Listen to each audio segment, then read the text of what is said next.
positive. It seems like the reaction was very positive. It seems like everyone enjoyed Ilya Dragunov against Carmelo Hayes, new NXT champion.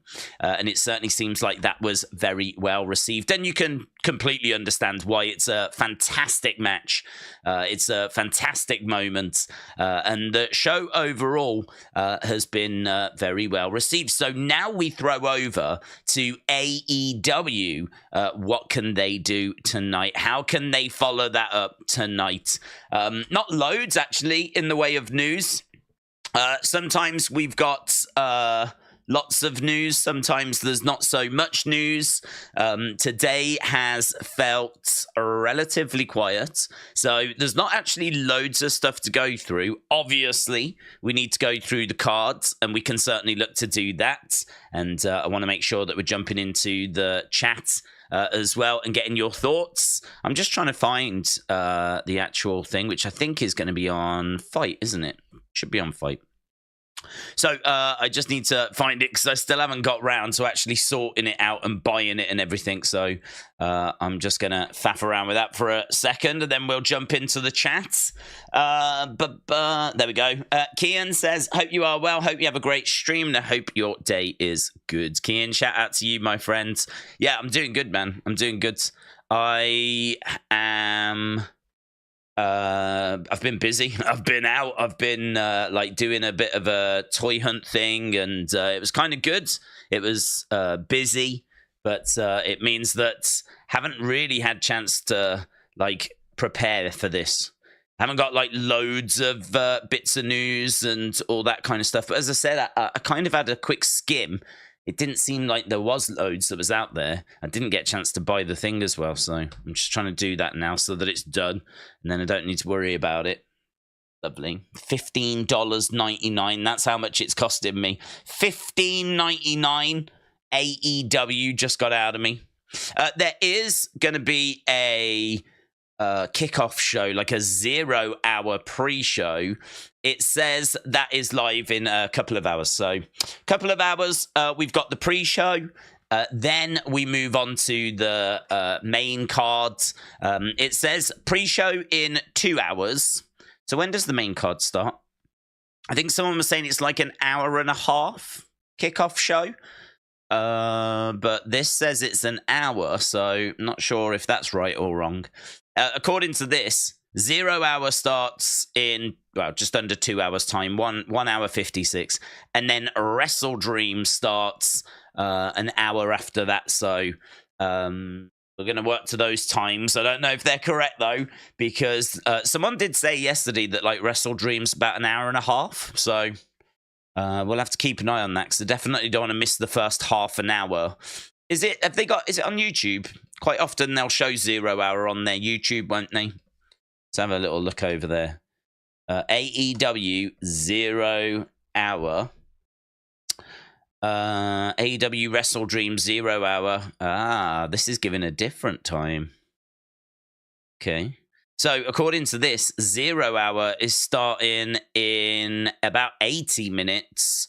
So it says that it's going to start at 11:30. That's about an hour and 20 minutes. So if you go on Fight TV, you get one time. If you go on their YouTube channel, you get a different time. Gotta love this company.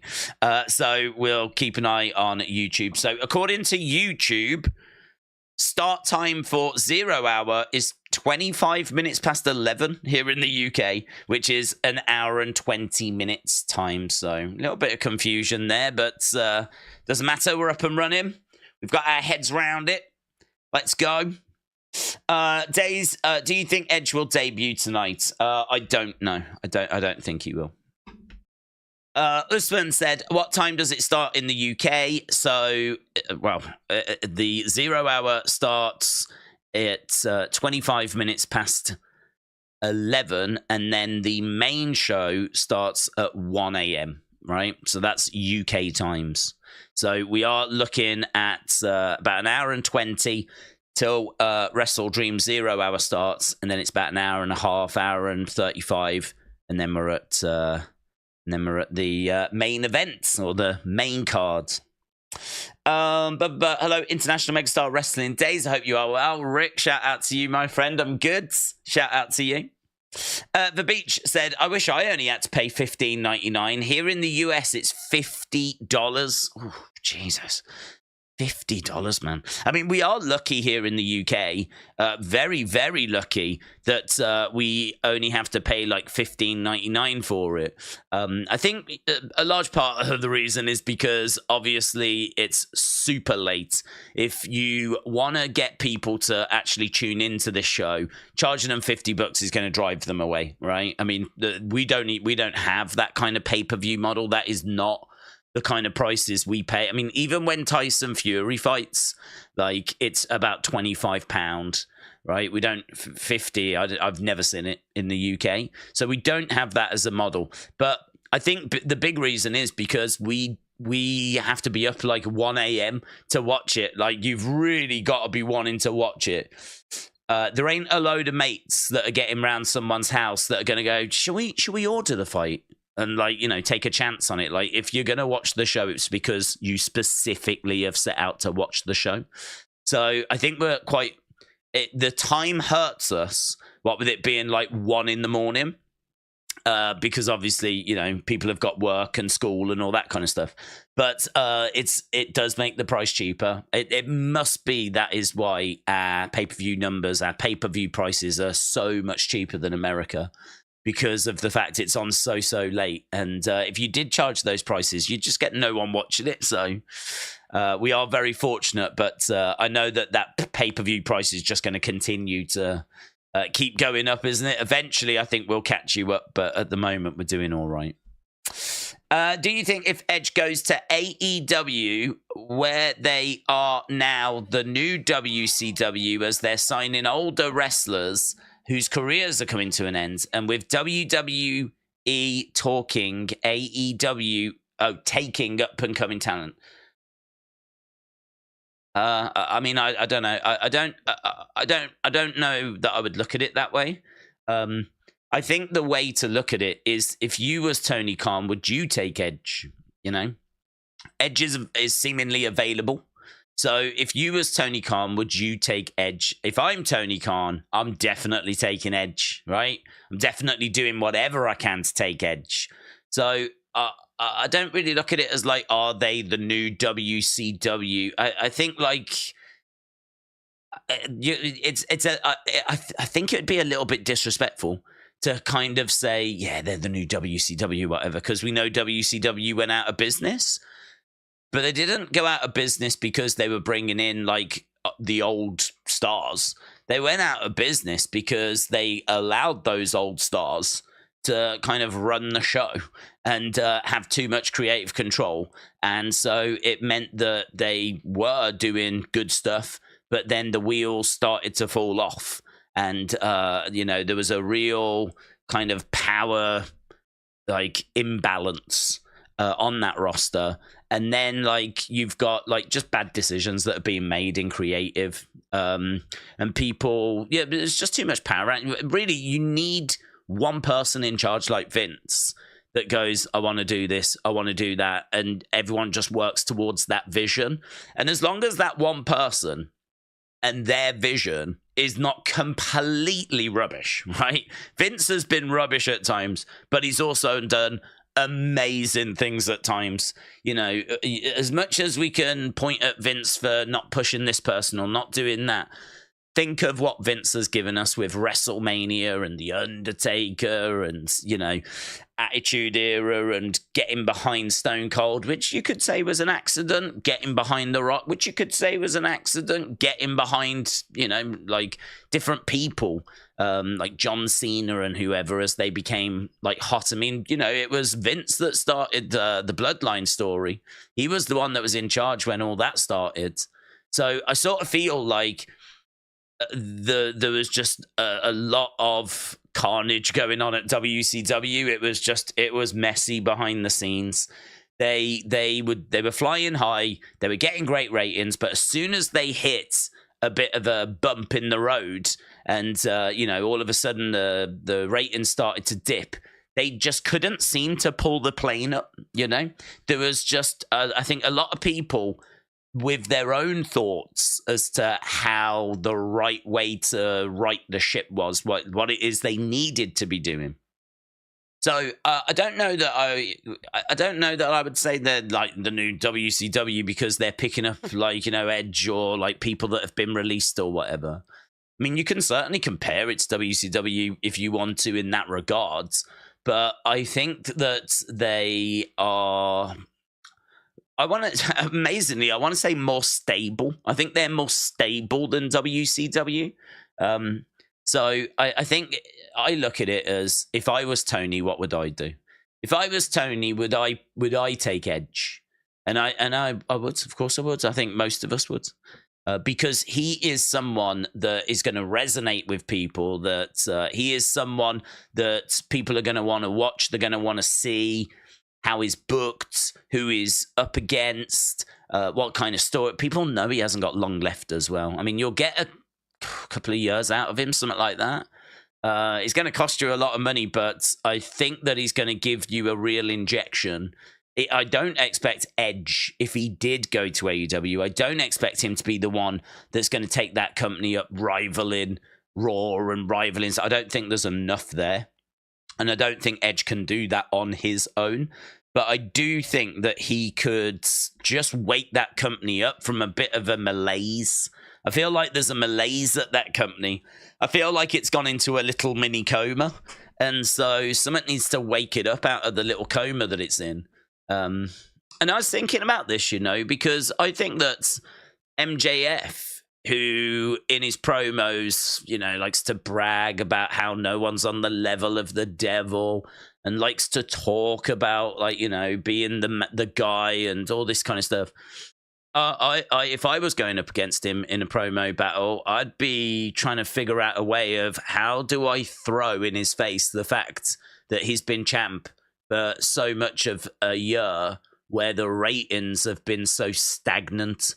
Because if you want to walk around calling yourself the champ, the top guy in the industry, you know, a bona fide star. What did he call himself? He called himself like Flaming Yon.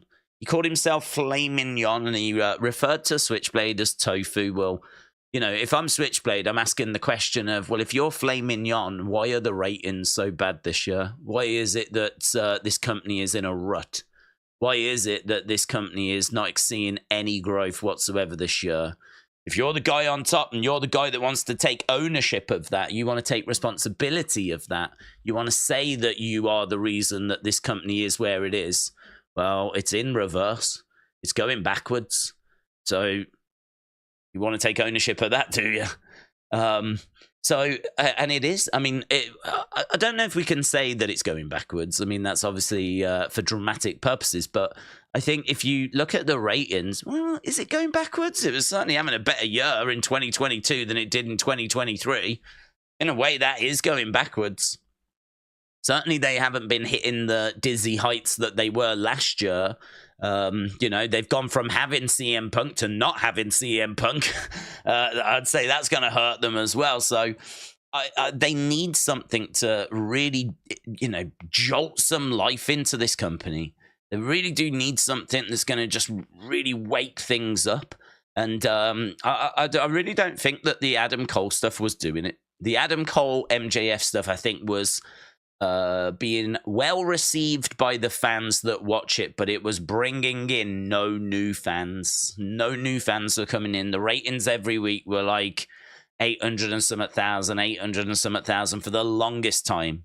So you need something that's going to bring in those new eyes, and Edge, I think, could absolutely do that. So yeah, it's exciting to see where AEW are going. I wish them all the best. I mean, we watch on a Wednesday. I want them to be successful, and so that more people come and join us on a Wednesday. More people join us tonight. Like, I want to see AEW. I think what I want to see, if I could choose anything, I want to see AEW consistently doing 1 million. But I want to see them like solid, like constantly in that second place behind WWE. consistently doing $1 million. And looking to make little moves and trying to find like ways forward, trying to find ways to continue growing. I suppose in many ways, kind of where they've been. I want to see them there. I don't really want to see them level with WWE, because then you might run the risk of them going on the same night, and then we might end up with like a Monday Night Wars, which is something that people might want, but it's not something I want. I don't want to be seeing there's enough toxicity as it is. The last thing I want to be seeing is these two companies getting even closer and then going on the same night, So I would much rather that WWE's got its place, AEW has got its place. I'd like to see AEW be more successful. Certainly would like to see better storytelling and whatever coming out of them.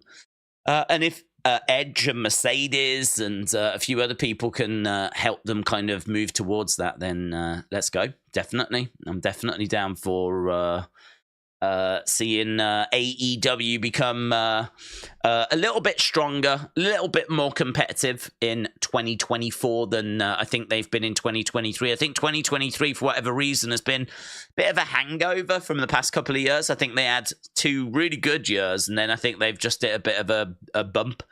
And there's been so much to deal with, hasn't there? The fallout of last year's all-in media scrum. I mean, they've had a lot to deal with. Robs said, do you reckon Tony Khan could end Ring of Honor, put Rampage in place of Ring of Honor, turn Rampage into a talent development brand, and then AEW should have a brand split for Dynamite and Collision? Do I think they should do that, or are you saying they should do that? Do you think Tony should buy New Japan? So I think I wouldn't be getting rid of Ring of Honor. I mean, Ring of Honor is, it's got a name, it's a brand, it's well established. I think what you could do is maybe lose Rampage, because Rampage doesn't mean anything. It's just the name of a show. It doesn't mean anything. You could certainly get rid of that and put Ring of Honor there instead. That's difficult, because I think the AEW name does carry some value, and I think that if you was to put it as Ring of Honor, I don't know that that's going to carry the same value. Plus, also, I think they're really struggling to kind of get that brand onto TV, because I think the networks want an AEW show, and you can't really call it AEW ROH, like AEW Ring of Honor. I mean, could you go with that? I don't know. AEW Ring of Honor rather than AEW Rampage. I don't know. I wouldn't be losing. You've just bought it. You might as well use it. The ROH Ring of Honor name, which people, it's on the belt. People know it. It's the King of the Indies. I wouldn't really be losing that. So, and a brand split, again, I'm not convinced. I'm not convinced by a brand split. I think the problem with a brand split is you're never really going to be able to set up rivalries between these two brands, because clearly being on a Saturday is a massive disadvantage, and clearly not as many people are watching on a Saturday. So if you set up a brand split and you end up going to Collision, it's a smaller brand. There's only 500,000 people that are watching Collision compared to 800,000 that are watching Dynamite. I know which brand I'd rather go to. I'd rather go to the one that's being watched by 800,000 than the one that's being watched by 500,000. Going to Collision would seem like a punishment, to be honest. So if they were both getting similar ratings, then I think you could talk a little more about doing a brand split. But because there's such a disparity of a good 300,000 people, which might not sound like much, there's 500,000 difference between Raw and SmackDown, but we are talking the difference between 1.7, 1.8 to 2.2, 2.3 kind of a million, right? Whereas this is 500,000 to like 800,000. Like, it's a considerable gap when you're dealing with lower numbers. So I sort of feel like doing a brand split, you're just kind of cutting your nose off to spite your face there. Because anyone that goes onto Collision, they ain't going to be seen by as many people, right? So it's going to be hard to build them up because they're only being seen by 500,000. And then also, like, it means you can't use them on Dynamite. And so you if ever you need a bit of an injection of, like, you know, a bit of a boost or whatever, like, the brand split would really stop you from bringing people over. Because you know what fans are like. If you say there's a brand split, and then you start using people on the other show, people will be like, oh, I thought there was a brand split. Oh, why are they doing this? They're getting a bit desperate, blah, blah, blah, right? So I just wouldn't go down that road, because then you're kind of committing to something which you might look to get out of further down the road, you know? So the brand split, I think, is a difficult one, because it's not a fair split. And, like, you're fighting for every viewer you can, so you really want the whole roster at your disposal. I mean, I think what you could do is what WWE do. And I've said before, I think there's a bit of a misconception as to what the brand split is, because it has changed over the years. Like, back in the day, it was a hard split and there was a rivalry, and you was either Raw or SmackDown. And we've seen the two sides go up against each other at Survivor Series. And there was, like, a rivalry that was there. But the way I look at the WWE brand split now is that if you want to watch Cody Rhodes, you tune into Monday. If you want to watch Roman Reigns, you tune into Friday. If you want to watch the Street Profits, you tune into Friday, right? This is where they're homed. This is their brand. This is where they're based, right? That's where you'll find them. Week in, week out, these are the shows to find them. As an extra, as a bonus ball, they may turn up on the other show, right? So if you're a fan of Cody, he might rock up on SmackDown, right? He might rock up on SmackDown, but he will be on Raw, right? Because that's his show. He's not going to be on SmackDown for, like, a long period of time and not be on Raw. Raw is the show that he is based on. So if he rocks up on SmackDown, fine, he can. But it's not a problem. But where you can find him, and you're guaranteed to find him, is on a Monday. If you are a fan of Cody, you'll find him on Raw, right? But it don't mean he might not pop up on SmackDown. And that goes for everyone. Like, they've got their brand they're based on. They could go to the other brand, but you'll always find them on the brand they're based on. It's so that you've got an idea of who you're dealing with, what stories you're dealing with. And if you're a fan of these superstars, this is where you'll find them. So, you know, ideally, WWE want you to be fans of, like, so many wrestlers that you'll tune into Monday and Friday, because you'll want to see the Bloodline, you'll want to see Roman, you'll want to see John Cena, but then equally, you'll want to see Kevin, you'll want to see Sammy, you'll want to see Cody, you know, you'll want to see Rhea Ripley. So on, so on, so on. So to me, that's how the brand split works in 2023. And honestly, I would adopt the exact same thing with AEW. Like, you can have brands that people are based on, so that you know where to follow their stories. And I think they sort of do that. I feel like Bullet Club Gold and FTR, and certainly CM Punk and a few others, Ricky Starks, they're kind of housed on Collision. But if they pop up on Dynamite, then it's not a problem. It's just a bonus ball. You'll find them on Collision, and for me, I think that's fine. I think that's fine. I mean, I'm not aware of us doing any sort of rivalry between Dynamite and Collision anyway. I'm not aware of us, like, trying to start, like, a feud between these two brands. So again, like, yeah, why build that wall? If there's no need to build a wall, why build the wall? I would give them the flexibility and the freedom to go between the two. And as I said, I think the Ring of Honor Rampage thing is difficult because, I don't know, do you call it AEW Ring of Honor? Do you call it AEW ROH? That's tricky, because I think you've got to have AEW in there somewhere, because that's valuable. The AEW name now has got some value to it. So I do understand, like, people questioning, what do we do with Rampage?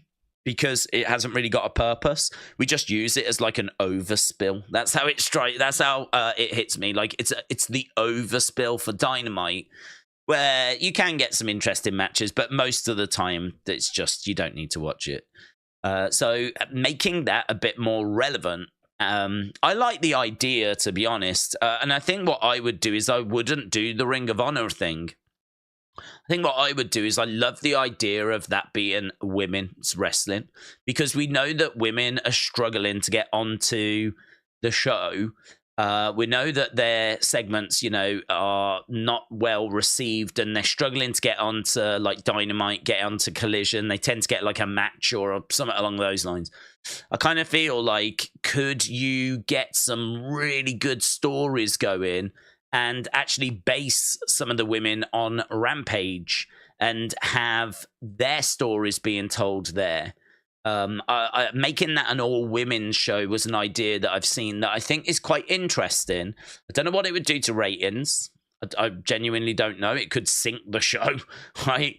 But I would definitely be interested in getting some focus groups together. And if I'm Tony Khan, I think I'd get a load of AEW fans in a room, and I'd just be asking them questions about, like, you know, what would you do with Rampage? What do you think of women's wrestling? Like, you know, because the data, I think, has told Tony that women's wrestling, the ratings do decrease for those segments. I even heard he mentioned some stuff backstage to the women about how their segments were like the lowest rated. So there is an issue there, and I think that's why we haven't done Rampage as women's wrestling. But I would be tempted to give it a go, because I don't think it's women's wrestling in particular that's the problem. I think it's the fact that we don't build up the women's division. It's a catch-22, because if you don't have great women's stories and captivating stories, you're not going to get people caring. You know, it's really hard to care about Julia Hart or Sky Blue if you ain't got anything for them to do, right? And you had like the Outcasts, and their story wasn't brilliant. If you look at Britt Baker and the success that she had, I think she was great, actually. I think she did a brilliant job with bringing through Jamie. I was getting the name mixed up then. Bringing through Jamie Hayter, bringing through Reba, like having them by her side. And then, like, you know, the kind of antics when she was a heel, when Britt Baker was a heel and she was just causing carnage everywhere. That was really, really fun. And I think you need to kind of get back to that and build up a few more women like that. And then I'd be quite interested to see if you could really get Rampage, like, you know, make it a good, solid hour of wrestling focused on the women, telling some stories. And just see what the ratings would be like. Could crash. Honestly, it could crash, but I mean, I feel like that show is just drifting towards being deleted anyway. Feel like that show is drifting towards being cancelled. So why not try some stuff? I mean, if you do it for a bit and it doesn't work, you can always change it, you know, so. Interesting, though, as to what people would do with it. I'd stay away personally from a brand split, and I'd look at definitely giving Rampage an identity. I'd also look at maybe not using the Ring of Honor belts on the main roster. And I do feel that way about NXT belts as well, by the way. I definitely wouldn't be using NXT belts on Raw and SmackDown like what we're doing at the moment. I think it's a bit OTT. Just the exact same as Ring of Honor on Dynamite and Collision. I sort of feel like they need to be, NXT belts need to... I don't mind the odd one popping up every now and then, but this is becoming a regular thing now. I wouldn't have any problem with us not seeing any Ring of Honor belts, but then we do a little summer with the Ring of Honor World Heavyweight Championship. And so then we tell a little story, and that's, fine. I ain't got a problem with that.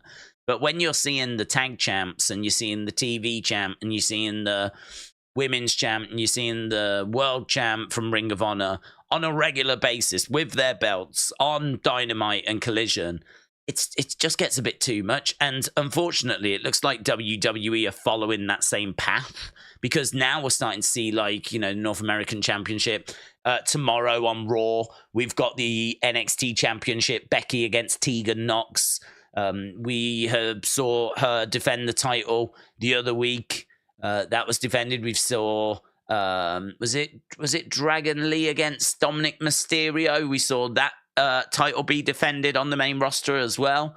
And North American NXT title. So we're seeing, I don't know, this is like a trend of these kind of developmental belts, if you will, kind of come into the main rosters. I'd try and strip them back and strip them away personally, but because I think like there's already the conversation that there's too many belts. And I don't know that there are too many belts. I just sort of think that the perception is there's too many belts because you are bringing up developmental titles, you know? I think the Ring of Honor ones definitely could do with just kind of getting out the way. Same with NXT, as I said, no double standards here. Same with NXT. Right, let's try and blast down some of these. Colton Wells, shout out to you, my friend. Raw Veggies, shout out to you. Goat 2024, appreciate the support, my friend. Mitchell, really appreciate it, man. Mitchell, I hope you're well. Hope you're excited. Hope you're looking forward to Wrestle Dream. We'll have a look in a sec at the card, and we'll try and go down the card. There'll be some that maybe don't know the full card, so we'll do that in a sec. Mitchell said about women's booking. Let's go. How would you handle that? They're treated as the bathroom break, but to get them more focused, they need to be focused more. It's very much a double-edged sword, but the more they focus, the more people don't care. I mean, I think I love women's wrestling. I really, really love women's wrestling. I credit how many women do I credit for it? I credit quite a few, but the names that I really credit are Alondra Blaze, Bull Nakano. I credit Wendy Richter, probably Cyndi Lauper as well. Got to give her her flowers. Because when I was first watching wrestling, WWF didn't really have much of a women's division, but they did have women, and they did have a women's championship as well, which they started to like really use, and Alondra Blaze was that woman. And I've kind of told before how their matches were amongst some of the best I was watching on certain shows, you know, like Alondra Blaze at SummerSlam taking on Bull Nakano. It's a great match. I think it's SummerSlam 94. It's a great match. And I went to a house show and they had Alondra Blaze in action as well. And, you know, it didn't matter who she was working with. It could have been like just a local girl. It could have been like Bertha Faye, who was a bit like the Nia Jax of her day, the Piper Niven of her day. She, like, it didn't matter. She always put in like 120%, like.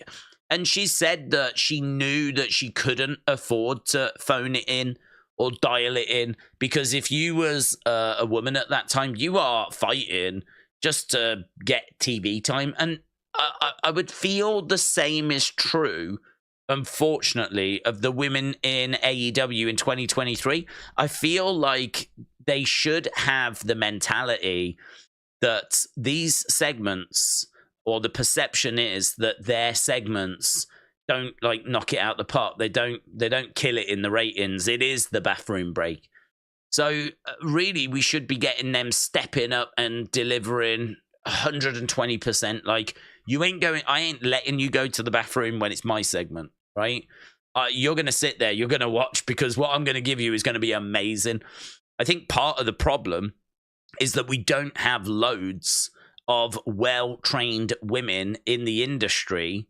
And so it means that the overall talent pool for the women is low, right? Compared to the guys, where you've got the experience of Jericho, and you've got, like, you know, Kenny Omega, and the list goes on, you know, Christian, and you've got, I mean, you know, all these people that Sammy's got plenty of wrestling experience. There's plenty of experience in the men's division. But if you look over at the women's side of things, not as much. Even the people that they've picked up, I mean, even the established names, you're looking at people like Ruby Soho, right? I don't know like how much.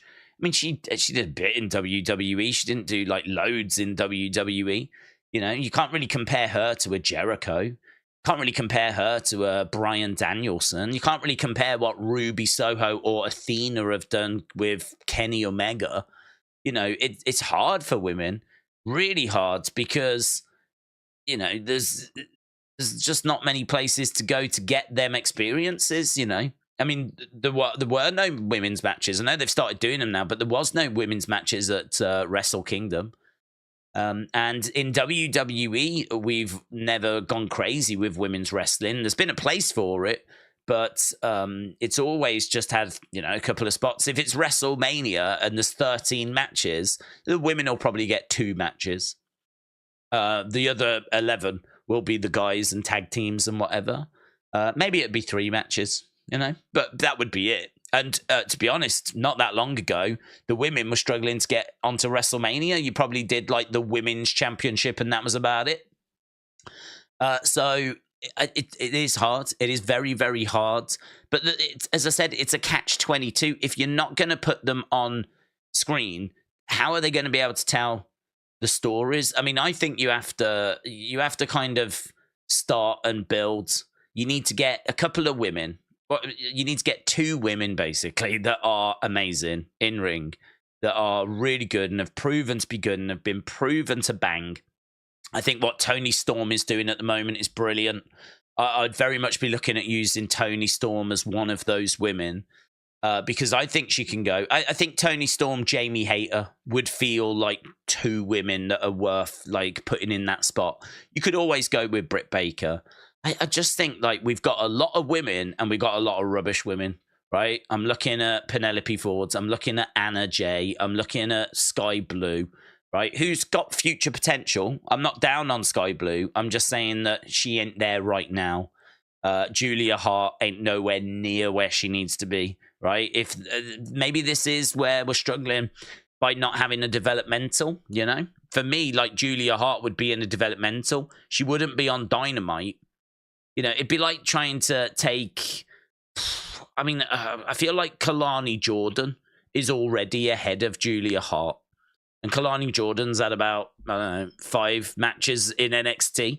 It'd be like trying to take Lola Vice from NXT and putting her on Raw, right? She's not ready for that. She's not ready for that level. You are having to, like, you know... You're having to put them through their developmental process on your biggest shows. And of course, people are going to look at it and going, oh, this is slow. This is dull. It doesn't help their perception. It doesn't help their, it doesn't help them really. It helps them in the sense of it's good experience, but it doesn't help them in the sense of, you know, people are going to be thinking, I've just watched Kenny Omega. Now I'm watching this. Or I've just watched like a killer MJF promo. Now I'm watching this. Like all of a sudden the perception is like Anna Jay's rubbish. Anna Jay could be great, but again, she should be in a developmental. You know, you've got these women that need properly training, properly investing in. You need a developmental women's division. Having these women go on to Dynamite is only hurting the perception of women's wrestling, and it's hurting their perception as well, because you can talk as much as you want about they're great for the future, but we're fighting for ratings now. Like, we're trying to, like, you know, do stuff now. So it's really hard. It's really difficult because I think their setup in AEW is wrong. It's wrong. They're putting women on TV, and, you know, maybe you could say other wrestlers as well. People like Nick Wayne and whoever who, you know, probably shouldn't be at Dynamite, and they probably should be in an AEW NXT instead. So I think what I would do is I'd strip it back. I'd probably look at doing something with Rampage, or maybe giving the women a show on the YouTube channel, doing something along those lines, and just using like top women in top stories on Dynamite to kind of build up their start. Don't have them necessarily faffing around and just like wrestling Anna Jay and not really, making much progress. Give them a good story. Give them good TV time. Let that story arc totally play out. And when they're having a match, I've got Toni Storm, I've got Jamie Hayter. They're going to bang. That is going to be amazing. That's going to be a great match. And if I need to bring in like a Britt Baker, right, who seems to have just lost her way. I don't know if it's a case that because she's not at the top anymore, she's just, I don't know, switching off a little bit. I hear there's a lot of toxicity behind the scenes. I've seen loads of interviews where people have said like, oh, it's really bad. The women are like turning on each other. There's loads that don't like Thunder Rosa. There's a bit of a gang, a Britt Baker gang. Was it Lufisto was talking to Sean Ross Sapp, kind of saying that there was a lot of like drama behind the scenes in the women's division. I mean, I can believe in drama behind the scenes in AEW, but I think there's like a lot of drama behind the scenes, certainly in the women's division. And that's gonna spill out, That's definitely going to affect things as well. So I sort of feel like we need to strip it back. I think you have to reach a certain standards to make it onto the show, unless you're just going to be used in a jobber role, right?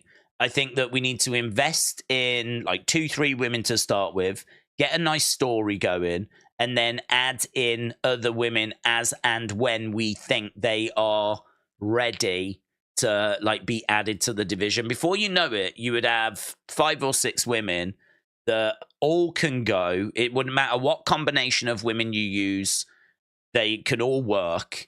They are aware of like how important it is their segments deliver. They're all going to be hungry. They're all going to have that Alundra Blaze mentality of putting in 120%. Got to outdo the guys, right? We're trying to build the division. And then try and use Rampage or a YouTube show or something like that to just keep working on your Sky Blues, your Julia Harts, your Penelope Fords, your Anna Jays. I feel like that list is endless of like the women they've got. They've got women. They just don't have women that can really deliver, really go. And then when we do a story like the Outcasts, it's a bit rubbish and a bit cringe. And I think it did get somewhere to like once we were like up and running with it, like, but it took so long to actually get somewhere with that story. We need women that can put on great matches. I mean, think and remember about how exciting it was when we got that Britt Baker Thunder Rosa match. So do you remember that match? I think it was like a anything goes type thing. And Britt's nose was busted. And, that was... People were raving about that match. People were saying it was one of the best women's matches they'd ever seen between Thunder Rosa and Britt Baker. And so I think that, that feud between them two, and certainly that match, I think it gave you a glimpse as to, what we should be doing on a much more regular basis. And I'm not just talking about anything goes matches. I'm talking about women's matches that people are buzzing about. I'm talking about women's matches that are the talk of the town. If you think back to WCW, people loved the cruiserweight division because you had a group of guys that could all go, and people knew that it was going to be like, if it was time for the cruiserweights, you knew that you was going to be seeing some fun, and you knew that you was going to be entertained. And that certainly wasn't the bathroom break. And I think if you could get the women's division to have that same feel, where you're going to see some good stuff, that this is going to be worth your time, that the women's matches always deliver, because we're using a pool of 5 or 6 women that are so good. It doesn't matter if it's Britt versus Tony, or Tony versus Jamie, or Jamie versus Britt. You've got like this pool of women that you can do these matches with. Each combination is a banger. Each combination is intriguing. Each woman has got like an identity and whatever, and let's go. But the problem is, like, you have to sit through Anna Jay versus Julia Hart, which I know people might be excited about the future and the development and all that kind of stuff. But it's really hurting the perception of women's wrestling. The guys can absorb it because the guys have got Jericho and they've got Kenny Omega and they've got, Bryan Danielson and they've got all these other guys that can, Samoa Joe, CM Punk, like Cesaro, Jon Moxley for all his fault. The guys can definitely take, a Nick Wayne, like, who is doing all right, a Hook, who I think has done a lot of learning. These are the people that you'd put in like an NXT. But we can afford to use a few on Dynamite because you've got so many guys that are going to deliver at some point in the show. With the women, Anna Jay against Penelope Ford or whatever, Sky Blue against, I don't know, flipping Willow.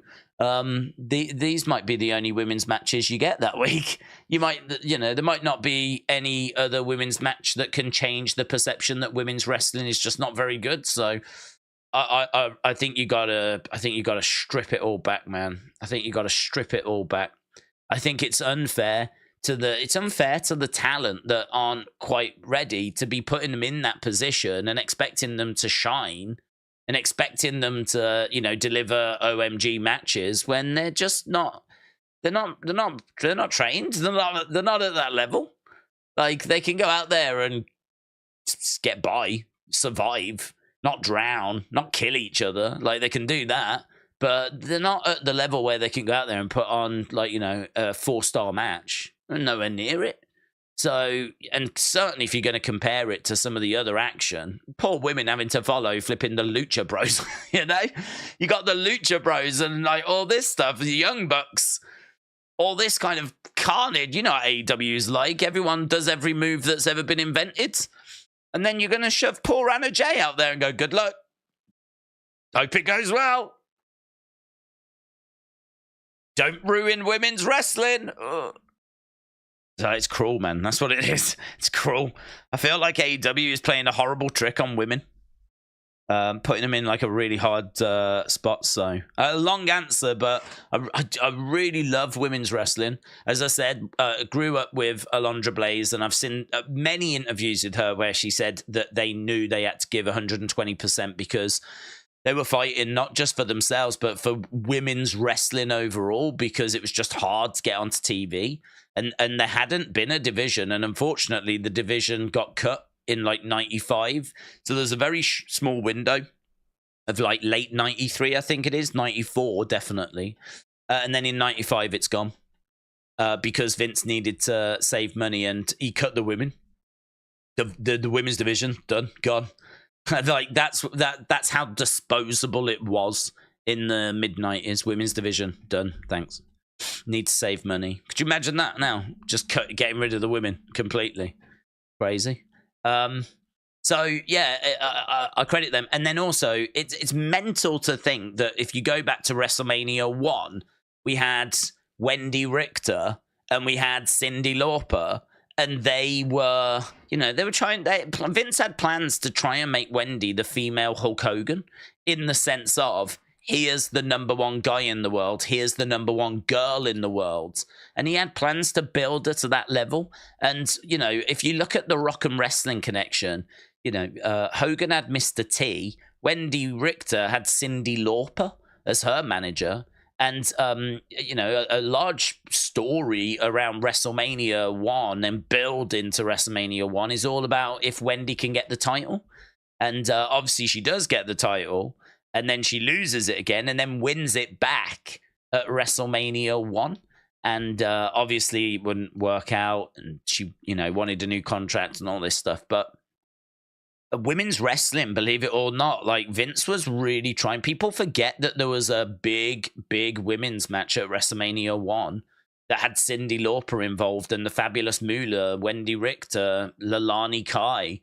Like, they were all involved with like a key match. It wasn't a bathroom break, that match. That was one of the key matches at WrestleMania 1. It's crazy to think that in 1985 we have this big key match that had plenty of promotion behind it. It wasn't a Divas match or anything. It was a proper, for the title, I think it was, was it in the co-spot? It might even have been co-main. It might even have been in the co-main spot. Like, it wasn't just, chucked in the middle of the cards. I can't remember where it was on the card. It was either third from the end or it was like in the co-main spot just before the main event. And there was plenty of promotion behind it. The company went from that to, as we said in 95, like, we need to get rid of all the women. And then, like, obviously the Attitude Era is the Attitude Era. It's not a great time for women's wrestling. And then, we slowly build towards where we're bringing in Sasha, we're bringing in Becky. Look, I suppose in a way, look at what WWE did when they hit that refresh button in 2015. What WWE did to kind of restart their women's division, to reinvigorate their women's division, was they got 3 groups of 3. They had 9 women, right? So you had Team Bella, which was the Bellas, and I forget who was with the Bellas. There was was it Alicia Fox that was with the Bellas? It was I think it was Alicia Fox.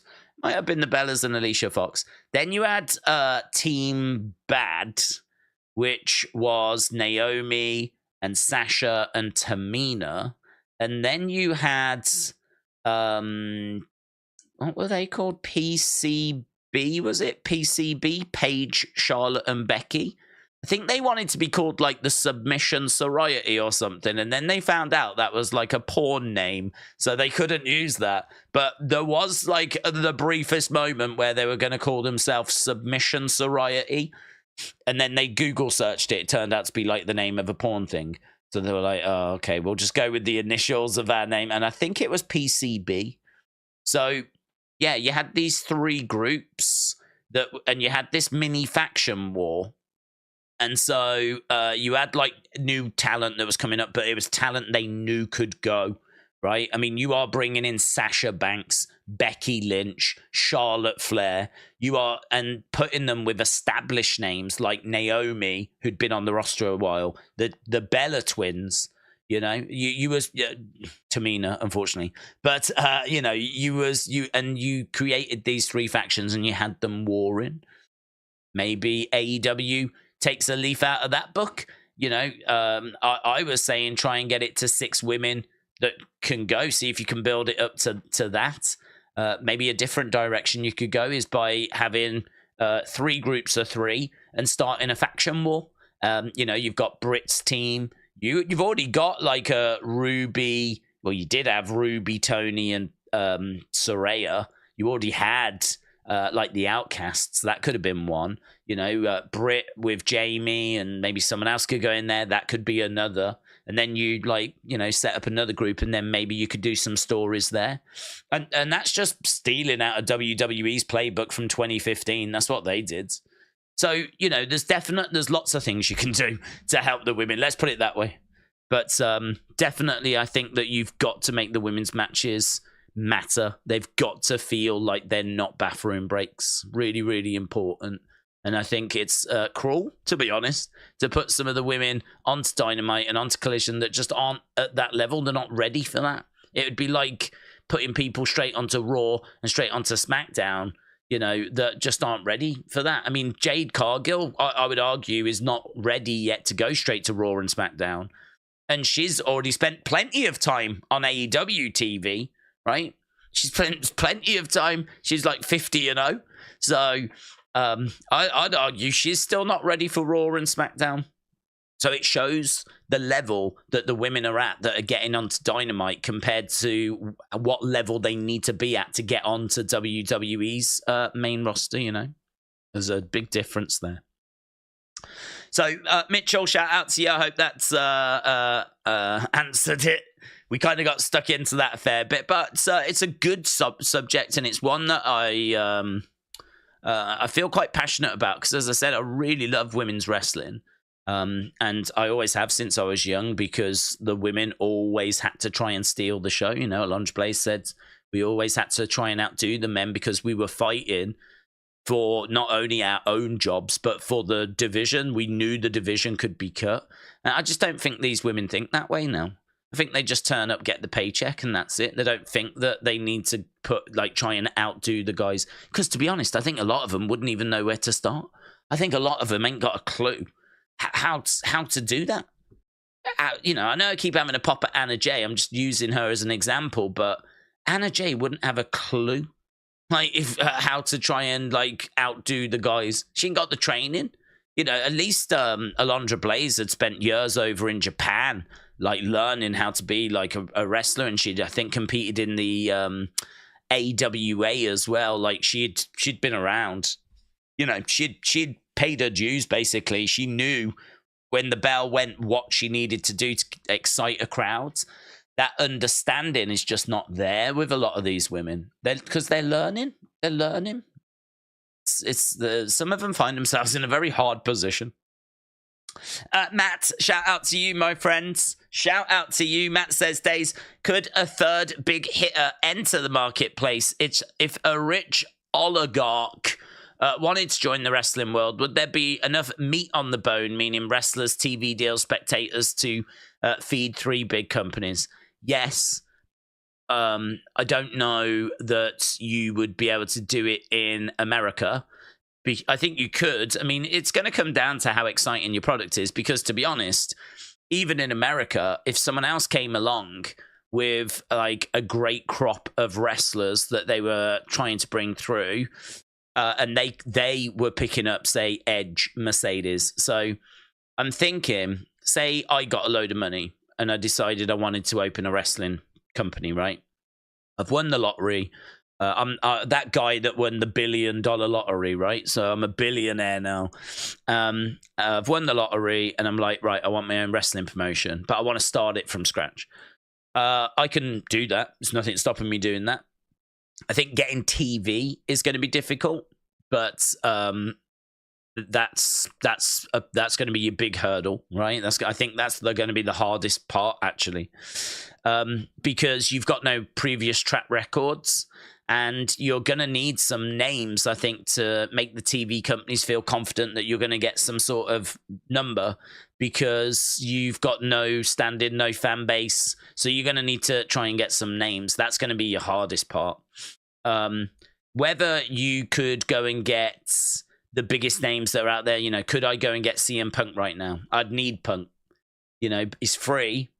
He's certainly not free to bring in, and he might have been burnt by the industry, but it's going to depend as to whether I can get them names, Can I get Goldberg?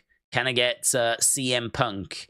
Can I get whoever is out there that's got any kind of name recognition that has been released by WWE, that those names that got released that for some reason haven't been picked up, or they've gone to Impact, maybe some of their contracts coming up and I can get someone from there.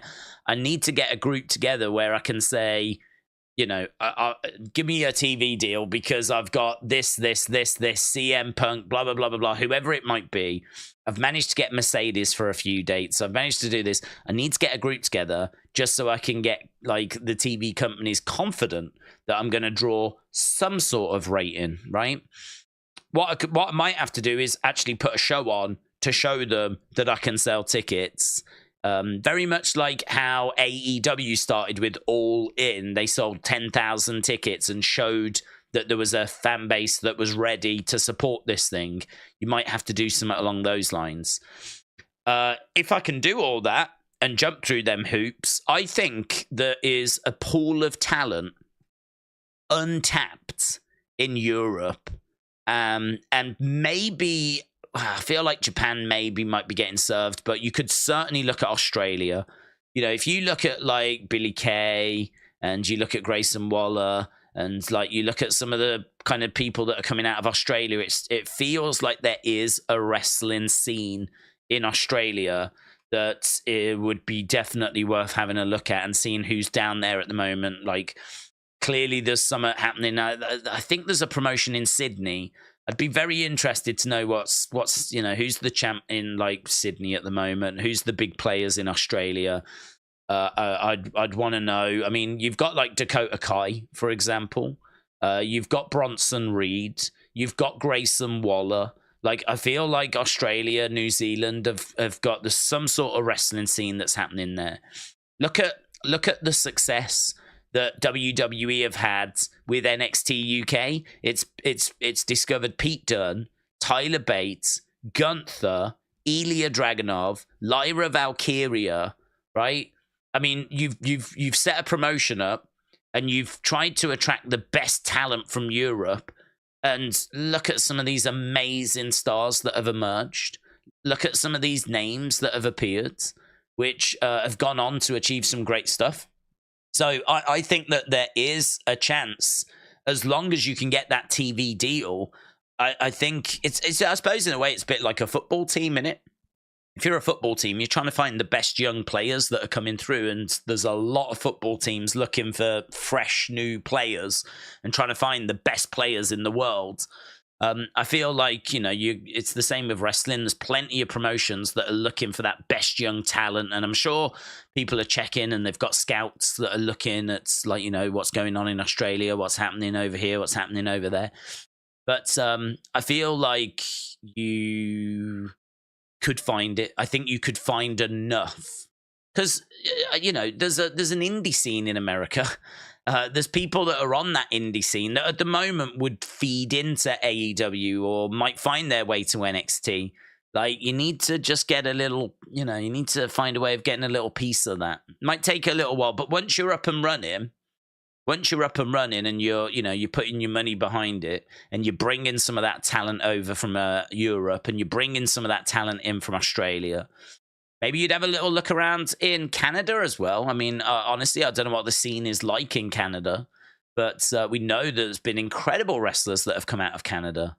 And so, maybe you just have a little look there. I'm sure that AEW have got scouts. I'd have scouts. I'd have people that I pay to just go around the world watching wrestling, just trying to find the next things. It'd be worth doing it. I mean, how much are you going to have to pay these people? 50,000 a year? 50,000? I've got $1 billion. 50,000 a year. Couple of scouts, 3-4 scouts, couple of 100,000. And I've got one over in Australia. I've got one that does Europe. I've got one that does, say, Mexico. I've got one that's based in, I don't know, India. I could have one in India. I could have one in Japan. Just trying to find that talent that's coming through. I feel like you could do it. I can't see why you couldn't do it. Getting the TV thing, I think, would be the hardest part. I think there's always, look at the Performance Center. If everything else fails, right, you can always just take failed athletes and turn them into, Jade was a basketball star who looks like $1 million, and they've turned her into a wrestler, or they're in the process of doing that. Bianca was a CrossFit athlete who has been turned into a wrestler. Like, there's plenty of examples of basketball players, American football players that haven't quite made the grade in their sport, or suffered an injury or whatever it might be, and now they need a new path. And so, like, the Performance Center, I've said, incredible. I think what the Performance Center, I think it's world leading. Whatever they're doing at the Performance Center, it's industry leading. And I would definitely be investing in that as well. I think this is somewhere that Tony has kind of failed. He's relying on the Nightmare Factory, which, I gotta say, if it's QT Marshall that's running that thing, I think there's big questions that need to be asked there. I don't think that's anywhere near as strong, not even in the same conversation as the Performance Center. The Performance Center is industry leading. It's had serious money spent on it. It's got some of the best trainers in the world. It's got multiple rings. It's got promo rooms. Do you know what I mean? Like, you was cutting promos with, like, Dusty Rhodes. Dusty Rhodes used to do promo class, right? That's hard to compete with. And certainly the Nightmare Factory are not competing with that. So you need to have, like, some sort of Performance Center that can take this talent that's being found, or failing that, take some athletes exactly like WWE do. They do their tryouts, they get athletes, they then try and create stars, It doesn't matter if you haven't got like NXT on TV. Don't forget, NXT was just on the WWE network for the longest time. It wasn't on TV. So, you know, as long as you're putting on a regular show in Florida or wherever, and that talent is getting chance to learn and then put into practice in front of a live audience what it's learned, and it's improving and developing, it doesn't really matter if it's not on TV, right? It's your developmental. It doesn't matter. You know, for the longest time, FCW, I think, was only shown in Florida. Like, that wasn't something that we were watching around the world, FCW. And then NXT, as we said, was just on the WWE network. It's only recently gone to the USA network. So, yeah, I think the model is there to be copied. I think there's a reason why WWE do what they do, because they've got the knowledge and experience in knowing that is the right way forward. That is how you do this. You get a PC, you do your tryouts, you try to find the best in the world. If you can't, you bring in athletes and you turn them into like wrestlers. You've got your developmental brand where they can grow. And then when it comes to Raw and SmackDown, or when it comes to Collision and Dynamite, or when it comes to whatever the name of your show would be, your top show, you are showcasing the best of what you have. Right, you are showcasing talent when it is ready, and we just had a big conversation about how I don't think the women are ready, and I don't think that in AEW the women have had chance to grow and learn and make mistakes away from like the judgmental eyes of all of us that watch, you know, Dynamite and whatever. Because I mean, you tune into Dynamite, it's their flagship show. You expect 2 hours of, you know, great top quality content. I mean, there should be no reason why anything would want to drive anyone to a bathroom break, because that show is battling for ratings. Every segment is important, because if you like are doing well in the show and then you've got an Anna Jay match or a flipping Sky Blue match or whatever, and it crashes the ratings, everyone's bathroom break time. I mean, that's hurting your rating, you know? All of a sudden, the show that was going to do 1 million is doing 870. Because your average has decreased because everyone's done one. Because I'll come back for the main event. I don't need to watch this. You can't afford to have segments where people can walk away. You've got to keep people like engaged for 2 hours. And that's hard. But, you know, if you've got amazing wrestlers who can go out there and deliver in each of the segments, it makes it a hell of a lot easier. So is there a space for a third brand? I think there is. Certainly in Europe there is. We're crying out for a big brand in Europe. They're absolutely crying out. You know, I think that there's a real hunger here for wrestling that's been here for the longest time. I think that we've been served by having WWE come over a couple of times a year. They stopped doing that because of the pandemic. So, again, we were starved even more. And so then AEW announced Wembley, and, you know, we respond by flipping nearly selling it out. 80,000 people, tickets sold. And now WWE are bringing over the likes of Money in the Bank and Clash at the Castle, and there's talk of NXT Europe and all this kind of stuff. I think that if you're a billionaire and you did a wrestling company in Europe, I think you could find, certainly if you got CM Punk, I think you could find yourself getting a TV deal, good TV deal, getting maybe onto ITV. We know that World of Sport got onto ITV, but they weren't playing with people like CM Punk. So I think if you was going to start a third brand, I'd actually get away from America. I'd get over to like UK. I'd get over to Europe. I would try and like go around Europe and try and grow in Italy and Spain and see if you can get those markets interested. And I think there's enough in the UK. And to be honest, you could easily do tours of America and get your program onto TV in America. Because TV networks just want ratings. If you can prove that you can get ratings, then any TV network in the world is going to be interested. So if you can show in the UK that there's a hunger and a fan base and that you're getting ratings, well, you will get onto TV in America. It's going to be tricky. to kind of make the timings work. But, if you do a live 1 hour show, say 9 till 10, that would be 4 till 5. It's tricky. It's tricky to go live to be, because you'd want to be live. But trying to serve the UK market and the American market, that would be a difficult thing to do. Unless you could go live at 10, which would be 5 Eastern. That might not be too bad. I mean, what you could do is you could do an hour of dart matches, but good talent, but just dart matches. And then you go live around the world at 10 p.m. UK time, which would be 5 p.m. American time. And, maybe keep it PG so that, it's obviously for the kids, whatever, family content.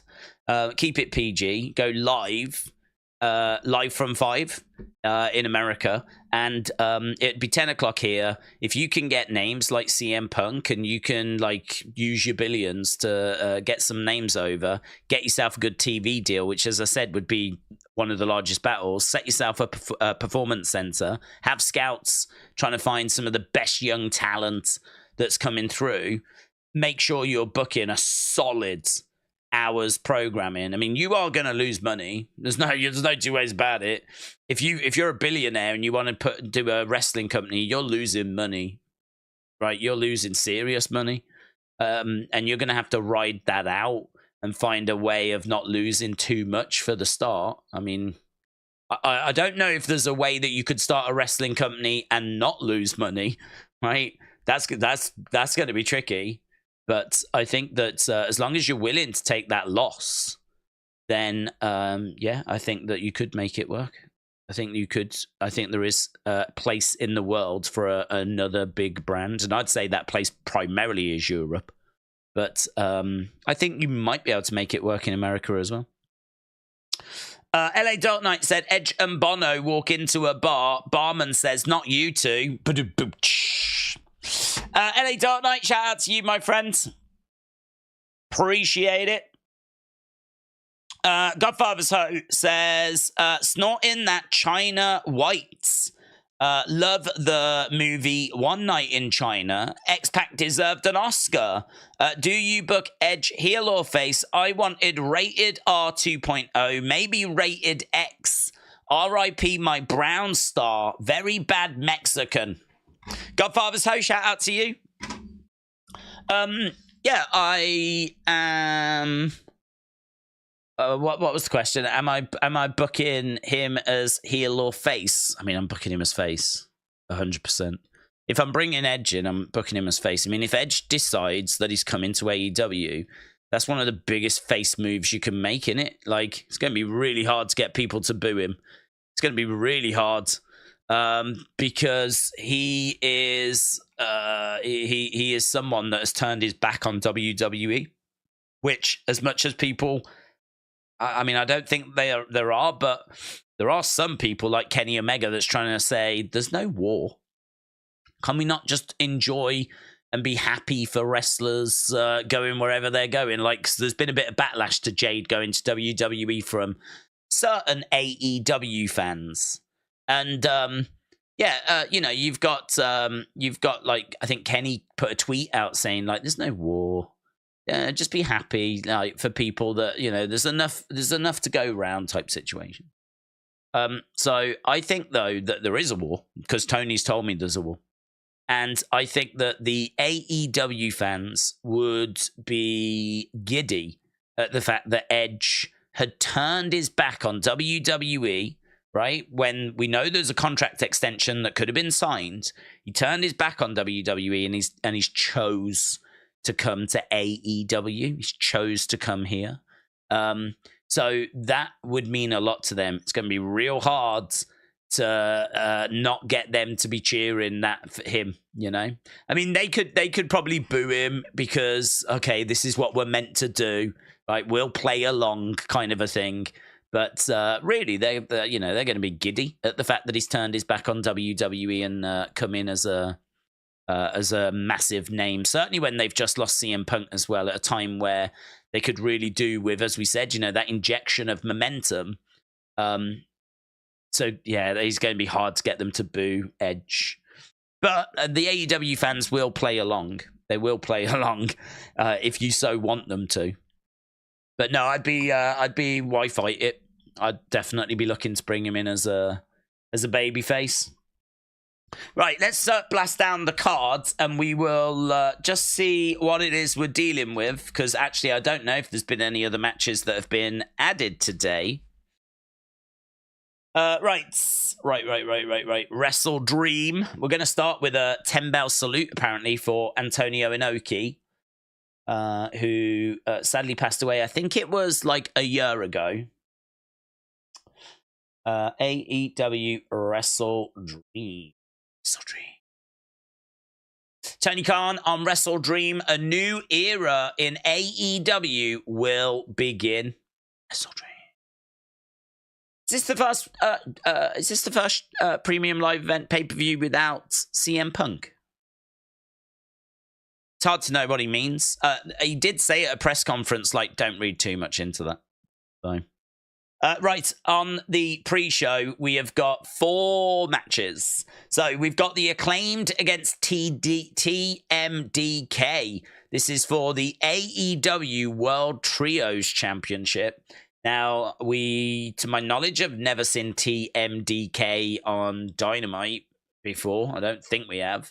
I don't know if this has come out of... I don't know where this has come from. That's another problem. Some of these matches ain't got a clue where they come from. I will take the blame on that, though, because I don't watch Collision. But I think the Acclaimed retain there. Luchasaurus against Nick Wayne. I can't imagine you'd put Nick Wayne over Luchasaurus. Can't imagine you'd do that, but maybe they will. Maybe they'll surprise us and Nick Wayne gets a big shock win. I'm going to go with Luchasaurus. I suppose there's a chance that like Nick Wayne at the age of 18 secures a win over like someone like Luchasaurus, and it's a bit of a talking point. But I'm going to go Luchasaurus. Then Josh Barnett against Claudio. It's pretty fun, isn't it? It's pretty fun. Definitely down for that match. I would imagine Claudio, because I don't think you'd be putting Josh over, who I don't think we've seen before. And I'm not sure we'll see again. But it's a good little match for a kickoff show. Definitely impressed with that. Then we had Shane Taylor Promotions taking on Kojima, Lee, Athena, Starks. I don't know. Who knows? What the hell's this? I don't even know what it is. Why is this a thing? Why is it not on Dark? Right? So I'm not even going to bother giving an answer there, because honestly, I don't think there's a single person in the world that cares. Then we get to the main cards. We've got Bryan Danielson against Zack Sabre Jr. I'm going to go Zack Sabre Jr. I said before, I think Danielson, I understand the argument would be, hang on, you've just said, like, these people are winning because we ain't ever going to see the other person again, and you're saying that Zack Sabre's going to beat Bryan Danielson. Yeah. The reason why I'm saying that is because I think this is a dream match. You know, Wrestle Dream, I think, is named after, like, the idea of dream matches, and this would be that match. I think if there's one match on the card that is a dream match, it's this one, right? This is the exception to the rule. This is, I think, what the card is sort of named after. When I think of Wrestle Dream and why we're calling it that, I mean, maybe it's something to do with Antonio Inoki, but for me, it's to do with, like, dream matches, and this would be the dream match on the card. So this is the one that I think people have been waiting for. This is the match that I think has got, like, the most interest, if you will. We told the story when Daniel Bryan left WWE. He said that the one person he did want to face was Zack Sabre Jr. And the reason for that is because Wrestling Observer, their most technical wrestler awards, is called the Bryan Danielson Awards. And Bryan Danielson was winning it until he went to WWE and had a few years where he didn't win it. And actually, those years might have been the years he was injured, thinking about it. But other than that, he wasn't winning it. And who was winning it instead? Zack Sabre Jr. And Bryan Danielson was like, I can't even win the awards that I'm named after, right? That's named after me. I can't even win that awards. Instead, Zack Sabre Jr. is winning my awards. So, now you've got this very interesting story where you've got maybe the two best technical wrestlers of the past 15 years going up against each other, I believe, for the first time. And it's a really fun little story, and it really does set up this match tonight, and it is a dream match. Since he left, this is the match that we've wanted to see, or I've wanted to see for him against Zack Sabre. So, because this is the dream match on the card, and this is the exception to the rule, I think that this has to be able to go either way. I think that there has to be a chance that Zack Sabre does win this. And I think because this is about wrestling, technical wrestling, the performance is a lot more important than the result. The performance, they are going to want this to be Steamboat Savage. They are going to want this to be Steamboat Flair. They're going to want this to be on Mega Okada, right? They're going to want this to be a match that you remember for a long time, like that the industry remembers for a long time. Like, they're not looking at 5 stars, they're looking at 20 stars, right? They're going to want this to bang. I don't think it matters who wins it. I don't think it makes any difference whatsoever. I said this the other day, like, do people remember who won out of Macho Man Ricky Steamboat? It never gets spoke about. Everyone talks about how great the match is. No one talks about who won it. And this is the same with this match. I think they're going to want you talking about how great it was. Doesn't matter who won it. So I think that Danielson would be more than willing, wouldn't be bothered in the slightest to lay down and take the L as long as this match is the banger that he wants it to be. The only person that might have a problem with it is Tony Khan, who might not be thrilled at his now top star, I don't know, his CM Punk replacement, losing a match on this card. It might bother Tony, and Tony might step in and say, nah, Danielson wins, right? But I think Danielson wouldn't give a flip. I think Danielson would be more than happy to put Zack Sabre Jr. over. So I think it would be a surprise if Danielson lost on an AEW cards. I think that it might add to the match because people might be like, I wasn't expecting that. I wasn't expecting Zack Sabre to beat Danielson on an AEW cards. I don't think Danielson cares about the result. So it's going to come down to if Tony cares. I'm going to say Zack Sabre Jr. wins. I'm going to say Zack Sabre Jr. wins. Hangman Page against Swerve Strickland. I'm going to go Swerve. I think he needs it more. FTR against Aussie Open. I'm going to say FTR retain. MJF against The Righteous. I think MJF retains. I think he should lose it. The titles. I think tag titles just get in the way. So I'm totally down for him losing it. But it's probably a chance we see those mass people again here. So, yeah, I'm going to go with... I'll say MJF retains. But I'd love him to lose the tag titles. Don't think they should have had him in the first place. Chris Jericho and Golden Elite against Don Callis family. Don Callis family need it more. Christian Cage against Darby Allin. I'd keep the belt on Christian. I think it's really fun. Eddie Kingston against Shibata.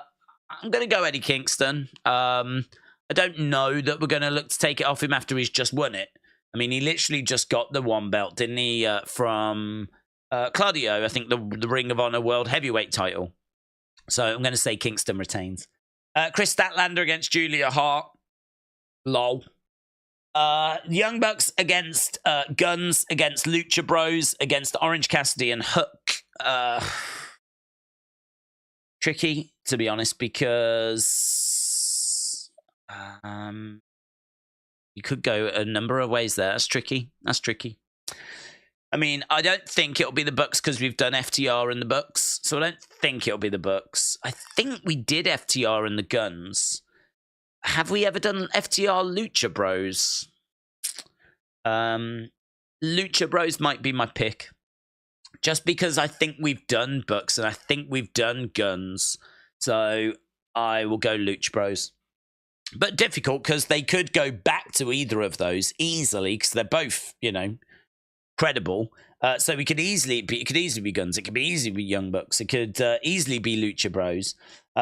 Or this new team that's been chucked together of Orange Cassidy and Hook could easily be them guys as well. So yeah, there's a few that it could be. I am gonna go Lucha Bros. I'll go Lucha Bros. Final one, Ricky Starks against Wheeler Yuta. I'm gonna go Ricky Starks. Invest. He is the guy. He is the man. I love him. I love him because I watched him in NWA and everyone was saying how great it was. And I was watching him and he was all right. And, you know, you could tell that he had a bit of swagger about him. But I remember looking at him thinking, I wonder if he will make it. Like, you know, I'm being told by a lot of people, like, how good he is. And I'm watching him and he was fine. He was solid, you know. It wasn't blowing my mind. But I didn't, like, hate him or anything. Like, you looked at him and you went, he could make it. I wonder if he will make it.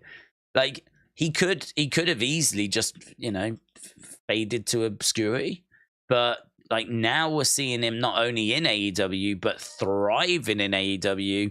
I think for those of you that used to watch him on NWA Power back in the day, going back to like 2020, on those weekly NWA Power shows, which were awesome, by the way. He was someone that, as I said, I mean, it's really fun to go. I think those episodes are all still up. You should definitely go back and watch them. He was someone that you could see getting somewhere, but equally you could see him stumbling, and you could see it being like not a problem, but you could also see it being that there's a lot of busted prospects in wrestling. There's a lot of people that, you know, a lot of people that could have made it, maybe should have made it, that don't end up making it. You know, you could just point at Rick Boogs, or you could point at Riddick Moss, you know. You could point at a few different people that we had high hopes for. Keith Lee. I mean, look at Keith Lee. Keith Lee was an animal in NXT, and we were all like, you know, when he wins the NXT title, which, you know, gets forgotten about that he did win that belt. But, you know, when that was a great moment, and it really felt like he was going somewhere. And when he got called up to the main roster, he was feuding with Randy Orton. Kind of felt like we were getting somewhere. And then, like, he got released and everyone was like, man, I can't believe WWE misused him. Look at him in flipping AEW. Right? Look at how he's been used in AEW. So, you know, Keith Lee is just an example of, again, someone that you looked at and thought, yeah, we could really do something with this guy. He could really get somewhere. And he's had a great career anyway. He's carved a great career out for himself. I'm not saying that he hasn't had a great career regardless, but I'm talking about people that could make it in one of the big promotions. And he got to the main roster. I mean, he was going, he was cooking, and then hit a brick wall, didn't he? Became flipping Bearcat, didn't he? And then in AEW, they've done some all right stuff with him. I loved his tag team with Swerve, but yeah, again, you know, all of a sudden starting to look like a flipping wizard, and just got a bit lost in the shuffle, didn't he? It's hard, man. It's hard. It's hard to kind of fulfill your potential. There's so much stuff that can go wrong. Someone can just look at you and go, nah, I don't fancy it. I don't see it. You know, it just takes a promoter to go, yeah, nah, don't see it. We are live with the pre-show. It's 5:30. It should be starting now. I think they set their time for like 25 minutes past, just to get people in early. So there's been 5 minutes of nothing but a graphic. But now we just had a little change, and now the graphic's moving. So it looks like we are live, and it looks like we are about to go over to the shows. We said 4 matches on the pre-show, and we will get to that. James said, do you remember when Max Caster was one of Lashley's sisters? Yeah. I don't know the other people that were in that lineup. There was 3, wasn't there? That did Bobby Lashley's sisters. That was a bad segment. That was a dark time. There's been a few bad segments like that over the years. But it's funny because even that one we knew was bad at the time. Here's RJ City, Renee Paquette, and Stokely Hathaway. So we are up and running. We have got a picture. We are seeing inside the venue. And as we said, we've got these three on the entrance ramp. They're just going to probably throw over to one of the matches. As we said, we've got 4 matches on the kickoff show. And then we go into the main cards. Oh, I do want to try and get to as many things as possible, but we've really just been getting stuck into some really fun subjects. So big shout out to everyone that's joining us. I hope you're enjoying the conversation or even having your own conversations. It's absolutely fine. Everyone is welcome as we are working our way towards this show. As we said, we do have the coverage starting. We are going to be having 4-on-4 match coming up soon. And Shane Taylor, Lee Moriarty, Mercedes Martinez. It's just a lot of people. I don't know how that match has come about. There's Josh Barnett against Claudio. That's going to be good, man. I'm really looking forward to that. It's a good card. It is a good card. So, yeah, I hope everyone's well. I am going to try and jump into the chat. I know there's a couple of comments I need to get to, though. Like Hollywood Guy said, I'm hearing that Hollywood Guy is behind the devil's mask. Ha, ha, ha, ha, ha. Hollywood Guy, shout out to you. I would imagine if anyone knows if Hollywood Guy is behind the devil's mask, it would be Hollywood Guy. So, Hollywood Guy, appreciate the support, my friend. And talking of friends, is Aaron in the house. Aaron, I hope you're well, buds. I hope you're excited for Wrestle Dream. I hope last night you had a Wrestle Dream of your own. Getting ready for the show today. Aaron said, I'm a big fan of Julia Hart. She needs improving, but she's only 21. I hope she wins tonight. The house always wins. I really like the cards. Edge, question mark. So, Julia Hart, I would agree, 21 years old, prospect for the future. I suppose the point I was making earlier is that I don't think she should be on TV on Dynamite right now. They need to have a developmental brand where someone like her can learn and grow. I suppose in a way, is she not their Cora Jade?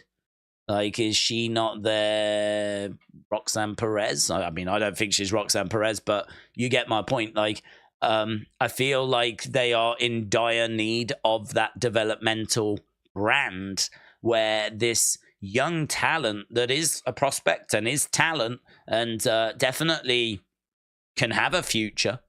I think it needs a space to grow.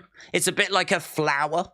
Like, you know, a flower needs watering, needs sunlight and everything in order for it to grow. Like, if you're going to just put it out in the garden and hope for the best, it might get eaten by the animals. And that's what we have to think about with Julia Hart. She might get eaten by the animals. And I don't want to see that, and you don't want to see that. She needs room to grow. She needs watering. Julia Hart needs watering. She needs sunlight. She needs watering, right? But not too much watering. She can get overwhelmed. In regards to Edge, not for me. Nothing has changed. Nothing has changed for me. I don't see it. I still don't see it. If it happens, I will genuinely be shocked. Not fake shocked. Not oh, this will be good for a reaction video shocked. Genuinely, I am not expecting this. I haven't seen any news today to say that it's a done deal and that he's coming in or anything like that. So I'm just going off the same information that I think everyone else is going off. And I ain't seen nothing to tell me that he's coming in. Certainly little things that if you want to read into them, you know, the fact that he's like seemingly not re-signed with WWE.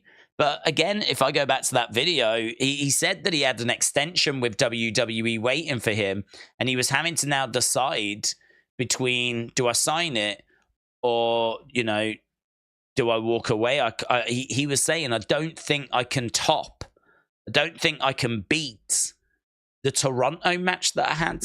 Like, even though it's not WrestleMania, it felt like WrestleMania to him because his friends and family were there in the crowds. And that was such a special moment. I believe him. I believe him that was a big deal for him because just the year before, He said, didn't he? How about we all say goodbye together in Toronto? He said that to the Toronto fans. He said that to the Canadian fans. Let's say goodbye together. And then a year later, he has the match there against Sheamus. And we haven't seen him since. And then reports came out that his contract had expired, and now he's having to weigh up whether he signs the extension or not. I think there's a massive piece of this puzzle people are ignoring, and I don't know why they're ignoring it. But I think they're ignoring the retirement piece of the puzzle. Everyone seems to think this is a decision between does he go to WWE, stay there, or does he go to AEW? When there's a massive third piece of the puzzle that everyone's just going, yeah, I'm not bothered about that. I'm not interested in that one. That's not fun. I don't want to talk about that one because it's not fun. Yeah, but it might happen. Yeah, but I don't want to talk about it. There's no fun in speculating if he's going to retire. Yeah, but that might be what's happening.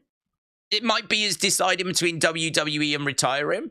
Yes, but I want him to go to AEW, so let's talk about that instead. Okay. So, look, for me, that's what it looks like to me. Now, there's the report from Better Wrestling Experience that said he's closer than ever to joining AEW. But a counter to that is he closer than ever to joining AEW because he's closer than ever in not having a WWE contract? Like, when was he never under a WWE contract? Because even when he was out of action, he was still under a contract because he was doing the Edge and Christian show on the network. And we were making figures of him, and he was in the video game. So he was under, I think, a Legends deal. So even when he wasn't wrestling, he was still under some sort of WWE contract. My understanding is that if this contract now expires, I don't know that he's going to immediately sign a Legends one. So it is true. He could be closer than ever to joining AEW because he could be closer than ever to not having a WWE deal, which would mean he is closer than ever being available, right? So that one tweet that Better Wrestling Experience put out, I think people have looked at it as he's closer than ever joining AEW, meaning, you know, I think people are visualizing him like with a pen in his hand, like leaning over the contract going, what shall I do? Shall I sign it? Shall I not sign it? Like, I think that's what people are visualizing, when it just might not mean that at all. It might not mean that. It could mean that. It could, I mean, like, it could be that he's there with an AEW contract going, shall I? I don't know what to do. Beth, what would you do? Or it could mean that he's closer than ever because it's, you know, well, he's closer than ever to being not a WWE superstar.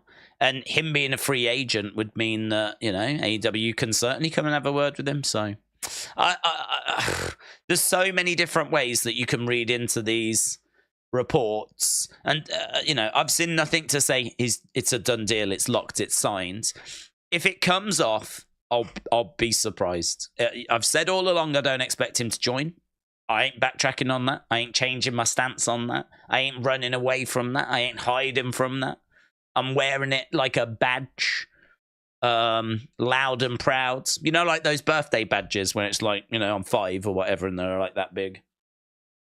I've got, I don't think Edge is coming to AEW on a badge that's that big, right? And it's a hill that I'm willing to die on because I haven't seen anything to tell me that he is going, apart from fans speculating. That's all I've seen. Fans speculating. So to me, I'm still in that gang. I'm wearing that badge, but we'll see, won't we? We'll see. We will see. I tell you what, I've got no doubt that Tony Khan will have slapped a massive contract offer on his table. I got no doubt about that. I got no doubt that Tony Khan is going to try his absolute utmost to get Edge. I have no doubt about that. I've got no doubt that if Edge is done with WWE, that he is going to have a big decision to make, you know, as to whether he retires or whether he joins AEW. I've got no doubt about that. So yeah, we'll find out. I think this show is going to get, it's great for AEW because this show is going to get certainly extra viewers tuning in just to see if it's going to go that way. So, yeah, for me, no, but we're going to find out, aren't we? We're going to find out tonight on Wrestle Dream. So, we're 10 minutes into the show. Aaron, I hope you enjoy it, my friends. I'm sure you will. I agree with you as well. You said this looks like a good card. I think it looks like a great card, definitely. Big Time said Collision head-to-head with NXT No Mercy did 304. Collision did 304,000. Down from 562. Worth noting that Becky and Dragunov started after Collision had ended. Even developmental really dropping them that badly. I don't know. I mean, first of all, I didn't know they'd done 560. That's a good number, isn't it? The week before. I mean, that's not bad for Collision, knocking on the 600,000 door. But then 300,000. I mean, like, what was it? 304? You are knocking at the door of that number, starting with a 2, aren't you? 200 and some thousand. I mean, that's not good. I've run the numbers in my head, and I've come to the conclusion that's not good.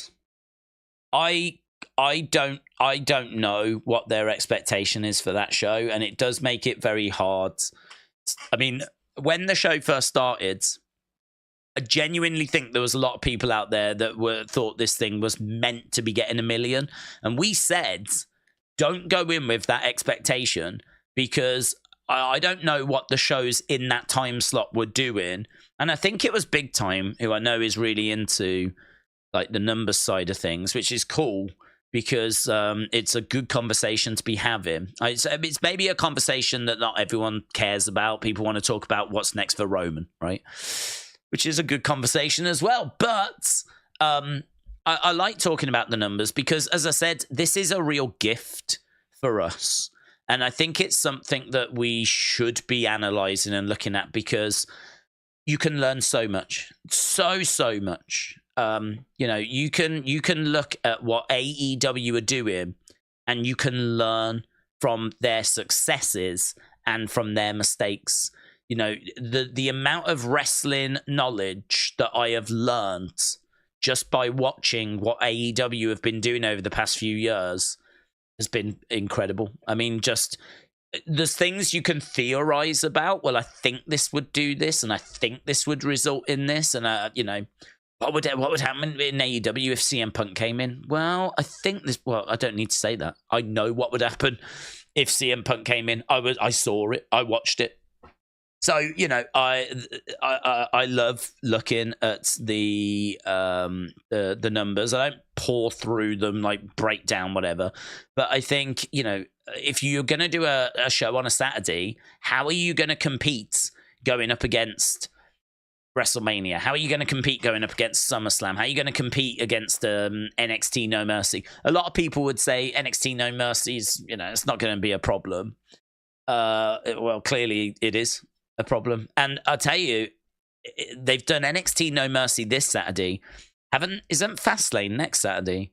Does that mean that Collision has just been like smashed in the face this week and it's going to get smashed in the face even harder next week? Like, is this something, could we see more NXT Saturday shows to kind of hurt Collision? Maybe that's like something they're going to look to do. More of these big NXT shows on a Saturday the week before. It could be that we get 12 pay-per-views from WWE, premium live events, and the week before each one, you do an NXT premium live event. And so that means that there's 2 weekends a month that have got premium live events on from WWE. Which, you know, what would that mean for Collision? If you can make those NXT cards juicy and you can like hurt Collision's numbers, what would that mean for Collision? What is the expectation? So as I said, I love looking at this stuff because we learn so much. you know, I just said I don't know what the expectation is, but if Collision gets cancelled, well, that'll give me my answer, wouldn't it? So I'm getting all this knowledge, all this information with no risk. I ain't paying for AEW. I haven't got to worry about if it goes out of business. So, but I'm getting all of this info, all this knowledge, you know. So it's I know that we talk about the numbers, but I think you can learn so much from them. Yeah. Do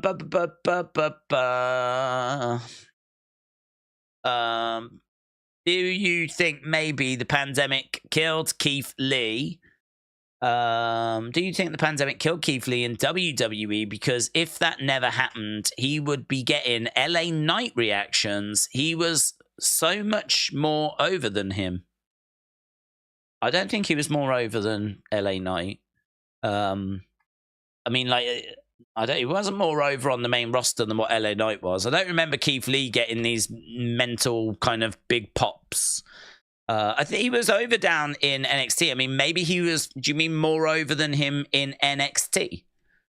No, I don't think it did.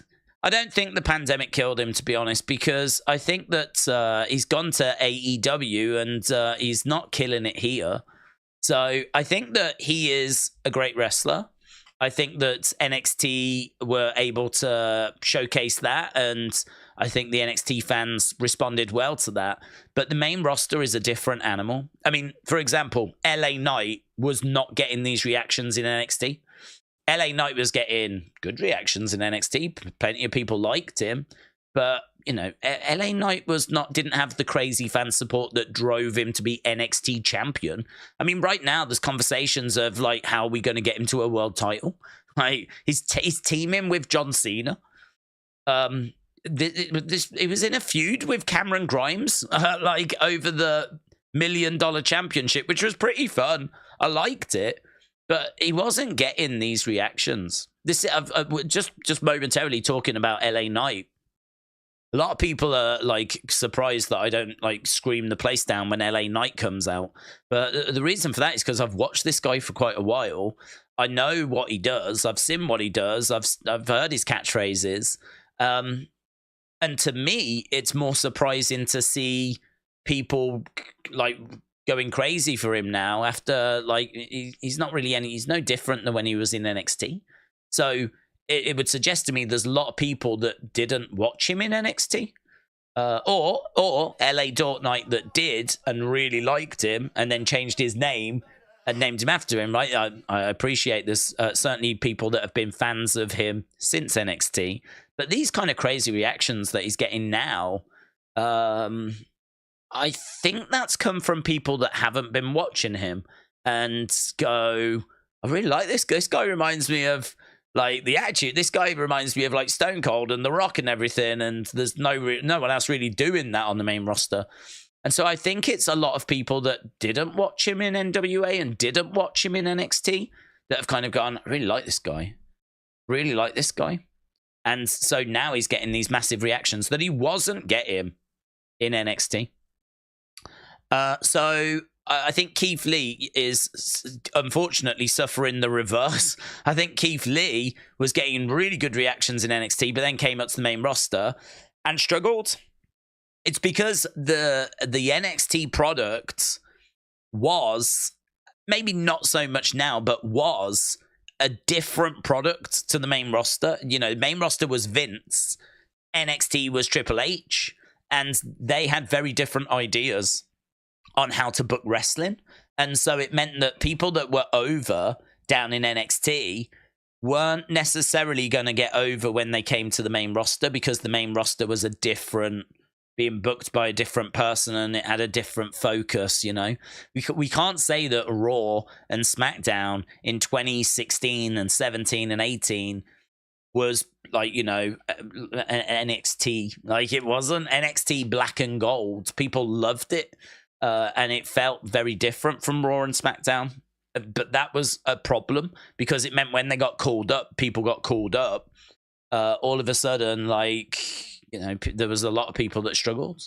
And one of those, I think, was Keith Lee. He just couldn't connect with that main roster audience as well And then, like, if you start to like struggle with connecting with the audience a little bit, then all of a sudden, you know, the creative starts to get a bit softer. And I can't remember if he had to deal with any injuries or anything. I remember that they kind of brought him back and they had like the Bearcat name, and everyone was like, Bearcat? It turned out just to be a bit of a nickname, you know. It was Bearcat Keith Lee. Which, you know, in retrospect's probably all right. It's not the best, but I don't think it's a career killer. So, yeah, I think that I think there's just a big difference between NXT and the main roster. And I think that you can be a big star in NXT and then really struggle on the main roster. Or you could be someone that just does so-so down in NXT and then get up to the main roster and kill it like LA Knight has done. LA Knight, I think he can work both. You know, he can go to NXT and be loved by that fan base, and then he can go to the main roster and kill it with his promos and have solid matches and remind people of the Attitude Era, and you know, it's he'd be appreciated even more so. So yeah, I don't know that I can say it was the pandemic that killed Keith Lee. I think I would just say that I think he struggled a little on the main roster. Some of it not his fault. I think there was a lack of momentum there. I can't recall as to why he left. I think I can't remember if he got fired or if he got frustrated. I can't quite remember. But either way, he struggled with momentum, struggled with getting good creative. But I would point at him being in AEW and it not working out for him so far as being an example of it not necessarily being WWE's fault. I think, you know, people have pointed this out on social media. If you are on the main roster in WWE and you underwhelm, people point at Vince and they point at creative. They don't so much point at the wrestler because we might have seen some good stuff out of him in NXT. So, but they'll point at Vince, they'll point at creative. Who do you point at if they then go to AEW and they also underwhelm? Like, who do you point at then? Because Keith Lee, I would say, was underwhelming on the main roster in WWE and then has now gone to AEW, and I think he's underwhelming there as well. So is that a Keith Lee thing? Do we point at Keith Lee there? Or is it bad luck and it's twice he's been booked wrong and it's twice that creative have not had something for him? Could be. I'm not being funny. It could be. It could be just really unfortunate. It is possible that you go to the main roster and creative don't have anything, and then you go to AEW and creative don't have. That is possible. But I think that I think there's probably a little bit of blame that Keith has to take himself on that one. So, you know, it's there's lots of different reasons as to why people don't do it. Maybe there could be a little something in the pandemic. It was a crazy time. I don't think I would point at that as being the reason. But I think if you wanted to use it as like part of a reason, you wanted to say this did not help, I could totally go with that. I could go with that. I mean, like, it was a crazy time. The creative was all up in the air. Very difficult with no fans being around as well. So, yeah, you could definitely point towards that as being something that's affected, I think, a lot of people. Right, let's go. I've got to try and, man, not talk as much, but I can't do it. Zack said, what are your 3 favorite AEW pay-per-views so far? Do you know what? I really, really struggled with the early AEW pay-per-views. And it's funny because a lot of people, I think, look back at that time quite fondly. And, you know, there's a lot of people that will say that the current product just doesn't feel like when it did at the start. I think AEW did a really good job of having that, we're in this together, it's us against the world. You know, people wanting to support Kenny, wanting to support the Bucks, wanting to support Hangman, wanting to support Cody, like they're doing it on their own. It's sink or swim.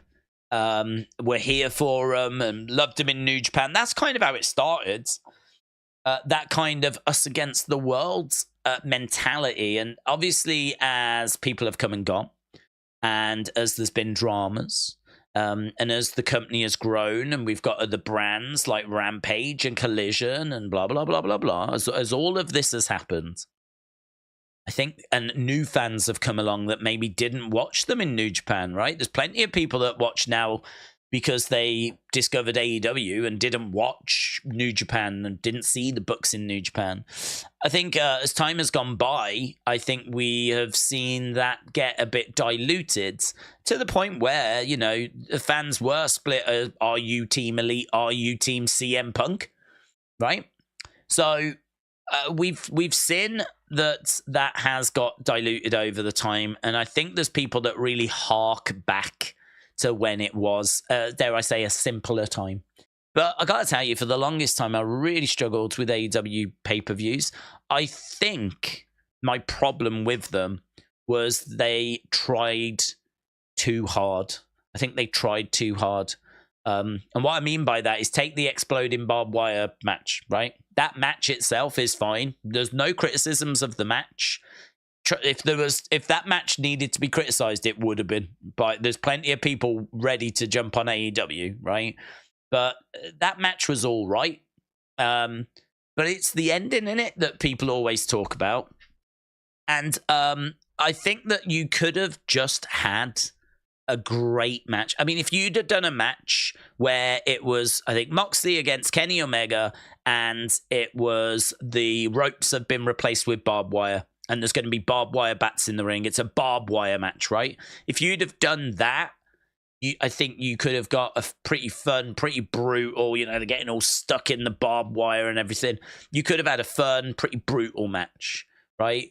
But they had to go that little bit further and make it an exploding barbed wire one, which I know is a thing in Japan, right? I know this isn't an AEW invention, but they went that. But if you watched in Japan, there was plenty of examples of the ring being a bit underwhelming when it exploded as well. Terry Funk famously was in a match where he had a great match and then the ring exploded and it was a load of rubbish, just like what you saw on AEW.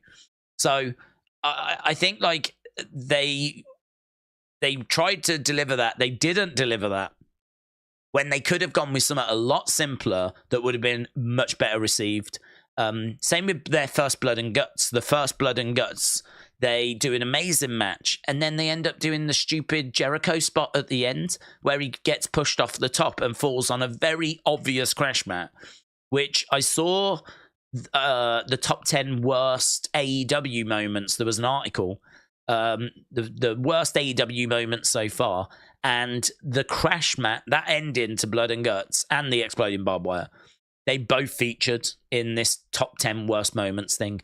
So there's an example of two big, high-profile pay-per-view matches, I think main event matches, both of them ending in a way that just wasn't needed. Could have been a lot simpler and would have been much better received. That, to me, was a constant theme of their early pay-per-views, trying too hard. Trying to go the extra mile, never quite being able to deliver it, and actually ruining, I would say, a lot of the miles that you delivered. You know, it's a little bit like running a marathon, doing really well, making a great time, and then like spraining your ankle with a mile to go. You know, okay, you might get to the finish line, but it ain't the time that you was gonna be set in. It's a much slower time. It's a time that doesn't look all that impressive in the cold light of day, even though you blasted, say, 27 miles and you was like world record pace and you was doing really well. That final mile, you end up spraining your ankle. You're literally crawling on the floor. It's raining, right? You get in flipping passed by 5-year-olds and, you know, you get to the finish line, but, oh, God, you know, you could have... there could have been a way that you could have made it. Maybe you shouldn't have run as fast in the 27. Maybe you could have paced it a bit better. Maybe you would have finished a bit quicker. And I feel that with the shows, like, they were doing some really good stuff, but there would always be something in there that would just be the big talking point that would just overshadow everything. Like that exploding barbed wire thing, it overshadowed the show. It overshadowed the rest of the show. It certainly overshadowed the match. So for me, that the early stage is an example of that. And then I think there is a shift where we don't do that as much and we don't rely on surprises as much. You know, we went through a period of that as well, where like every pay-per-view had to have a surprise. We got to the point where the surprises just weren't very good. And so we kind of got through that as well. That was another phase that we went through. I have to say, I think the pay-per-view offerings in the past, I don't know, I'd say the past like 18 months or so, I think they've been amongst my favorite. I mean, I really enjoyed All Out. I thought All Out was a good, solid offering. I really enjoyed that. All In at Wembley, I thought there was a lot I could pick fault with for that show. I think if you went there, I think you had a great time. I think you enjoyed it. It looked great on TV. But there was plenty about that show that wasn't to my taste. I think the show the week later is a better show. I think that's a better show. So I don't know. I might be tempted to go with that one. I remember there being a Revolution as well. I think it's the one where we get like the Bucks against Omega and Hangman. That match I absolutely love, and I think the rest of the card was really strong as well. So I want to say like Revolution 2021. I feel like that was one of the first AEW pay-per-views I really enjoyed as well. And as I said, like All Out recently, I really enjoyed that one. And I feel like there was a Full Gear last year. Was it Full Gear last year? What was the card of that? Right now we got Tony in the ring. We're just honoring Inoki. Let me have a look at last year's Full Gear. Rocky Romero is in the ring. Tony Khan right now fearing for his life. Yeah, okay. So last year's Full Gear was the one that had acclaimed against Swerve in Our Glory, and I love Swerve in Our Glory. It had Jamie Hayter against Toni Storm as well. I mean, funny because I used that as an example earlier of two women that I think you could build the division around. They were on that card as well. That was the card that had Saraya against Britt Baker. So that was like Saraya's return match. So you've got the return of Saraya, Jamie Hayter, Toni Storm, acclaimed against Swerved in Our Glory. There's Jungle Boy against Luchasaurus and the blow off to that with Christian. Yeah, there's a fair bit there. There's a fair bit there. Wrestle Dream! Tony shouting. So without like going down the list, the first three, I'll just go with the first three that come to my mind. I remember there being, I think, whichever the show was that had Hangman, Omega Bucks. I want to say it was a Revolution. I want to say it's 2021. I'm going to go with Full Gear from last year, and I'm going to go with All Out from this year, which I really enjoyed that show. Going to have a great time. Going to have a great night.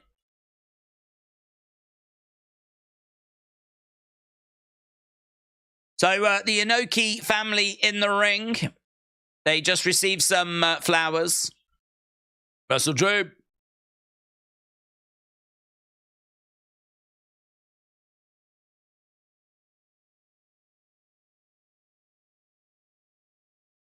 We're going to put on the screen what we're putting on the screen.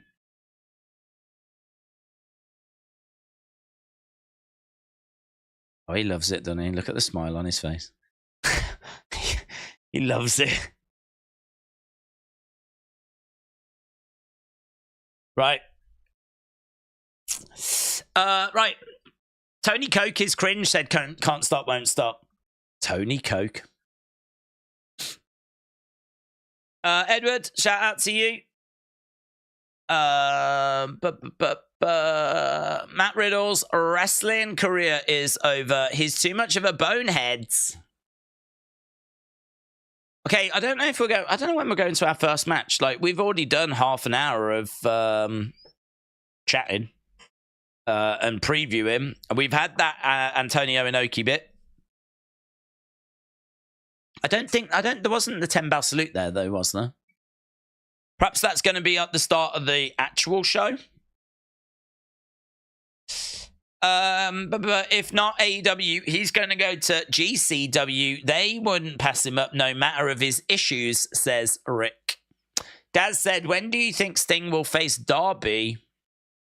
Well, I feel like that's got to be the most likely retirement match for Sting. And I think that Sting's probably getting to the point, I feel like he's getting, a lot of people thought that it would be at Wembley, didn't they? But then they're doing Wembley next year. So, I don't know, could it be in Sting's mind to just get to Wembley next year? You know, I think Sting is someone that can do pretty much what he wants, you know? I think that if he wants to do a match at next year's Wembley show and call it time there against Darby, I think Tony will absolutely book that for him. And I think that would be a big match to put on that show, actually. But equally, you might feel like he's got a couple more years left. I'm sure they'll do, like, you know, big stadiums in 3 years' time, 4 years' time. You know, I think this is just the start of them doing stadium shows. So I think there's going to be plenty of opportunity for him to go. So the only person that knows the answer to that is Sting. Nigel McGuinness, Excalibur, and Jim Ross.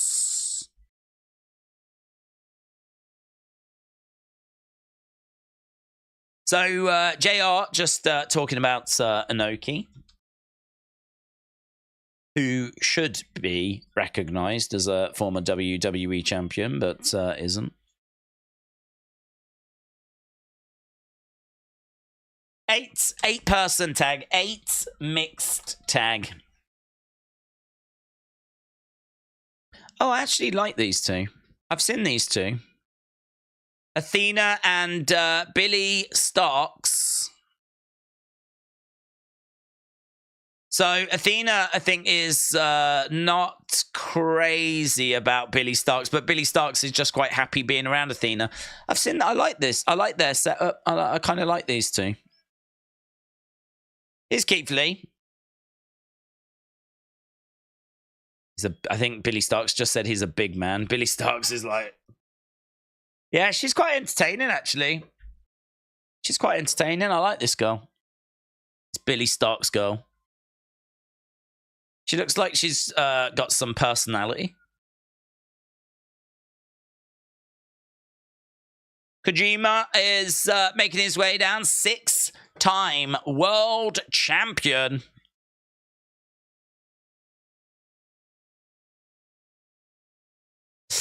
Mr. Rotella, how you doing, mate? Hope you're well. Mr. Rotella said, what will make Tony Khan fear for his life tonight?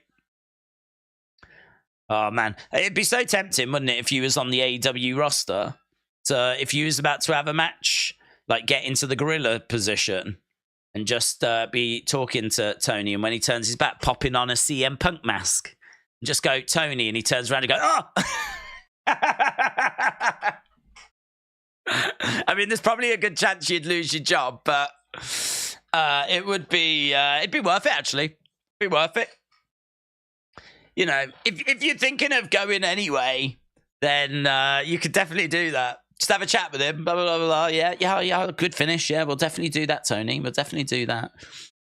Can you just tell me actually what it says on the script? You know, he turns around. Pop it on.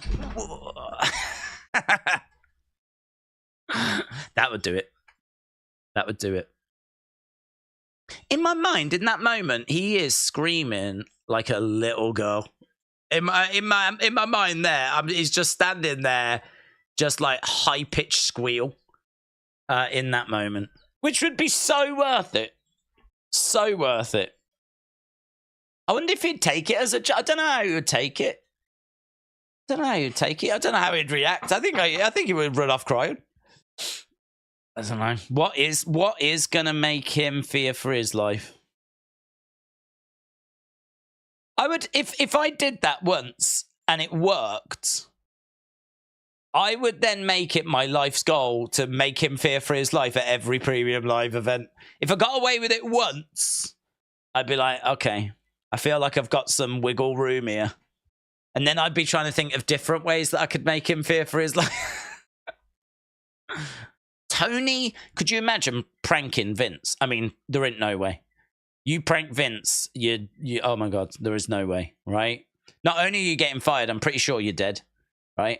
But I reckon you could prank Tony, and I reckon he would take it. Because I think he so wants to be one of the boys. I think he really does want to be one of the boys. And I'm not saying that as a disrespectful thing. I'm saying that I think he loves wrestling so much that he wants to be in with the boys. He wants to be in, like, you know, he doesn't really want to be the boss.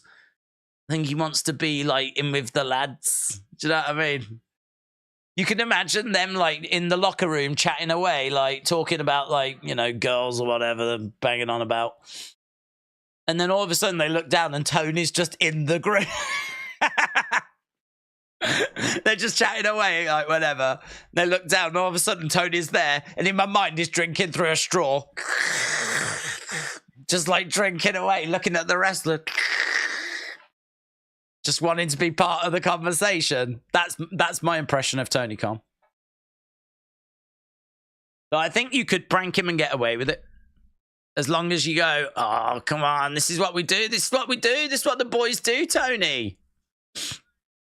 He's like, yeah, no, I can take a joke. I can take a joke. Okay. God bless him. God bless. The amount of joy that Tony has brought, I think, wrestling fans, not just from, like, you know, the promotion that he's set up, but just him being him.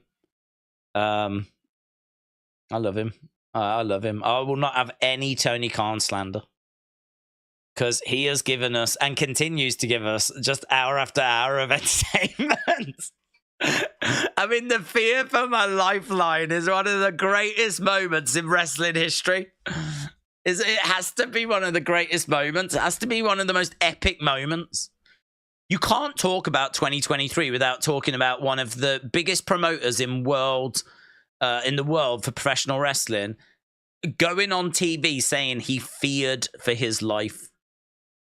You can't talk about the show without including that. Chop coming in there by Taylor. So, yeah, Mr. Roteller, I hope you're well, my friend. We were talking about the NWA and the glory days of Power, which I still think is going. I think Power's still on. And I think it's back on YouTube, actually. But the problem was that they went behind the paywall. So you had to pay to watch it. And that's not good for our community because, like, there's a lot of people that will watch and take a chance on wrestling. But do you know what I mean? It's one thing to give it your time. It's another thing to, like, sign up for a subscription. And so, like, I mean, the numbers, our watch-alongs just died. And I think their viewership died as well. I don't think it was just our community. I think it was widespread. So I think they're back now, and I'm sure they're doing some really good stuff, but I haven't seen it in so long.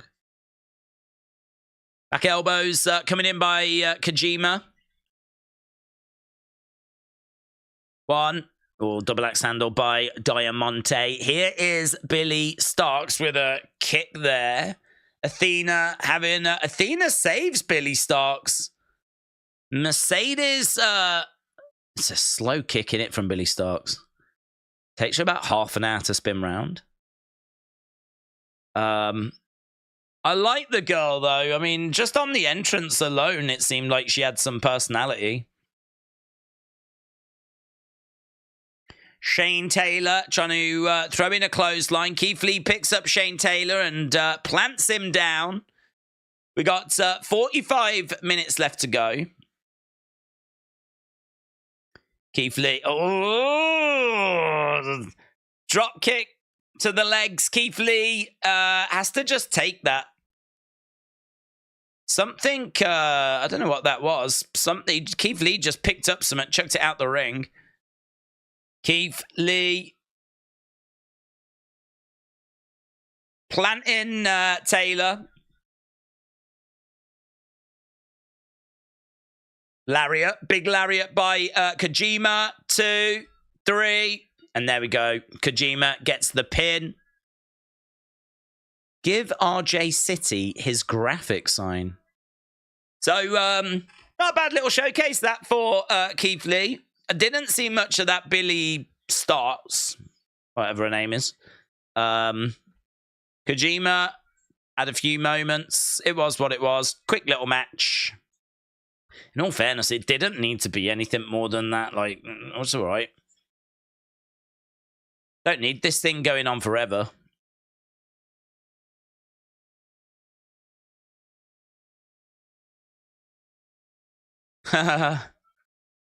Athena was like having a word with Kojima there. Kojima was a bit confused as to what she wanted. So he was like trying to figure out, like, do you want me to bow or what do you want me to do? She was like, no, just stand in the middle. We're going to go. We'll give you a moment. And he was like, oh. Right, they're just running down the card. We got 3 more matches to go. Big Time said, what keeps a live stream or trying something new around? What keeps a live stream or trying something new around? Does it need to do a certain number of views and engagement? What keeps a live stream or trying something new around? Do you mean on the channel? Well,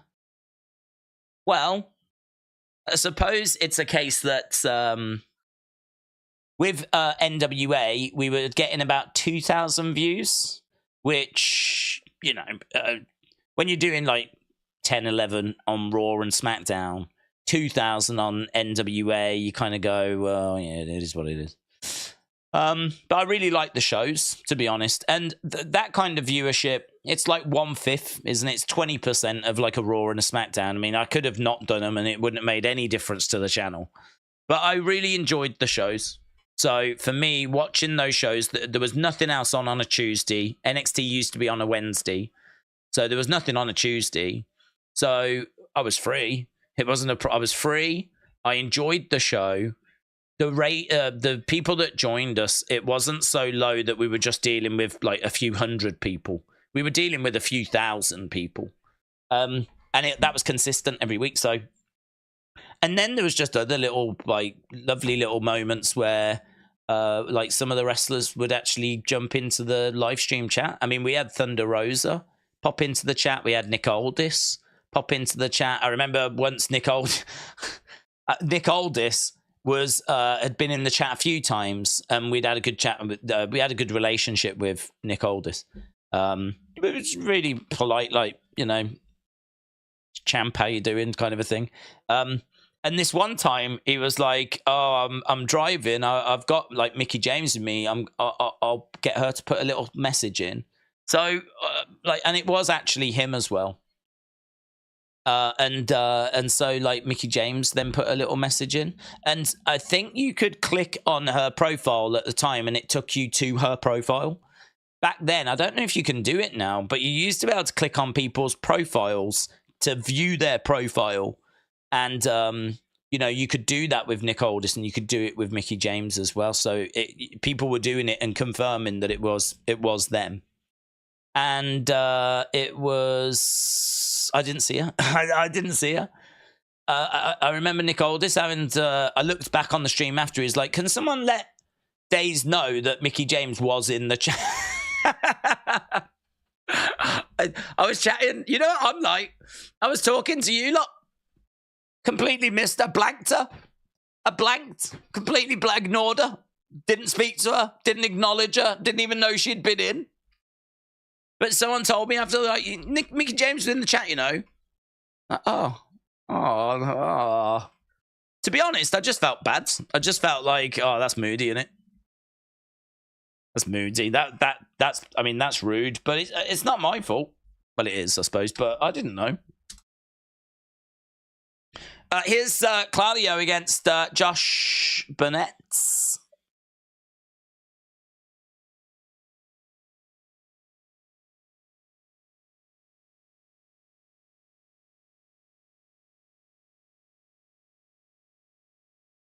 Okay, so both these guys in the middle of the ring at the moment. So yeah, just to finish answering the question, what would stop someone sticking around?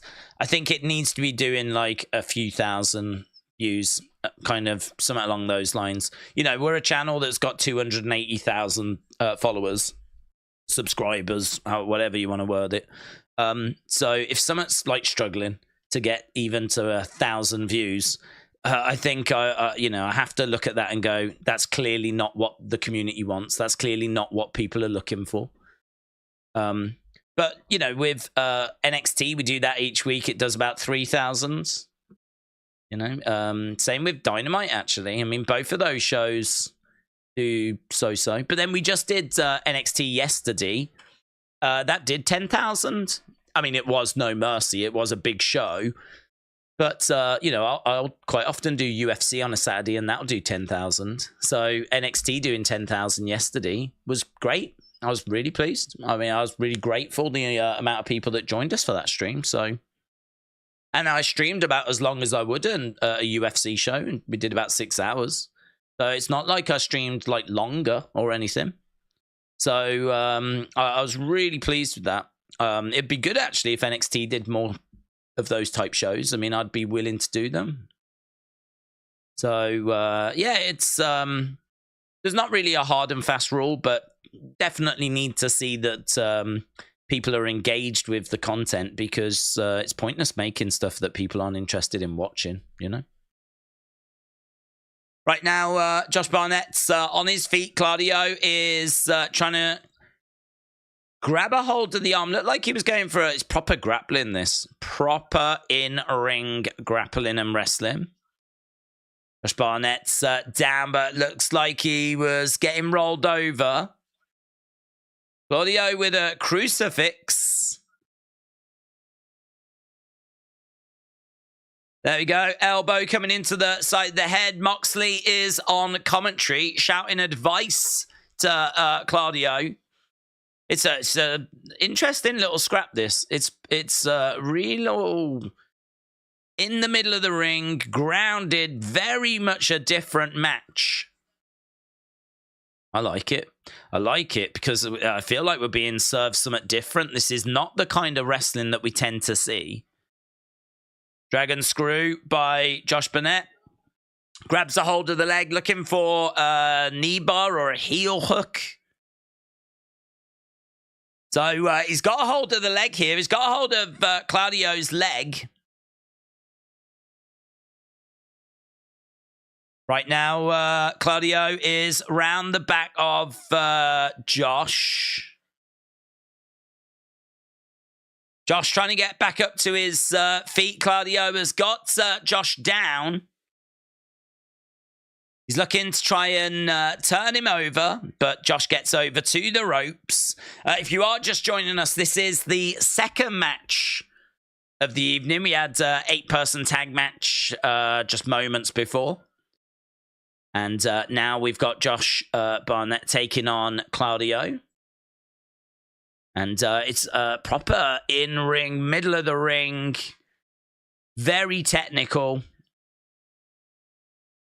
Josh, again, calling for Claudio to come forward. Claudio edging forwards. Claudio's a big guy, man. And Josh is just even a little bigger. Kick coming in there by Josh.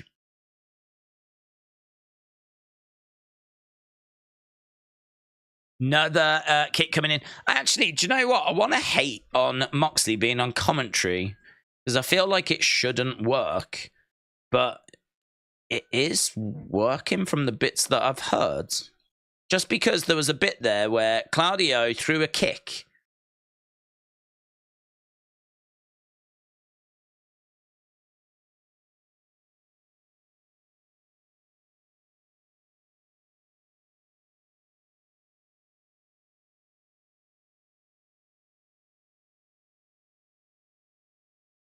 Yeah, look, I mean, he's got a few facts. His delivery is maybe not brilliant. There's a few occasions where he's shouting at Claudio to come on and all that. I could probably do without that stuff. But there's a few bits there where he's putting on like an abdominal stretch. And then he talks about how Josh Barnett wanted to be on this show because of Antonio Inoki and paying his respects and whatever. So like that, nice little tidbit there.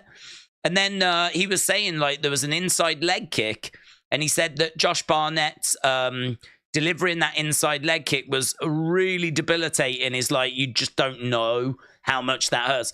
So he can actually talk from an active wrestler's point of view, which is kind of interesting because we don't really ever get that. So him talking from an active wrestler's point of view and saying, you know, how those kicks feel or how those punches feel or what is it that Claudio could be looking to try and set up. It's kind of interesting and certainly something we're not getting from Tony Schiavone. Belly to belly there by Josh. That's nasty. Double wrist lock. Josh keeping...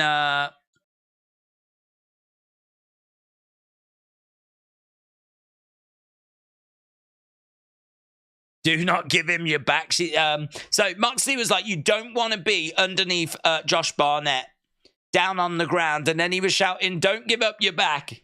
I mean, I think that Moxley is a bit of a mixed bag on commentary, if I'm going to be completely honest. Sometimes he's just yelling out to Claudio, but then sometimes he's got a few interesting little bits that he's putting in as well.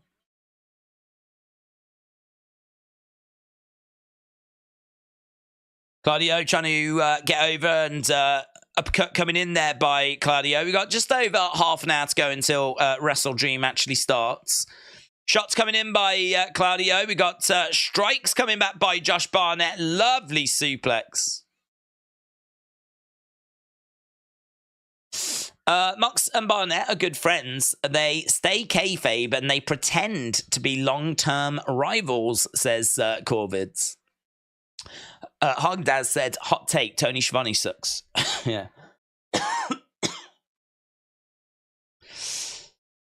Claudio. I get why they wanted him because he's an iconic voice. You know, is in many ways the voice of WCW. And I think that if you're starting a new promotion, getting JR and getting Tony definitely provides credibility to your commentary. It's just unfortunate that both are old now and well past their primes. Their delivery is not as sharp anymore. I think it's hard for them to get as enthused as they used to be able to. Claudio manages to roll up Josh Barnett there.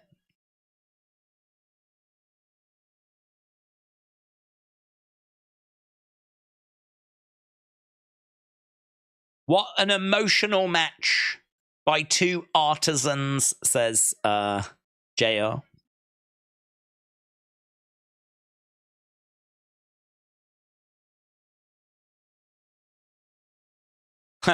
Moxie said, I feel like I'm going to pass out. That was so stressful.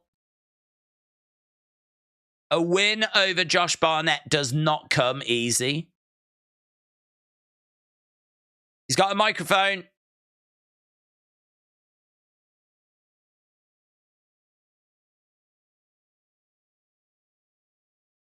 Do all you want, but listen.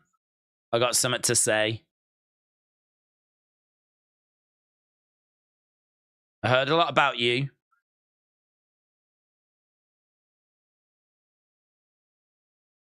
You're highly regarded.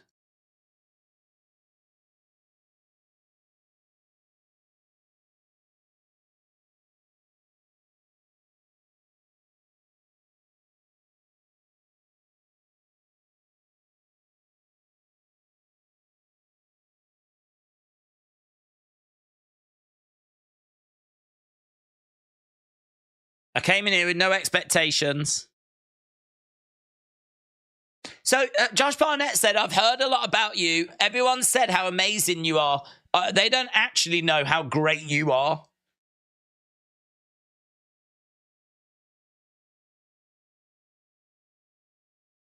Inoki-san would approve of you. He would be a fan of you.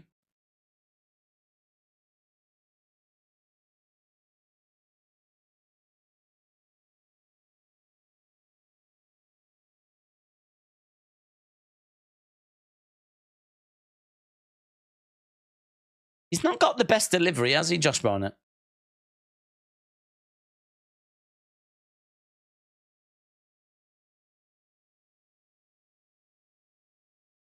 Josh Barnett said, this isn't over.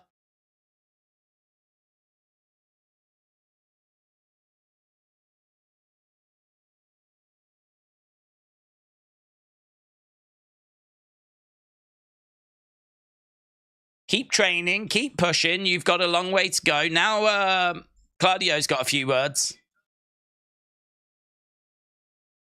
I'd love it if you went, well, you were rubbish. Thanks for the compliments, but you were rubbish. I appreciate the kind words, but that was easy for me.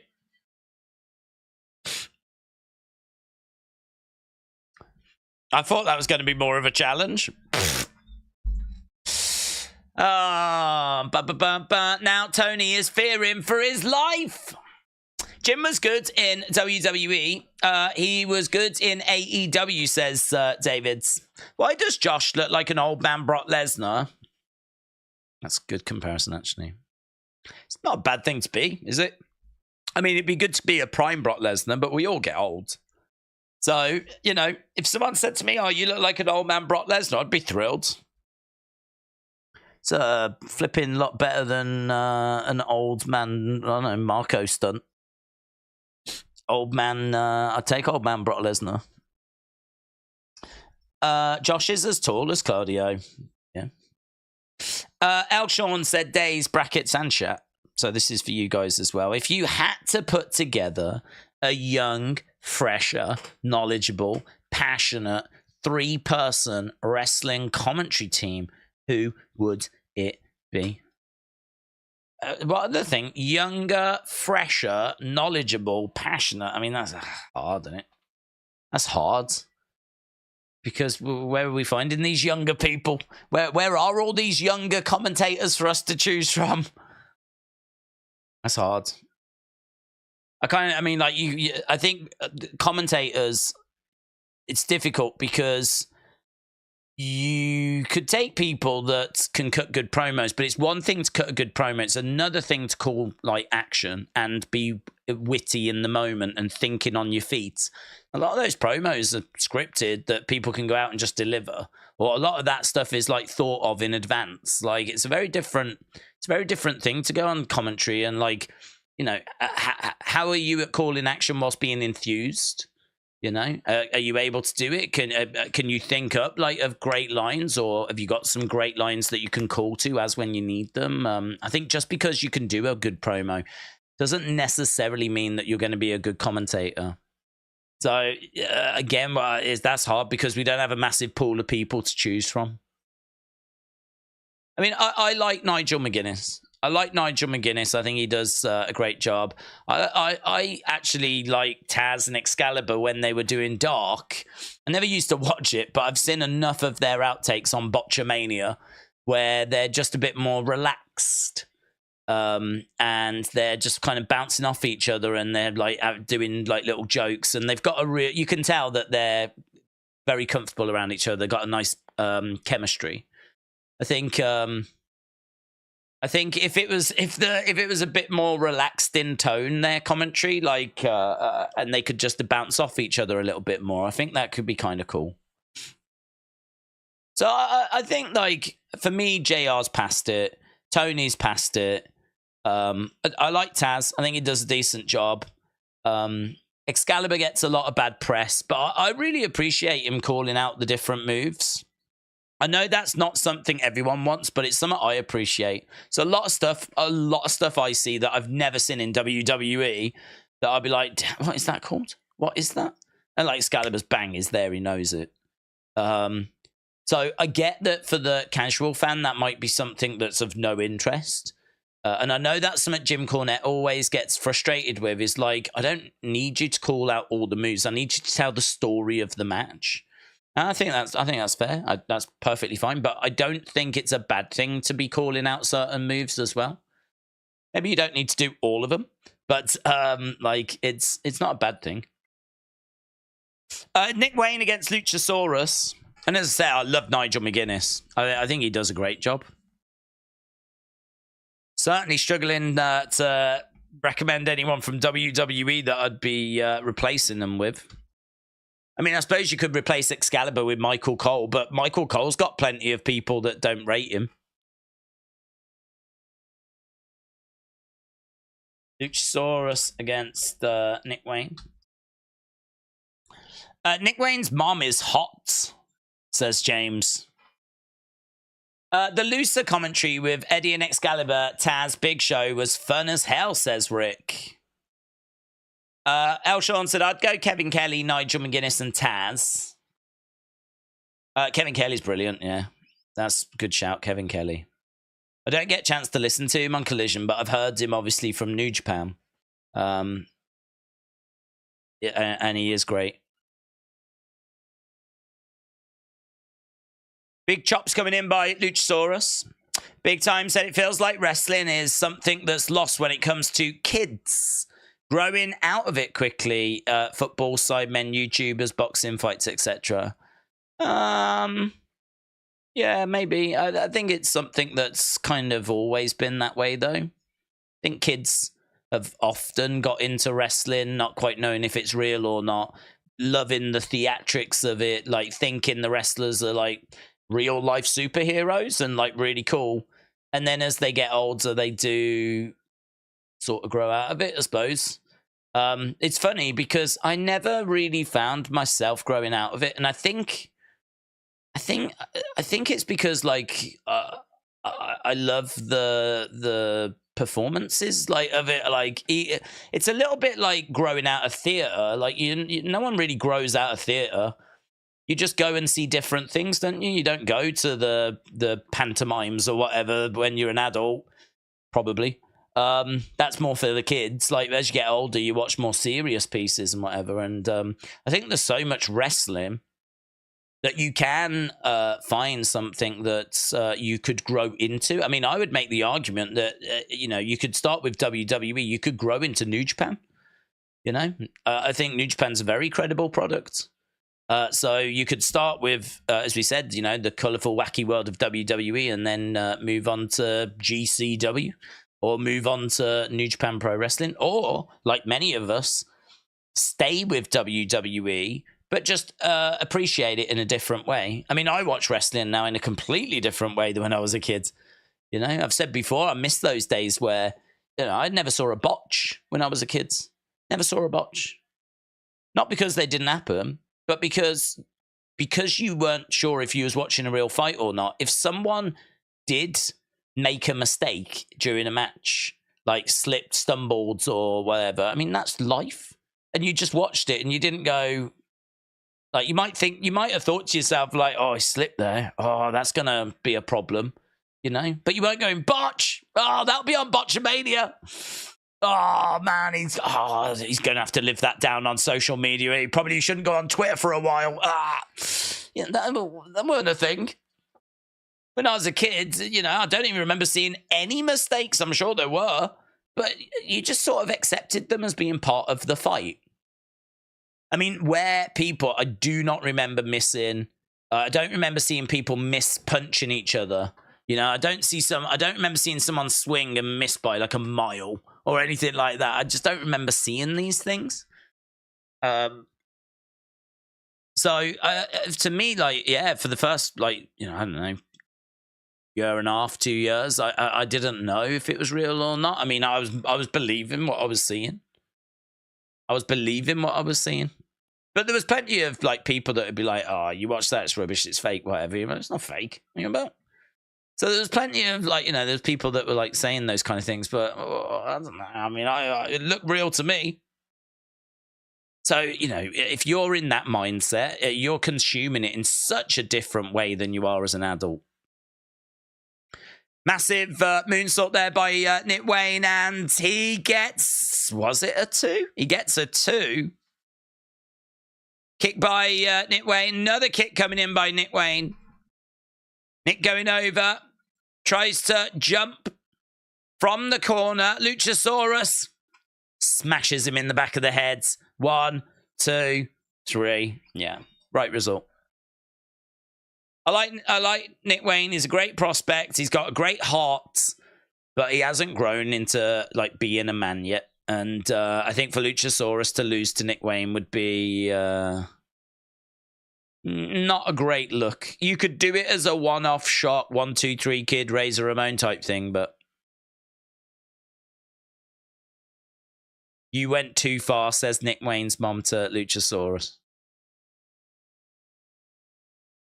So yeah, I think that's a bit of a problem wrestling has had. A lot of people get into wrestling when they were kids. You hear a lot of people like, yeah, I used to watch that when I was a kid. Oh, I loved that when I was a kid. But unfortunately, for whatever reason, there does come a time where people think it's just, do you know what I mean, girls. I think that's the truth. It's girls. That's who I blame. I think if you're a guy and or a boy and you're watching wrestling, I think you'll get to that age where you discover girls, and then all of a sudden wrestling just very much drops down the priority list. All of a sudden you're not getting wrestling figures for Christmas, you're getting aftershave. That's when you know it's over. Luckily for me, girls don't like me, so it's never been a distraction. It's never been a problem. Never needed aftershave. Joke's on you, women. Ah. Right, they're just running down the cards. Big Time said, the whole wrestling being fixed, once that is exposed, when you're hitting your teenage years, it's like, I don't want to watch this. I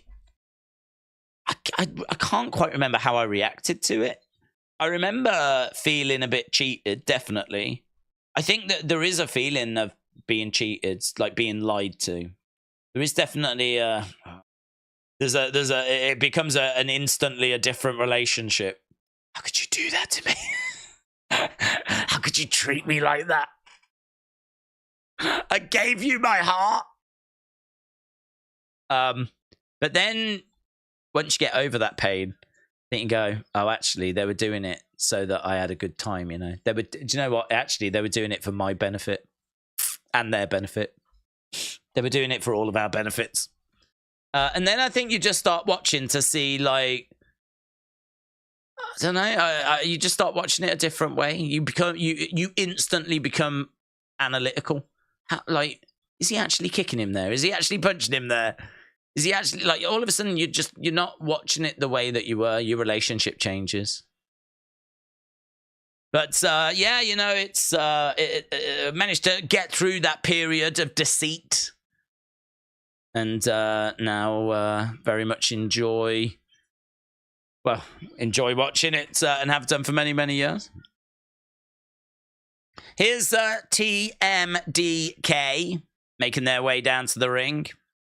Shane Hasty, Mikey Nichols, Bad Dude Tito. Is that Tito Santana? Let's go. Big comeback. Biggest comeback of 2023, Tito Santana. The Mighty Don't Kneel. TMDK. Who are they? I can't remember who they're taking on. Oh, Acclaimed. Is it Yo? Now listen. Is it these boys? I think it is, isn't it? Oh, man. They've got them on the kickoff show. What are they doing? Here we go. Let's do the rap. Yo, now listen.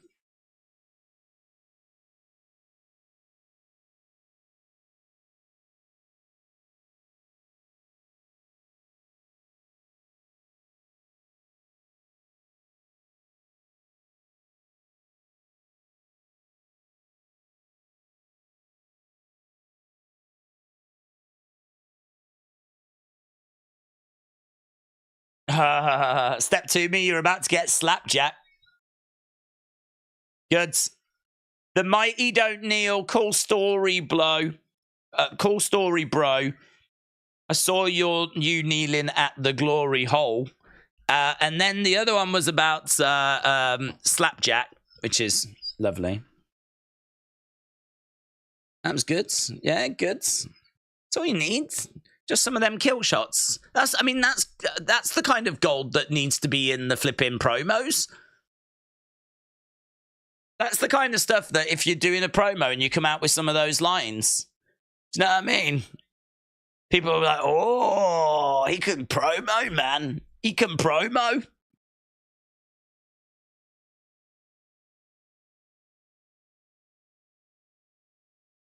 I thought he was going to say something like, I went to get my hair cut, I went to get a fade.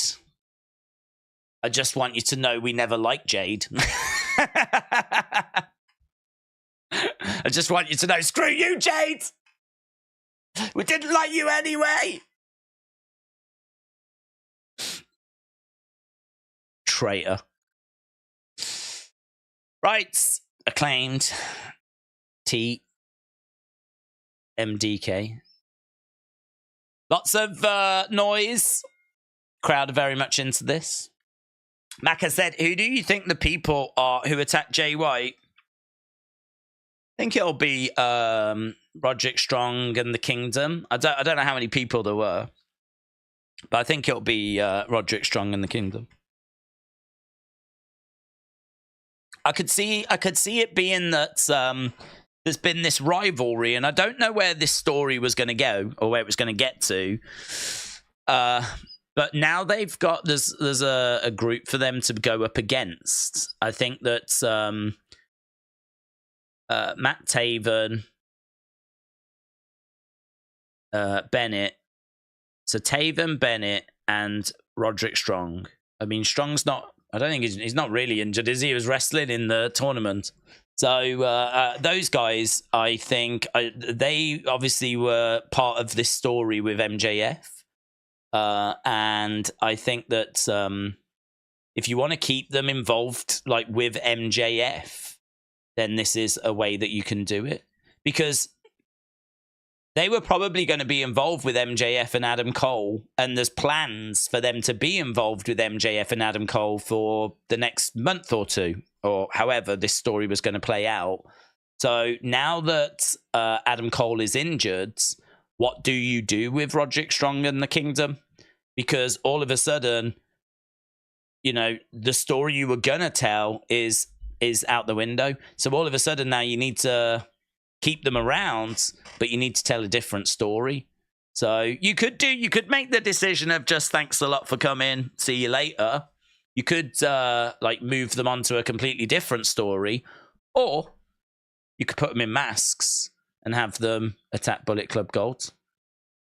So I'd be leaning towards Kingdom, Roderick Strong, but I don't know. I didn't analyze as to how many people there were that attacked. And someone said one of them looked like a female. So maybe there's a female that's involved somewhere as well. But that would certainly be my pick.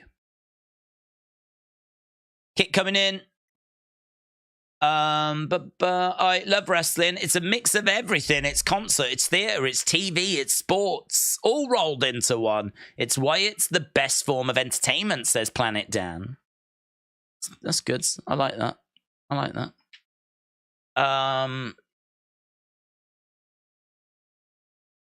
Nidge, shout out to you, my friend. I hope everything is well. Big shout out to everyone that's joining us this evening. What was Shane called in Retribution? He was Slapjack. So that's why it featured as part of the Acclaimed kind of intro. Quick tags being made here. And we have got the Acclaimed in the corner. There was someone online that was like, man, 3 shows in the space of like 3 weeks from AEW or something like this. And I think Swerve responded, you sound broke. You sound broke, mate. I mean, there is a cost of living crisis in all fairness. So we've got a triple scissor way.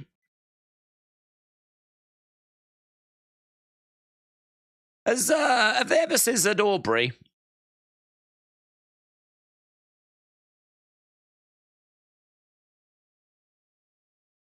She likes to get involved in stuff. I'm surprised she didn't get involved in the scissor in there.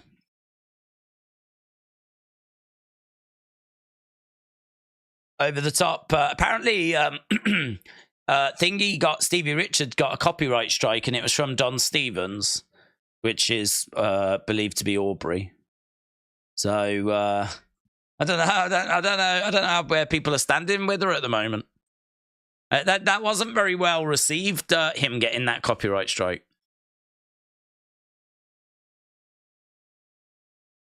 Nice suplex. Going for the cover.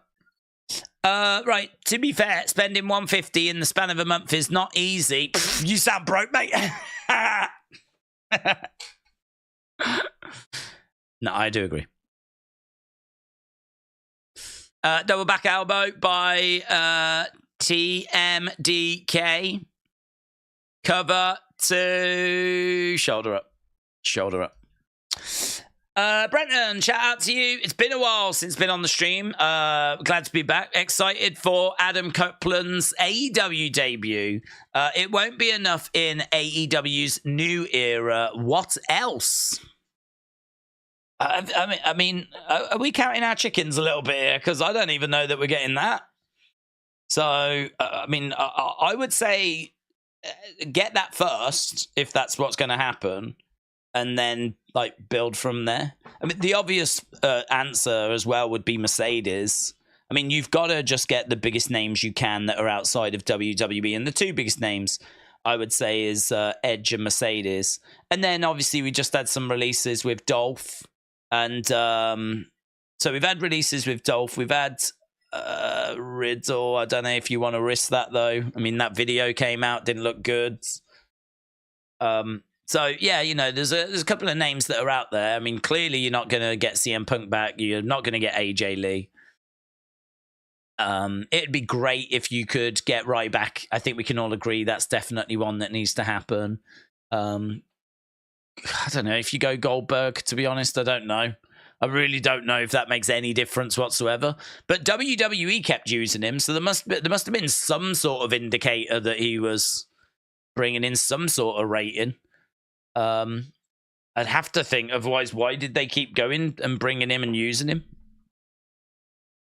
So, yeah, I mean, look, if you can get Edge, there's not really anything bigger. To be honest, it's storylines that are going to do it. It's storylines that are going to get this where it needs to get to.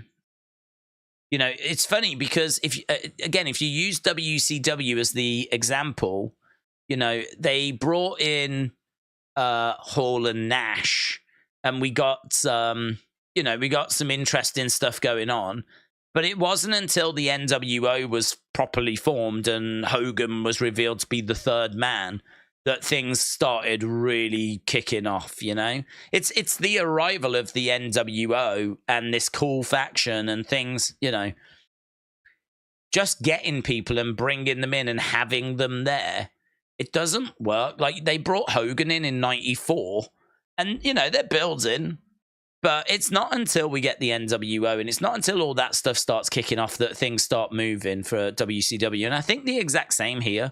You can bring people in, but if the end result is they're not going to be put in cool, industry-leading storylines, you're not going to get the long-term result. You'll get a little pop.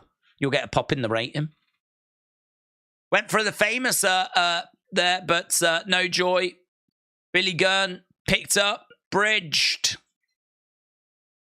TO 1, 2, going for the cover, but save. We got about 6 minutes to go till the start of Wrestle Dream. So yeah, it's for me. Don't worry so much about who you should be bringing in. Get industry leading storylines.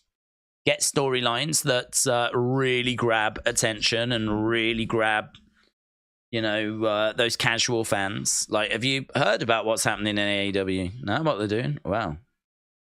Let me tell you. I don't know. Shoulder up. But big shout out to the team and the most important part, the fans, says Cue the Light Knight. Remember that 2018 period being very grim. Vincent, the Authority, came out saying we haven't been doing a good job for you lately. Was that 2018, was it? Bang, planted him down. Tag. Yeah, I mean, I feel like they could have cut that promo in 2017, 2016, 2019. Elbow by Caster. 1, 2, 3. The Acclaimed retained. It's the retained.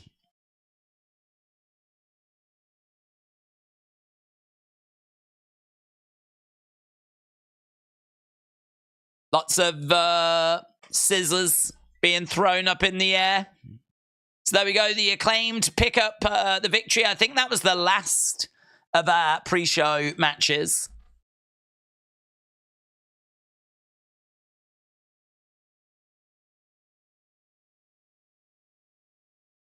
What's happening? Did she just... What was that? I don't understand what that was. I don't know what Aubrey and Billy Gunn were doing there.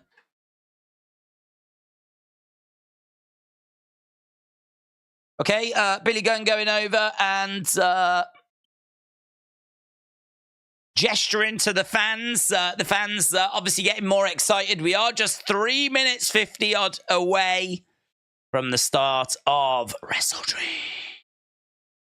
AB Jobs said AEW needs to stop leaning on incoming talent and build from within. Does anyone else see the sign in black? It has a character on it. Says Arturo. Nope. I don't. Whereabouts is it? They just scissor in the fans with the belt. I do like the belts. It's fun, quirky, different. Right, Shelton Benjamin in a Rocky Romero type spot would be excellent for AEW, in my opinion. Small wrestling, a lot of backstage work, says Rick. Let's not sleep on the Falcons, says Mitchell. That's good life advice. William said, storyline-wise, one time I effed your mom. Yes, I'm your dad. No, wait. I am really your uncle. I effed your dad. Sorry, my bad. Let's be friends. No? Wow, what a jerk. By the way, I am also not your father. I'm your mom. Just an example of the industry-leading storylines that this community could generate, or more importantly, William Hensey could generate. So, William, shout out to you. It's, in all fairness, that sounds grippy. I probably wouldn't put it all of that in the same week. I think if you stretch that out over a period of a couple of months, you've got yourself a very interesting twist. And so, where's this story going this week? Didn't he say he was his dad last week? I actually think, from a comedy point of view, you could probably get some out of that. Right, hang on. Last week he said that didn't he say he slept with his father, making him his father or so? Where's he going to go this week? I feel like you could do, I think there is some fun there, believe it or not. But not in a super serious, around the title kind of storyline. I'm thinking like, Akira Tozawa type level. Riot Squad versus Sasha and Bailey and a partner. 52 weeks. Drake. Lashley's sisters. Ambrose. What are we talking about? Are we talking about bad segments? What are we talking about? Or segments that can... Liar. That is Uncle Howdy, man. You're a liar. Pray you're a liar.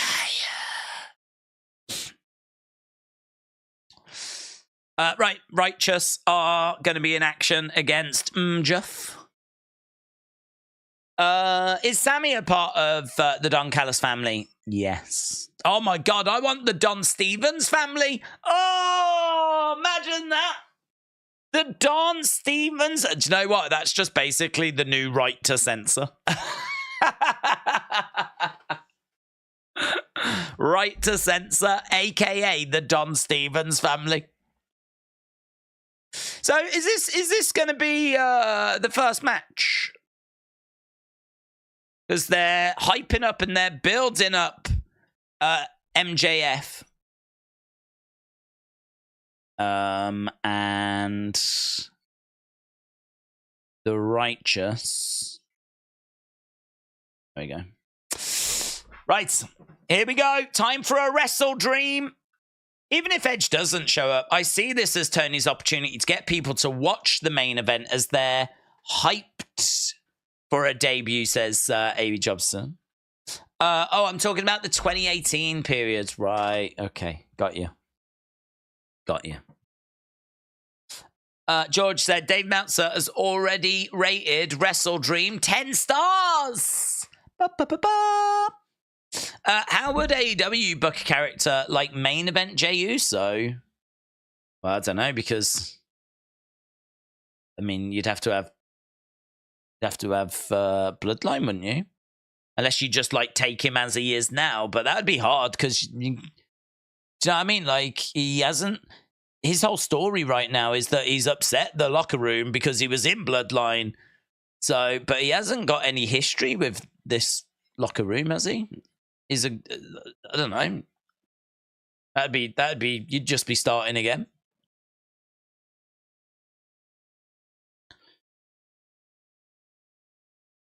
Someone pinch me. It must be a Wrestle Dream. Oh, are we not doing the 10 bell salute thing? Have we done that, have we? AEW. I think it says something like where Wrestle Dreams become reality. Yeah, here we go.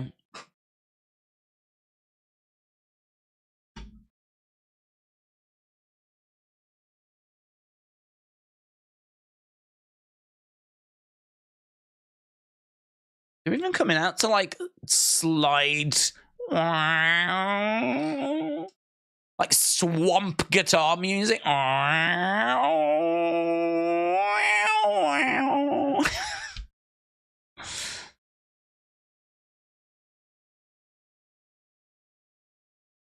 I mean, they would have been so perfect to have been with Bray. So perfect.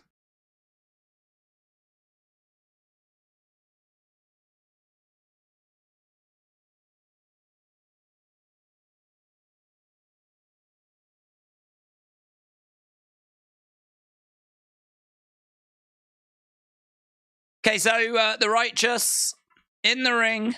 I wonder why it didn't work out with WWE. Because they were at NXT, weren't they? And they did have meetings and whatever. I wonder why nothing came of that. I wonder if it was something to do with Bray's injury, like time away. Can't remember the timeline. There's a sign that says, I'm one of MJF's paws. MJF has got the AEW Championship around his waist. He's got both Ring of Honor belts around his neck. Better than you, Bay sign.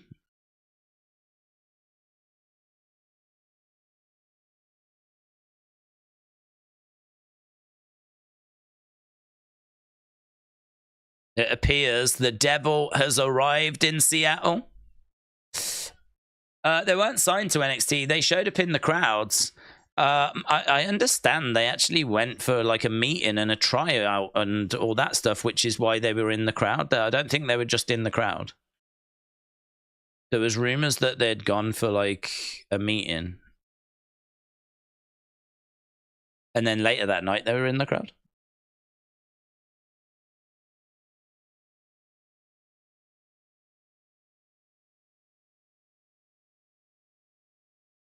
Someone stole my mask out of my bag, says MJF. Adam Cole is hurt.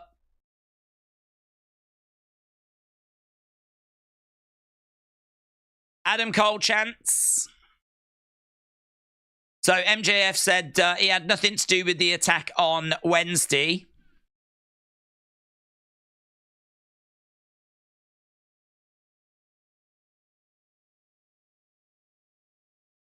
Let me explain what's going to happen right now. These devil reject D-heads.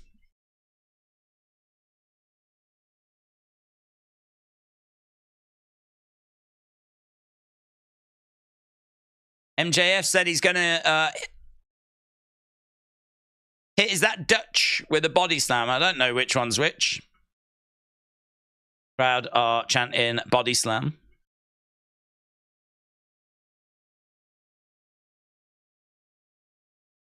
Here's what's going to happen to you, white boy with dreads.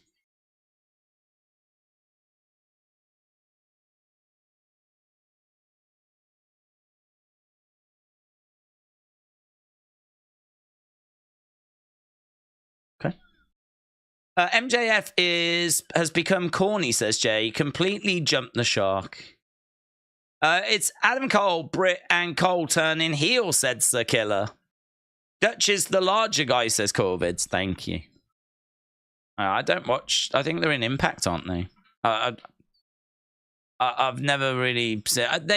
Ring of Honor. They've been in Ring of Honor. I've seen some of their stuff in Ring of Honor, but only when it looked like they were coming into WWE, so I wanted to find out a bit about them.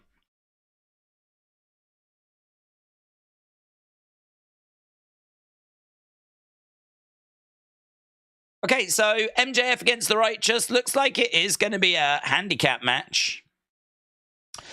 Jim Cornette loves crunching the Dynamite breakdown, but even he gets bored of seeing 800,000 each week and is more pleased when segments do 1 million or 950, says Big Time.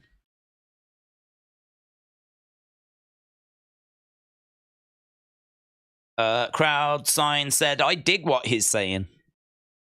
Trending worldwide right now, AEW Wrestle Dream. First match, MJF against the Righteous. Tricky this. Who wins this? I mean, it's tricky. If this was a proper AEW tag team, then I feel like they should go over. But this isn't a team that we see in AEW.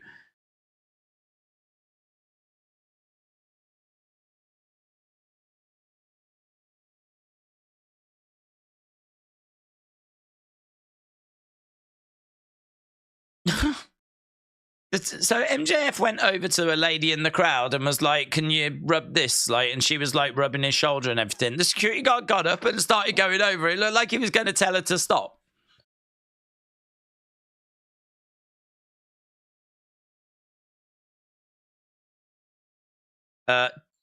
So MJF wants to shake hands. Handshake. Slap in the face. Isn't the main event Bryan against Zack? No, I think someone was saying it's Christian, isn't it? Against ropes goes MJF. Holds onto the rope and he struts.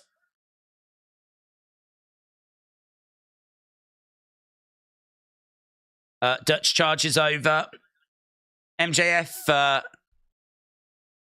slingshots Vincent into the ring. Dutch is over by the ropes. Why is Dutch just staying there? I think Dutch is... What's Dutch doing? Dutch is having to... Good. I'm really pleased at that. I always appreciate that. Genuinely always appreciate that because I've seen it so many times where they don't do it.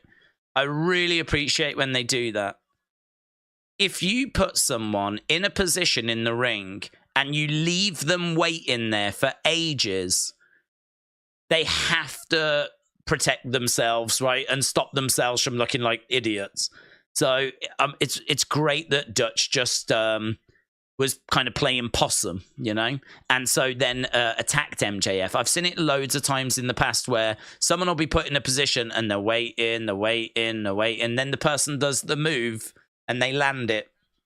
And it just makes the other person look stupid. Like you couldn't have recovered in the 10 seconds that you had. Like you had loads of time and you just like, I don't know, you stopped, you shut down, your battery ran out. And Dutch being over by the ropes there, it's like, what's he doing? Like, you could see him looking as well. And he's looking like this. And it's like, man, if he then gets hit, it's just going to make this look so rubbish. It's going to make it look really fake, really phony, really rubbish. But I really appreciate the fact that as soon as MJF went over to him, he hit him with a big clothesline. And he was like, you know, playing possum. So that's just a little example of something that could have gone a bit awry here, but it didn't. It's actually turned into a positive. A potential negative turned into a positive. God bless you. Elbows to the midsection by MJF. Clubbing blow there by Dutch. If you cannot read my book, understand, and will not set on yourself mocking you, it will be there when you are ready. William, shout out to you. I hope everything's all right. Okay, Dutch in the ring, standing behind MJF. MJF went to tag, but realized he's on his own, baby. He's getting scooped up. MJF on his feet. He tries to pick up Dutch. Dutch lands on top of him. 2, shoulder up. Coming over, making the tag. MJF is picked up, power bombed. Swanton connects by Vincent. Kick out by MJF. It's going to take a lot more than that, Vincent. Come on, mate. Over in the corner, MJF, quick tag. In comes Dutch. Dutch, bang. Lovely, like a deep 6 by Dutch. It feels a little early in the match for them to be getting pinfalls, and then when he kicks out at 2, them looking shocked. It feels a little bit early for that. We've already had it 2 or 3 times. MJF again kicks out. There's number 4. 4th time, can't believe it. Can't believe that didn't put him away.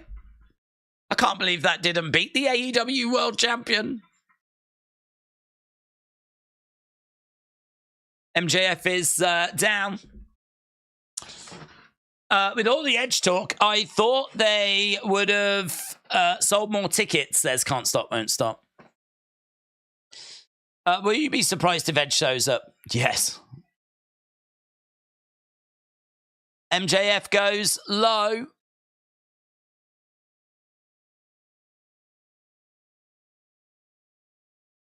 Why doesn't he? I don't understand. Why isn't he hitting with the chair? Why didn't he just hit him with the chair? MJF grabs him.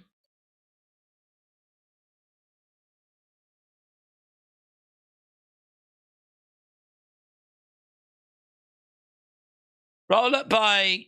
Oh, man. I don't know why we do it. I don't know why we do it. I don't know why we take the AEW World Champion and then put him in, like, these silly, like, comedy matches. We did it before.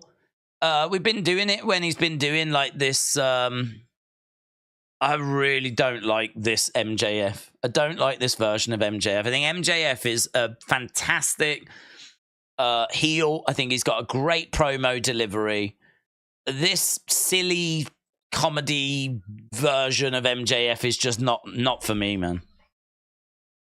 Not for me at all. I'm really excited for his feud with Switchblade Jay White. I think that's going to be really fun. I think though it should. I'm hoping it's going to be serious.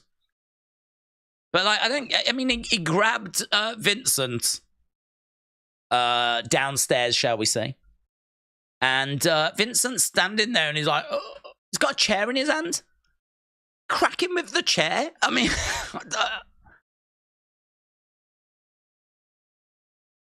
Dutch is being smashed into the corner. Instead, he just started melting. I actually saw a man melt.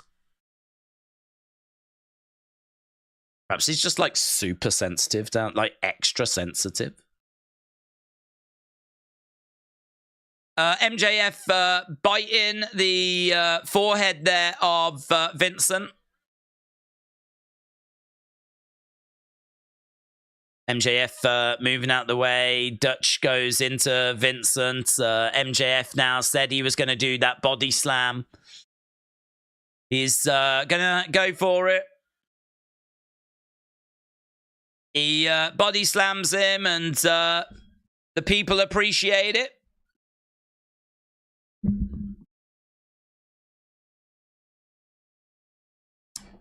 They do it because the company is a joke, says Michael. The dudes are a bunch of late 90s Jericho marks. I mean, look, all I'll say is that it's got fans. You can see that people are enjoying it. But, I mean, we only have to look at the ratings to see that it ain't bringing in new viewers. I think MJF is very talented. I think he's a fantastic heel.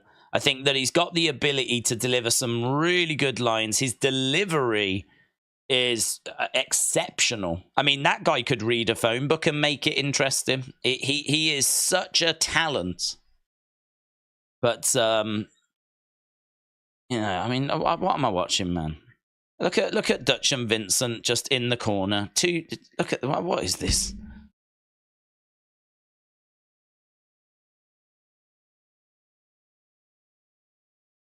Goes over, starts shaking the ropes. Dutch and Vincent doing like a flipping human centipede impression in the corner. 1, 2, 3. MJF wins, uses the ropes to win. Not for me. That's what I'll say. Put in your thoughts. Score that match. But that is absolutely not for me.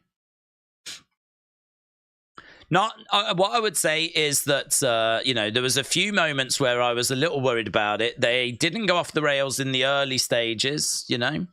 I like seeing the Righteous, like, you know, going to work on MJF. But MJF said, I'm going to body slam this one, and he did it, and the crowd popped. He did the kangaroo kick, and the crowd popped. He is certainly, even in this babyface run, like, pleasing the people, but it ain't doing it for me. And if it ain't doing it for me, I got to think it ain't doing it for other people as well. So, I think mixed opinions. But I think there'll be people that still enjoy the match. Yeah, I mean, look at this. KX Ty says 4. George said thumbs down, but Leon says 2. Isri said 1. MJF could have done better. The real Kyle says 3. So we've had a 4, a 3, a 2, and a 1.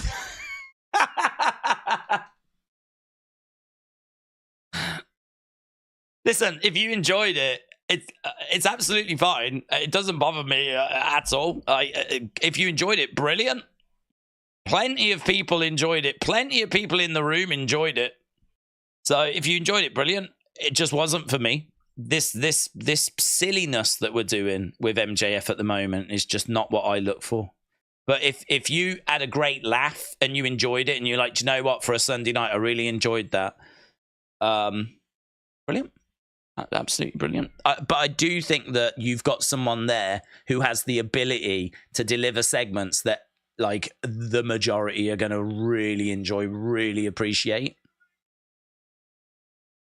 And I just don't think that's the best use of MJF. I think that's what it comes down to, you know? I think that's what it comes down to. Is that the best way to use MJF? I just don't think it is. And I think that if this company is going to really get going with the ratings and, you know, really do something, really, you know, compete and grow and all that, I think you've got to be getting the absolute most, the absolute best out of your top stars.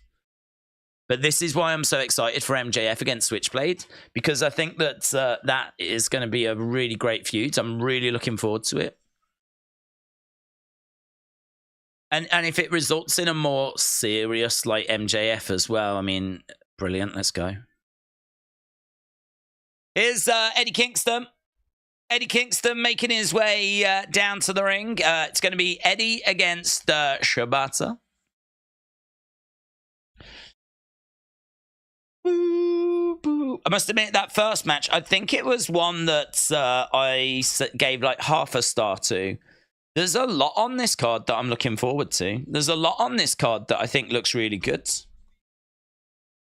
So even if that first one wasn't quite to my taste buds, we still have Swerve, who I really like. Swerve. I am a fan of Swerve. We've still got FTR. I really like FTR. I'm a fan of FTR. We've got the Don Callis family. I really like what we've been doing there.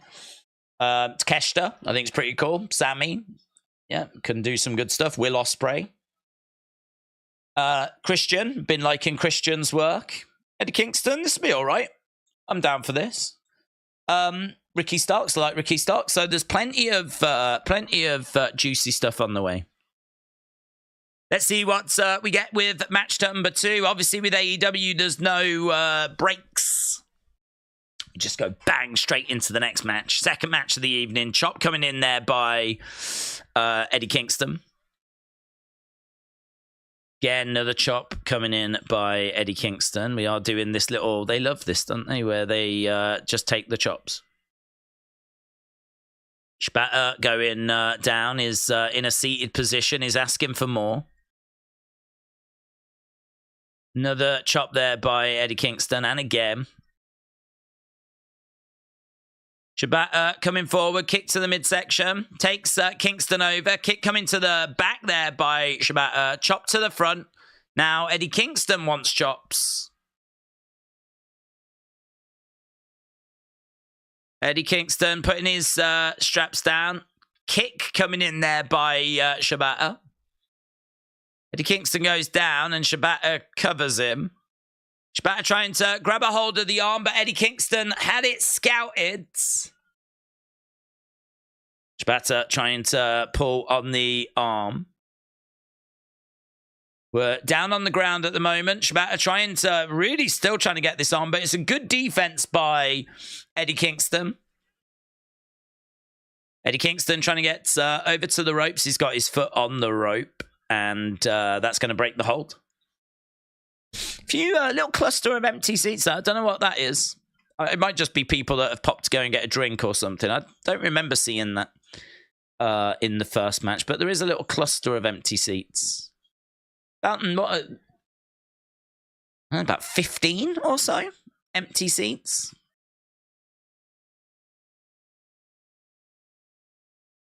How many? How many? I think like it's set up for 5,000, isn't it? How many people are actually there?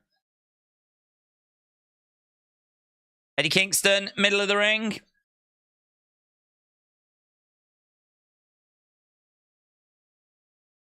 Have a look at WrestleTix. Wrestle Dream, here we go. Available tickets, there was only 500 left. So the current setup for the venue was 6,800. They sold 6,300. So 5,000. Obviously, this arena, I think, can hold a lot more than that. I think the whole top section is like not been made available. So we're just dealing really with the floor section. I'm surprised they haven't got...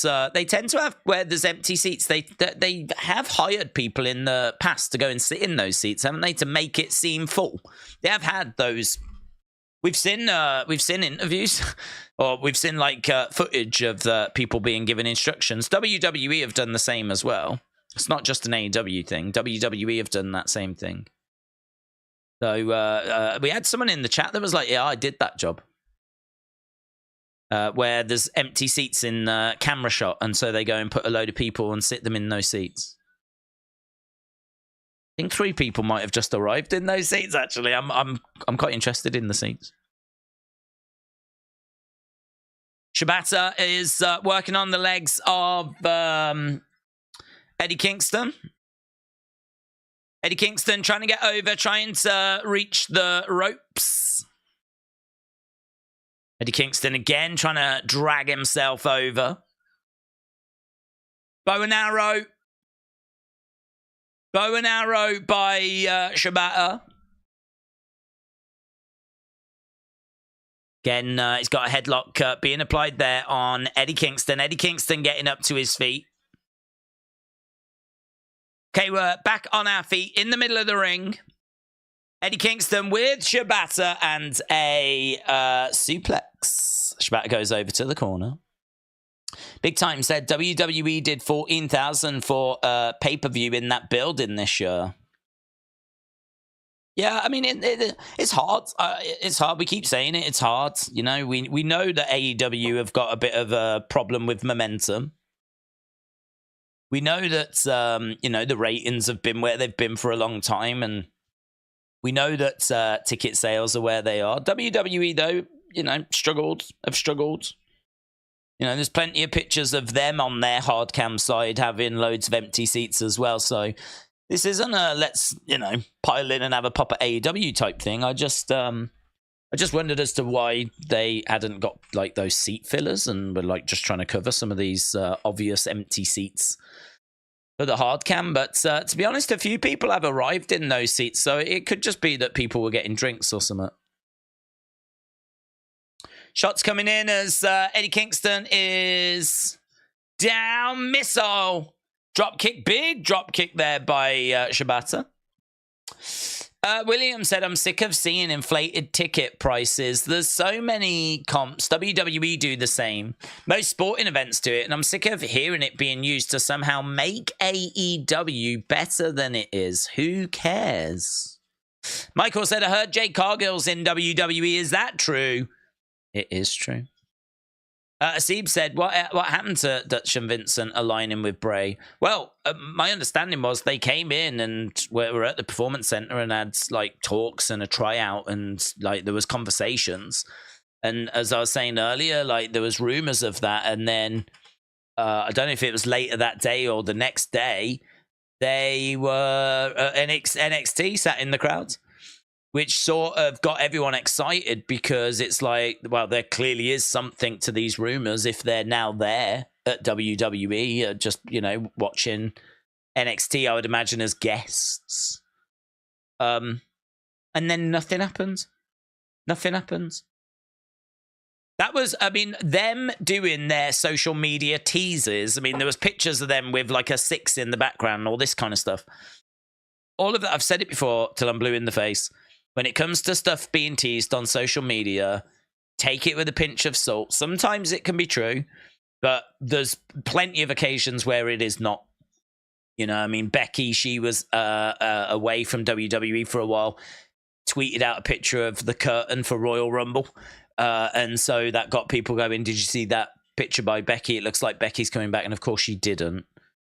And I don't know how many times people read into different teases for... Well, there was a whole thing when Edge came back at SummerSlam that he had a vignette that people were believing was Bray.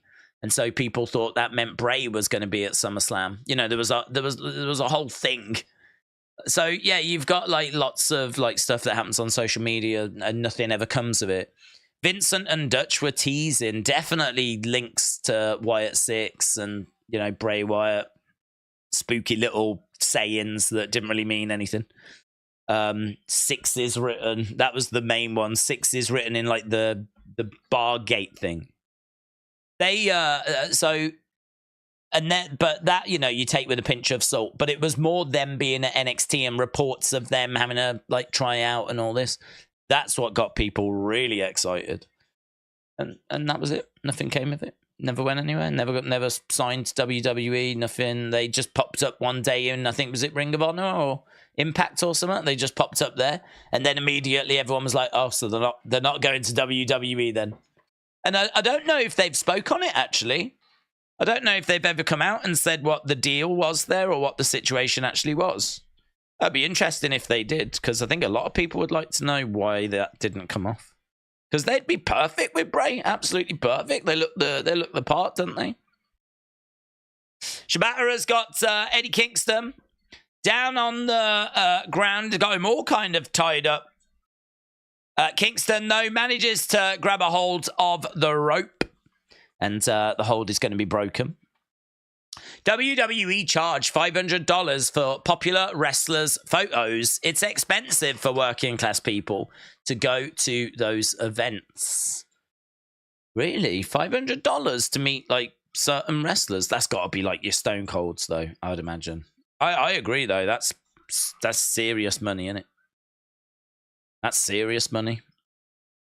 Sean said, as disappointing as it would be to see Edge in AEW, it could be good for them, just as it could be good for Jade to be in WWE. Oh, it'd be amazing for AEW. Amazing. I mean, that would be like Christmas coming early. That would be Tony's Christmas and his birthday present this year. If he could get Edge. I mean, that would be absolutely massive for him. Because as we said, you know, it's not about stars. It's not about... a lot of these seats are filled now. It's weird, isn't it? I reckon there might be a few seat fillers at play there. But, yeah, I think it's not about just stars. It's not about just bringing in like your edges, whatever, but it really helps. Certainly brings attention to the product, but to keep people, you need those stories. It's one thing to get their attention. It's another thing to keep them around. A Northern Lights bomb there by Eddie Kingston, who was smiling away as he was delivering that pin.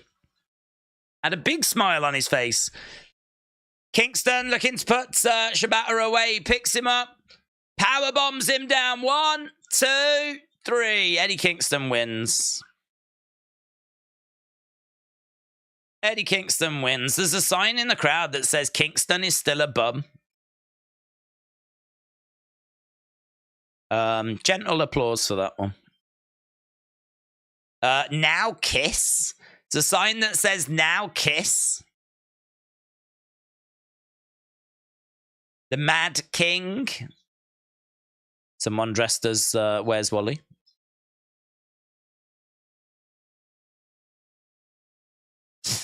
Eddie Kingston. Tony would want Edge to talk trash about WWE, and he wouldn't do it like Danielson, says James. AEW losing CM Punk definitely affects AEW. Do you think Tony has a tendency to only push ex-WWE wrestlers? I think it's difficult. I think it's really difficult because I think you need to... If you don't push them, then you're wasting them. And so you get that criticism. And if you do push them, then you're prioritizing them over your homegrown talent. And then you get that criticism. So I think the honest answer is you are never going to please everyone. Everyone's got their own opinion as to what Tony should be doing. And you're never going to please everyone. You've just got to try and satisfy people as best as you possibly can. It's the same with WWE. I mean, there's loads we criticize about WWE.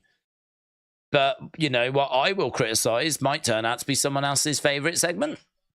And vice versa. What's their favorite segment might be something I absolutely hate. So I think this is why WWE don't tend to worry about what the fans are saying. I think, though, if there is a general consensus, like, say, LA Knight, where, you know, every venue they're going to, LA Knight, is getting big reactions, then I think that, you know, there has to come a point where you listen to that.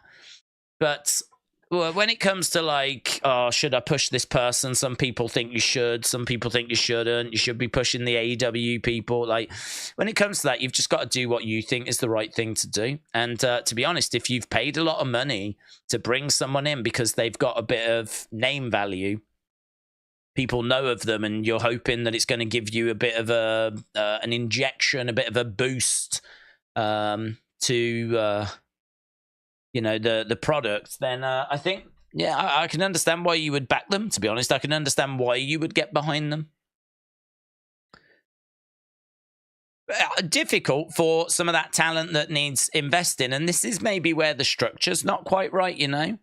Because to be honest, if you had a lot of those people that, if they've come from WWE, they've reached a certain standard, right? Chances are, if you've got to Raw or SmackDown, you've reached a certain level, right? And I think there's plenty in AEW that are not at that level. So, you know, it's one thing to say, oh, we need to be developing these wrestlers, we need to be bringing them through. But, they, you know, that's the job of a developmental. Dynamite's trying to do a bit too much, I think. We were having this conversation earlier. There are certainly people like this young lady here who I think shouldn't be wrestling on Dynamite. I think they should be... I have no problem with Julia Hart being like the manager of House of Black. She's got a good look. She's grown into this character, but her wrestling is not good enough for Dynamite. And I certainly don't think it's good enough for a premium live event pay-per-view thing. For me, she should be like working in their version of NXT, but they don't have one. So yeah, I think him pushing WWE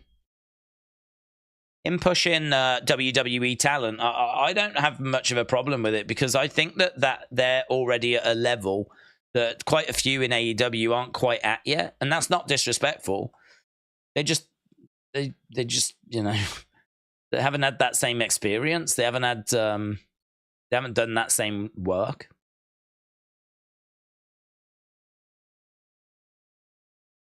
Okay, Julia Hart in the ring with Brody King. I don't think there's no Malachi or Buddy around. So she's made her way down. Here is Chris Statlander.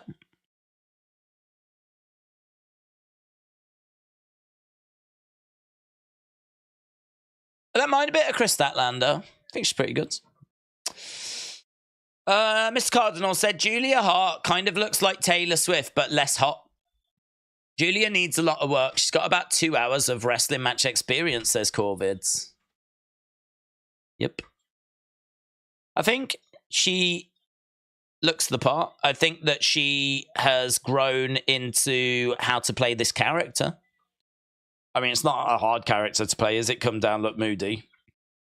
I mean, you know. But it's, you know, you can only work with what you've got. It's a good entrance. It's a good presentation.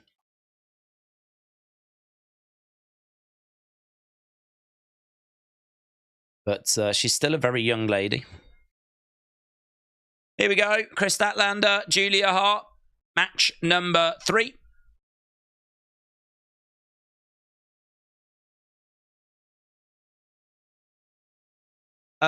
Quick question. Is Control Your Narrative still around? I've not heard anything about them. I don't think it is.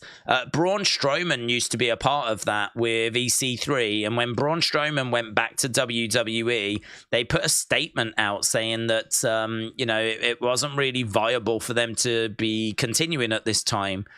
And I think it's because they lost such a big star in Braun Strowman. So my understanding is that, no, that's not a thing that's around anymore. Or it's on hiatus, at least. Statlander goes to the outside, grabs Julia Hart, throws her into the ring. Kick coming in there by Statlander. Julia Hart comes off the ropes, down goes... Statlander comes off the ropes, down goes Julia Hart. Statlander off the ropes again, another shoulder tackle, and Julia Hart goes down, going for the cover, shoulder up. Statlander grabbing Julia Hart. Julia Hart trying to grab a hold of the leg.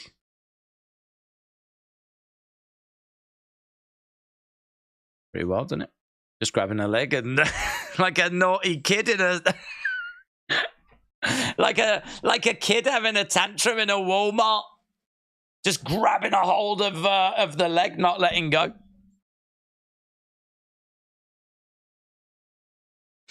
Julia Hart against the ropes. Statlander picks her up, got her on her shoulders. Electric chair, spins around. Power bomb, med scissors. Julia Hart charging over.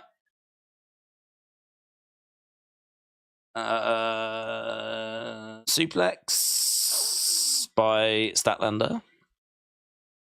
Julia Hart rolls out the ring. Watching Collision, guys like Malachi, Buddy aren't being used because they give Tony the impression they're just waiting out their contracts. Corbett said, the worst thing you can do is put someone with no experience on TV. The second worst thing you can do is give them a title belt.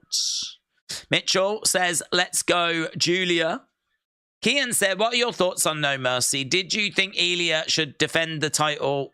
Who do you think should? I thought No Mercy was very good. I gave it, I think, like a 7.5. I thought Elia against Carmelo was excellent. Julia grabs the legs of Statlander. Statlander hits the edge of the ring. Statlander into the barricades. Yeah, I thought it was a brilliant match. I thought the main event was a bit quirky, but it was all right. It was fine. Gave the show about a 7.5. And who should his first feud be against? Well, I'd imagine his next match would probably be the rematch with Carmelo. After that, I mean, I don't know if he will be defending against maybe a Baron Corbin who picked up a win. And maybe we could be heading against Corbin. I think seems like Braun is going to be in a feud with Von Wagner. Baron is free now. So that would probably be my pick. Because it's a good big name. It's fairly credible. Like, you could see them putting the title on Baron Corbin. 1, 2, shoulder up by Chris Statlander. Buddy Matthews needs a big push, said C. Miro and Andrade deserve pay-per-view time. Shot to the midsection by Statlander. Knee coming back by Julia Hart. Putting on a stretch of Statlander. Elbow coming into the side of the body. Pulling at the mouth of Statlander. Mitchell said, I'm cheering for Julia. DJ Poison said, if Julia loses, we riot. Statlander coming over. On these blows. Kick to the midsection. Forearm strike by Statlander. Forearm coming back by Julia Hart. A few chops and a few kicks against the ropes goes Julia Hart. Power slam by Statlander. Julia Hart going over to the corner. John said, I want Julia to win because she's from Minnesota, and it would be nice to see a Minnesota person with the championship. Back elbow by Statlander. Statlander knee strike to Julia Hart. Statlander, 1, 2, shoulder up by Julia Hart. Nothing about this match is to honor Inoki. What are you on about? Shut up. He was a massive Julia Hart fan.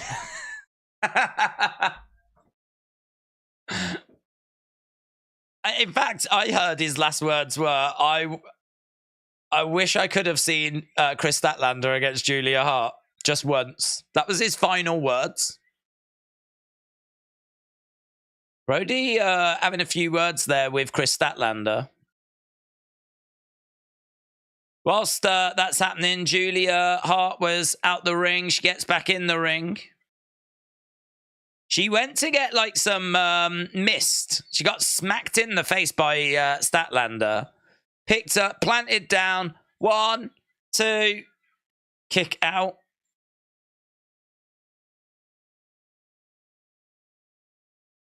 Statlander coming over, grabbing Julia Hart. Lovely, man. That's a great suplex, isn't it? Picking up Julia Hart, delivering a suplex. Statlander dragging Julia Hart over to the corner. Julia Hart is down. Statlander's having to work a tush off here, isn't she? Shot coming in by Julia Hart. Another shot there by Julia Hart.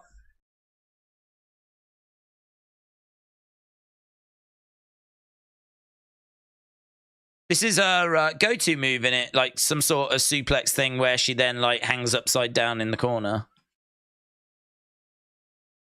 She's throwing in some slaps. Throw.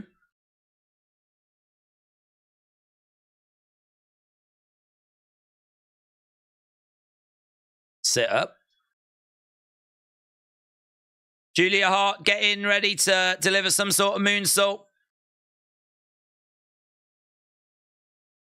Chris Statlander down. Julia Hart climbing up. Looking for a moonsault. Connects with it. 1, 2. Foot on the rope by Statlander.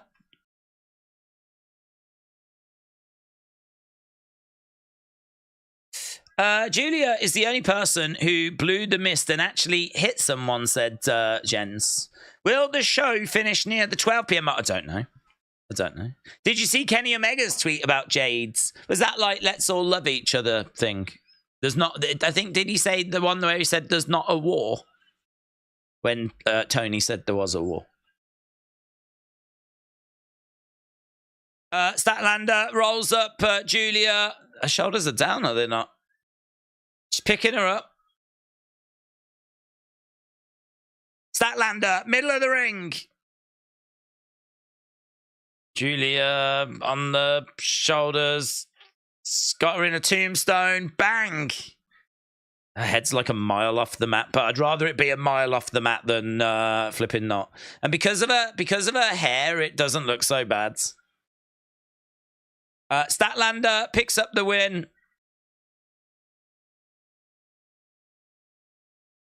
Lovely.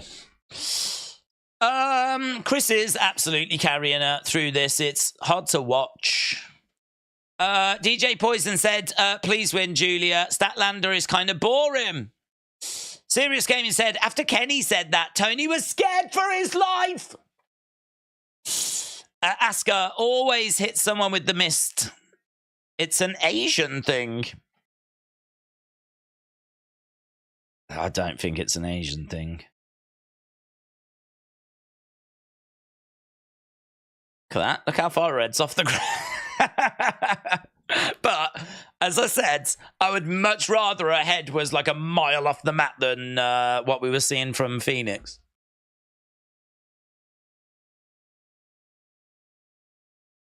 That was the toughest... Nigel McGuinness, who I've got a lot of credit, give a lot of credit to, that was the toughest test that Statlander has faced, apparently.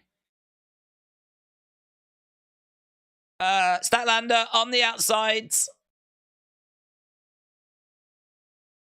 Holds up that championship and walks away. Sonny, shout out to you. Do you guys remember when we made up a story about Mr. Portington? I'm thinking of making that into a short story. Do it. Right, coming up next, Young Bucks, The Guns, Orange Cassidy and Hook, Lucha Bros. Coming up next. Mitchell said that match wasn't bad. C said that was the best match of the night. What's this? Hook was just eating some Doritos. This shows how green Statlander is. Her ring positioning should have been closer to the ropes to hook her leg onto it.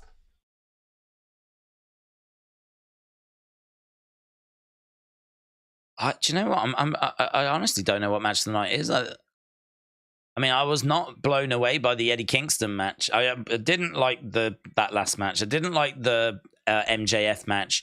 And the Eddie Kingston match was just there. I mean, so far, this is a pretty poor pay-per-view for me.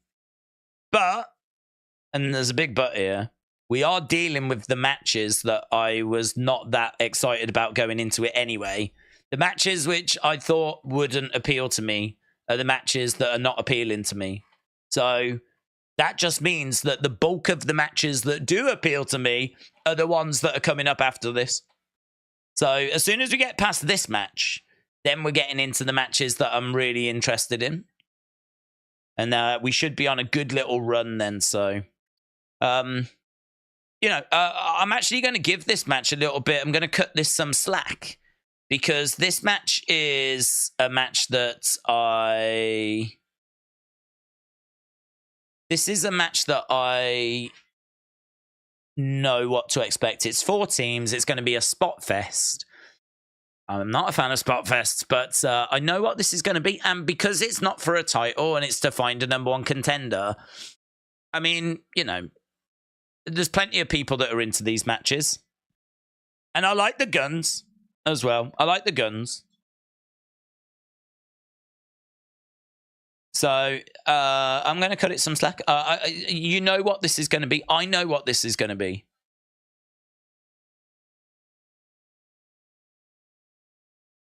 Okay, here's Lucha Bros.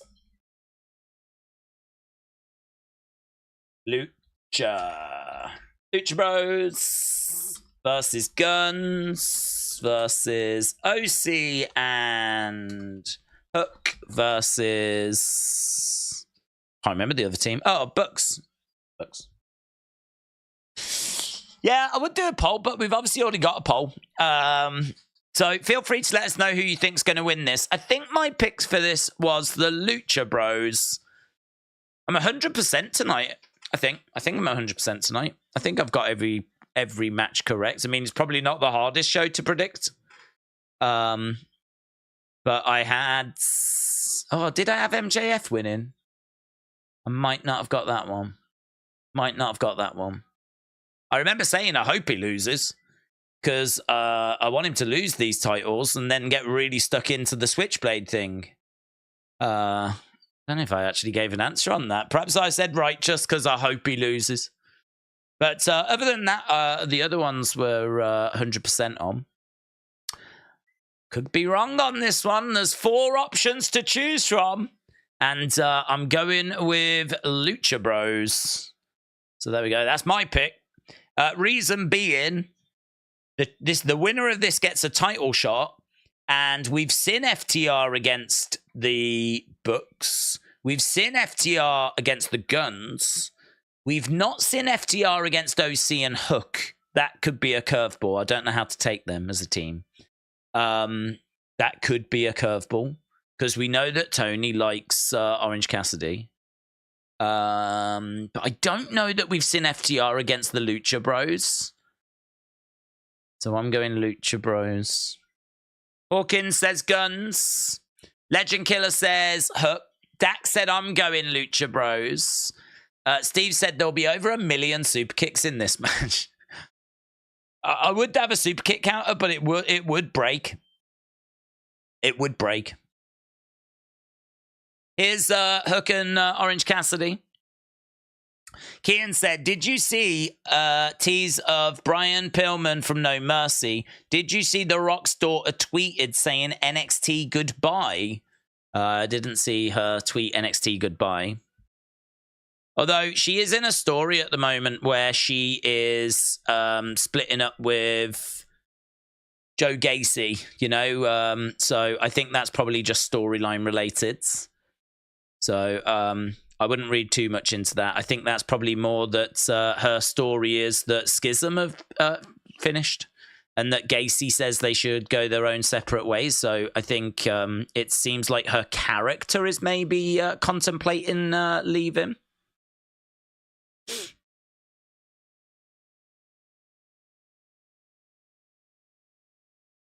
What belts have they got? What belts are they? Bucks have come out with belts, but I don't know what belts they are. What belts are they? Oh, Ring of Honor. 6-man Ring of Honor champions. Okay. Did I know that Ring of Honor had 6-man? I don't know that I did I? Maybe I did. I don't feel like I did. Okay, well, the Young Bucks are in the ring. Live on Wednesday, Ray Phoenix against Nick Jackson. Are you doing Fastlane next Saturday? Definitely. Fat3 said, Lucha Bros, they deserve the push. I can't wait until Hook can get out of AEW, said Vegeta. Poor Gacy, he had 2 different groups and they left him, said Serious Gaming. Yeah, I like Gacy. I think there's something there. I know he doesn't have like a fantastic physique. I don't know if that bothers people or not. It's not something that really bothers me. But I think that's that, you know, we spoke a lot about that dark, mysterious side, which is so hard for people to do and stand out in, because there's so much that's been done in that kind of dark, mysterious world. I feel like there's still a lot to be done. But Bray was just killing it, man. I mean, he was cult leader, so if you do a cult thing, it makes people think of Bray. He was, you know, Mr. Rogers, Firefly Funhouse. If you did anything there, it makes people think of Bray. The alter ego with the Fiend. I know that like there's other alter egos that kind of came before, but you know, going forward, people will think of Bray. There's lots, isn't there? Lots of things that he was doing, like with White Rabbit, QR codes. If you do that, people will think of Bray. It's very hard to kind of operate in that space and come up with something that won't make people think of Bray. and to come up with something truly original. But that's what Gacy needs. He needs to be in that dark, mysterious realm and to come up with something truly original, something that he can really put his all into. And I never thought it was Schism. I never thought that was going to be the way forward. The name immediately is just, do you know what I mean?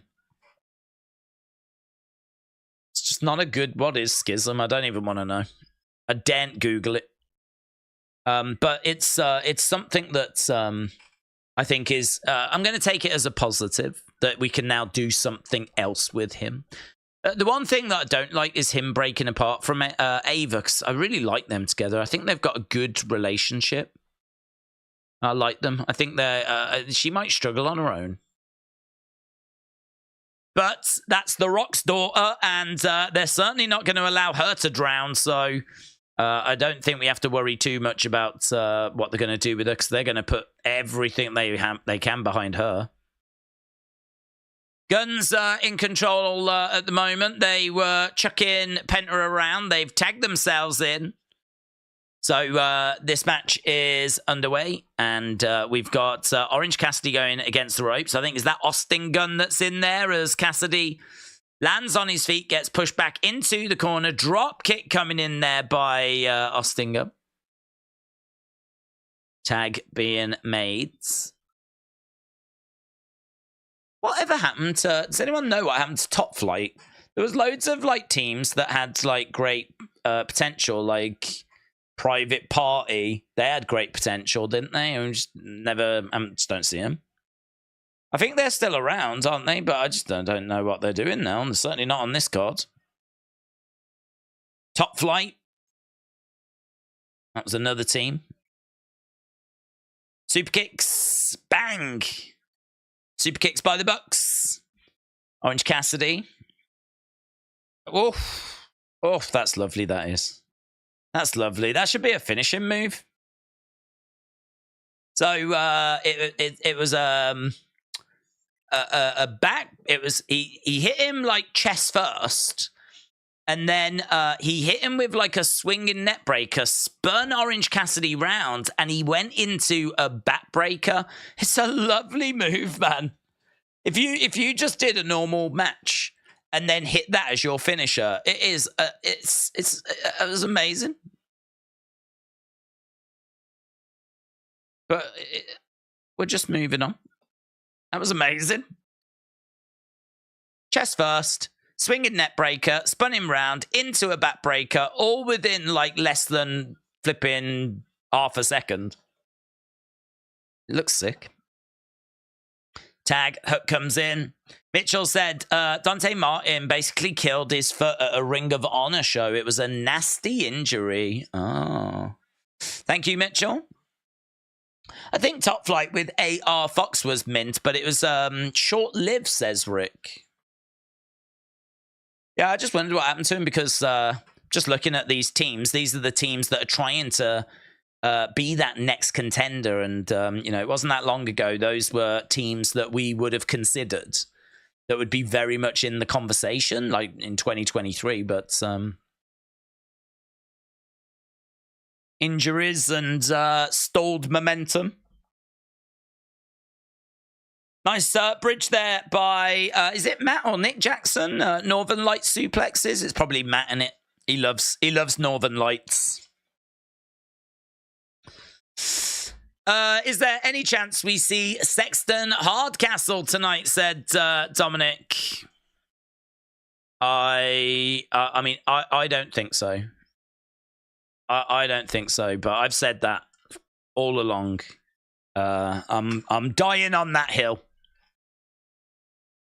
But in our poll, we have had nearly 1,300 people vote in. 66% of people have said yes.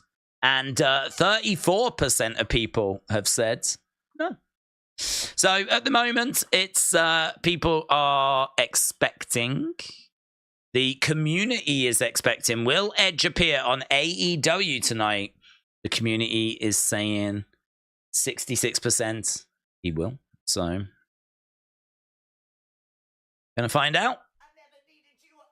Big Time said, if you're a WWE wrestler, commentator, or backstage executive, how important is it to keep up with AEW when a Jade comes in? Should you know your homework? I don't know that it's that important, to be honest. I don't know that it's that important. I think that when Jade comes in, she is kind of starting again, isn't she? You know, I mean, first of all, she may have a different name. Chances are you're not going to reference what she did in AEW. I mean, even if you wanted to be a bit cheeky and kind of imply something, I mean, you're going to have to be very... You know, there ain't no way that WWE want you to mention AEW or talk about, you know, anything that happened over there. So I sort of feel like she starts again, really. She starts again. She starts a new story when she comes over. So I don't know. I mean, like, it might help you if you as a wrestler. I mean, if you're a commentator, I would say, yeah, definitely, because I think that you're probably going to want to see her style and really understand that this move leads to this move, kind of a thing, or she, you know, there'll be some patterns or whatever. I'd imagine if you're a commentator, I would just naturally want to watch other wrestling shows to see how I would call it compared to how they are calling it, and to see if there's any lessons that I could learn to get better, you know? You know, if I'm Michael Cole, for example, I could watch an AEW, listen to their commentary, think about how I would call the action, but listen to how they're calling it. And if I felt like they did something that was better than what I was doing, then, you know, I'm learning from that. So I think that from that perspective, from a commentary point of view, yeah, I definitely would look at it. I think from a wrestler's point of view, because you can't reference it, there's not really too much you can do. There's not really too much. The only thing is, if you're really like teacher's pet, and you want to kind of talk to her about, I really love, like, during this match you did this, I'd love to like do that more in our match, kind of a thing. I'd love to look at this sequence, or I think we could develop this, or do you know what I mean? Like, you could definitely do that. But to be honest, you've got a producer for the match that might have other ideas anyway. So it would depend on where you are on the card. You might not even get that kind of a say. It's not really worth it. Just, you know, you're going to be facing someone that's coming in, that's starting a new chapter, that's going to be a different name, I think. Or even if she's not, it doesn't really matter. You can't reference anything from AEW. So yeah, I wouldn't worry about it if I was a wrestler. I think if I'm a commentator, I'm definitely watching other shows just to improve. If you're a wrestler, you're probably going to watch other shows just to see like how they put matches together to improve, you know. But that's not probably going to help you with a match with Jade.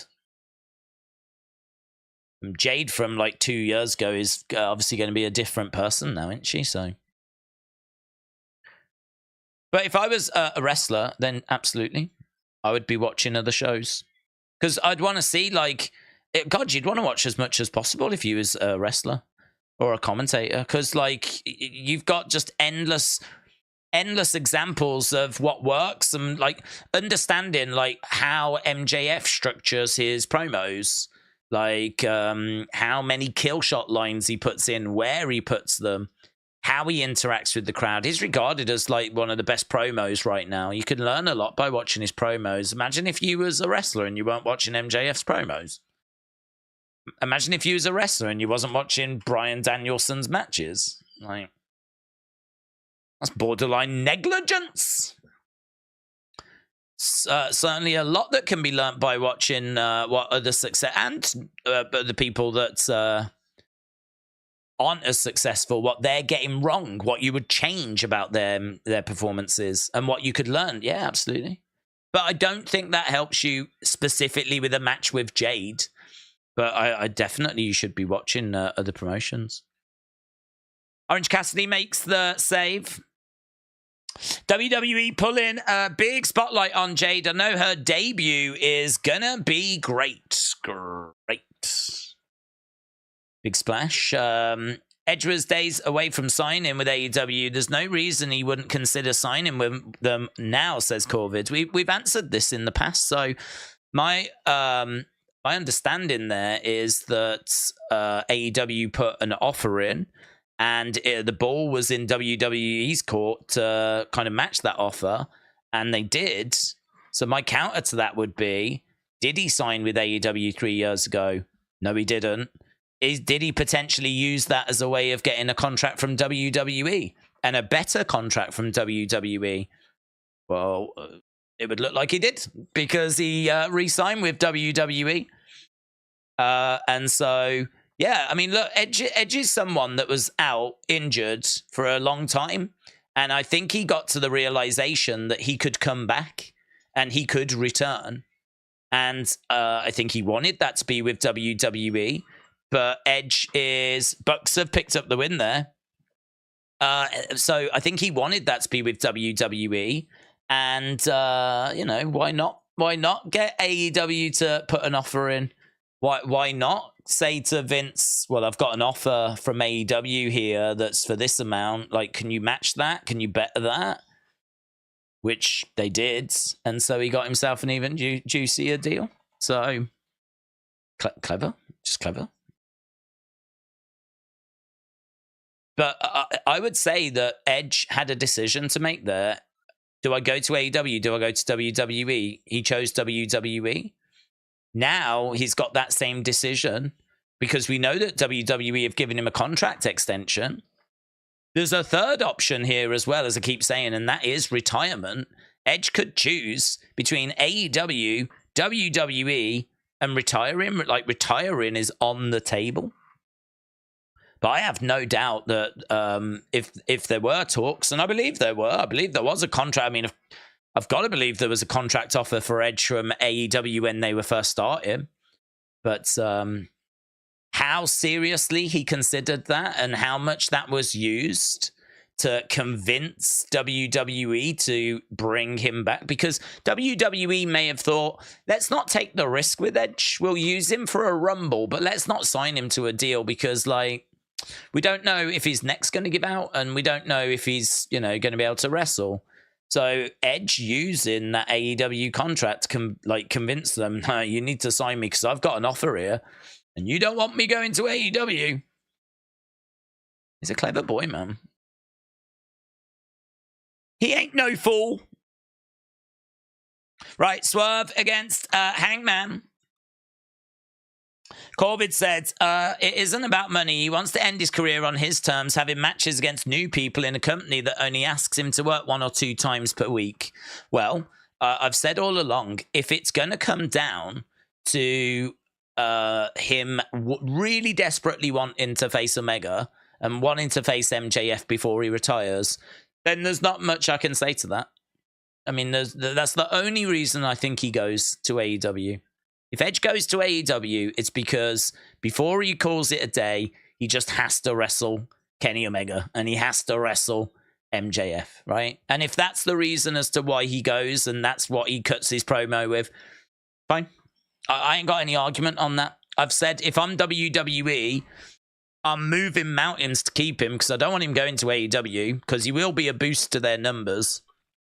So my job is to say, well, listen, I understand that, but I can't allow you to do that, right? Because that's going to be too much of a boost for them. So here's what I can give you. I can give you a title run with the world title. I can sit down and we can get a list together of names in WWE that you'd like to face, and we can make that work. You know, we can even look at, like, if we have to, bringing in some people from outside, not AEW. But if there was, like, someone from, I don't know, flipping Impact that I had to go and get, if you want to wrestle Josh Alexander or something, you know, whatever it takes, you know, all cards on the table. What have I got to do to get you to sign? Because if I'm WWE, I really don't want him going to AEW. I really don't want him going. But it is true. The one thing that I've said from the start is that if it's because he has to wrestle Kenny Omega before he retires, and that's something that he has to do, there's not much WWE can do about that.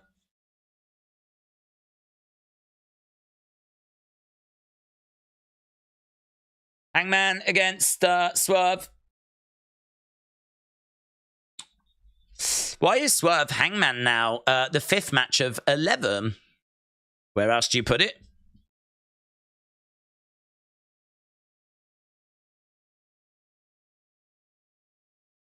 Okay, here's Swerve making his way out. I think Edge is trying to get a final big payday before he retires. I don't know, man. I don't know. I genuinely don't know. I mean, the video, he was trying to decide whether he could top what happened in Toronto. So my reading of that video, which could prove to be incorrect, but I can only, go by what I see. And what I saw was him saying that what Toronto was really special, and he has to figure out if he can top that and he can beat that. And he's got a contract extension, but, he was forced to retire before, and now he's got the chance to retire on his terms, and his terms could be that match that he had in Canada. So to me, it looked like someone that was struggling with the idea of, do I call it quits now, or do I sign this extension? We know there's going to be that offer that's been put in by AEW. Of course there is. Of course there is. But it's a smaller brand. This is a smaller promotion. This is, I don't think Tony's going to pay him more than what WWE would to keep him. I'd be surprised at that. If Tony would pay him more than WWE, I mean, Tony could put in a ludicrous offer just to see if WWE would match it. Tony could be messing with WWE. Obviously, we're not privy to that. But I mean, this is a smaller company. This is their main show gets 800 and some thousand, compared to Raw that does 1.7, SmackDown that does 2.2 million. So he ain't going there to boost his brand. The only thing is, if he just has to wrestle Kenny Omega, and that's it. But that would be such a shame. That would be a real shame. I think, WWE have built him up, have made him the name that he is. And he has repaid them, of course, by being an amazing ambassador for WWE. But for him to then use that star power to take it to a different promotion, and use that star power that's been built up by WWE and their machine and their social media and their TV time, for that to now go and benefit a rival company would be just so he can have a match with Kenny Omega or whatever. That would be disappointing. I've said I'd be disappointed in him as a WWE fan. I'd be disappointed. As a wrestling fan, then you can open it up to I'm interested to see him against Kenny Omega. There's definitely a match I'd be down for seeing. I'm interested in seeing him taking on Ricky Starks. I'd be interested in seeing him against Christian with a face Edge and a heel Christian. I'd be definitely down for seeing these matches. But this is what I'm saying, because I'd be interested in seeing those matches. He would be a boost to AEW. Big boot there by Hangman. Okay, so Hangman in the ring. We are underway with our next match. We are an hour and 15 minutes into the show. Chop coming in there by Hangman. Isn't Edge's wife still with WWE? I don't know what her contract status is, to be honest. Beth Phoenix, she used to do commentary for NXT. She's been used in some stories. Again, I think whoever he wanted to face and however we could accommodate him, we have been accommodating him. I think he has been choosing his opponents and, getting matches that interest him and working with people that interest him. And Beth has been involved as well. I mean, WWE have bent over backwards to, try and accommodate him. Tell you what, there's boos for Hangman. There's a sign in the crowd that says, Seattle is Swerve's house. Another sign there says Swerve's house. This is very much a pro-Swerve crowd. Swerve goes over to the corner. Gets round the back of Hangman. Hangman in the middle of the ring. Swerve takes over Hangman. Swerve to the outsides. Good, lovely drop kick. I do love Swerve. Crowds are behind Swerve here. They're making some noise. Swerve going for the cover. Shoulder up there by Hangman. I like Swerve. Hangman's got plenty of like star power and former champion. We've got a good crowd. We're in Swerve's hometown. As long as these two can put like a half-decent match together, this should be the best match on the card so far. Back elbow there by Swerve. Swerve on that middle rope. Elbow to the back of the head there of Hangman. Swerve doing a little dance. Just playing to the crowd. Swerve going over, grabbing Hangman. Looking for some sort of net breaker. Bang, hits it. Swerve trying to get back up to his feet. Looking for another net breaker. Hangman round the back of Swerve. Swerve getting round the back of Hangman. Looking for a suplex. Hangman landing on his feet. Kick coming in. Swerve against the ropes. Back elbow. Hangman against the ropes. Picks him up. Tilt-a-whirl. He's got Swerve. Fall away slam. Loud boos. The boos getting louder for Hangman. Rick said, Swerve could wrestle a pencil and I would watch. He's my Iron Man of AEW. Tim said, Hangman should never have won that AEW World title. He is only TNT champion material, or at best, a tag champ, not worlds. He's tainted the championship. Lariat. On the outside goes Swerve. Yeah, I'm not a massive Hangman fan at all, but I think that if Swerve was to get the win here, this would be a big win for him in AEW. Hangman jumping up. Hangman, for whether you like him or you don't like him, he's definitely one of the recognizable faces in the promotion. This would be a big victory. Hangman with a big moonsault. Lands on top of Swerve, throwing Swerve into the ring. Hangman getting into the ring. Swerve on his feet. Hangman picks up Swerve. Sit down powerbomb. 1, 2. Shoulder up. Shoulder up by Swerve. Swerve goes outside the ring.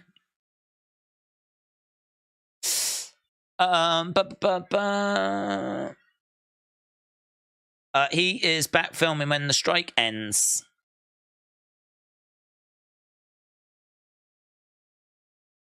Okay, we have got Hangman down. We've got Swerve on the outsides. Hangman looking to go against the ropes.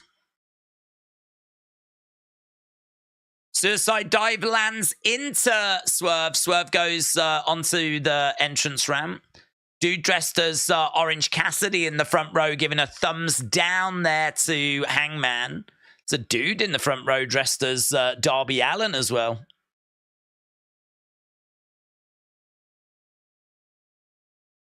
Swerve goes into the railing.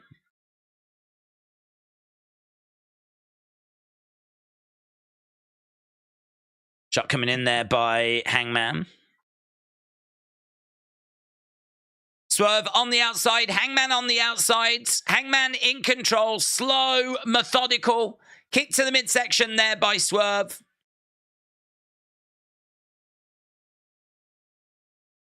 He smashes Swerve's hand against the ring steps.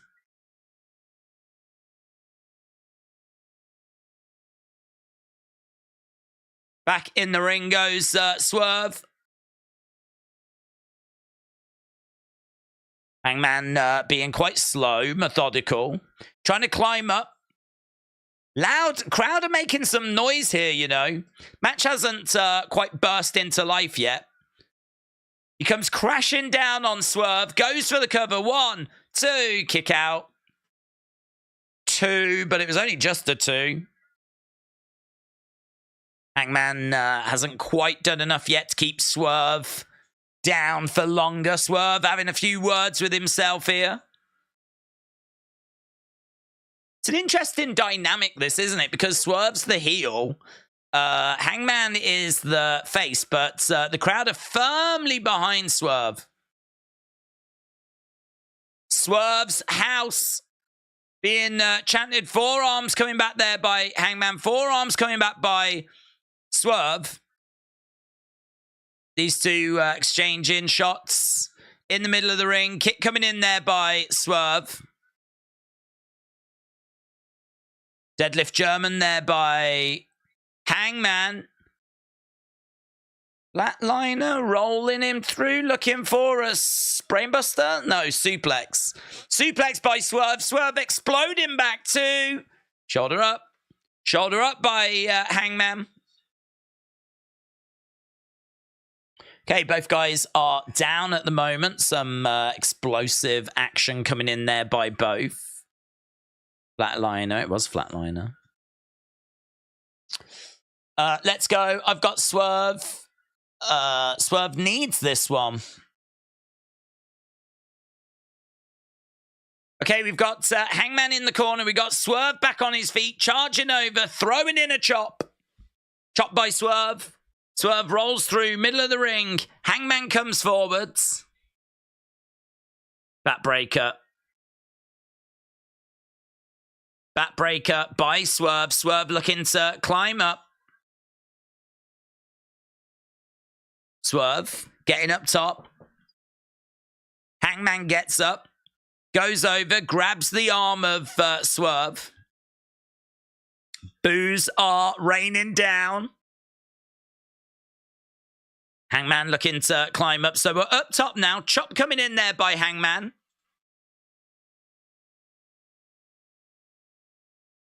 Hangman is looking to pick up Swerve. Swerve in the corner. Shots coming into the midsection. Another strike there by Swerve. Hangman holding on. He's in like a tree of woe position. Bang.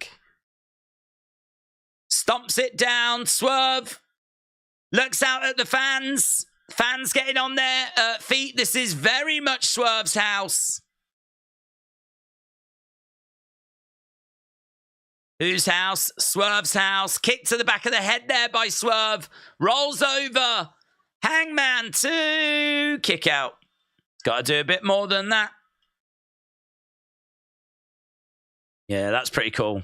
Whose house? Swerve's house. Charges in. Kick to the back of the heads. Goes for the cover.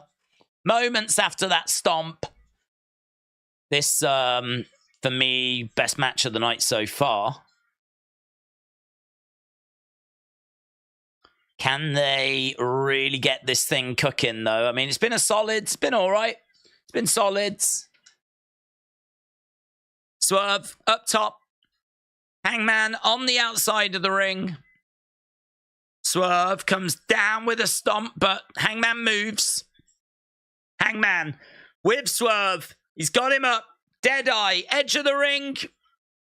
No joy. Swerve grabbing. Hangman hurls him into the turnbuckle. And Hangman spills to the outside.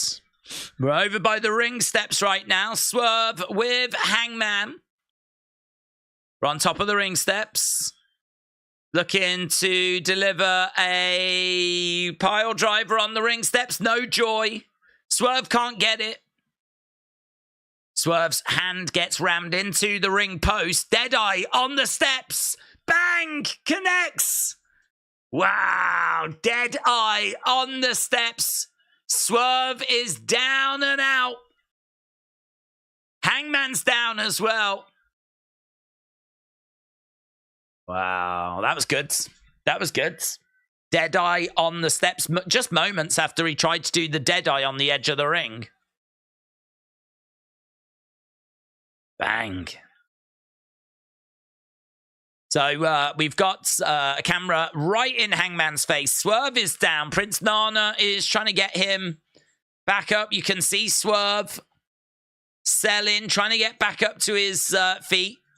Hangman comes over, grabs Swerve, chucks him in the ring.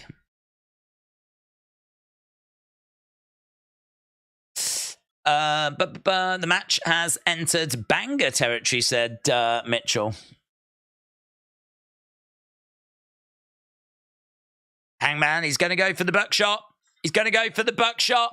Hangman on the outside. Swerve comes over. Big boot there by Hangman. Swerve's in position. Buckshot's coming. Hangman. No. Again, Swerve comes over and a kick comes in. He has got to get the distance. It's not. And again, another boot. That's a really good defense by Swerve, actually. Like, how do you defend a buckshot lariat? Well, you just move closer to Hangman so that he can't flip over and deliver it. I mean, what would be good is if Swerve tries that later and Hangman somehow, like, flips over, like, really... Look, he's got a lot more room there. Bang! Oh! Lovely. Another counter there. Drop toe hold takedown. He, yeah, it'd be really good if, like, Swerve kept doing that, kept getting closer to the ropes, and then Hangman actually manages to get over really quick and just straight into it. Like, he doesn't need any room to operate. And he, like, counters the counter. Yeah, he's just worked on the arm there, Swerve. So that's going to be a problem for the buckshot. If he goes for the buckshot and his arm's going to fail him later, like, that's going to be good. The docs are just coming over. Yeah, we're doing some lovely little work here. We're doing some lovely little work. Hangman on the edge. Swerve going up top. Swerve looking to stomp. Oh, man! Double stomp on the edge of the ring. And in the background, Prince Nana doing the dance. Look at that. He's going all the way around. Full-on celebratory dance from Prince Nana. That was a good time to break the dance out, man. That was a good time to celebrate. 1, 2, kick out. There was a splash there, but I don't know that Swerve got any of it. He seemed to miss him. I think there was some confusion from the commentators, which is a bit of a shame. If that is a bit of a botch and he just, like, completely missed him. Commentators didn't seem to know if he had actually hit him or not. Swerve went for the cover. He only got the 2, because that would have been a real shame if it was the 3. But Hangman gets to the ropes. So, yeah, I like Prince Nana dancing in the background there. That kind of, like, dance... It's a fun little thing, whatever. But like there, where he's just done something really good. That stomp to the outside, like that moment was heightened by Prince Nana, like really celebrating it. Right, in the middle of the ring, we carry on. As we said, I think it was a 450 onto his arm. Oh. So what? That's a weird thing to go for, like try and injure his arm if you're then going to go for the pin. Lariat just lands as well by Hangman. Going for the Deadeye, but the crowd are booing. Roll up by Swerve.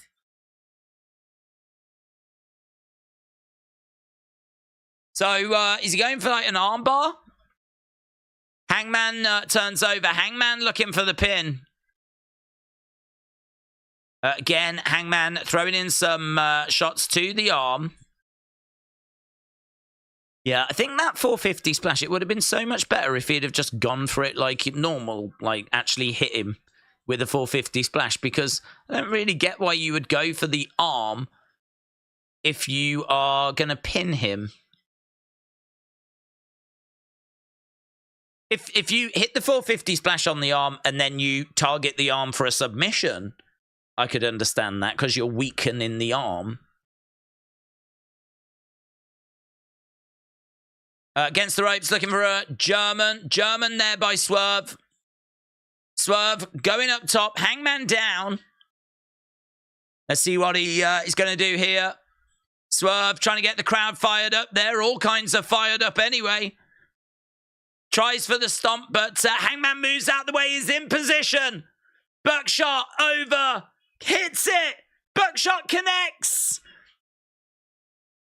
His arm, though, has took some damage and he can't get the cover. Hangman taking his time, going over. Swerve is right next to the ropes. 1, 2. Oh, Prince Nana. Yeah, surely the ref saw that. Prince Nana just got caught.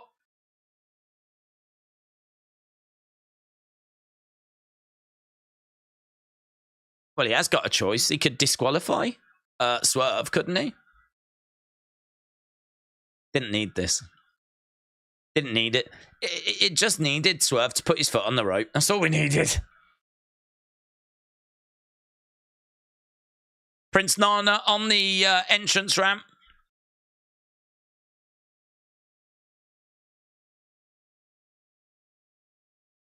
Right, referee is arguing with Prince Nana. Hangman going for the buckshot. Swerve uses a chain whilst the ref's distracted. What was it? What did he hit him with? Like a chain? Oh, his crown. He used Nana's crown. Hangman gets his shoulder up. Yeah, I'm glad that Swerve didn't win by cheating. I know he's the heel, but I want to see him get a clean win here on Hangman. Kick to, as clean as it can be now. I mean, there's been plenty of antics. I mean, he should have lost, really, if Nana not moved his foot. Kick coming in again there by Swerve. Swerve with Hangman, picks him up. Driver, 1, 2, 3. Swerve wins. Swerve wins. It's the right result. Best match of the show so far for me. Crowd definitely appreciating it. Put in your scores. What do you score it out of 5, that one? Goat said Swerve's house.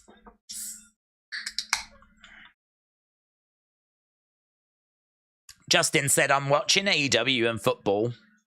Kansas City over the Jets, 17-15 right now. Let's go. Swerve picking up that win. Ledge Killer says, what a match. 5 out of 5, says 1 Minute Wrestler. Mitchell said it's a 4 for me. Here's Mogul Embassy making their way down. Seeing Hangman on the outside of the ring. There will be plenty for him to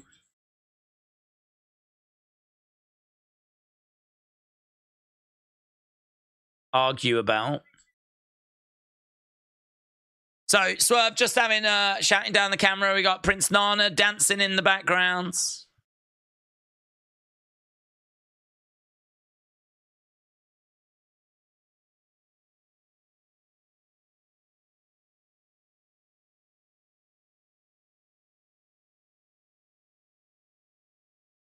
Sean Kemp is in the crowd.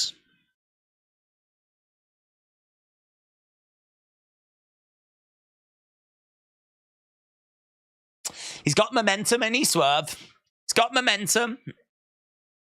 He's starting to really feel like a name. Coming up next, someone else that's trying to make themselves feel like a name, and I think they're doing well, is Ricky Starks.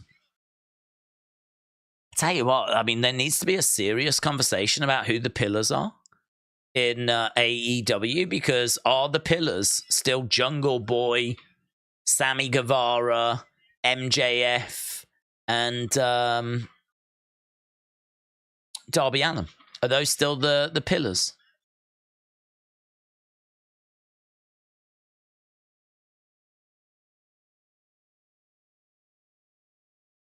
The pillars, I don't think, ever represented the biggest stars, because you would probably have put Kenny Omega and like Chris Jericho in the pillars. I think the pillars are,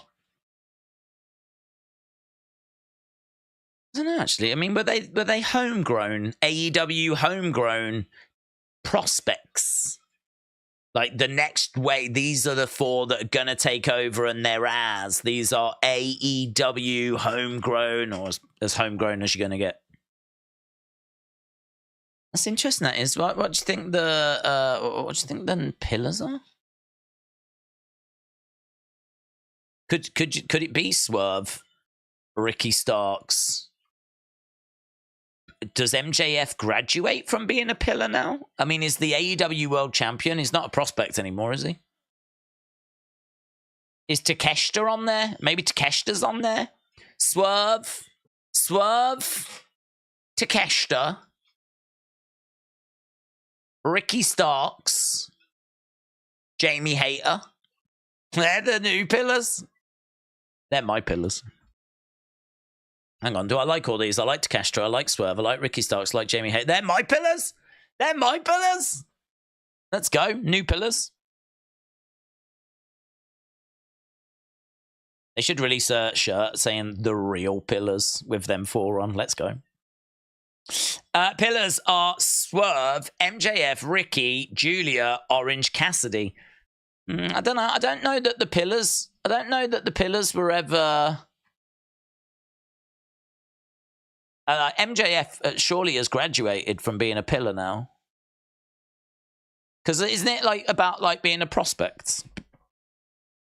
Because if it was people that were, you know, at the top, then Omega would have been featuring.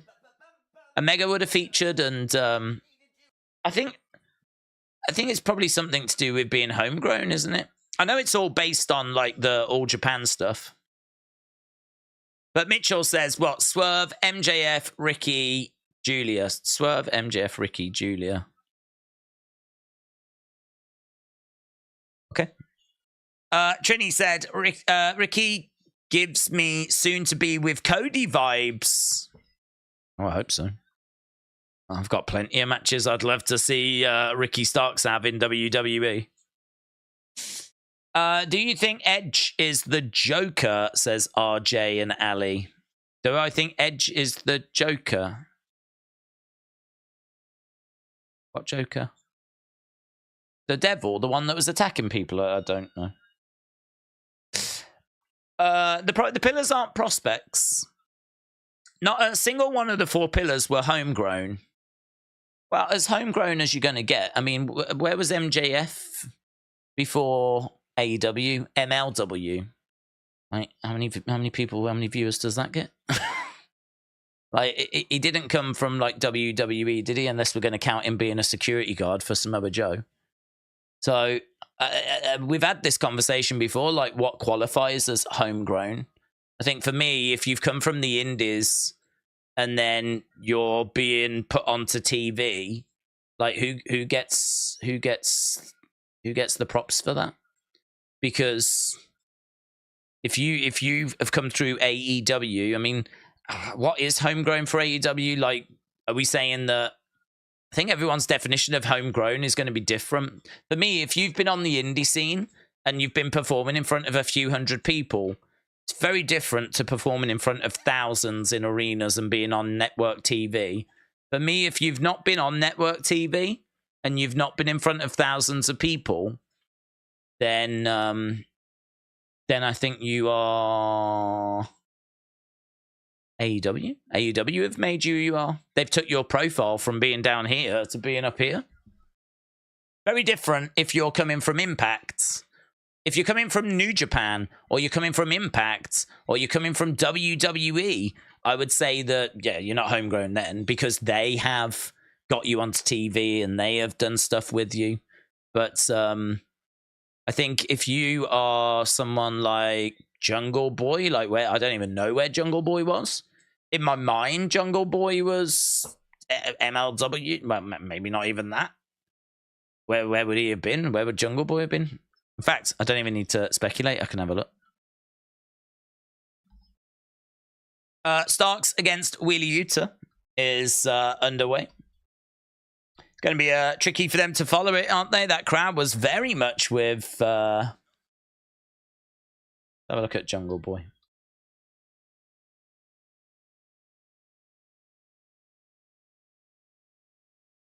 I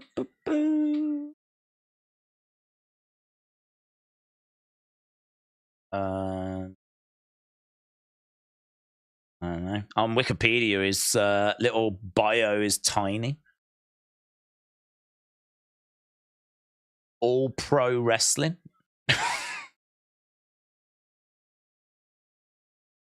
Revolution Wrestling. Underground Empire Wrestling. Oh, flipping giants, aren't they? Giants of the modern world.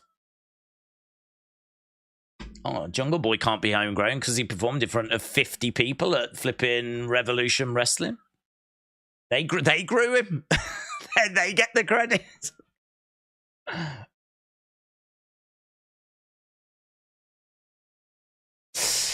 Right. Yeah, genuinely, I don't know what the pillars are classed as. I always regarded it as being homegrown prospects that are like that next wave. We're gonna build the company on these. These are the next group that the company is going to be like supported by, and MJF has definitely gone on to fulfill that.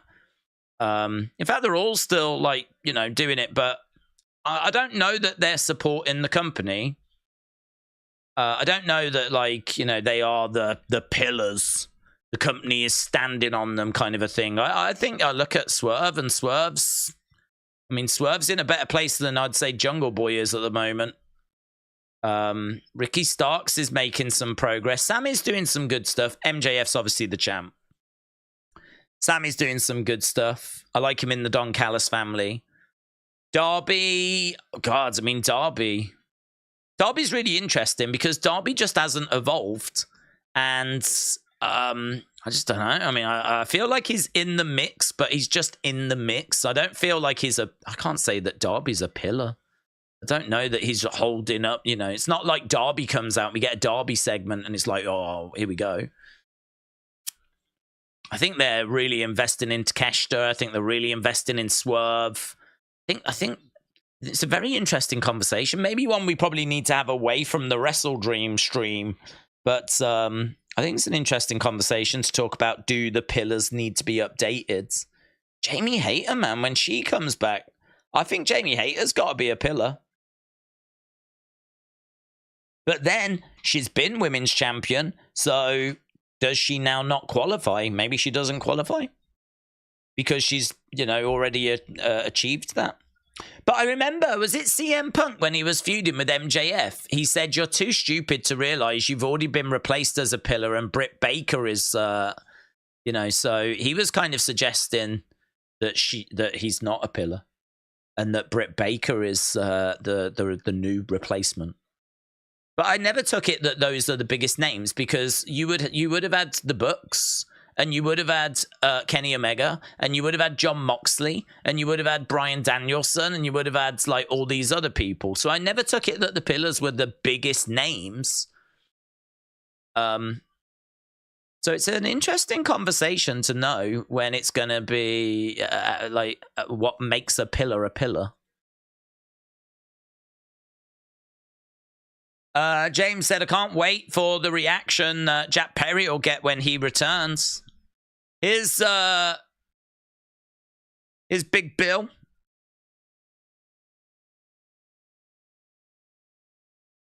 Big Bill making his way down to the ring.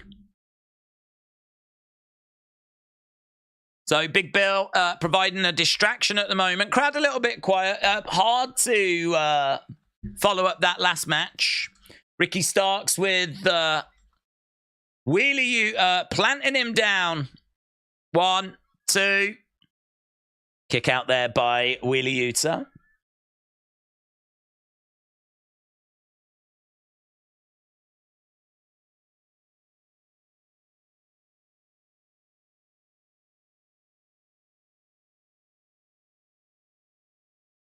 Ricky Starks has got Wheelie Yuta up.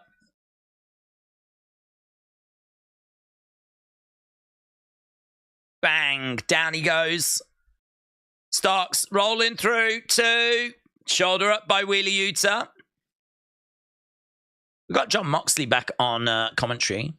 Big Time said, who are the 4 pillars in NXT right now? I would go with Carmelo, Ilya, Wesley, Tiffany. Well, we were just talking about, I don't quite know what makes a pillar, to be honest. Because as I said, I don't think the biggest names you've got, otherwise you would have had Kenny Omega, you would have had those. So I don't think it's the biggest names. I feel like it's the biggest prospects that are like coming through or something. Like these are the people that are going to support. These are the people that we're gonna build the company round in the future, kind of thing. Because I think we looked at MJF, Sammy, Darby, Jungle Boy as all having real potential. Like, they were people that we didn't know much about when AEW started. I mean, I didn't know anything about them. So when the company first started, like, didn't know anything about them. We've grown to find out about them. We've put the work in and got them to the levels that they're at. And I think the plan was, these are the 4 people that we're going to build the company around in the future. So, like, you know, you could say the pillars in WWE might be Grayson Waller, Austin Theory, and people of that ilk. On the outside, Big Bill going into a ring post. In regards to NXT, it's tricky because obviously, you know, the pillars might be the people that have just been signed that are going to go on to be champion. A pillar might be Kalani Jordan, who's only had a few matches, but I think could go on to be a women's champion in the future. And I think she could be someone that NXT is supported by in the future. Kick out by Ricky Starks. That's Miles' kid, Miles Bourne. He's someone that I think they've got some hopes for. We've kind of seen him turn. He betrayed Briggs and Jensen. That guy. He's been working with like Drew Gulak, whatever. So it's a bit trickier in NXT because they produce talent that then moves on. They don't have like a set roster, if you will. It's you know, constantly evolving. Bang. Down goes Wheeler Yuta. 1, 2, 3. Ricky Starks picks up the win. Conclusively, Ricky Starks says, good old JR.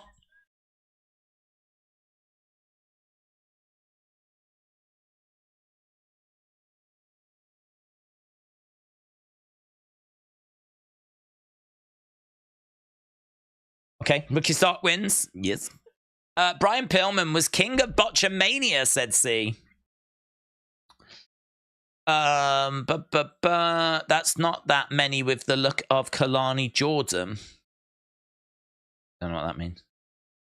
Brenton said, thoughts on Wheeler Yuta? I think he's been overpushed to start his career. I think he's all right. I'd much rather him in Blackpool Combat Club than when he was originally with Best Friends. I don't even remember him with Best Friends. Yeah, I think there has been a bit of over pushing, over exposing, maybe not allowing him to kind of build.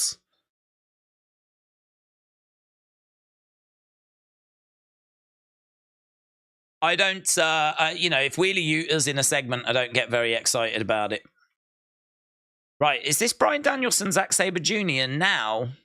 Because if so, this is, oh man, okay, now we're talking.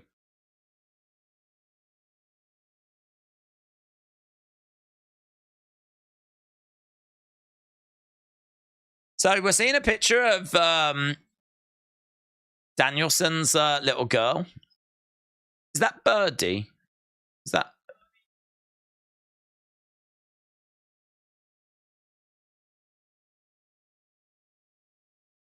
I can't wait.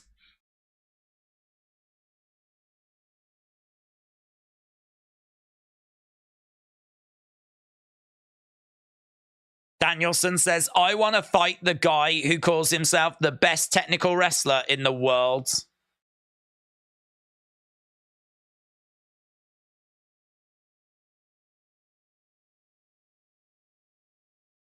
Okay, very quick little video package.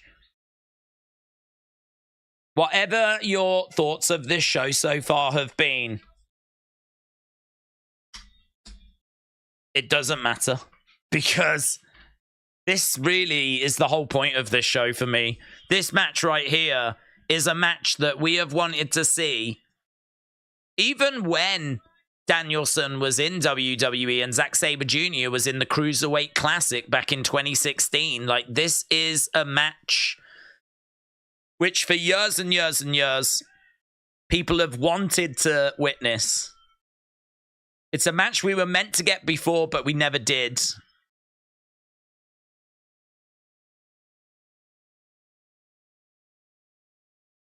And it's a match that we're getting right now. This will be the reason why a lot of people are watching this show. Let's go.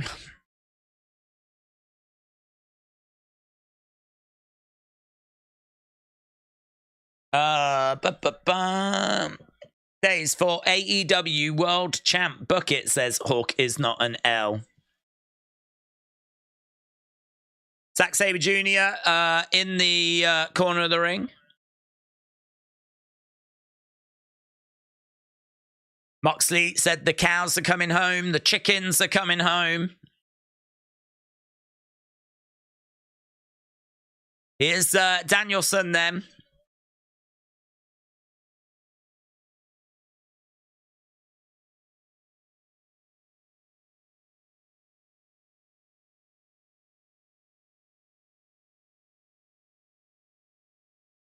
Okay, here is Danielson. Danielson making his way out. He's got a Blackpool Combat Club jacket on. Green and blue trunks.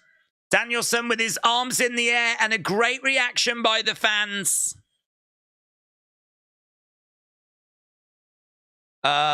Moxley on his feet applauding as Danielson gets into the ring.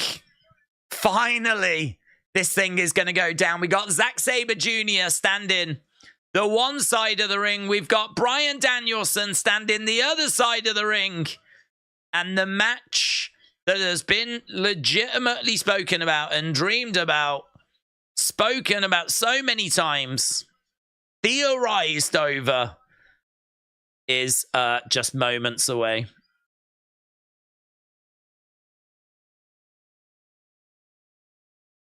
Here we go. Bell has sounded. Danielson against Zack Sabre Jr. We've got holy chants.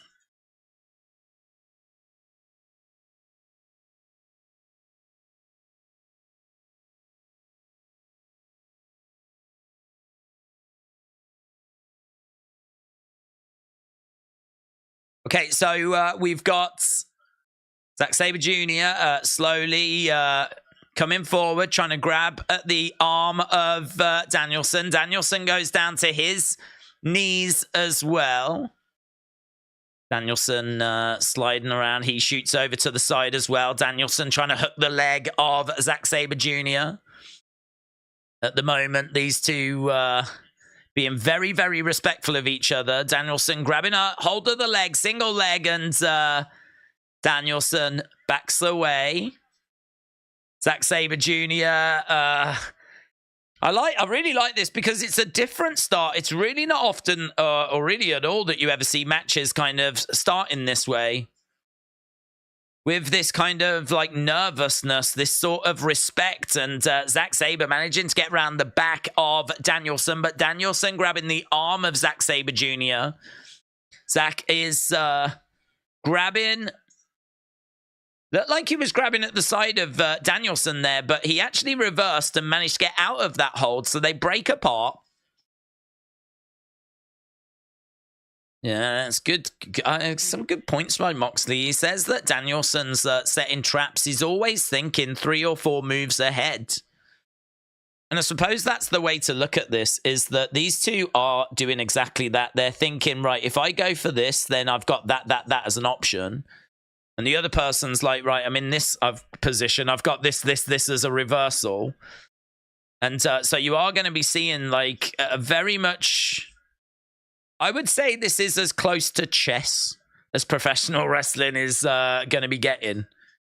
There's 2 people here that are trying to outmaneuver each other. There's 2 people here that are having to think several moves ahead. If you do this, I'm doing this. If you do that, I'm doing this. If you put me here, I'm looking to do this. And right now we've got Zack Sabre Jr. working on the arm of Danielson. Zack Sabre against the ropes, goes over the top of Danielson. Danielson went for a hip toss, but Zack Sabre has applied an abdominal stretch. Now we've got Danielson, lovely reversal. But Zack Sabre Jr. with a reversal of his own. And now we've got Danielson trying to get round, dragging Zack Sabre down, going for a pin, actually. Went for a pin. Oh, look at that. Bit of a calf crusher being applied by Danielson right now. Danielson working on the calf, but Zack Sabre rolls through, grabbing a hold of the arm of Danielson. What's really interesting with this is that when someone wrestles with Danielson, you will see them get frustrated quite often because he will out-wrestle them. So they have to, like, land, like, a big shot to rock him and, like, you know, start wearing him down or do whatever. What we're seeing here is we're seeing Zack Sabre going hold for holds, move for move, like, hanging with Danielson as these two. I mean, I'd imagine that Dave Meltzer has just melted into a pile. He's just melted into a puddle on the floor right now. Dave Meltzer won't cope with this. I can already sense the smoke coming out of the star rating system. It's juddering away. It can't cope at the moment with what we're getting. They both go over. Look at that. Their legs both tangled up. They bridge up. They're on their heads. Oh, and it flops down. I thought they were going to do the spot where they like slap each other. They might have gone for it. But Danielson very quickly trying to get a hold of the arm. Zack Sabre back up on his feet. Wow. Do you know what? I mean, look at that. There's people actually on their feet applaud him. It warms the heart, doesn't it, really? It warms the heart that in the modern age where so many people are enamored with reverse ranas and people jumping to the outside and landing on a load of other people and whatever, that this sort of action can still get such a positive response. This won't be to everyone's taste by any means, but seeing these two like exchanging holds, trying to outdo each other, it's not the kind of thing that you would do on a regular basis, but the story of this match is we are trying to figure out who the best technical wrestler in the world is. There's obviously going to be technical wrestling that comes into the contest. As we're going to see Zack Sabre do a surfboard stretch. Surfboard stretch being applied there on Danielson. Danielson, though, knows how to get out of it, and he does, and he flips Zack Sabre over. Now he's going to apply the move himself, pulling back on the face of Zack Sabre Jr., pulling back on the arms. The only thing I would say about this is that Danielson has just been put into this move by Zack Sabre, and Zack Sabre has just witnessed how Danielson got out of it. So even if Zack Sabre didn't know how to get out of it, wouldn't he have just learned? Hasn't Danielson just literally shown him how to get out of that move? Which would then make me question, why would you go for it straight after when you've just shown him how to get out of it?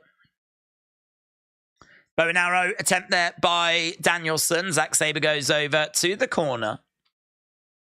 Again, crowd watching, applauding. Thumbs down. People throwing abuse, I think, at Zack Sabre Jr. here. Having Nigel McGuinness on commentary for this as well is critical.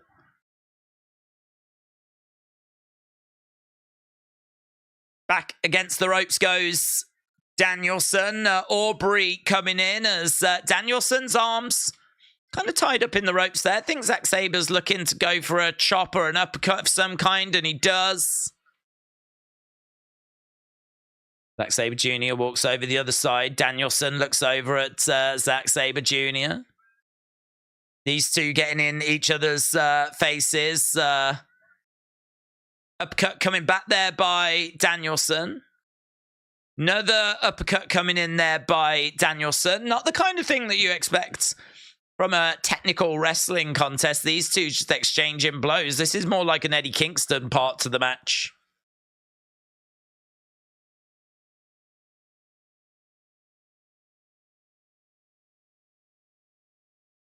Saying that he's using his left arm instead of his right, and not quite as effective. Now he's going to the right arm. Shot coming in there by Danielson. Danielson goes down. So Danielson now selling. Right now, Zack Sabre has got the arm of Danielson, looking to jump down on top of it. Crowds not appreciating that as Zack Sabre came down on the arm of Danielson. Zack Sabre now has got that arm and targeting, working the joints, working the fingers.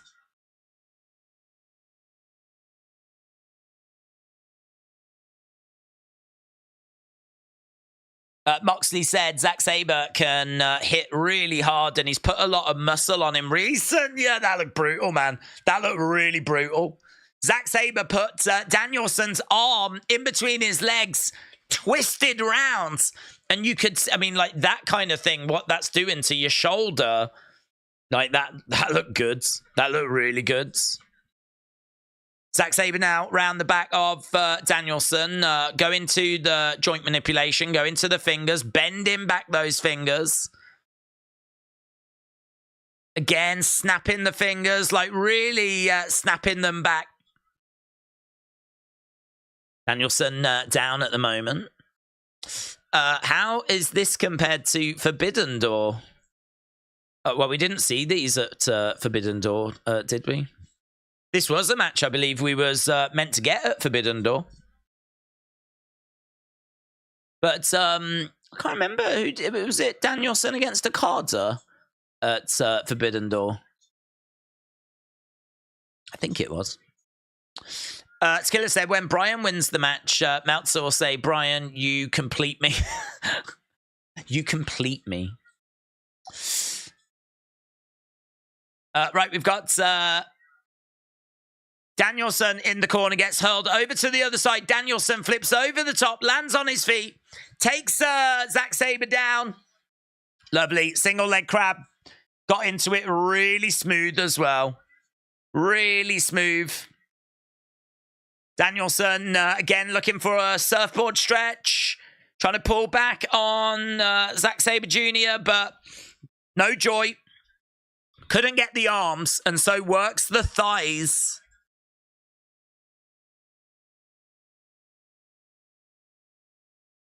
Danielson coming in with a kick to the leg of Zack Sabre Jr. And again, another kick coming in. Zack Sabre in the corner. Oof, dragon screw to the leg. So we've got a little story of Danielson's arm being compromised. And now, oh my God! Oh, that's really bad. He just went over on his ankle. That could be really bad. Oh my God. No, don't go for it again. Oh, my God. Oh, man. If he's done serious, down drop kick there by Zack Sabre Jr. Oh, my God. He dragon screwed the leg, and when it landed, it really buckled. Oh, my God. Oh, my God. I think he's got away with it, you know. I think he's got away with it. If he'd have just broken his ankle, no surprise. No surprise. The way that twisted over and the way that he landed. If it turns out he's competing now with like a sprained ankle or something, I wouldn't be surprised. But he just put weight on it. He just walked on it. Kicks coming in by Danielson. Oh, definitely keeping an eye on that ankle. Definitely keeping an eye. I've got no idea how he's not done a serious injury to that. No idea at all. Elbows coming in there by Danielson. I mean, what I will say is those kinds of moments, they actually add to the match because, I mean, like you've seen how brutal those dragon screws have just been. And sometimes moves like dragon screws, they can really just feel like filler. They can really feel like they're just padding a match out. But, you know, that wasn't padding the match out. And it might have resulted in like a legit injury. And if he's got away with it, that's amazing. But equally, it's you know, it's really woken up this contest. They're laying some really nice foundation work. They're laying down some foundations. Headbutts coming in there by Danielson. Danielson getting up top. Oh, driving Zack Sabre Jr. down.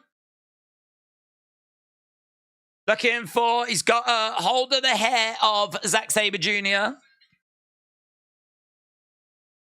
No label lock, roll through.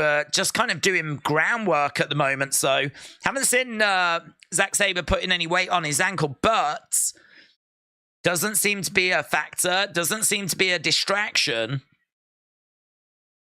The boots will keep his ankle together, says Goat. God, it was, God. He's trying to get over to the ropes here. Danielson's still working on that ankle. If I was Zack Sabre Jr., I'd be like, leave my ankle alone, you freak. So Zack Sabre managed to get to the ropes. We're seeing Danielson struggle with his right arm. I mean, Zack Sabre, he's got to sell that ankle. He's got to. It looked horrific. I don't want to see, if he hasn't injured it, I don't want to see him just walking around and acting normal. Like, it's a gift that he's survived that. His ankle survived it. Use it. If he was to sell that ankle right now, I'd 100% believe it. Kick coming in there by Danielson. Danielson landing a kick on Zack Sabre Jr.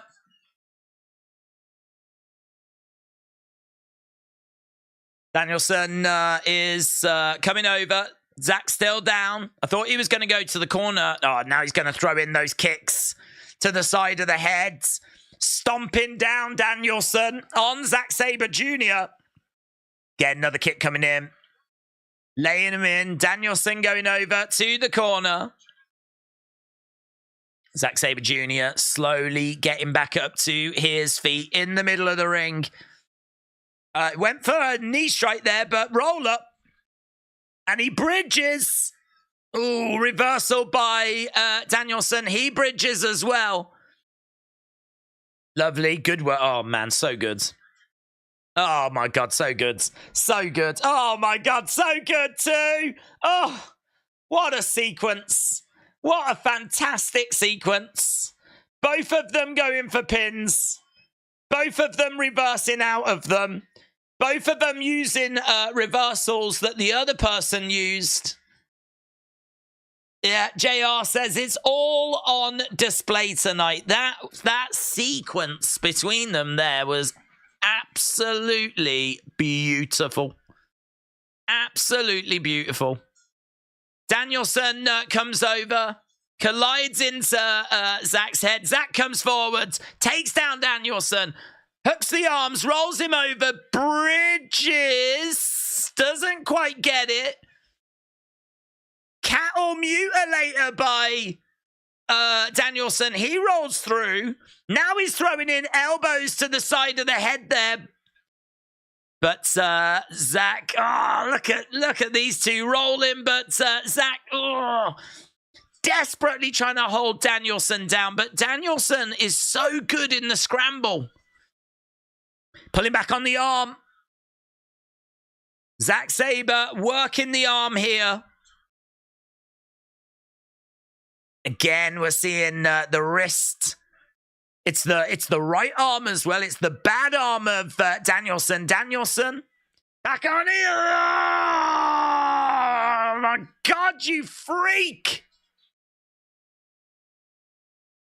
Just twisting on the leg of Zack Sabre Jr. Zack has got the leg of Danielson.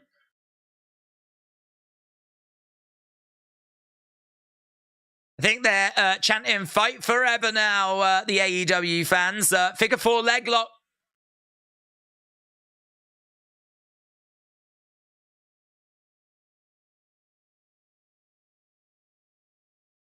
Yeah, Moxley has said these two have probably put more wrestling into this match in the 10-12 minutes we've been out here than we've seen all night combined.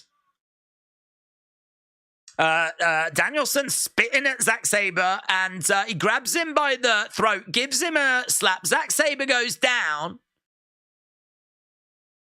The hold is broken. Right now, we've got both guys down. They're both having to dig deep. Danielson kicks Zack Sabre in the head and again. So Zack Sabre kicking out at Danielson. Danielson responds by driving his heel in the face of Zack Sabre Jr. Danielson getting back up to his feet. Zack Sabre over by the ropes. Uppercut just misses there. I think he kind of uppercutted the arm, but yeah, again going after the arm. A.B. Jobson said Zack Sabre Jr. can go with anyone. Erase Your Mind said crazy sequences. Kick coming in there by Danielson. I think this has been a really great match with some really great moments. You know, the Dragon Screw was absolutely amazing. That sequence that we saw earlier was absolutely amazing. That little spot just was quite nice. Elbow coming in there by Danielson. Oof. Back elbow by Zack Sabre Jr. Again, trying to throw in another elbow. Looking for backslide. 1, 2. Kick coming in there by Zack Sabre Jr.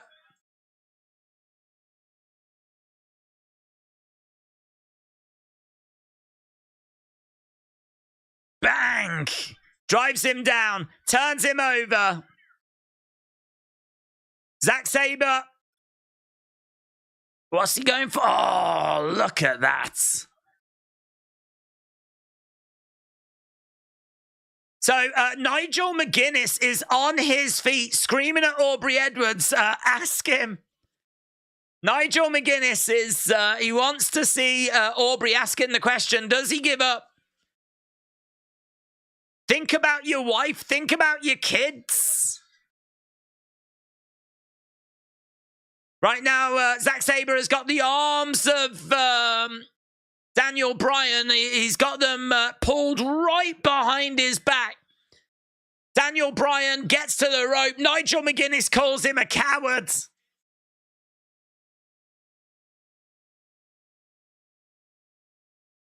Moxley says, I wouldn't be surprised if he can't even lift his arm. I can't quite hear what work McGuinness is doing. Right now, this match is heating up, says Nigel McGuinness. I would have liked that, actually. I would have liked it if McGuinness had sided with Zack Sabre from the start.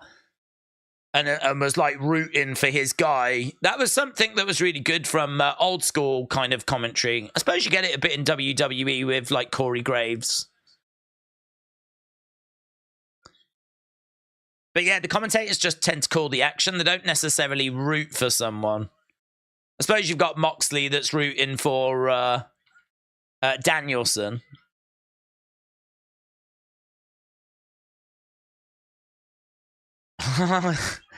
Nigel McGuinness said, John, have you got a white towel? You might have to throw it in shortly.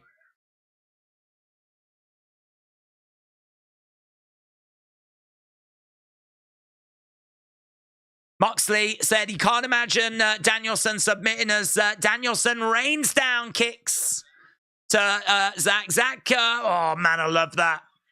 I love that. He got, oh wow. Arm crank. Working on the fingers as well. Oh my God, did you see how he just hooked his head with his leg so that he could direct him in a certain direction? Some of this is mental. Some of this is mental.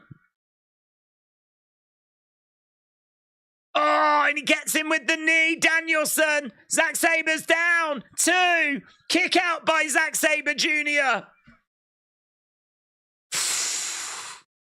There's little things in this match that are just so amazing. Little things like how he managed to get out of one move. He sort of like jolted Danielson into the air so that he could reposition. And when Danielson came down, he had him in the position he wanted. Another knee. Oh, and Danielson gets it with another knee. Oh, that's a shame, that is.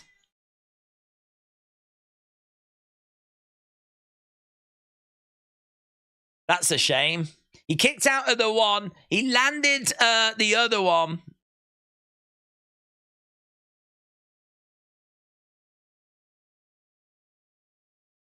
Moxley said it's one of the finest displays of wrestling he's ever seen in his life. Wow, score it. What would you score that? I'm very interested to know what people would think of that and how that's going to be received.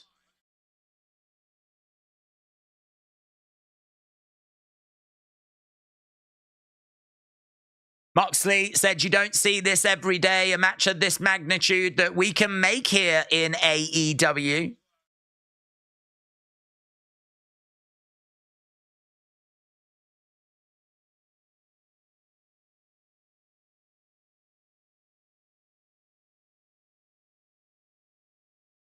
Zack Sabre jumps out the ring and goes to walk away. I wonder if we'll see them do it again.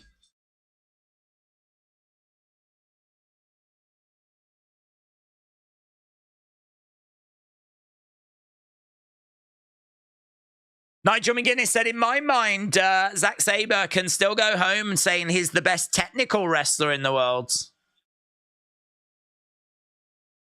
Excalibur says, run it back. Give us part 2.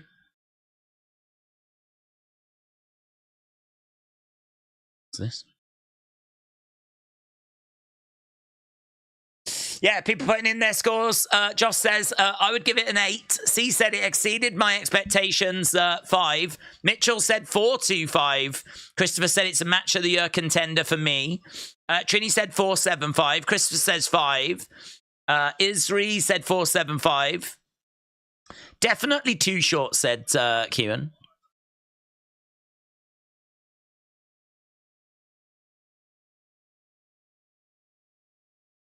Okay, so Danielson just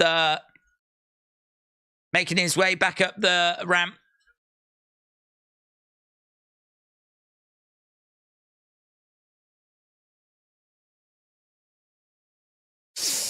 Tahil said 4-7-5. Goat said 5. Russell said a solid 3. Kieran said 5. What a match. Mr. Unfamiliar said, I want the rematch, 4-7-5. Tim said 5, no doubt. Leon said 5. Can't Stop, Won't Stop said 4. Erase Your Mind said Aubrey gets the attention. A.B. Jobson, the American Dragon, wins. Kieran says definitely a solid 3-4-7-5. Okay, coming up next, it's going to be the Don Callis family. Let's go change this over.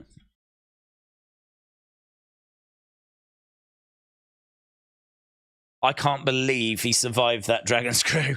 I cannot believe his ankle is still attached to his body. I can't believe he's walking out with 2 feet attached. Doesn't make any sense to me whatsoever. It looks absolutely horrific. I mean, like, he must have some serious strength. He must have, like, the strongest ankles. If that had happened to me, my ankle, my leg, my body would have shattered. It'd be in, like, a million pieces on the floor. Right, here we go. Don Callis family taking on, I don't know what they are. Is it? It's not the Elite, is it? It's the Golden Elite. Jericho and the Golden Elite. Golden Elite. There we go. Right, Jericho making his way down Le Champion.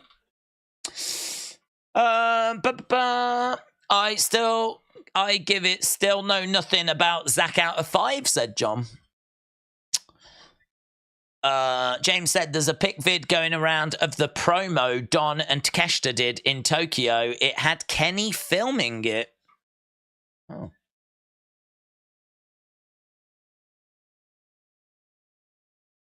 Right. Here we go then. Jericho making his way down to the ring.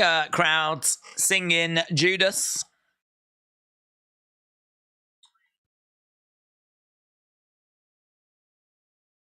There's going to be a botch fest coming up now, so can't stop, won't stop.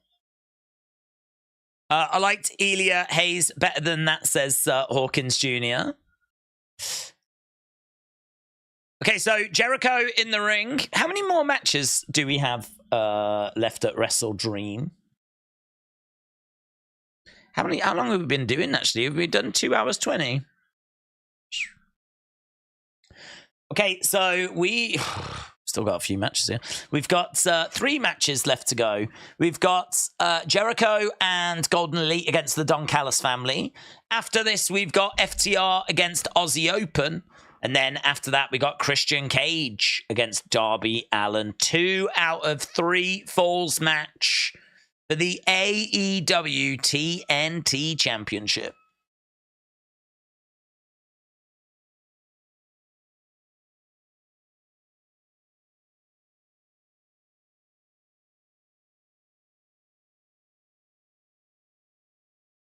Okay, here's Kenny Omega making his way down to the ring.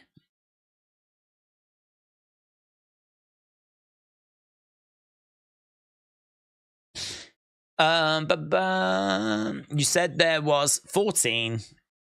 There is 14. So far, we have had 11. So 3 more to go. Famous American wrestling commentator has died of dehydration. Meltzer has given that 500 stars. Okay, so Kenny has made his way down to the ring.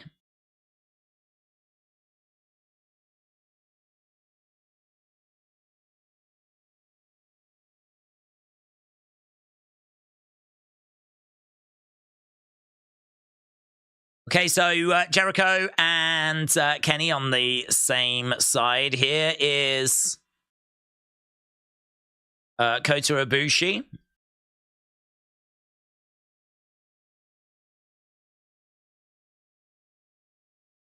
Crazy, innit? We just watched a match that had Zack Sabre Jr. He was in the 2016 Cruiserweight Classic. So was this guy. Kota Ibushi.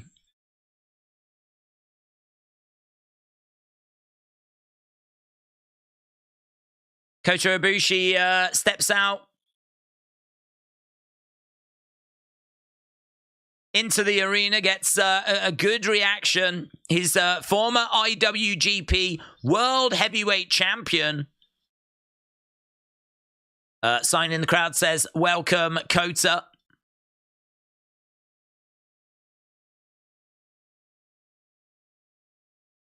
So Kota making his way down to the ring.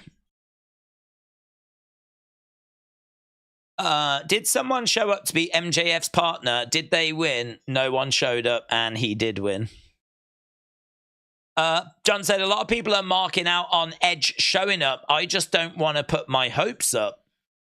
C said, Will Ospreay is the best wrestler in the world. Okay, here we go. We've got Golden Elite and Jericho in the ring. Now we've got the Don Callis family. There's an image of, like, what, the Last Supper here with Ospreay and Takeshita and...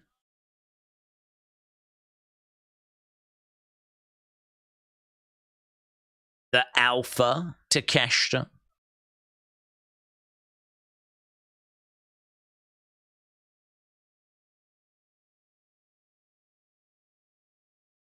Will Ospreay making his way down. Will Ospreay is the IWGP United Kingdom champion. I didn't even know there was such a thing.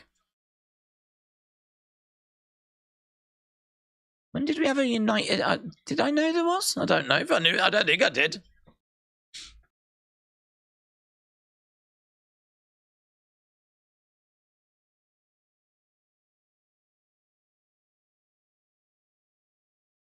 Oh, he does. Okay, so it was the United States Championship, but he doesn't fight for the United States. So he renamed it the United Kingdom Championship. F you, Callis. Well, can I just say, on behalf of the UK, that's pretty exciting for us. And we haven't really got much else going on, so it is appreciated. Probably good for replica belt sales, isn't it? Certainly in the UK.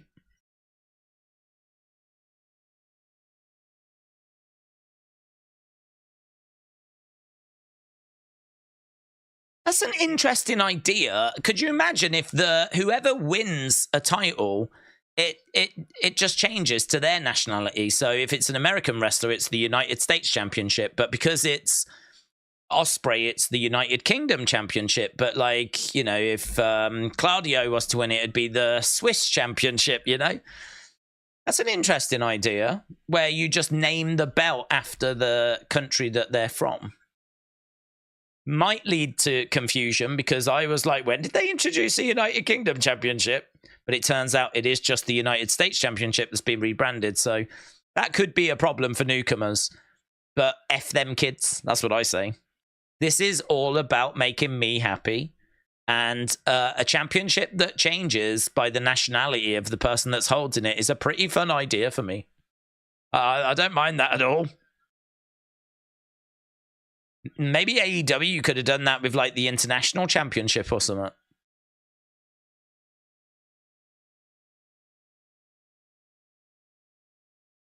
Right now, the crowds are distracted with something. Don't know what that was about, but they have sat back down.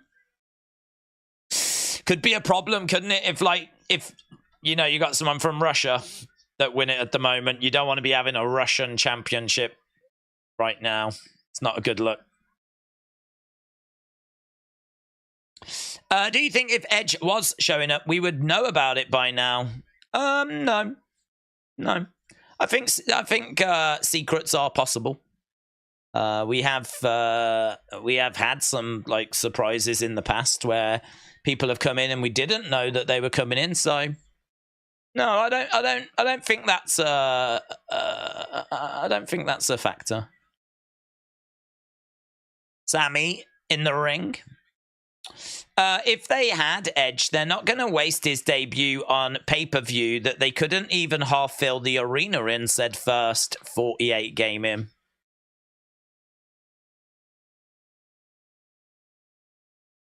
Sammy goes back into the corner. Maggie says, Dazan, man of the people. F them kids. Wallace said he would change the US Championship to the Australian Championship if he wins it, says Max. That's a good idea. I am definitely here for that. I think that's interesting. Because then all of a sudden, I mean, as long as you're not just changing a plate and a word, like all of a sudden I want to know what that belt would look like, you know? I'd want to know what Waller's Australian Championship would look like. I wouldn't do it with world titles, but I think you can afford to have a bit more fun with mid-card titles. Sammy goes over the top of Kenny. Drop kick there as Kenny goes down. Kip up by Sammy. Sammy on his feet. It's easy for AEW to keep secrets when Tony pays the dirt sheets to keep quiet.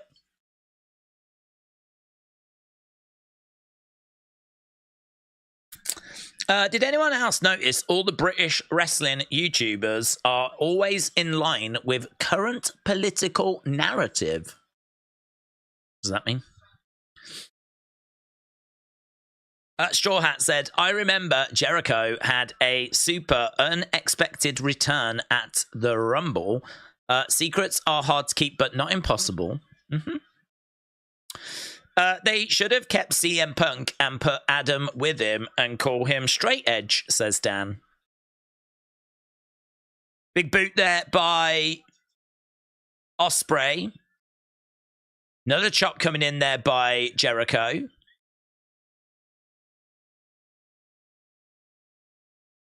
Plants down Ospreay.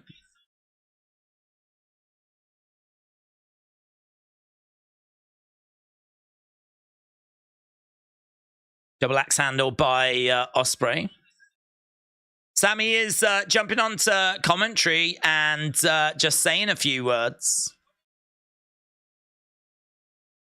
There's not enough money in the world for Meltzer not to spill the beans if he knows Edge is there. I'd rather not F those kids. I don't want to be in prison as a pedo, says James. I mean, I wasn't being literal. I was going more from the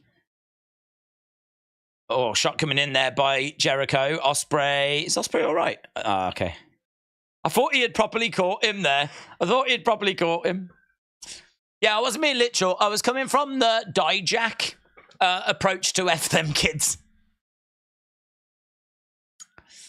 Ospreay, Jericho, Kota, all in the ring, in charge right now.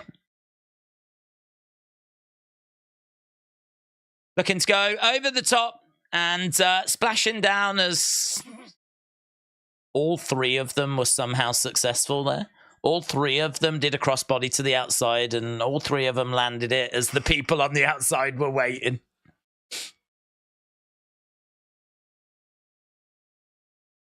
Kota goes over and shakes the hand of some kids in the front row.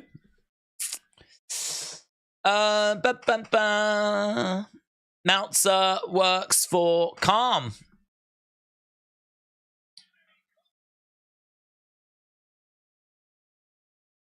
Down goes Kenny. Kenny coming over, face first into the corner. Kicks coming in there by Ospreay.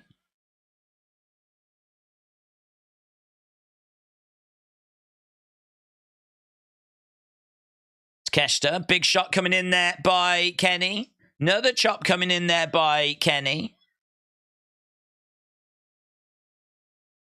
Kenny and Takeshita going at it in the ring at the moment.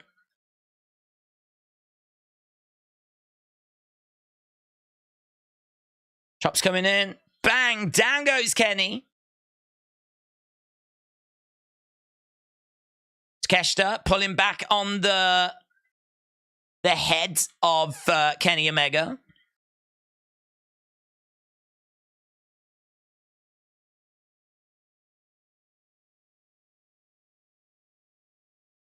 Kota and Takeshita face to face, but Kota goes out the ring. Kenny hasn't made a tag. Kenny getting back up to his feet. Lovely speed there by Takeshita as he was going off the ropes. Looked really good. Looked really good. Tony has got white powder all over his lips, said Jonathan. Forearm strike coming in there by Ospreay. Ospreay on the shoulders of Kenny. Kenny looking to roll through. Flip up. Goes into the corner. Ospreay down. Kenny going up. Moonsault. Knees up there by Ospreay. Chop coming in by Ospreay. Another chop as well. Kick to the midsection by Ospreay. Ospreay in control. Kenny going against the ropes. Looking for a hip toss, but a stretch instead.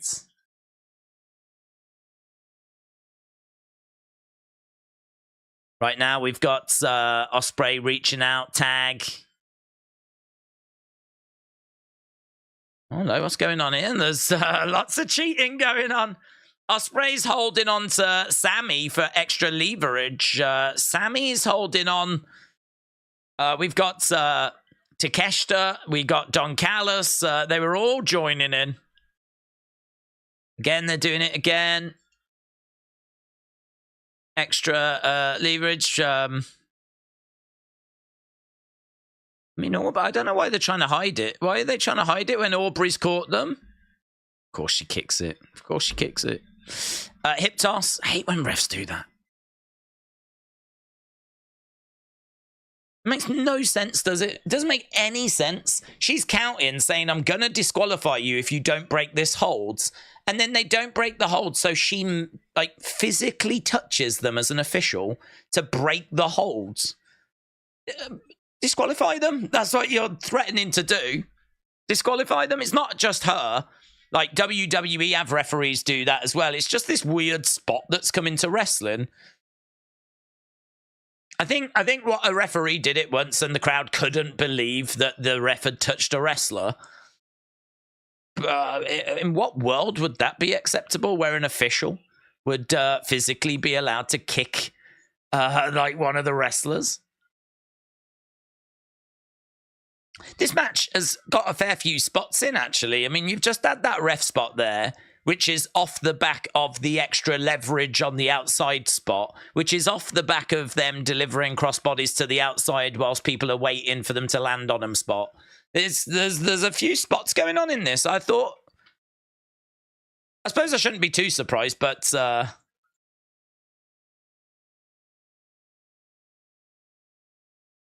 it's certainly not carrying on the momentum of that great last match that we had at the moment. I mean, we'll give it a chance. I do like the Don Callis family. Sammy coming over. Kick coming in there by Kenny. Kenny charging over. Plants Sammy down. Plants down Ospreay.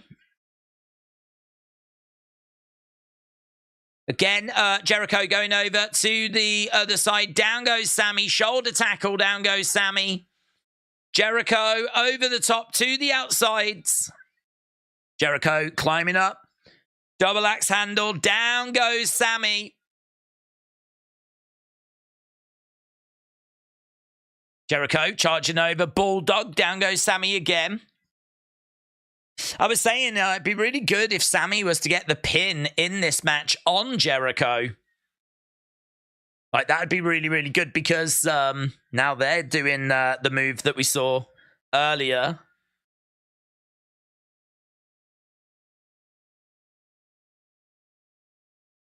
They break the hold, poke to the eye. Sammy goes down. Yeah, if Sammy lost to Jericho, so it'd be good if Sammy could get it back here and be the one that pins Jericho.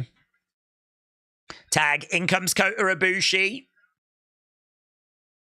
Sammy against the ropes. Down goes Sammy. Jericho spins round and rather than Sammy, Rather than it being Sammy and Jericho, it's Jericho and Kota Ibushi that do the pose. Kick coming in. Standing moonsault there by Kota Ibushi. And Sammy kicks out. Aubrey thinking of all kinds of ways to get into the camera angle. There was another spot, the exchange of forearms, which I think is called the rest spot. It's like old rest holds said, here is the thing. Yeah, that's a good point, actually. That could be the modern day rest spot, couldn't it?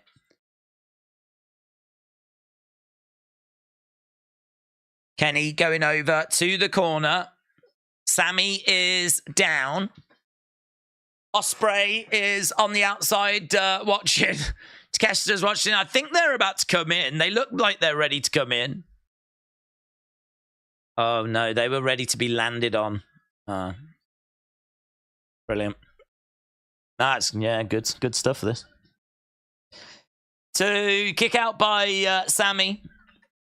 Flipping those two on the outside, looking at the action, looked like they were about to jump in and, like, sabotage them. Instead, they were just waiting to be landed on top of.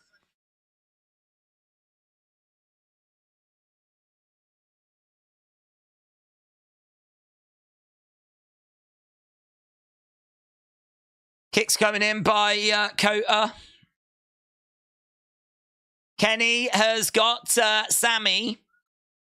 And Kota with a German. Jericho takes down Sammy. We've got Takeshita that's come in. He's got behind Jericho. Nice German by Takeshita. Kenny gets round the back looking for a Snapdragon. No, reversed. God, that looked brutal. That looked brutal by Takeshita. Kenny gets dropped on his head there. I think he's all right. He's still down. Oh my God. Kota just got thrown and Kenny was still... Are they both okay? Kota almost landed on top of Jericho, who for some reason didn't roll out the ring, and I don't know why. Are we setting up another spot? What are we doing? Why didn't Jericho get out? Why didn't Kenny get out the way? We've got Kenny. I just don't know what's going on. Jericho trying to get back up to his feet. Is Kenny okay? Jericho, drop kick. Down goes Takeshita. Ospreay throwing in a kick. Now Kenny's up. Head scissors take over by Kenny. Why didn't he roll out the ring? He got thrown. He landed on his head. It looked awful. And then he just lay there. But he was then in the way for when Kota got thrown. And then he sort of slowly made his way over to the side. Over the top, lands on top of Ospreay and Takeshita. Kota is down on the outside of the ring. Sammy slides in. Jericho's in the ring. Chop coming in there by Jericho. Against the ropes goes Jericho. Spanish fly. Going for the cover. 1, 2. Shoulder up by Jericho. Sammy is going up. We've got Ospreay and we've got Kenny on the outsides. Sammy comes down on Kenny.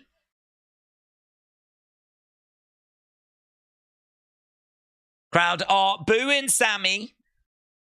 We've got Ospreay down. We got Takeshita down. We got Kenny Omega down. You still suck is the chant.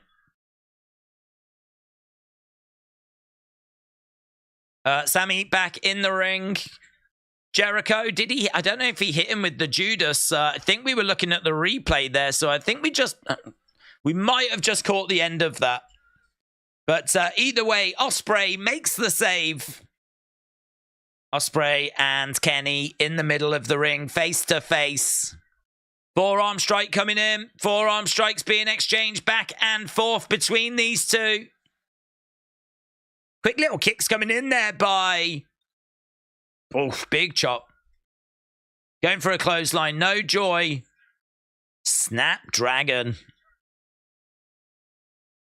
Oh my God.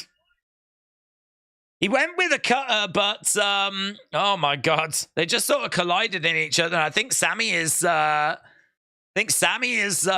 as much punishment there as Kenny, maybe more. It's like a race to see who can kill themselves first, isn't it? Oh, God bless them all. God bless them all. Big kick there by Takeshita. Is this the main event? No, not the main event. No, we got 2 more matches after this. We got FTR against Aussie Open, and we got Christian Cage against Darby Allin.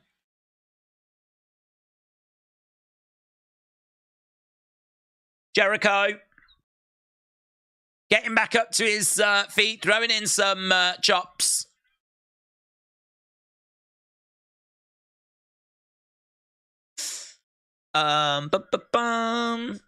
Okay, Jericho is beaten down. The longest match so far tonight, by the way, is... well, I don't know how long Danielson was.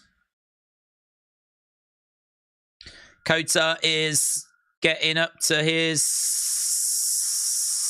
feet.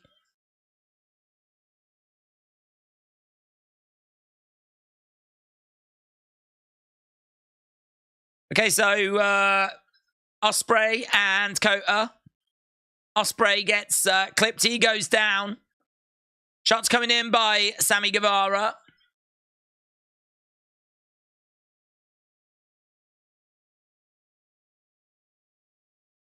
Kota throws a shot and Sammy goes down. Takeshita and Kota will be good. Takeshita and Kota. Forearm strike there by Takeshita. These two exchanging forearm strikes in the middle of the ring.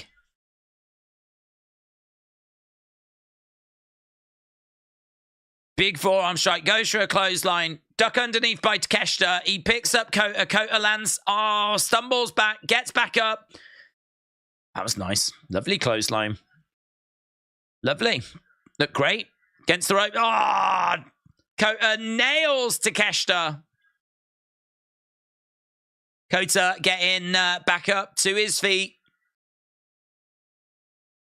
Looking to deliver a knee. Big boot there by Ospreay. Another big kick to Kenny.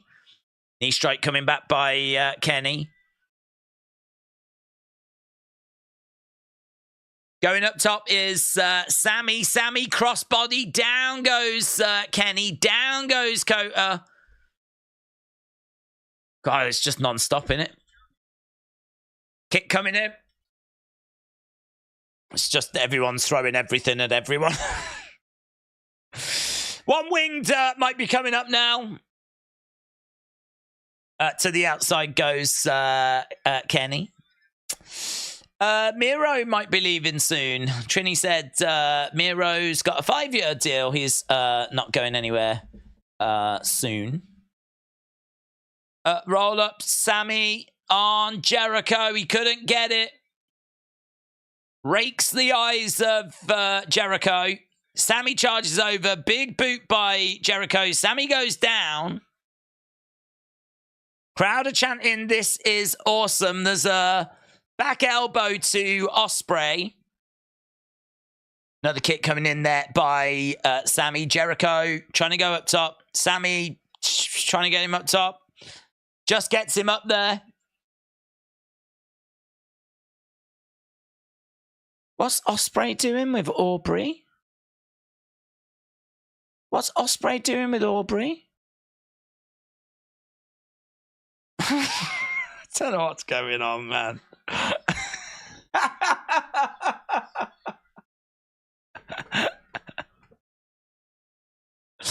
Oh, man.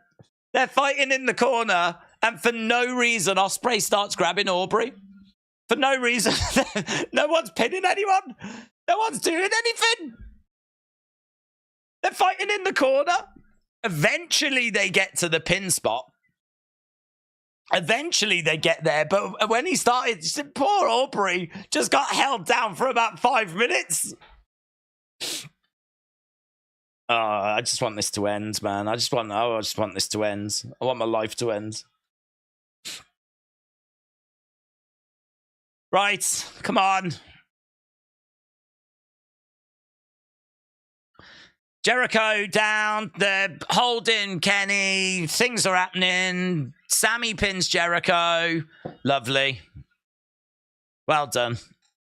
Yeah, Bryan Danielson against Zack Sabre Jr. 22 minutes 45 that match went. The second longest match was Swerve against Hangman Adam Page. That went for 20 minutes 15. A lot of the other matches tonight have been sub 10 minutes. The Young Bucks one did go 12:40. I have no idea how long this one went. Genuinely don't know how long this one went for. I don't know if it was longer or shorter than the 22 minutes. I really don't know. But the longest one is Danielson. Second longest is Swerve. Then we've got the Fatal 4-Way match at like 12 minutes 40. Eddie Kingston at 11. But then you've got like Ricky Starks 9:55. You got Statlander 9 minutes. You got MJF 9:40. All the ones on the kickoff show, obviously super short. Yeah, I don't mind like having like this many matches on the card as long as you're keeping them quick and snappy, and that's been okay. But I'd say that went way too long. Danielson, Zack Sabre at 22. I mean, it's funny, isn't it? Because actually the big criticism there was that it felt too short. I mean, that is the sign of a great match, innit? That is the sign of a great match. If you compete for 22 minutes 45 and then one of the big criticisms at the end of it is that it felt too short, you know that you've seen something really special there. So Danielson, Zack Sabre, definitely deliver him. Obviously, people differing as to how much, but yeah, it clocked in at the longest match. But I don't know. I don't know how long that might have beaten it. I can't tell. Right, co-main event time. Co-main event time. FTR taking on Aussie Open.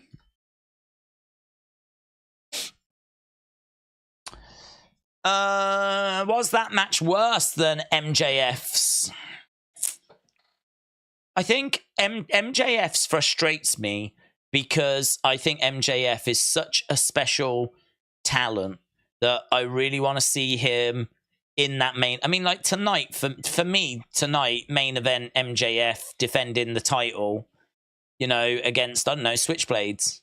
The fact that he's even doing like this tag stuff and opening the show and all this kind of stuff, like this is the guy that I think you really get behind. He's someone that everyone agrees has got a fantastic delivery and all this kind of stuff. And seeing him doing like comedy spots in the start, it's frustrating. Frustrates me. I just get frustrated with it. I get annoyed at it. Because I think we can be doing so much like more credible stuff with him. But I do have to say lots of people are into what they're doing with MJF, right? So I can only speak for myself. So I would say that, yeah, I mean, like seeing the Righteous doing like a flipping human centipede impression in the corner, just waiting for MJF to deliver a move, like literally looking and waiting for him to do a spot. But what I would say is that at least it was short, like at 9:40. That felt like it went way longer than 9:40. I think that last one's worse. I think that last match is worse than the MJF one. But there's plenty about the MJF one I didn't rate. If I look at the card so far, MJF, as I said, I find his spot to be frustrating at the moment. And I think that the Righteous, there was some moments there where they're waiting for spots and just, oh God, not right. Then Eddie Kingston, Shibata, I found a bit boring. Chris Statlander, Julia Hart, not for me. I didn't rate that match at all. Young Bucks Guns, it was what it was, to be honest, you know. Swerve Hangman, I thought was good. Easily match of the night up to that point. 20 minutes, though, you probably could have cut some time from it, to be perfectly truthful. Probably didn't need to be the 20 minutes, but it was good. Ricky Starks, Wheeler Yuta, it was sort of there, to be honest. I don't remember, I don't remember much about it. It hasn't really stuck in my mind very much. And we had 10 minutes of it. Wheeler Yuta, we were talking at the time about, does he feel that special? Are we doing the right stuff with him? Ricky Starks got the win, though, and I'm pleased enough with that. Danielson, Zack Sabre, I thought was brilliant. Really enjoyed it. Best match of the night. Knocks Swerve and Hangman into second place for me. And then that last thing was just, but two great matches coming up. I mean, FTR against Aussie Open. This is going to bang, man. And Christian Cage against Darby Allin. It's going to bang, innit? So, two good matches still to come. But I really think this has been... For the excitement level going into it, for me so far, it's been a pretty poor showing, this card from AEW. But let's see how this goes. And to be honest, if they do get Edge... ain't no one talking about this card. If they do get Edge, ain't no one going to care what flipping Eddie Kingston against Shibata was like. Right? There ain't no one talking about Statlander, Julia Hart. So it really ain't going to matter. Okay, FTR, Aussie Open. We've got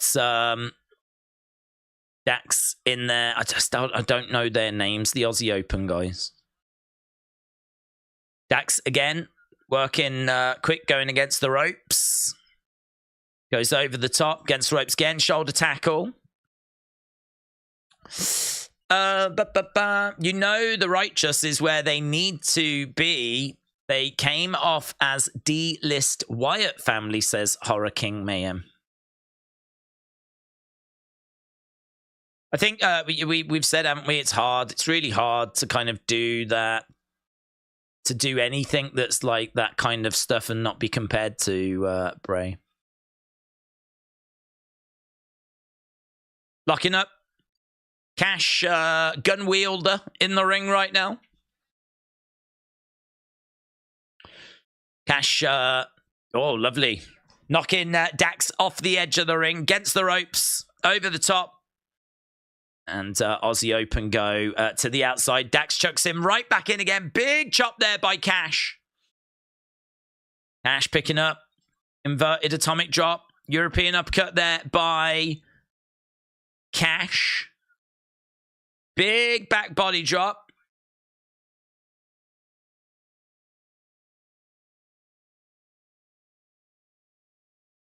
Against the ropes. Takedown. Dax. Side of the head. Dax looking for the pin. Kick out. How did the women's match go? What about Tonight Speaks' new era of AEW? Women's match was what we thought it would be, a Rampage match. I think that Chris Statlander had to do a lot of heavy lifting. Just set up a few spots for Julia Hart to do. Obviously, the big one that she's got is the upside down in the corner spot, which gets people quite excited because one thing she can do is look pretty moody. She does it well. I mean, not very good would be my answer. It was nothing more than a Rampage level contest. Very disappointing considering that is the only offering from women tonight. That is it. The only women's match tonight was Statlander Julia Hart that went for 9 minutes. So, bit of a shame. I'd love Toni Storm to have been on this. I think she's doing some fantastic work, Toni, at the moment. Really captivate. I love that new character that she's got. And I'm devastated that we haven't got Jamie Hayter I was loving Jamie Hayter, and then she picked up an injury, didn't she? Anyone know where Thunder Rosa is as well? I mean, I loved Thunder Rosa in NWA, and she's had some good moments in AEW, but she's been out a long time. I know she's still like doing little videos and whatnot, and there's big rumors that she should be on her way back.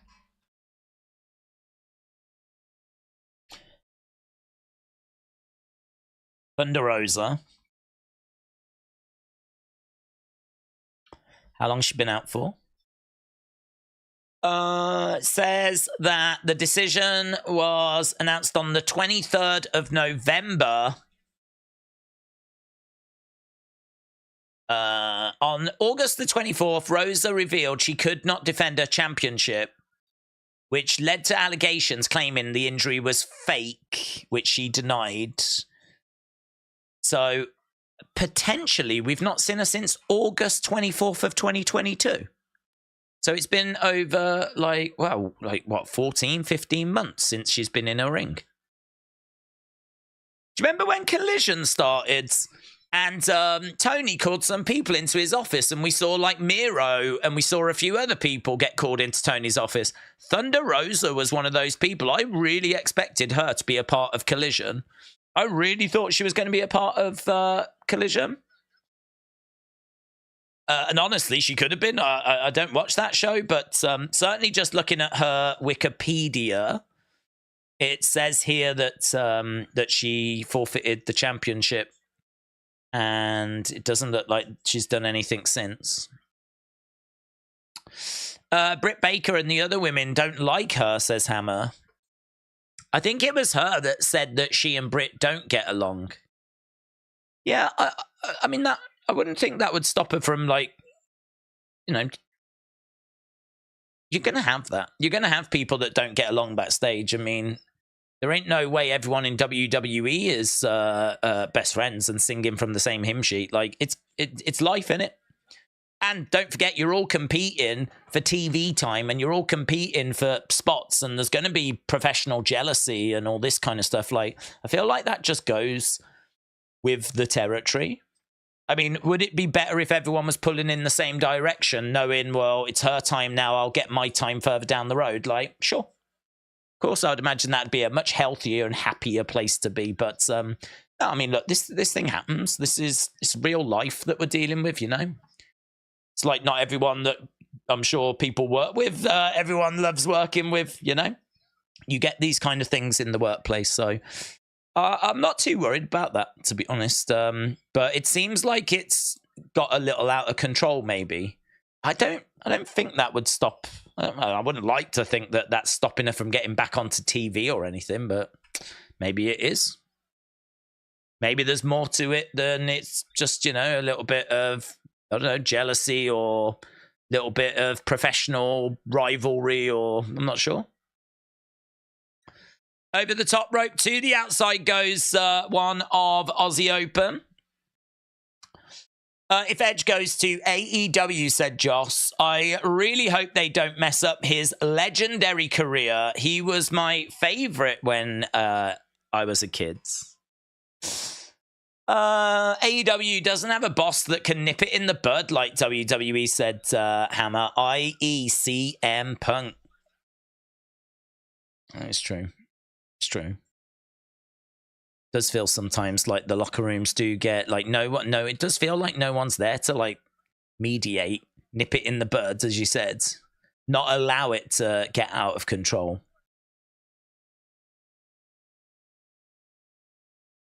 I mean, we've seen a lot of it, haven't we? With like Sammy, a lot of issues with Sammy backstage. The women's locker room, as we're seeing now, CM Punk obviously as well. Tag. Oof. Sent on Cash trying to make the tag though. Dax reaching out. Insecurity kick. Kick there, and Cash again trying to make the tag, but Dax gets knocked down. So the show has been going for about 3 hours, 5 minutes. Been not a bad length. Not going to moan at that. For me, 3 hours is probably the perfect time for a wrestling show to be done and conclude. But you know, if this is going to wrap up soon and we're about to go to the main event, I mean, the only thing I'd say is the main event is 2 out of 3 falls. So there is every chance that's going to be quite long.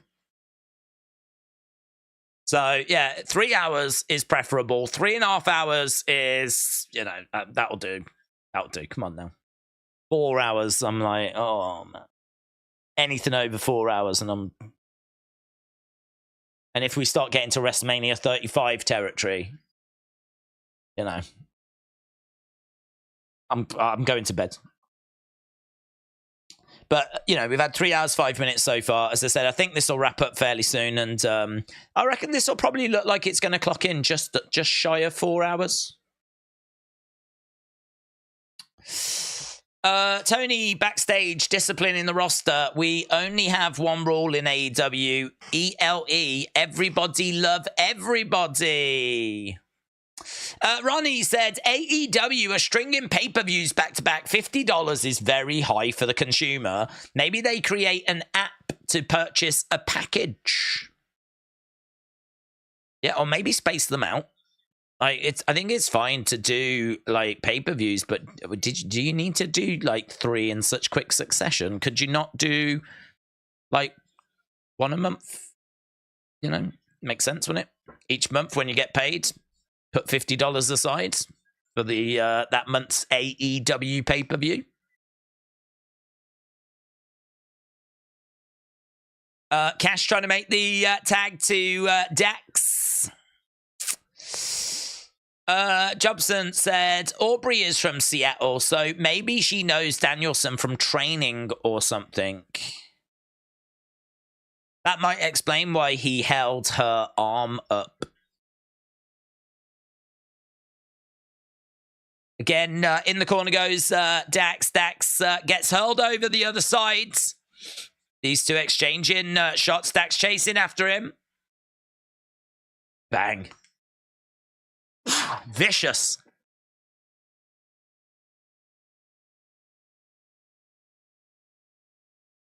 Chop coming in by Dax. Uppercut there by Dax. Hope you've packed another Red Bull. Goes for a clothesline. Dax again. Lovely. Nice little reversals. Some good action in this match. Dax over by the ropes, working on the arm. Goes for a big shot. Big boy, this guy, isn't he? Again, Dax trying to pull him back. Kick coming in. Clothesline. Dax in control, but is this Fletcher? German. Looking for another German, and he's keeping a hold here. It's reverse, though. Davis, back body drop, Fletcher, German suplex. Crowd a little quiet for this. I wonder if they're just a bit burnt out. I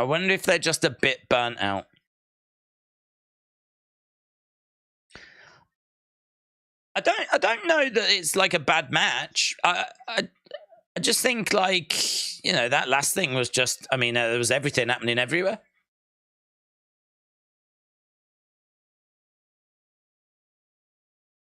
Fletcher down. Dax. Oh, comes crashing down. No one home. Picks up Dax. Kick coming in. Aussie open, in control. Dax is planted. 1, 2. Shoulder up.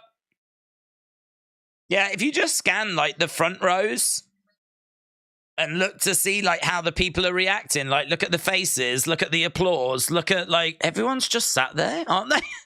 Everyone's like,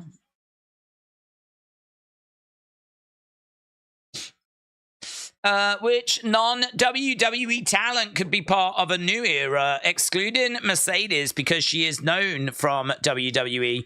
Jacob Fatu or Hammerstone? I don't know who's out there, to be honest. I mean, I don't watch. Both of them are from MLW, aren't they? I mean, I was really into Cara Noir, but I think James said that Cara Noir suffered a really bad injury and might be done. I think for me, like Tony's new era comments, I know a lot of people want that to be Edge, but I think this new era could also be this is the first premium live event without CM Punk, and we're moving on.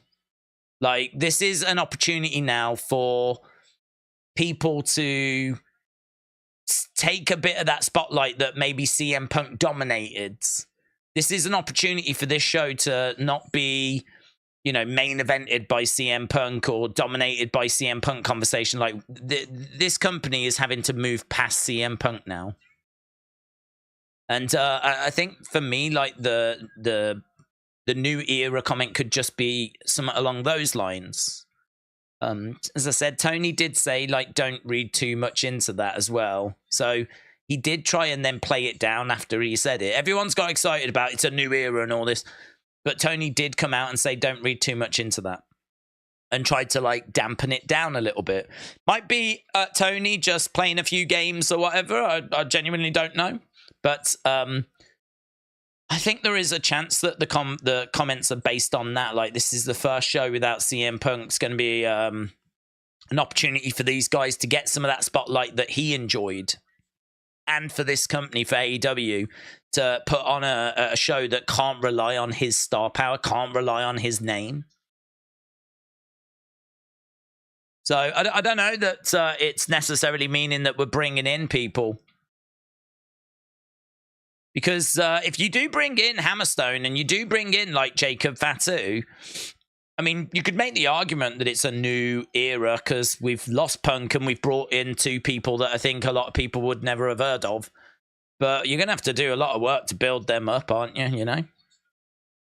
I don't know how many people have heard of Hammerstone, or I think Jacob Fatu, because obviously everyone wants him to join WWE and be in the bloodline. But, yeah, I don't know. Would that be a new era?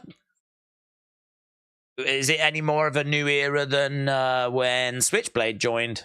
I mean, I'd say Switchblade was a bigger signing than either Jacob Fatu or Hammerstone. If Tony pops on the screen at the end and goes that he tells everyone that he has bought New Japan, that would be the start of a new era.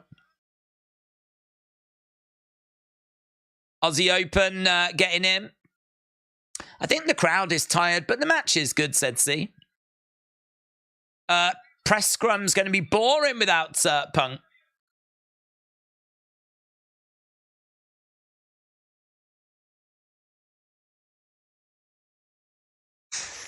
Roll up. 1, 2. I don't know why this match is still... Cut your losses. Just cut your losses. I think I said it.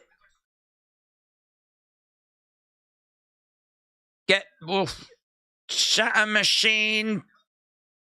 Didn't look brilliant, that Shatter Machine by Aussie Open.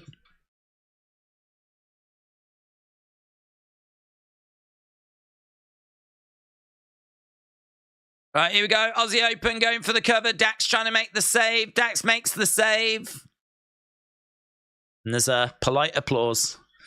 Aussie Open had no momentum going into this, and I'm supposed to believe they're going to pin FTR clean, ? Said A.B. Jobson.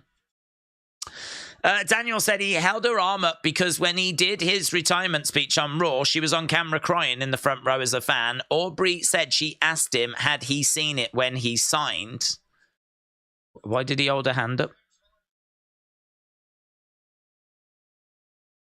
Well, I still don't get why he held her hand up. They've been working together for years. So what difference does that make if she was crying during his retirement? Is it not more likely that it's because she's from Seattle and we're in Seattle? But the matches are good, but they need to use the talent better, says Trey. Jay said, I've been waiting for Hammerstone to debut. Fletcher, suicide dive to the outsides. In goes FTR. Fletcher trying to get up top. FTR comes over. Shot coming in.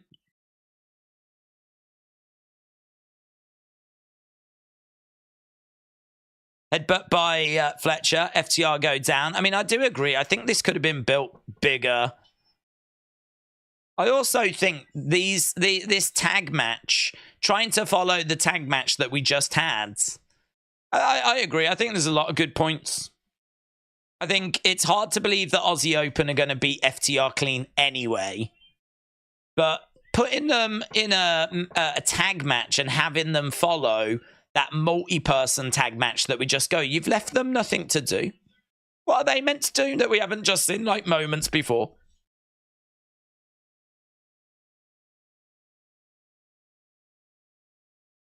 So FTR gets a win.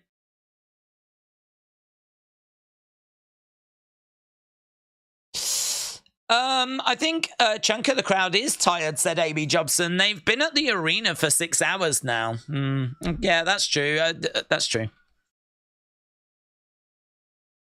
I mean, you did have the pre-show, didn't you, that was had plenty of matches on as well. The thing with these pay-per-views as well is that we don't really get any like backstage interviews. We don't really get like much in the way of like with WWE, they have commercial breaks on Peacock. And with WWE, like we have a lot of superstar profiles here in the UK. So because we don't have it on Peacock, we still have the old network. It means that in America, you'll go to commercials, we'll have, you know, a video package of Cora Jade, a video package of whatever. So like we've got like those breaks, if you will. Whereas with this, it's like match, video package, into the next match. It's pretty constant. It just, I mean, like with that match has now finished. Now here's the video package for Darby. So there's no backstage interviews. There's no little commercial breaks or whatever. It is just, so it doesn't necessarily give you that chance to like take a breath, you know, and just, you know, have a breather.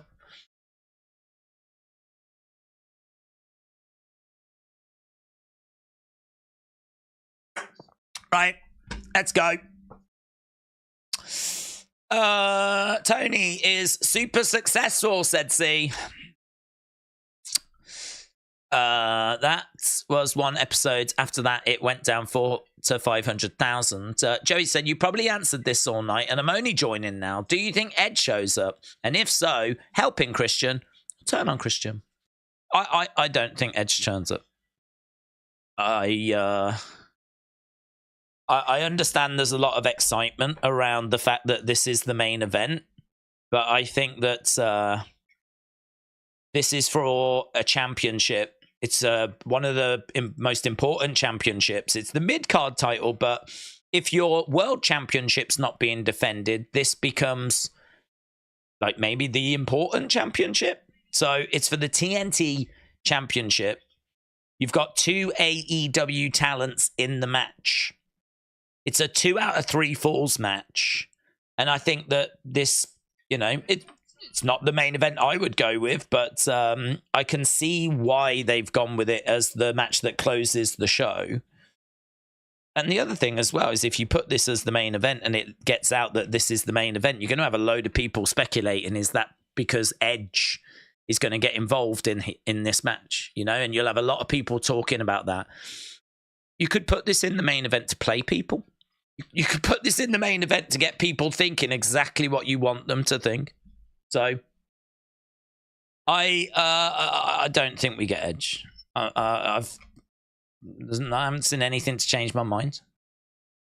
The fact this is the main event doesn't change my mind. The fact that Tony said about the end of the era thing, it didn't change my mind. I feel quite comfortable and confident in explaining all of those things. Now, I could be wrong. I absolutely could be wrong, right? I'm not Edge. I haven't got to make the decision that he has got to make.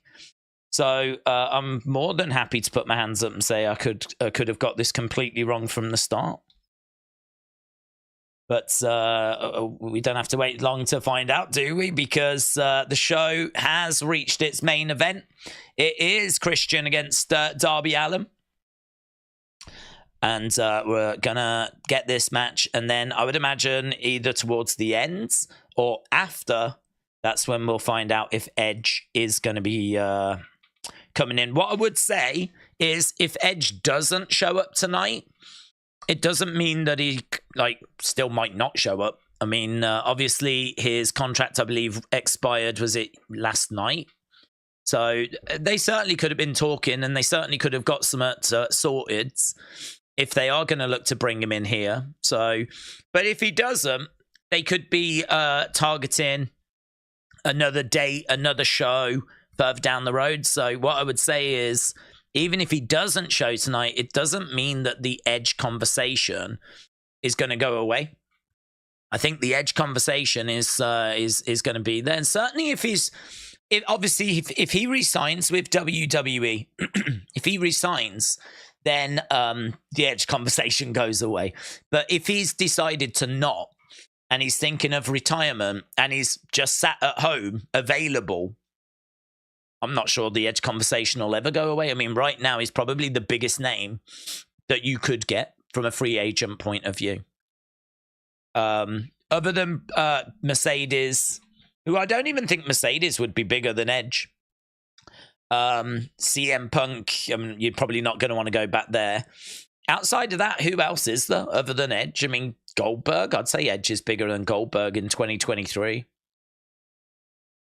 So yeah, it's an interesting one. It's if he doesn't come in tonight and he has decided to call it quits on his career and retire, and that is going to be his last match in Toronto, he will just get mentioned for the rest of time now. They could always get Edge. They could always get Edge. Part of me thinks, do you know what? If he is coming in, just bring him in tonight, and then at least we don't have to have all of that forever. You know, they might have got Edge. They might have signed Edge. You're gonna hear that every flipping pay-per-view, until he comes in. It's gonna be like Tony said. It's gonna be a big surprise. It could be the Edge surprise. We're gonna have that all the time. It's going to be the new, like with Bray Wyatt, every WWE pay-per-view was like, could be Bray, could be Bray. Okay, both guys are in the ring. But I don't understand why Edge wants to wrestle. He made it seem like he was done and happy to retire, said J-Love. Yeah, I think retirement is very much on the table for him. Very much on the table. He gives a skateboard to a fan, which is pretty cool. That dad was taking a picture there. I don't think he quite realized. There's a sign in the crowd that says, Christian is still a better father than my father or something. Christian kissing that TNT championship, just holding it up. The Tony surprise was the Inoki family coming to the USA. That's it, said Mission Impossible Reviews. Edge being there wouldn't be a big surprise. Everyone is expecting it. I am not expecting it. Brenton said, you say you want about AEW, but you'll get say what you want about AEW, but you get your money's worth as far as the wrestling goes. Problem is, will that go down when AEW moves to monthly pay-per-view schedules? The prices better go down. Thoughts? Don't know that the prices will go down, to be honest. I wouldn't expect the prices to go down. I think they'll look to deliver pay-per-views, build to the pay-per-views, and use the pay-per-views of trying to get some money back. I mean, I don't know, actually, because we don't get to see these numbers. I have no idea if they're losing money. I would imagine they are. I would imagine that AEW are losing money. So in order for them to generate more income, $50 monthly pay-per-views could be a way of achieving that. And certainly now they've got a roster which has grown significantly since the early days of AEW. I think they've got options.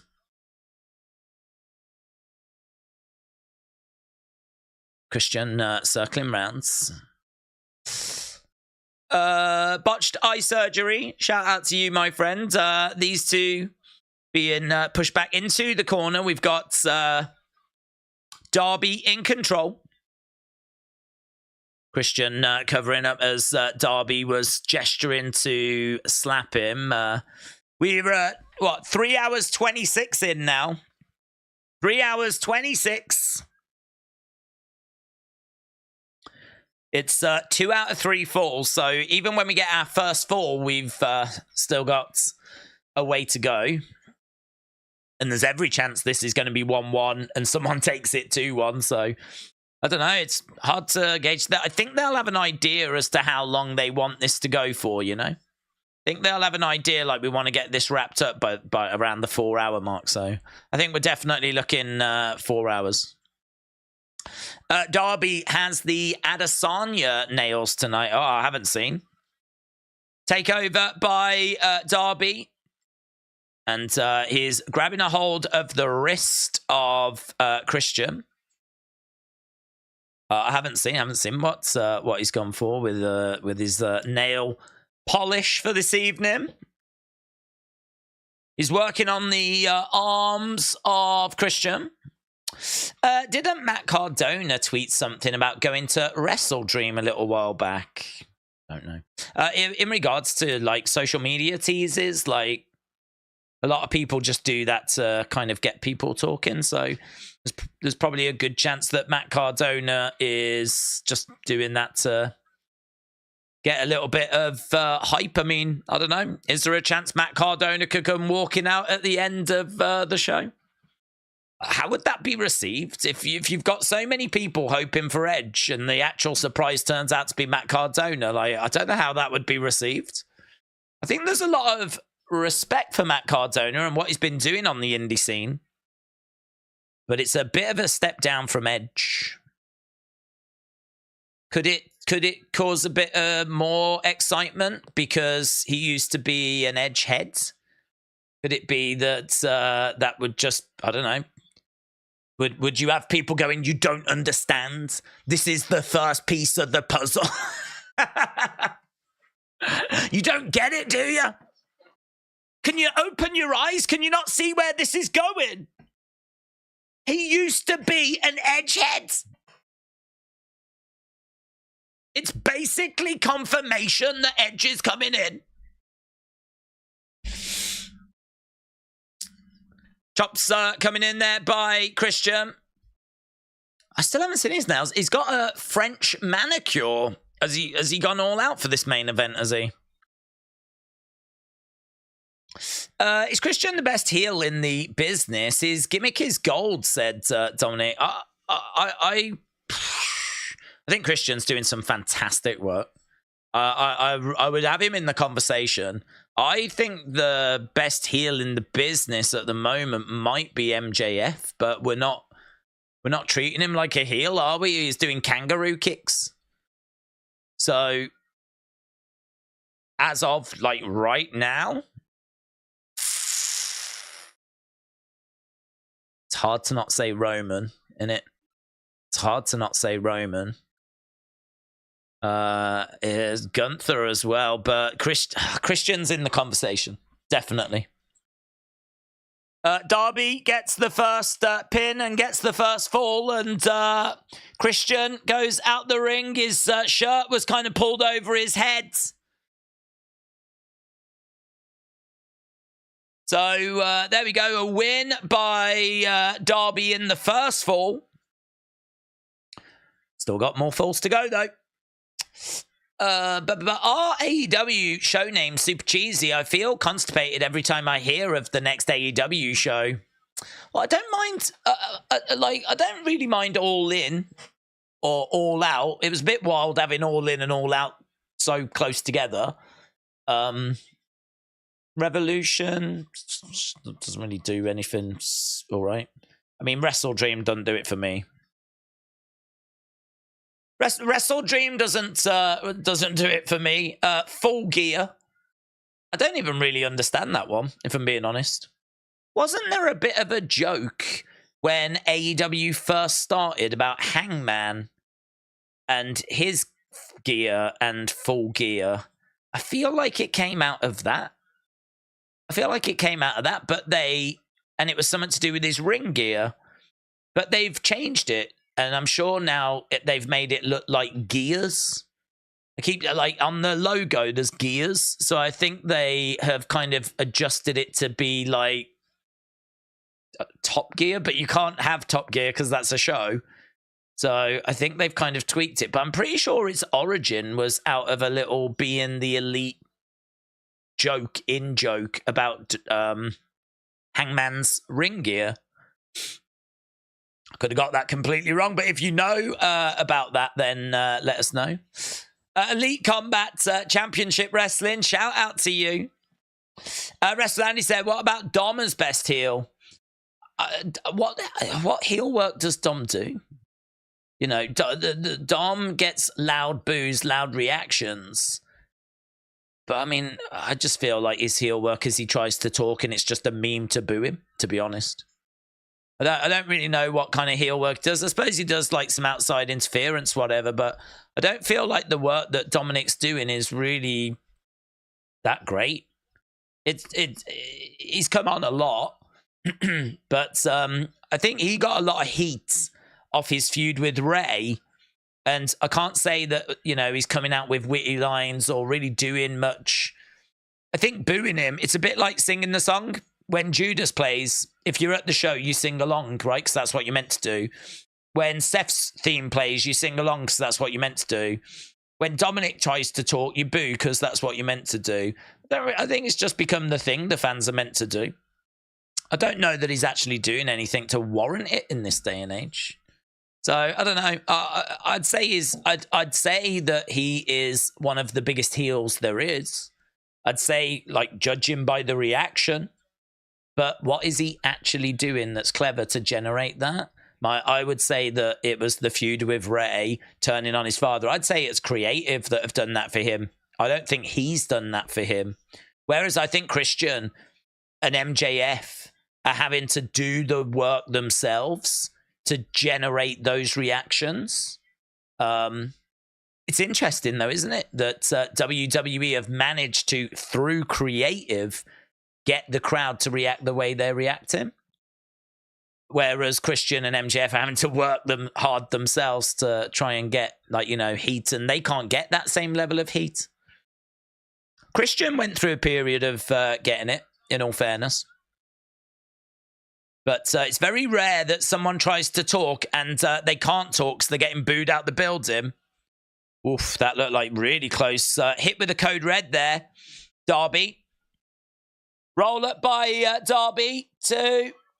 Darby off the ropes. Cross body. 1, 2. Shoulder up. Why is Jay White not wrestling tonight? Well, he got attacked, didn't he? I mean, to be honest, I think that Jay White is being set up for the next show. So I think they want to do him against MJF soon. And so we've got that to look forward to. I think that's going to be a great feud. I am genuinely looking forward to that. I know that there's been plenty to complain about with AEW, but there is some stuff going on that I think is positive. And I think the MJF Switchblade feud is definitely that. I'm looking forward to it. This is also a match which, as we said, we've had one fall at the moment. We're seeing them fight on the outside right now. Christian and Darby. Darby hurled into the barricades. Right now, Christian going after Darby and grabbing him, looking to hurl him back into the ring. Christian looking out at the fans. Fans a little quiet still, you know. This is our main event, but yeah, I think there is a bit of burnout. But the fans on their feet as the action went to the outside. Christian going over to Nick Wayne's mom. Christian going over to Nick Wayne's mom. Christian's like, do you like what you see?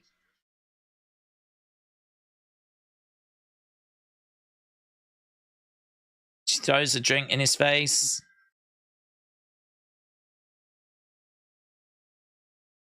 Darby with a suicide dive. In the ring goes Christian. Darby going up top. Roll to the outside by Christian. Darby readjusts. Coffin drops to the outside. In the ring goes Christian. Darby going up. Looking for another coffin drop. Knees up by Christian. Knees up by Christian. Christian in the middle of the ring. Christian going against the ropes. Collides into Darby. Darby like jumps. Goes flying into the commentary table. Darby down. That top part of the commentary table, I think, went shooting off into Excalibur and whatever.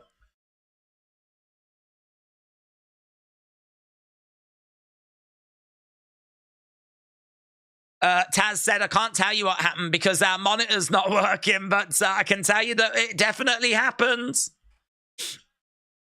Christian going down the steps, looking over at Nick Wayne's mom. He's got the ring steps. Don't know what he's looking to do with these. He's got some steps that he's readjusting here. The lack of women's presence is disgusting, said Big Time. Mission Impossible Review said, MJF is the smartest man in the company. He goes out and wrestles the first match so that he can go home. He will keep the title without defending it, says Mission Impossible Reviews. Christian has got Darby. Darby getting back into the ring. Shoulder tackle by Darby. Forearm strike there by Darby as well. And again. Biting on the hand. MJF going. MJF got MJF on the brain now. Darby going against the ropes. Triple H just tweeted that Ed. Oh, it's gone. Trying to pick up Darby. Looking to plant him. Oh, he's got Darby up. Darby comes. Oh. He got thrown to the floor. The steps were right there. Now he's trying to pick him up and plants him on the steps. I think that spot went wrong. Was he meant to? Did that go quite as planned? He picked him up and he ended up throwing him, but Darby fell short of the steps. So Christian had to go down, pick him up. He's going for another one there. We're really struggling with this, aren't we? Oh, God. I mean, he was determined to put him into them steps, weren't he? I feel like we tried many, many times to drive him into those steps. We finally got him on, and it was a hell of a thud. It was a hell of a thud. Wow. So, right now, Darby, oh my God. I mean, the first one wasn't too bad. The second one was horrific. Doctor checking the lower back. Does it matter, Doctor, that he seems to be unconscious, or is that not a problem? Referee counting away at the moment. Only name I would change is Wrestle Dream, said Brentham. Double or Nothing, all in, all out are great names. Nothing really outlandish. It'll be curious when we get more pay-per-views. Here is the thing, said Forbidden Door is a weird name. Sounds X-rated. Yeah, Revolution is a bit, it's just there. You know, if we changed it, I wouldn't care. Double or Nothing, I don't mind.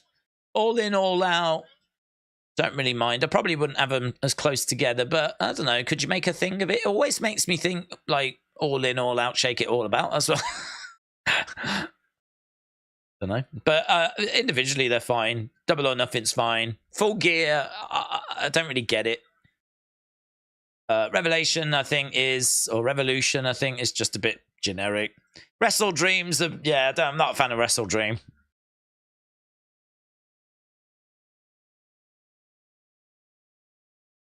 Is there any others? We used to have Fighter Fest. Thought that was rubbish. I think it was meant to be a play on Fire Fest, wasn't it? Which was kind of relevant for like a year.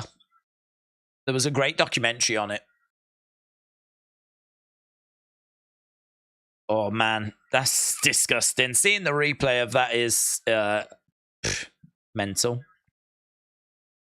Has he been counted out? Is it 1 fall each now?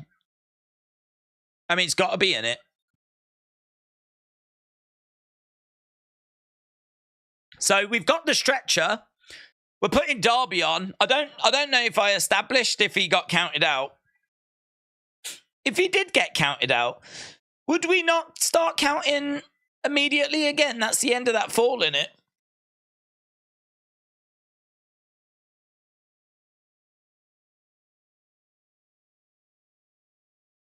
Excalibur said, this is beyond defending the title. Right now, Christian is just having a great time, really.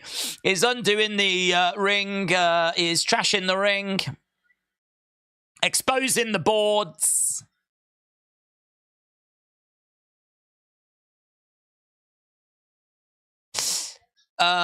Full Gear, Blood and Guts, Forbidden Door. Blood and Guts. Don't mind Blood and Guts. It's okay. Blood and Guts. I mean, could you change it? Suppose, but Blood and Guts. I don't mind it. It's just their name for the War Games match, innit?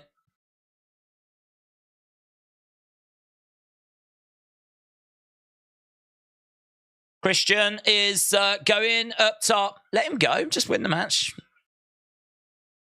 Splashes onto Darby, who was on that stretcher. So Christian splashes to the outside, lands on Darby.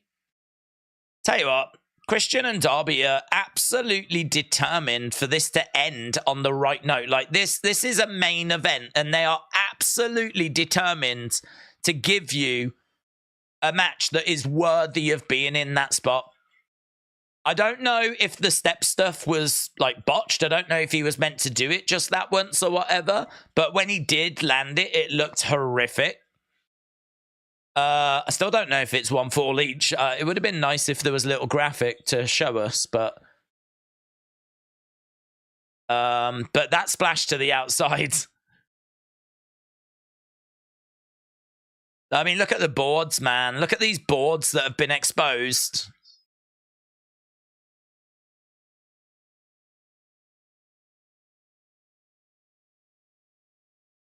I love that from Nigel McGuinness. Brilliant. It's exactly what you need in this moment. If just like, you know, you've got like people going, oh God, I'm so worried for him, all this. And out of nowhere, Nigel McGuinness goes, if you cross Christian Cage, it comes with serious repercussions. So, you know, Nigel McGuinness taking this as an opportunity to really get across just how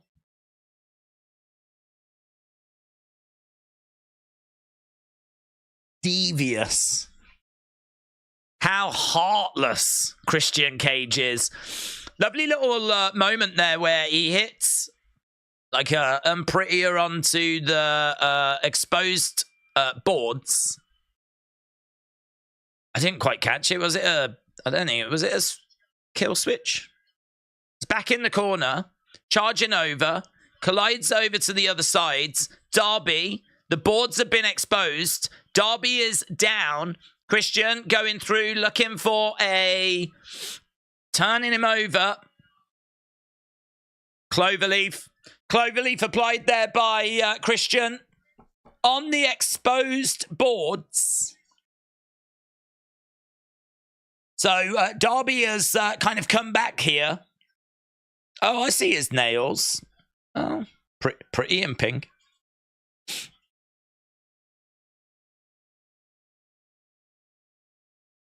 Darby trying to get over to the ropes.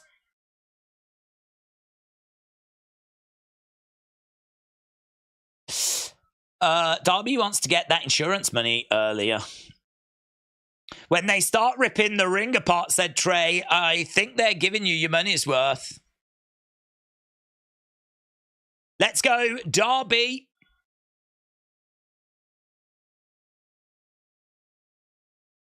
Slaps coming in there by Darby. Darby jumping. Bang. Planting Christian down.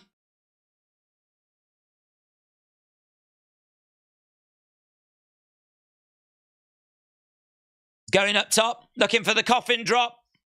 Darby in position. Lands. Oh my God, that looked horrific, but in a really good way. 1, 2.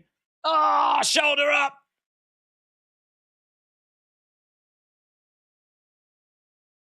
Wow. These two are really trying to cook, man. They're really trying to cook. Do you know what? The crowds were a bit quiet at the start of this, but that stair spot really woke them up. Obviously, the trashing of the ring and everything.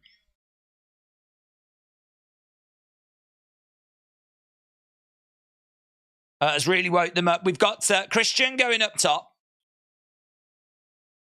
Nah, he ain't going to do that. Looking for superplex to the outside. Ring steps on the outsides. Looking for that superplex. Ah, oh, power bombs Darby into the ring. The exposed ring boards. Christian back in the corner. Christian charging over. Spears the referee. Damn. So Christian colliding into the referee. Low blow by Christian.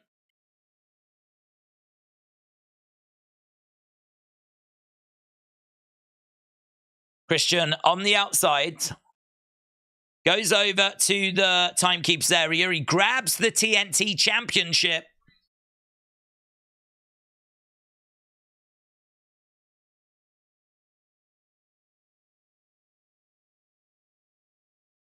So Darby is down. Christian showing Nick Wayne's mom the TNT Championship. Nick Wayne has come down. He's grabbed the title. Nick Wayne has grabbed that championship. Darby is down. Christian is chasing after Nick Wayne. Nick Wayne in the ring. Darby in there. All of a sudden, Christian finds himself... Where's Luchasaurus? Has Christian and Luchasaurus fallen out?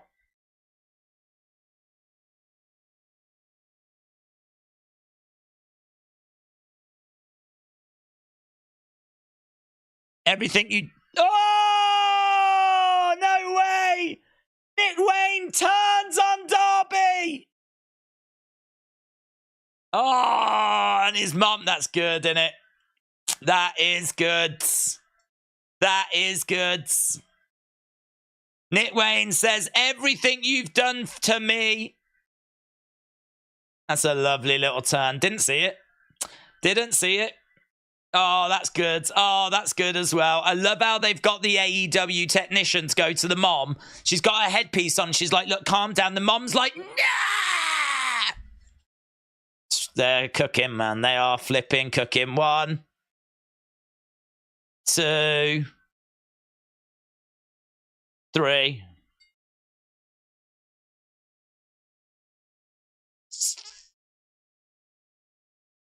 So he has won the match. So Darby, that is something that I missed. I didn't know if they'd counted Darby out when he was on the outside. So I didn't actually know if that was 1-1 or 2-1, but I believe it is the end.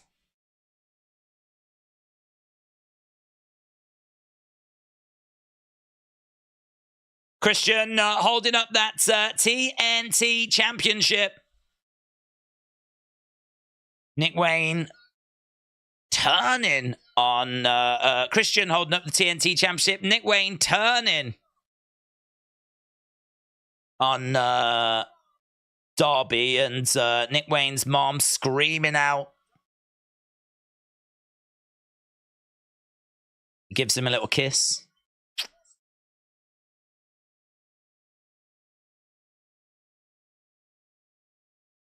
There's a sign that says cheap heat.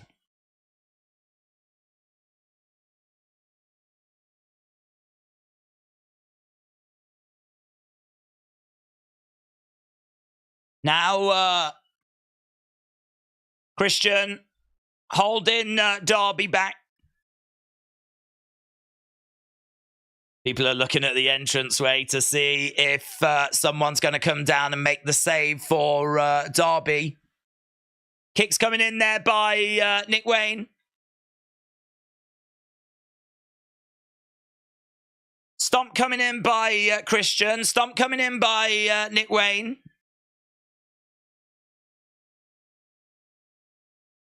Another kick coming in. Crowds are booing away. Christian puts his arms out.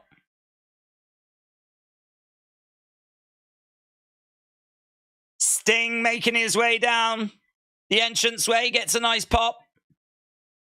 No music for Sting. Sting just comes walking out.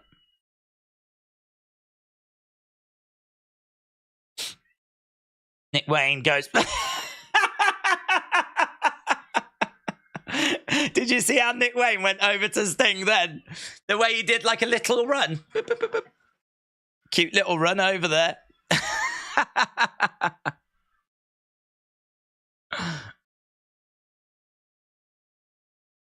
Sting with... here's Luchasaurus that's come down.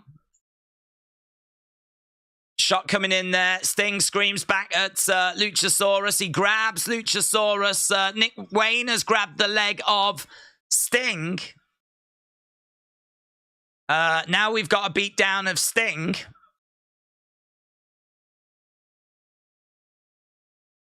Sting down. Darby down.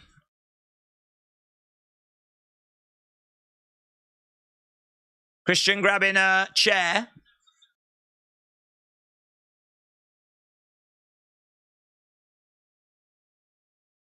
Christian sliding chairs into the ring. Darby down. Sting down.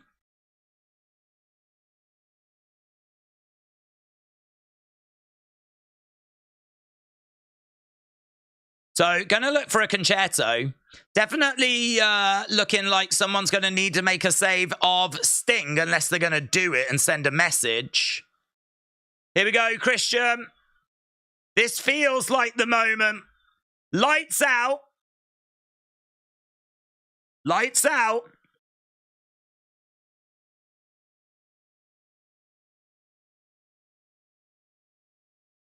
Our feature presentation.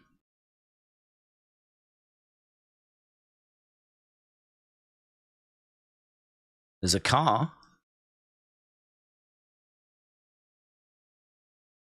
They're definitely making a thing out of it. I don't think there's a chance. There's definitely a chance. I don't think you would do this for someone that's already on the roster. It definitely would feel like it's someone coming in.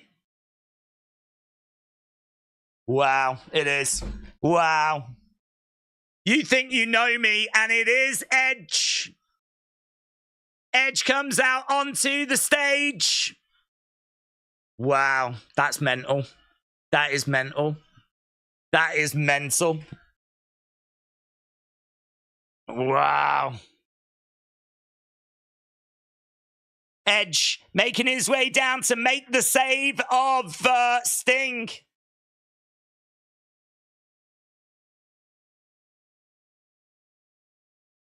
I mean, he's not racing his way down. We've got Pyro.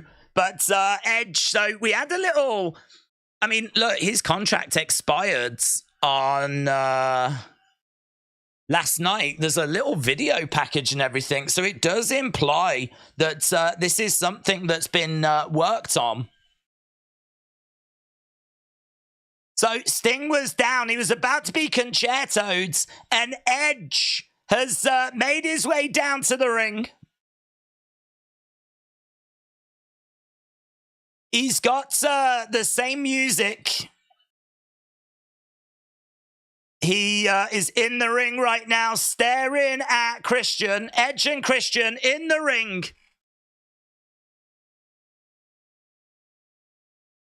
Crowd's going crazy, as you would imagine.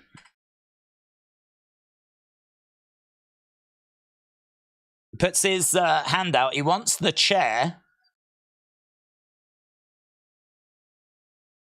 So he's got the chair. I think this is just going to be a swerve here. He's got the chair. It looks like he's the one that wants to do it. Sting being put back into position.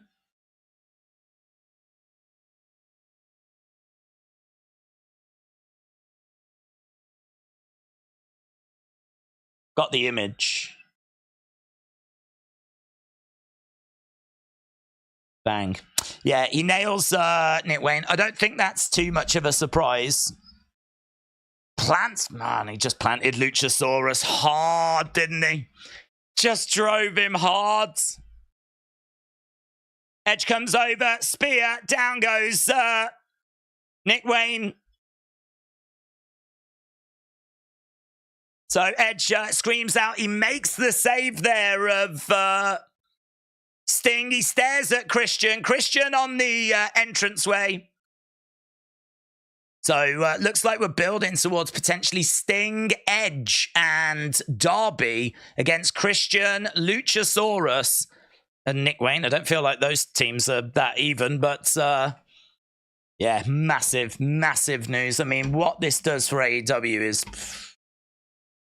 I don't know. I don't know what it does. I feel like it's absolutely huge for them. I feel like it's everything they need right now. There's the image of him making his way down to the ring. Incredible news coming out of AEW. And it is that Edge has arrived. Edge making the save at the end of Wrestle Dream. It was Christian that managed to secure the win against Darby Allin. And just as he was about to hit a concerto on Sting, we got Edge's theme music, the same theme music that he uses in WWE, and he made his way out. There was a little video package of him in a car. You couldn't quite make out who it was. But the way they were building it up and then bringing him out, he came out, came down to the ring. There was a little tease where it looked like he might be joining forces with Christian. He gets the chair, but then starts hitting Christian, hitting Luchasaurus, hitting Nick Wayne. And yeah, incredible. I mean, what this does for AEW... we're going to have to wait and see, but this is everything they need right now. Obviously, with the news of CM Punk departing AEW, the fact that they've now managed to secure Edge, bring him into the company, I mean, that is going to reverberate around the wrestling world. It's going to mean that their ratings on Wednesday are going to be through the roof. And as we said, it's going to set him on a collision course with Christian, seemingly, where I'm sure eventually we'll end up getting a one-on-one match, maybe for that TNT championship. I'm not sure. I can't imagine Edge came over to AEW for that TNT championship, but even so, I'm sure it's going to set us on a collision course in that direction. So certainly with a singles match with Christian. So yeah, Edge said he had decisions to make. He's made that decision, and it is that he's come over to AEW. Big, big, big, big, big. Let's end our poll. Let's ask the question. Did you like how Edge debuted in AEW? Do you like it? Or, I don't know, is that the right question? Is the better question, how do you feel? Like it, don't like it, not sure? Okay, let's try and do that. How do you feel about Edge joining AEW? So, like it, don't like it,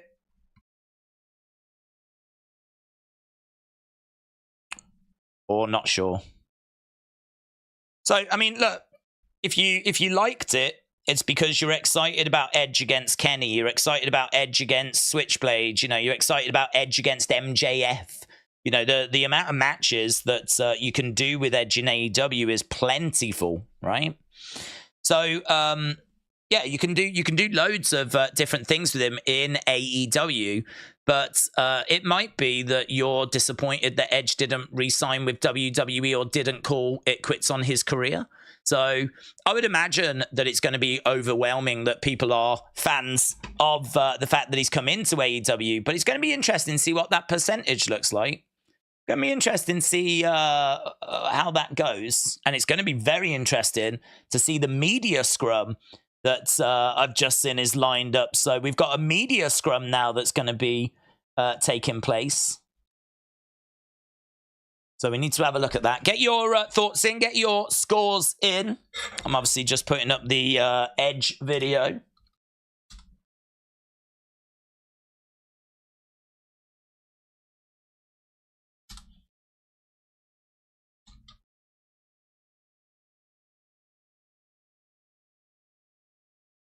Okay, hang on. I need to find that scrum as well, because that might be starting now.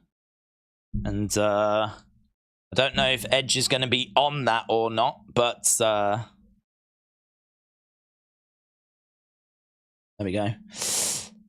We are finally going to see Edge against Edge's All Elite. Thank you, Tony. People are thanking Tony. Thank you, Tony. Tony has saved wrestling this evening, everyone.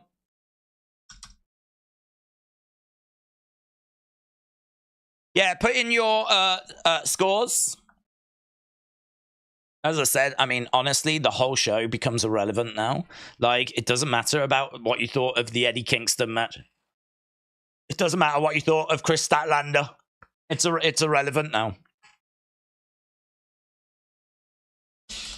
It's dangerous, isn't it, to say this could be game-changing. I mean, if you saw AEW Botches, that account, they had a little scroll, didn't they, of like people that said, oh, Soraya's going to be a game changer, Jay White is going to be a game changer, like Andrade is going to be a game changer. So it's very dangerous to say that, but I feel confident in saying that. I mean, not since CM Punk have we had anyone come in that's got the star power of Edge. And before CM Punk, you've probably got to go all the way back to the start, Moxley. Maybe. Was there anyone else that came in that had the star power of Edge? You know, a Miro, no. An Andrade, no. Even a Saraya, I wouldn't say is the same level as Edge. So I think you've got to go back to CM Punk. Before CM Punk, you might have to go all the way back to Moxley. Like, this is unfathomably big. It's one that's I don't know what this does to AEW. I really don't. I don't know what this does. I mean, if Wednesday does smashes 1 million now, are people going to be that surprised? If Wednesday is like a mental number.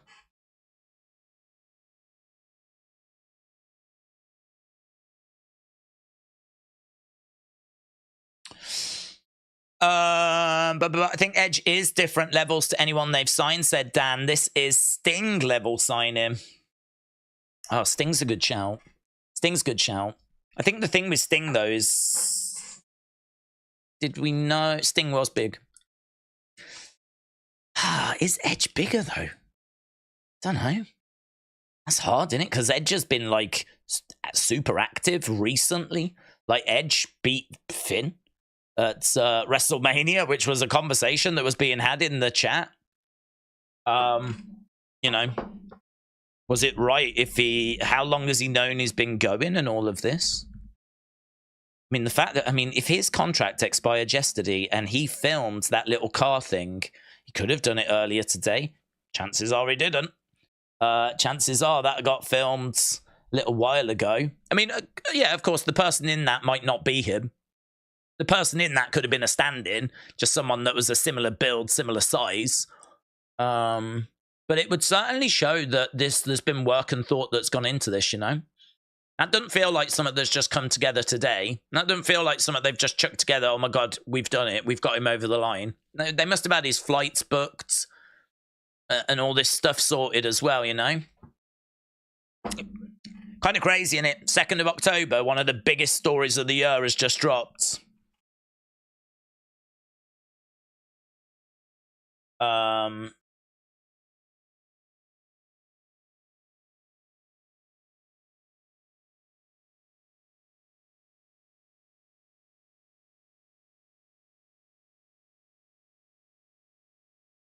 Right, we're just waiting for the media scrum to start.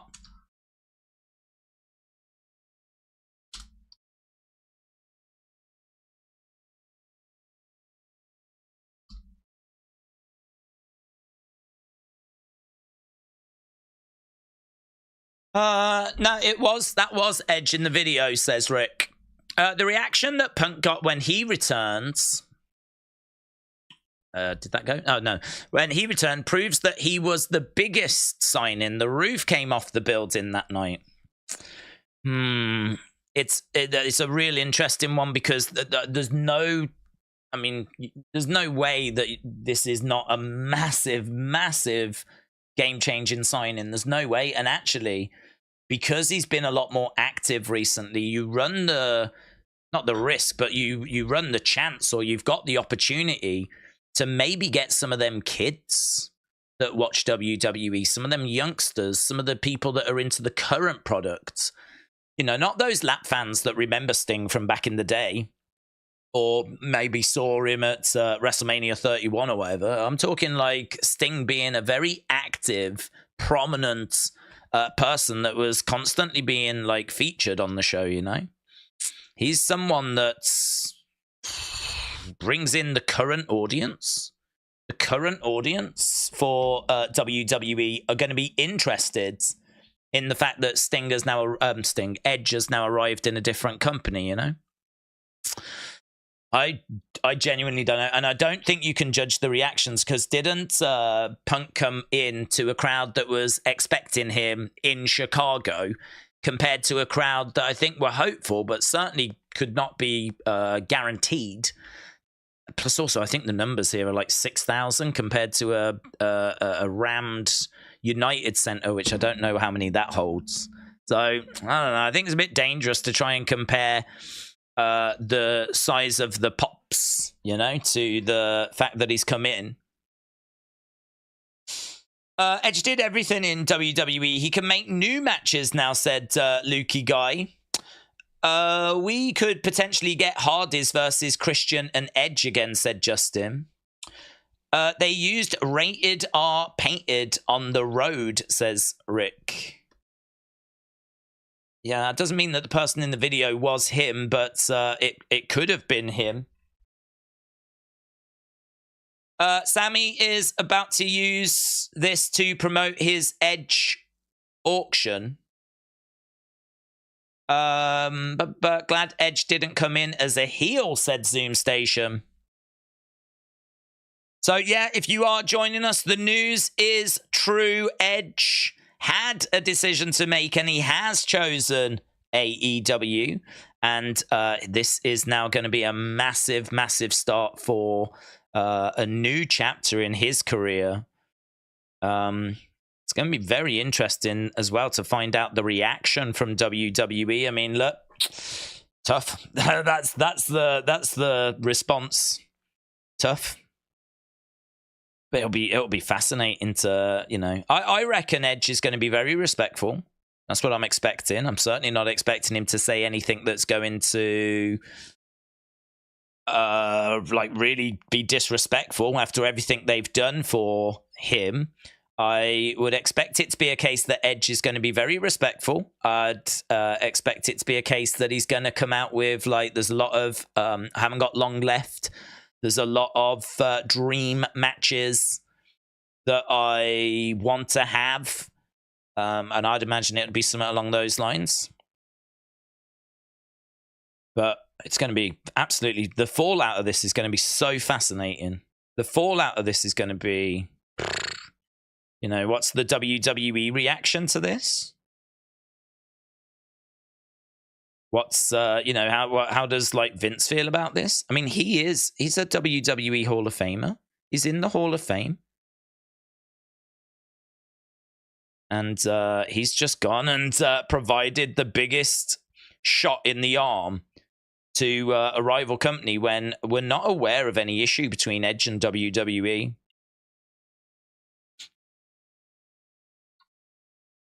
We're not aware of there being any, like, drama or any problems or anything. So he's done this for himself, basically. You know, he's done this, I believe, because he wants to have certain matches before he retires. And that's going to be interesting to see how that plays. Big dub for AEW and a big dub for their fans this evening. If people do believe in a war, I know that Kenny said there wasn't a war. But for all those WWE fans that have been gloating about Jade Cargill going in the one direction, it's going to be a tricky one to swallow.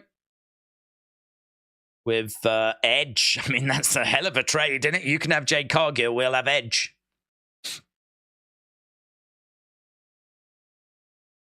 We're still just waiting for this to start.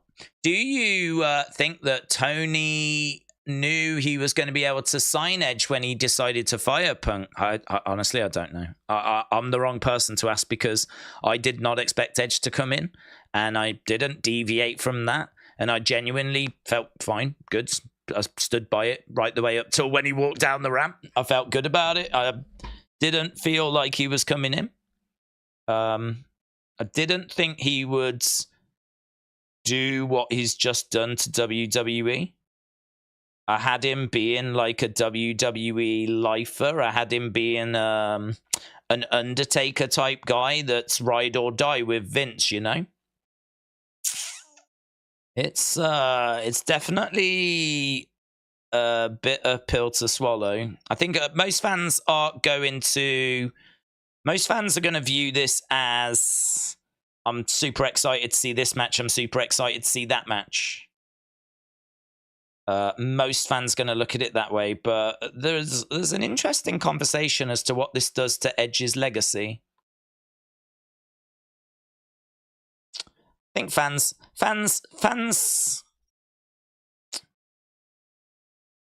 are soon gonna forget if Edge returns, you know? If Edge has a little run with AEW, and then after a couple of years, like, signs some sort of Legends deal with WWE and starts making little appearances, like, fans will soon move on from it. But this evening, it's an interesting conversation. It's a big, big boost for AEW. I mean, that's the headline.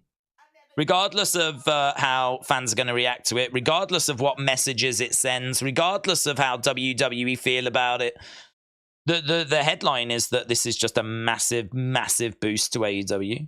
I mean, I would expect Dynamite to do 1 million. Easy. I mean, the other day they did like 900 and some thousand with Arthur Ashe. Who doesn't want to hear what Edge has got to say?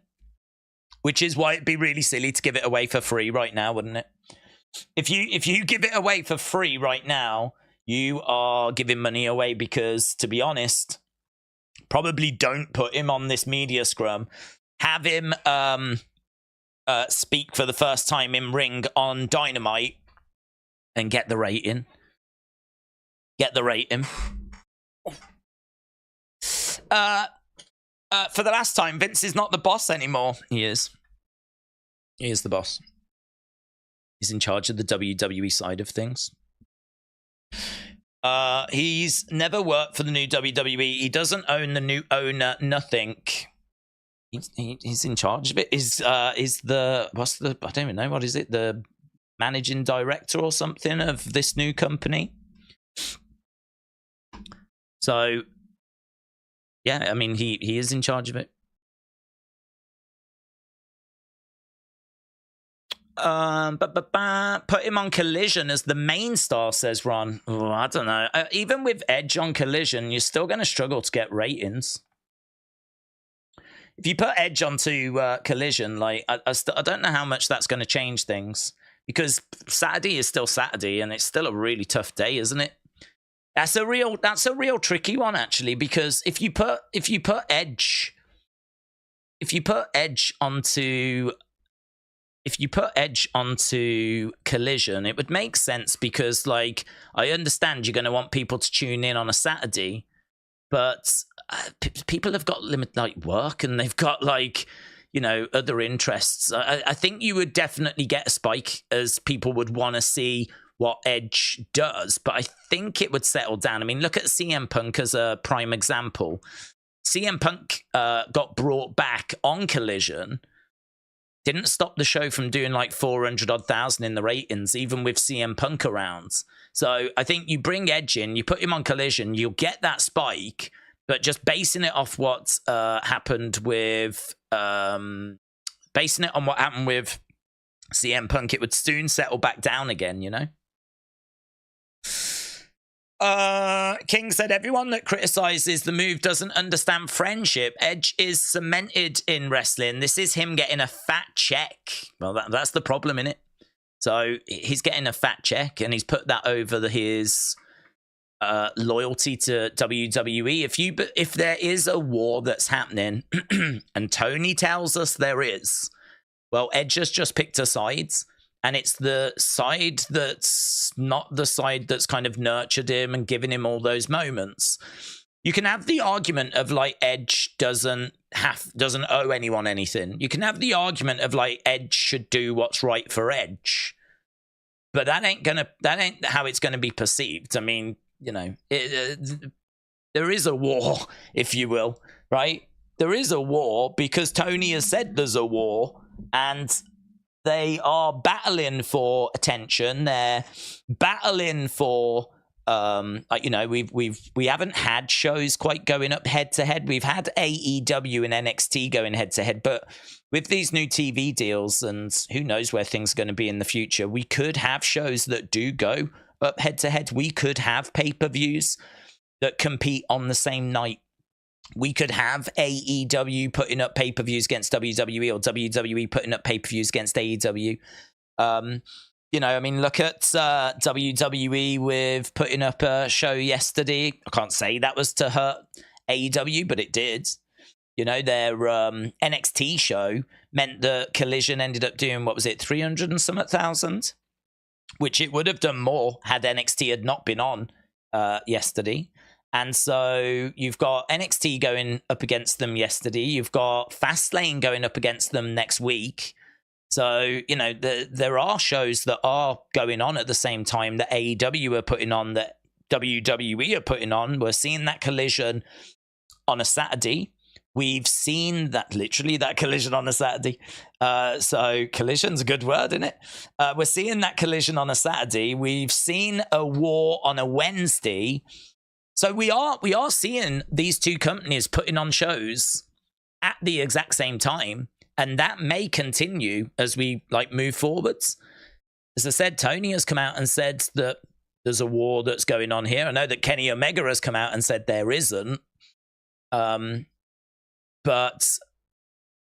Edge took a big check here, and he's decided to join a team, and it's not the team that has kind of made him where he is. So I think it is going to be very interesting. It's going to be very interesting to see as to how this is perceived. It's going to be very interesting to see how the AEW fans react to it, which I'd imagine is probably doing cartwheels. It's going to be very interesting to see how the WWE fans react to it, which I would imagine is locking themselves away in a room, going, I'm not bothered anyway. I never liked him anyway. I was never a fan of him anyway. I always thought he was overrated. I think you'll have the people in the middle, which is probably the healthiest place to be, right? What I would say is if you are a WWE fan that's like, I never liked him anyway, right? I would just take a second, take a breath and go, do you know what? I'm just gonna move to the middle momentarily, where it's probably healthier to just be like, well, do you know what? It's happened. And now these are the matches that you can get from Edge being in AEW. So you can have Edge against Ospreay. You can have Edge against MJF. You can have Edge against Kenny Omega. You can have like Edge taking on all these different people, which is going to be exciting. You know, there's going to be some really great matches. And I said before, if Edge does go to AEW, then I think the one thing that I can't argue with is the thing I think he's going to say. And it ain't going to be, I came here for a big fat check, right? It's going to be, I came here because I ain't got long left in my career and there's a few names that I need to tick off. I can't end this career without facing Kenny Omega, without facing the likes of MJF, without facing the likes of Switchblade Jay White. You know, I can't end my career without facing some of these names that I've been admiring from afar or whatever it might be. This isn't about WWE, AEW. This isn't about like picking sides. This is about me picking me and me doing what's right for me in this moment. That's the kind of promo I'm expecting him to come out with. And I think if he went with that line of, I'm not picking a team, I'm backing myself, I think, you know, you're not firing up any fan bases. You're not insulting any fan bases. I think both sides would go, okay, I get where you're coming from. I understand, right? And it is what it is. So, I mean, it's a massive get for AEW. There's no way that anyone could come out and say that this ain't a big deal, right? Now, whether it's game-changing, that's going to have to wait to be seen. But I think it is... Depends how you define game-changing, isn't it, really? Depends how you define game-changing. So it's going to be very interesting. It's going to be very, very interesting to see how this plays going forwards. It's going to be very interesting. So, yeah, this is massive. It's massive. Aubrey said, we need Vince. It's time to bury Beth Phoenix now. Daniel said, do you think this could be the end of WWE? No, Daniel, I don't, mate. No, not at all.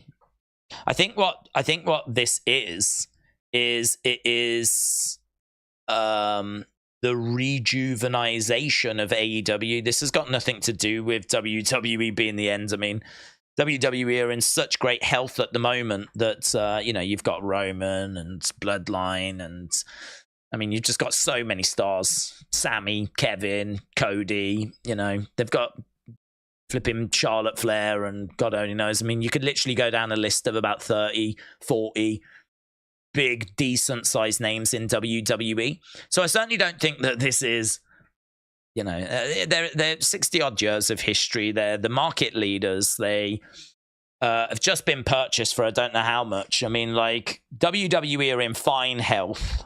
No issue, obviously, there. But what this is it's the rejuvenization of AEW. This is literally strap the wagon to this guy now.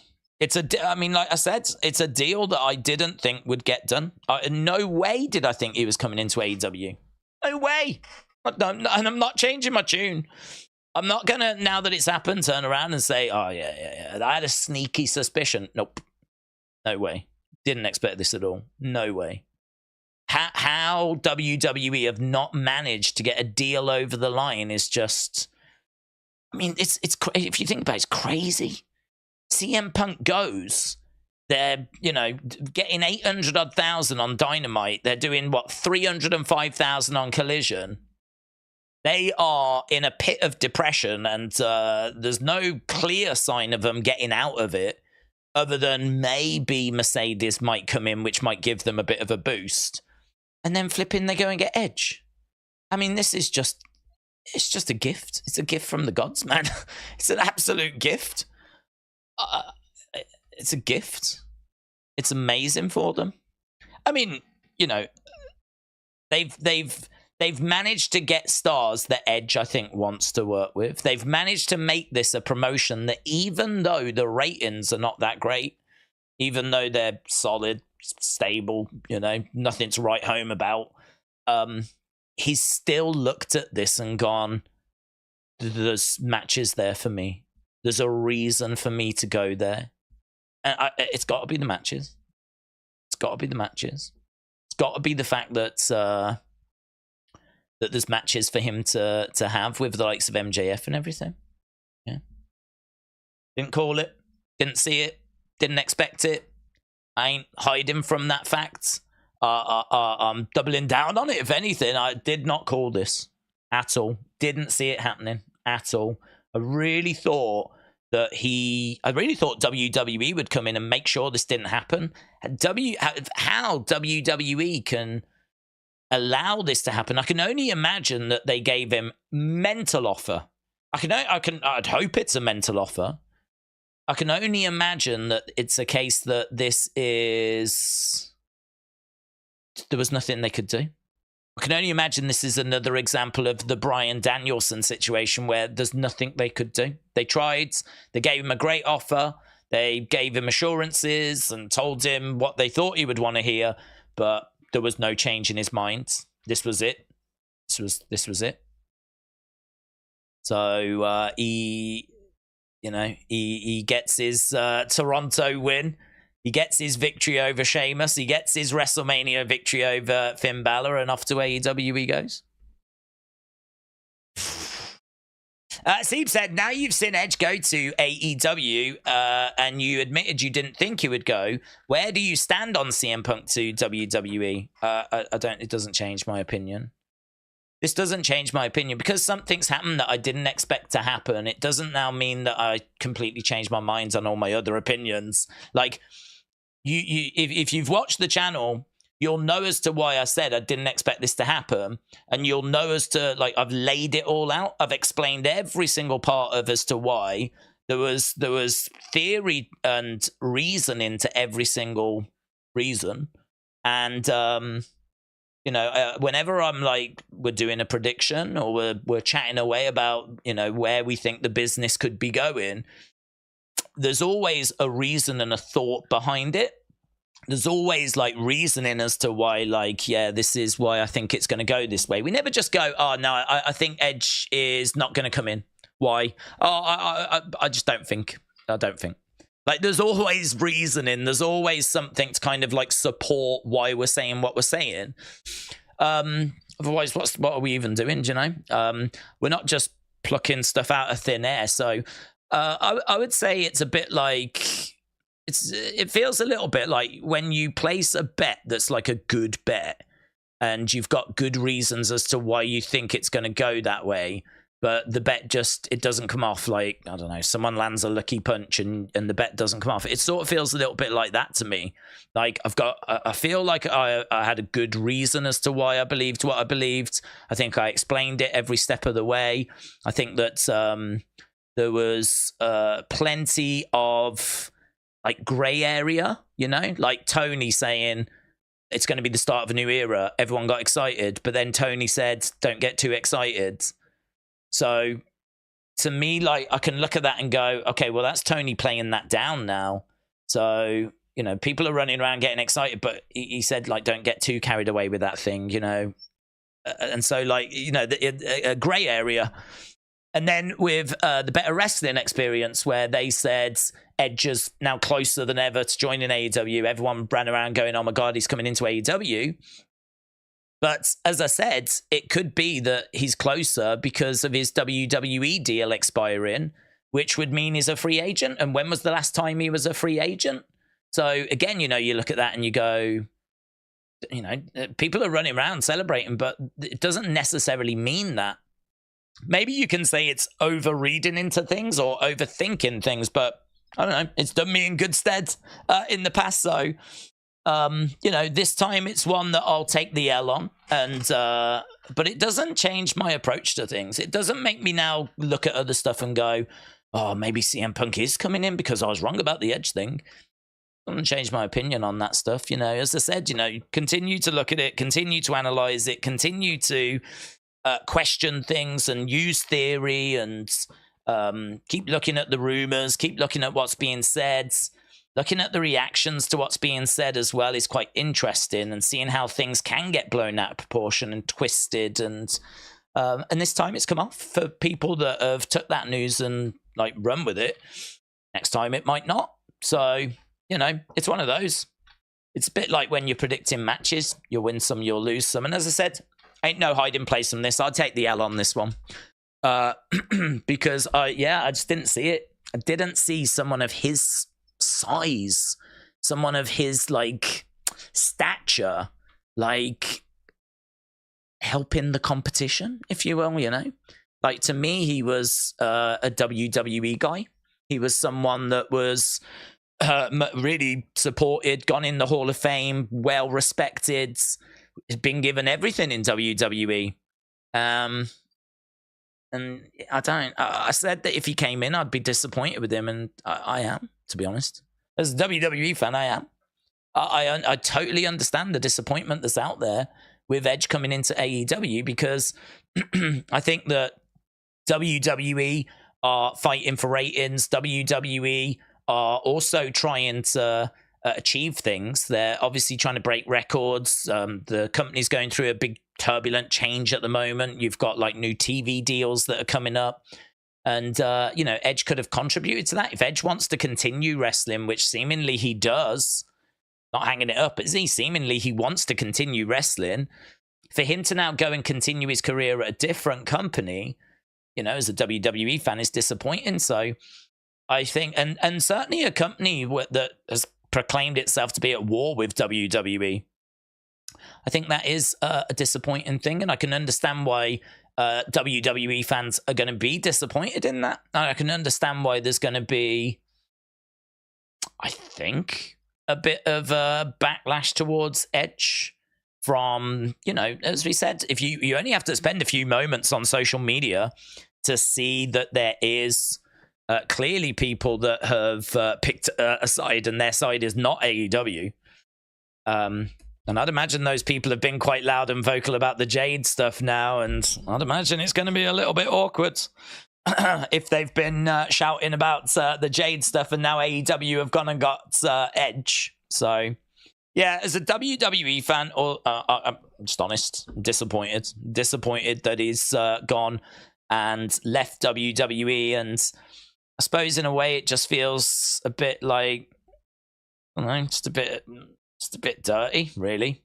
But I don't think it's for any reasons other than he wants to have some matches, you know, that he can't have in WWE. I don't think there's anything more than that, to be honest. But it is a bit like, man, you know, you've gone and really helped this promotion now, and this promotion could become a bigger problem to WWE.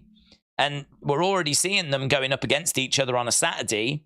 You know, what if they do put Edge on Collision this Saturday? What if they have Edge cut his first promo on this Saturday's Collision, which is going head to head with Fastlane? Like, imagine if Tony pulls that move now. Imagine if his first words are on Collision this Saturday against Fastlane.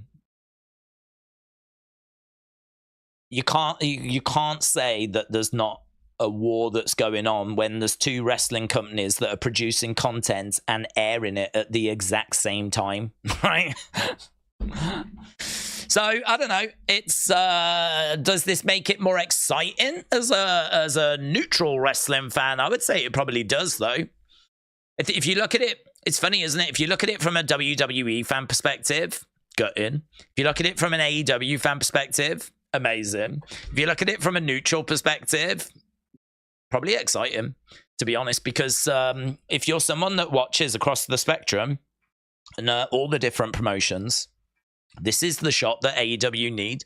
This is the boost that they need. This is what's going to really could kickstart them, man. Could really get them going. I mean, the thing is with Edge, he's going to bring ratings, and I don't think he's going to bring backstage drama. I don't think there's going to be any of that kind of backstage issue. I think Edge could be very much pulling in the same direction as Kenny and the Burks and, you know, all of those guys. And someone in the chat says R.I.P. Vince McMahon. Tony is Booker of the Year. Someone else says Undertaker is going to be AEW. Yeah, it's true, isn't it? It's true. That is the consensus. You know, if you've gone and got Edge, he's the same sort of person that you thought would be a WWE lifer, just like The Undertaker. And R.I.P. Vince.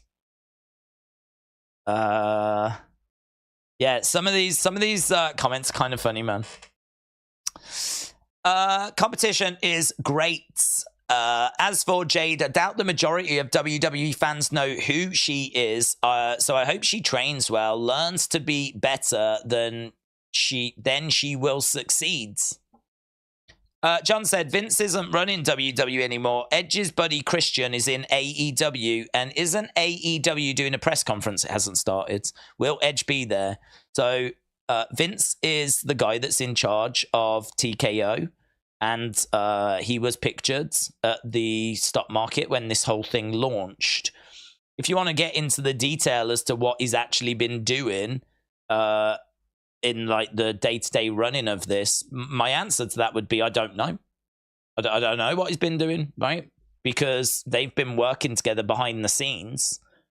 And whether he's actually there at the offices right now or what the actual current situation is, I don't know. But he is still very much involved. And the one thing we know about Vince is that he will stay involved until he is actively removed, and he has not been removed. So do you really think he's not speaking to Triple H? Do you really think that there's not like conversations that are going on? His name is above the door. He's the one that's in charge of WWE. So the idea that Vince isn't in charge of WWE at the moment, I think, is interesting, right? If that's an opinion that's being shared, because if we know what Vince is like, right? And he is in that position, and he hasn't been removed from that position.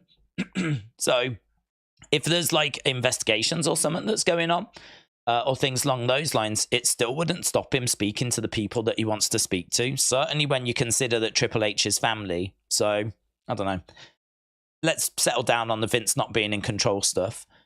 In regards to, is Edge going to speak? That hasn't been announced. I mean, Edge literally like made his arrival a few moments ago. So we don't know as to who's actually going to be on the show. I think it'd probably be in their interest that he's not going to speak. I think it'd be in their interest to save that for one of the shows. Although it looks like he is going to speak. I'll tell you what, this company just keeps surprising me. Okay, let's see what he's going to say then, because I would have saved this.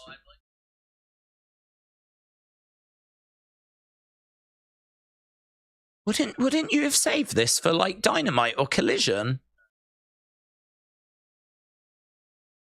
15,000 watching at the moment on YouTube, and he is sat next to Tony.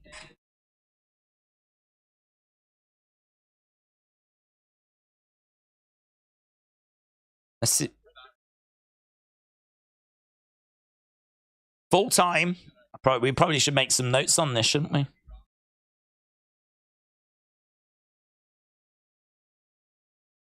Adam Copeland.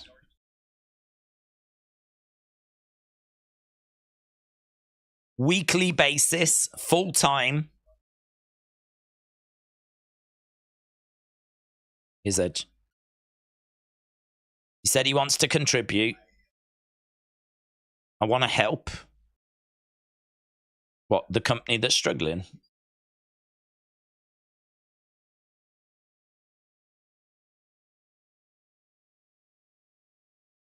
So many talents I've never laid hands on. Driven by challenges.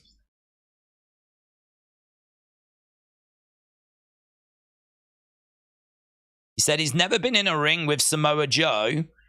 He's never stood in a ring with Sting before tonight. Swerve.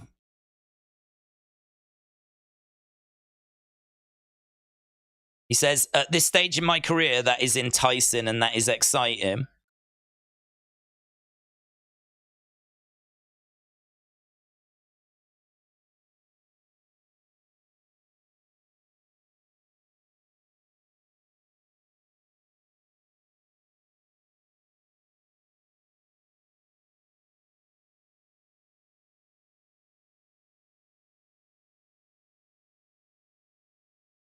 He said he felt free.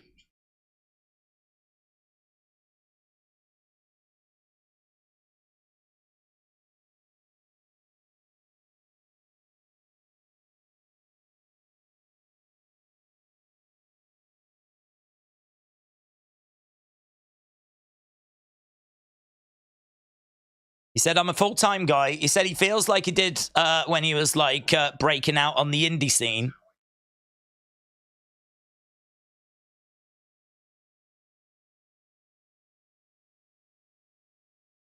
He wants to help out the most. He wants to contribute.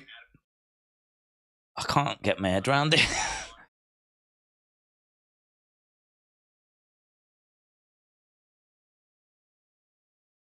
So he's going to be on Dynamite on Wednesday.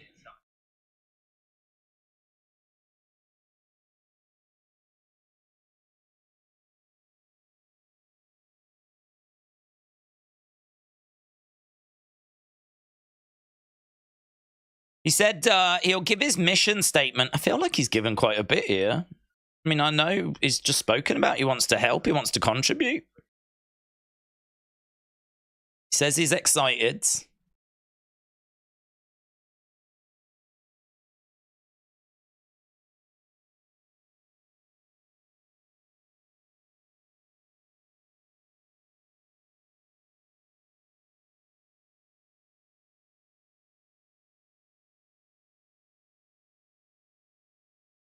He is excited, isn't he?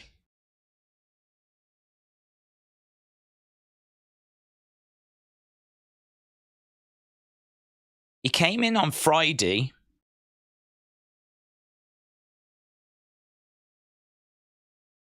So he flew in on Friday and he called Darby.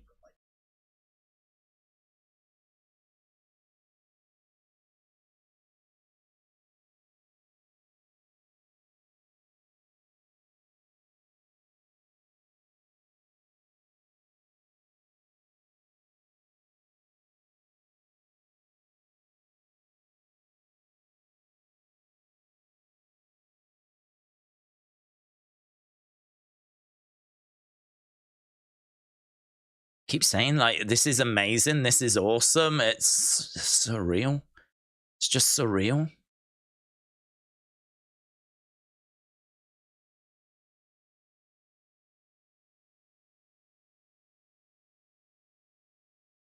Not only are you going to make your first ever appearance,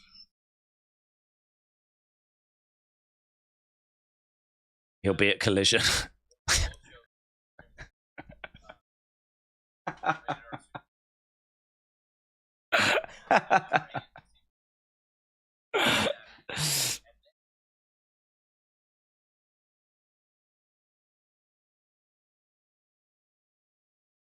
Dynamite's going to move to a Tuesday for a week.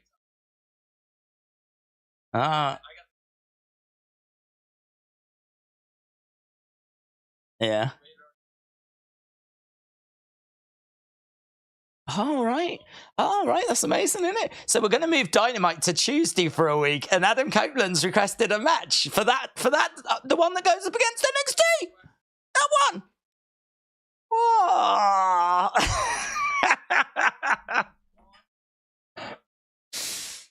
Wow. So what I just heard there is he's going to be on Dynamite on Wednesday. We're going to try and screw over Fastlane. And then in a few weeks' time, we're going to move to Tuesday and we're going to try and screw over NXT. And Edge is excited. He wants to contribute. He's looking to help.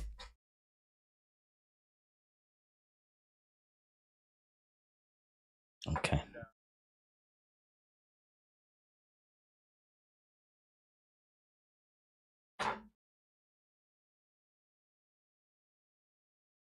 Right, we've got some questions coming in. Let's see.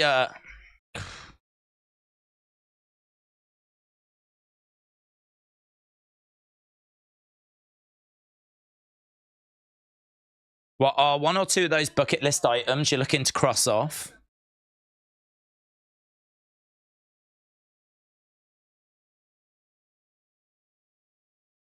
He said, just looking at the roster, there's about 14 names.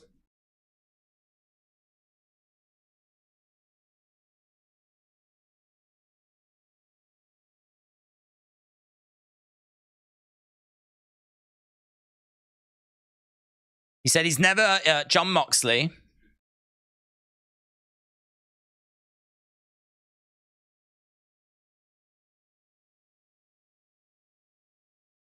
Kenny Omega.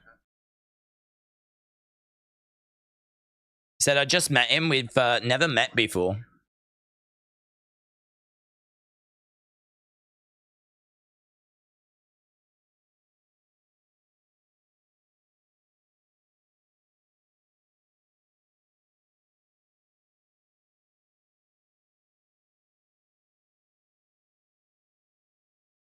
Big smile on his face, man. I mean, his name's Samoa Joe. He spoke about being in the ring with Sting. I don't know that they'll do a match, but he said he hadn't been in the ring with Sting before tonight. Swerve, Moxley, Kenny Omega. Those are the names that he's been mentioning.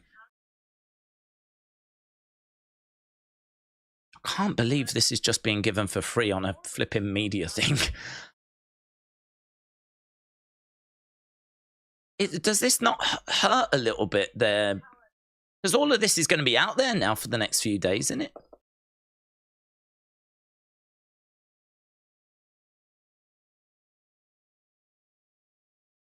So he's talking about always enjoying being involved in the creative process.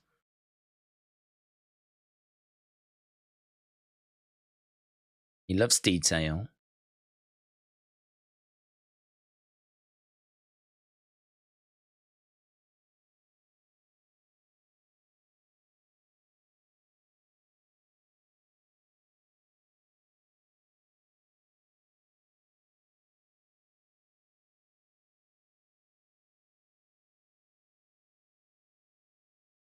He said it's part of why you fell in love with this industry, the storytelling element.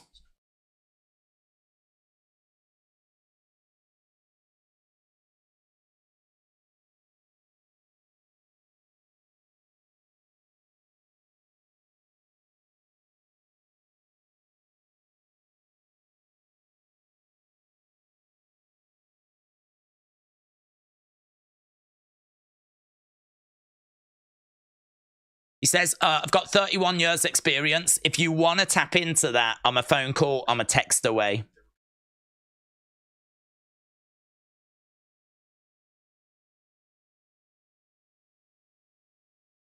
Wonder if part of it was that in WWE, there's like, you can help people, but there's people that can help people. Like there's producers, there's loads of people around. Like WWE is not short of people that can give advice or whatever. There's other like, you know, legends. Like maybe part of it is that he wants to be that guy. He wants to be that person that can, do you know what I mean? Help others. And in WWE, maybe that was a bit limited because he's spending quite a long time talking about like wanting to, you know, I'm a phone call, I'm a text away. I've got 30 odd years experience, you know?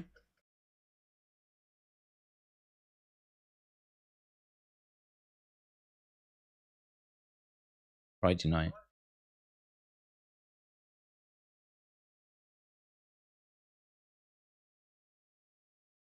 Yeah, that is true. There was no Adam Copeland sighting. How did you keep yourself scarce?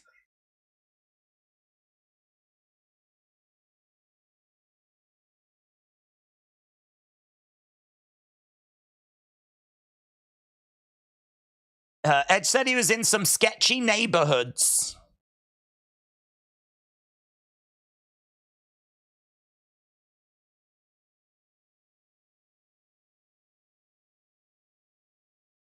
So he said he used to sneak out to get food.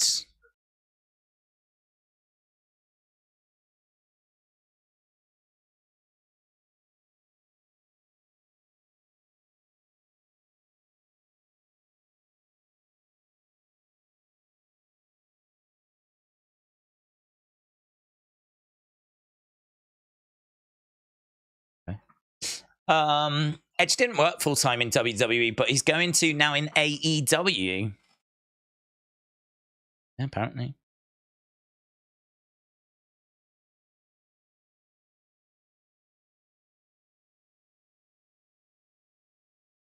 This one?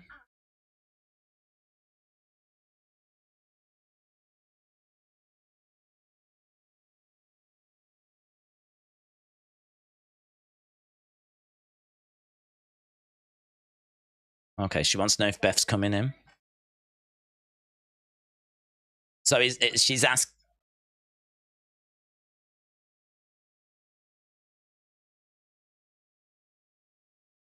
Okay, so he says he doesn't know about Beth coming in.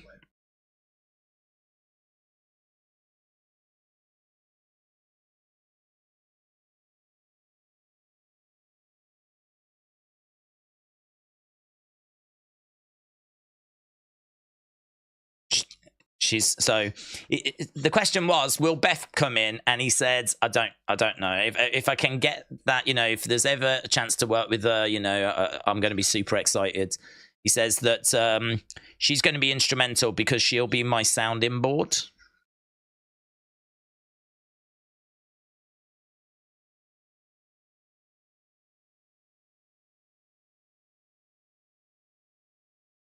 So many potential bangers for Edge, says AR1. Matches that you would never see before.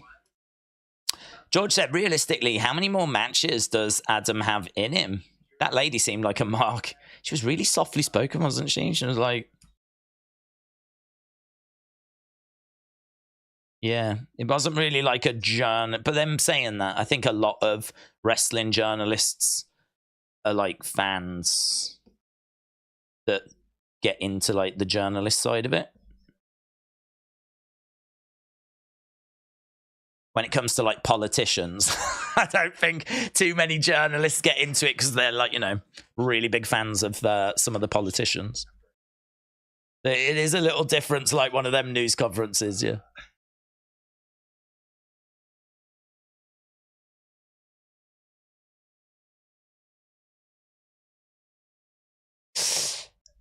It's huge for All Elite, said Crazy Ginger. AR1 said Edge just changed the landscape of wrestling. Yeah, he's full-time, but I don't think full-time means that he's going to have matches all the time. I think he's full-time in the sense of he's going to be there on the shows, cutting promos, making saves, setting up matches, and that is it.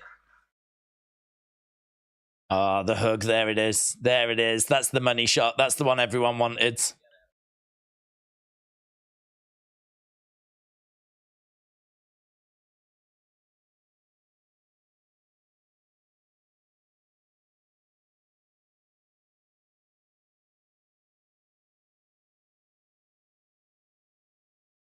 No.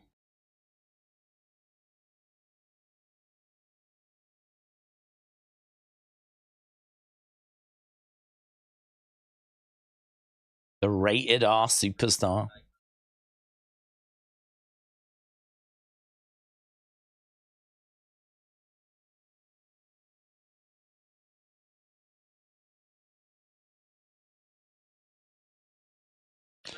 Is MJF. Wonder how MJF feels about Edge coming in. I would think thrilled, but it's definitely going to be... it's definitely a match for him in the future, isn't it? A feud. Hell of a feud.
Okay, so MJF is defending, having to defend his match earlier after one of the journalists apparently said it was good, but it was a gimmick match. Right. Edge gave away too much there, says Crazy Ginger. I wonder if Edge wants to bleed like Moxley. Justin said, I wonder if WWE is going to try and get Roman on more since we're at war now. It's messed with my head. I ain't gonna lie to you, it's messed with my head. As someone that watches AEW and WWE, like, I'm excited for Edge to come in. I didn't have this problem with like Bryan Danielson, because Bryan Danielson, to me, perhaps I've just miscategorized Edge. Perhaps my opinion of Edge is the wrong opinion. Perhaps that's what's happened. Perhaps in my mind, I've got Edge in with the likes of Undertaker and Shawn Michaels as someone that's ride or die with WWE, someone that's, you know, they kind of owe their career to WWE. And I don't see Bryan Danielson in that same way, because he'd been so active before WWE. He'd had such big moments before WWE. Granted, maybe not in the biggest of companies, but certainly if you followed him on the independent scene, I mean, he was as big as it got. He was the indie darling, weren't he? He was the American Dragon and had absolute bangers. And when he came into WWE, he came in with serious fanfare. He was really the star of that first season. People were looking to see how would he cope in a WWE environment. Like, all eyes were on him when he first came in. So I think him having that taste of WWE, having a run with WWE, getting some money from WWE, but then returning to, I don't know, unfair to call like this the indie scene. It's not the indie scene, but returning to or going on to a different promotion, helping a promotion grow. Maybe not as surprising as Edge. So it is a whole mixture of emotions. It's for me right now. There's disappointment, definitely, because it's not what I expected from him. It's not what I thought he would do.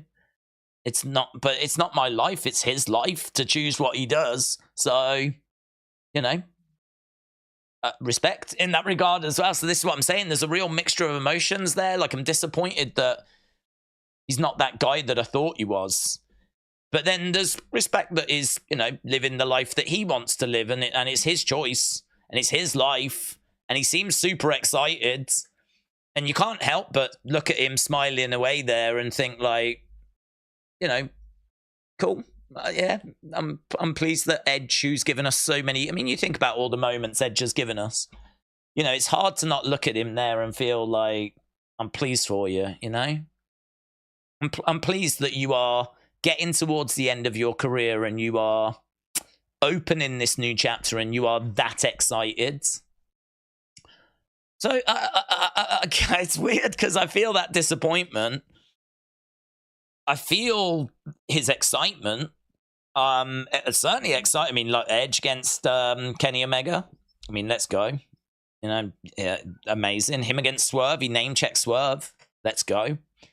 There's a lot of matches here that are exciting. There's a lot of matches there that I think are very, very juicy.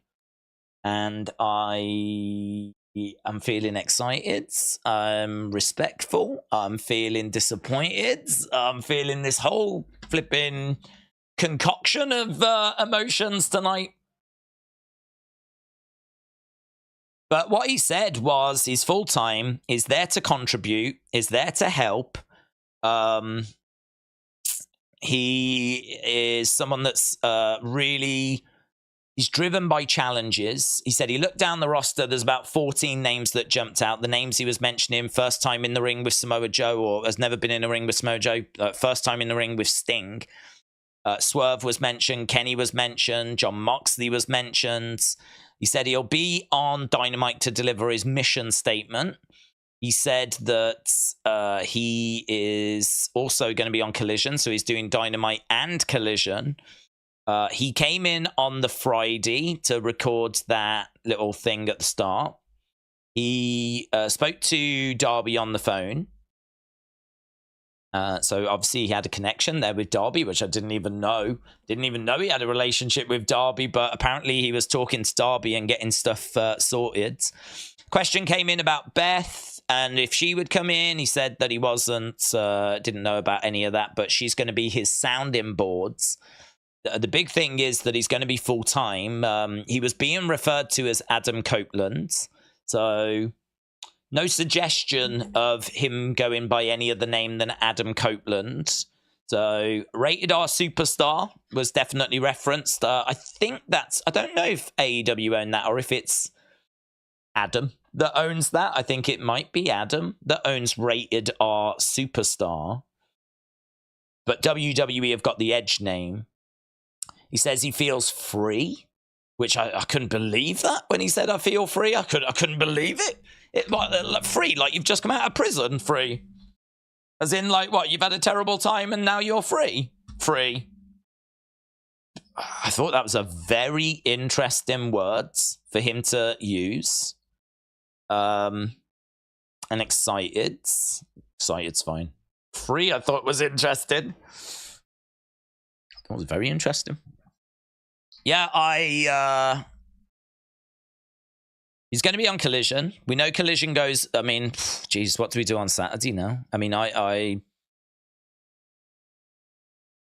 mean, obviously we're watching Fastlane, but there is going to be a lot of attention on Collision.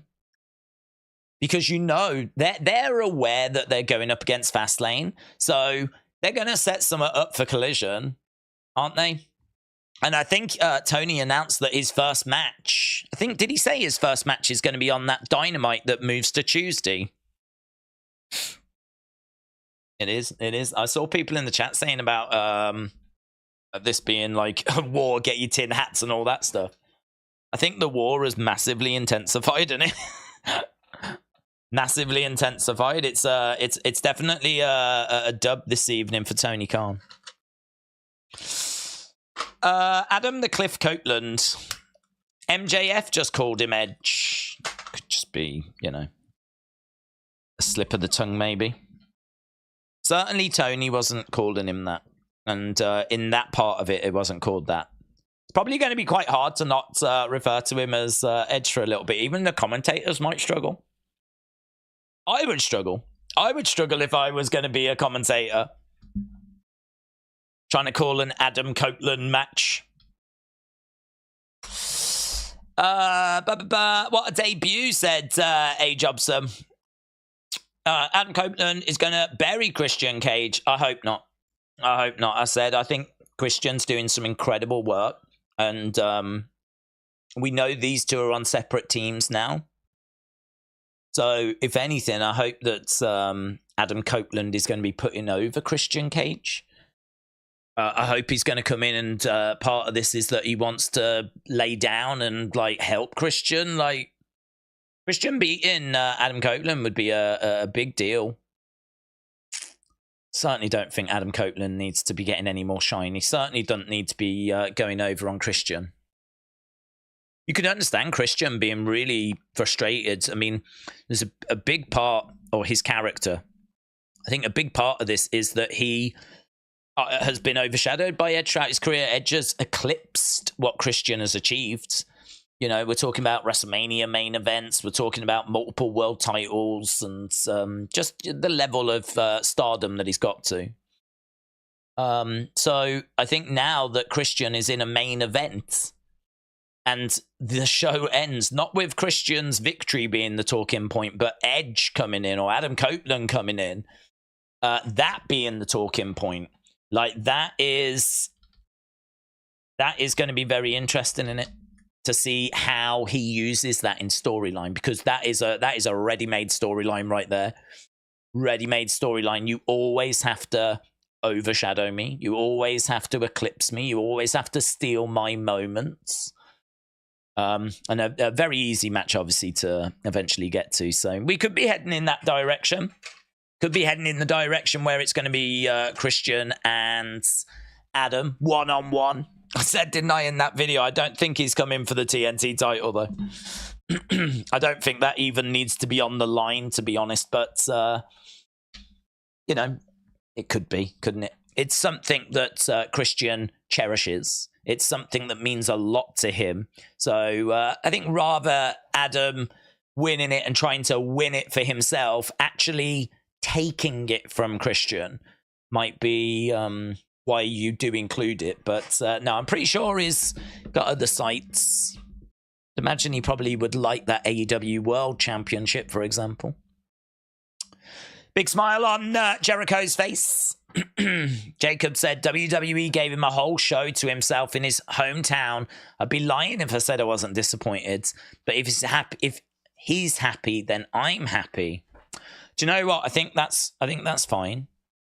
I think that's fine. I think it's fine to kind of say that and have. I think it's fine to say that, and it's fine to be honest about how you're feeling about it. I think there will be a lot of people on social media saying, just stop moaning and be happy. I'd imagine there's people in the chat saying that as well.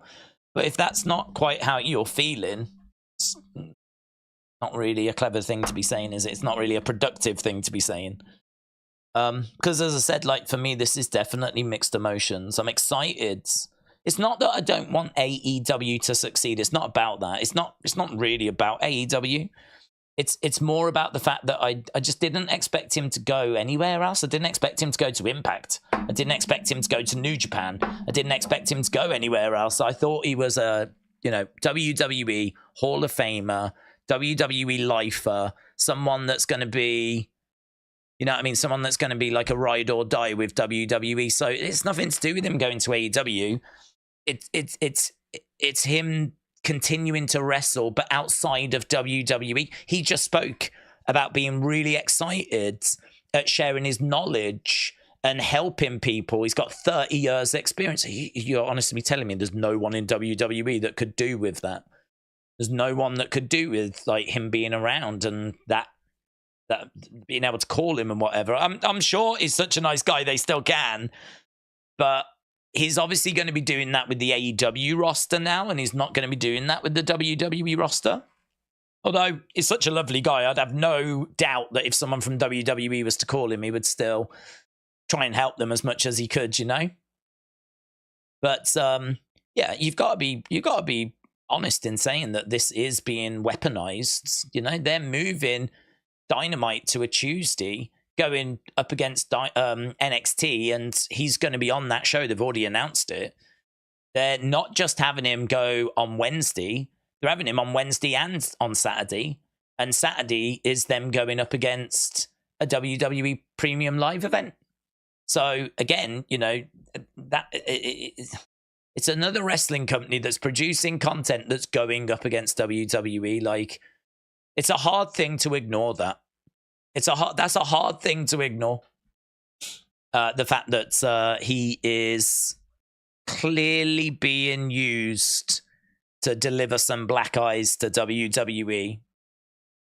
So yeah, look, it's a massive win for AEW. It's a big dub for them. It's a big L. My voice is giving up after a lot of streaming. It's a big win for AEW. It's a big dub for them. It's a big L for WWE. There's just no other way of looking at it.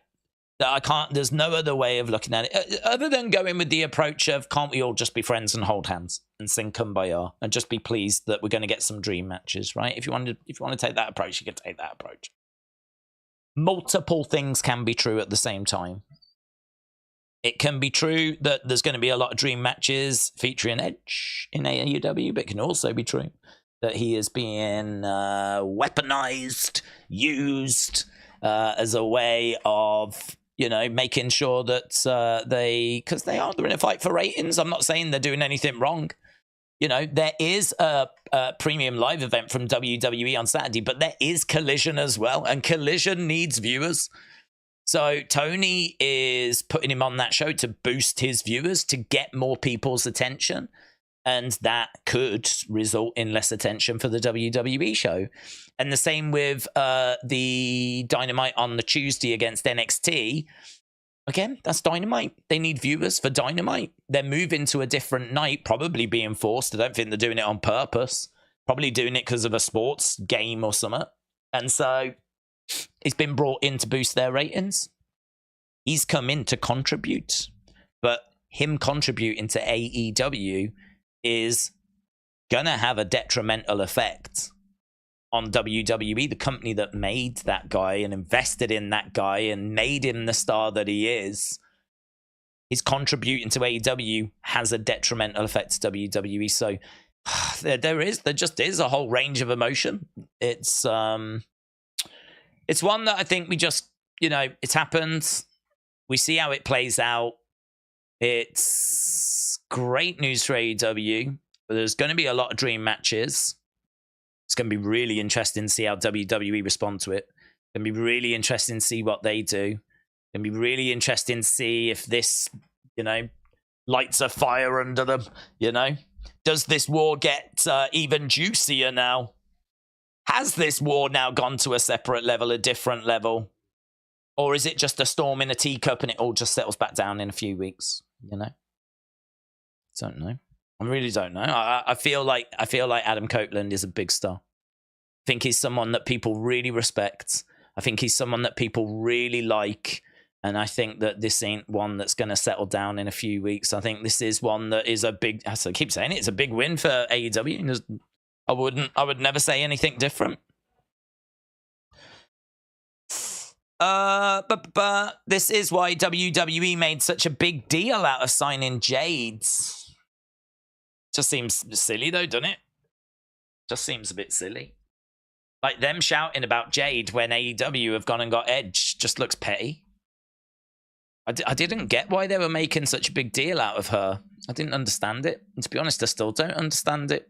If they're shouting about like getting Jade, someone that people just don't know, compared to AEW shouting about getting Edge. I don't think it really sends any sort of... I don't know if it sends any message that they're hoping it's going to send. I don't know. It's crazy, isn't it? It's just crazy.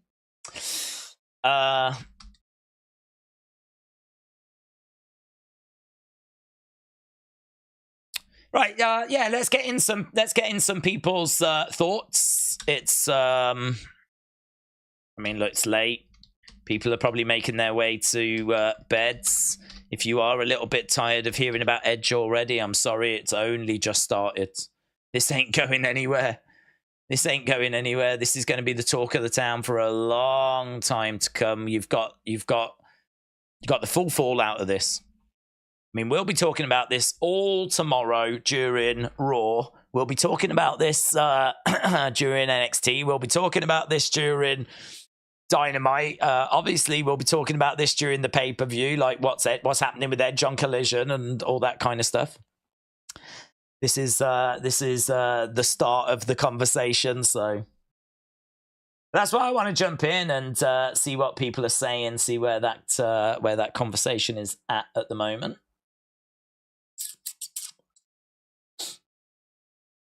Call it up on screen. Right. Aubrey said, I think the biggest takeaway is no matter what either company says, Jade and Edge this week is a turning point in the war. It's definitely a thing now. Brad said it makes sense. John said maybe they traded Edge for Jade's. I don't know. I don't know that. I don't think it'd be something like that. WWE would not want to get Jade enough to give up Edge. I think Jade is fantastic potential, but I can't see that being a deal that really gets done. Like, both companies are going to want their cake and eat it. Both companies are going to want both stars, So I think that I wonder if it was a case though. I wonder what happened first. I wonder who got signed first, secured first. The reason. He was still under contract. Didn't his contract expire on Saturday? Does that mean that when he was filming stuff with AEW on Friday, he was still technically under a WWE contract? How does that work?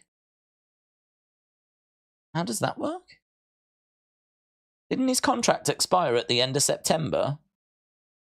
Which, if that's true, is running around filming vignettes for AEW whilst under a WWE contract. How does that work? It's going to be weird not calling him Edge, said David. Ledge Killer, shout out to you.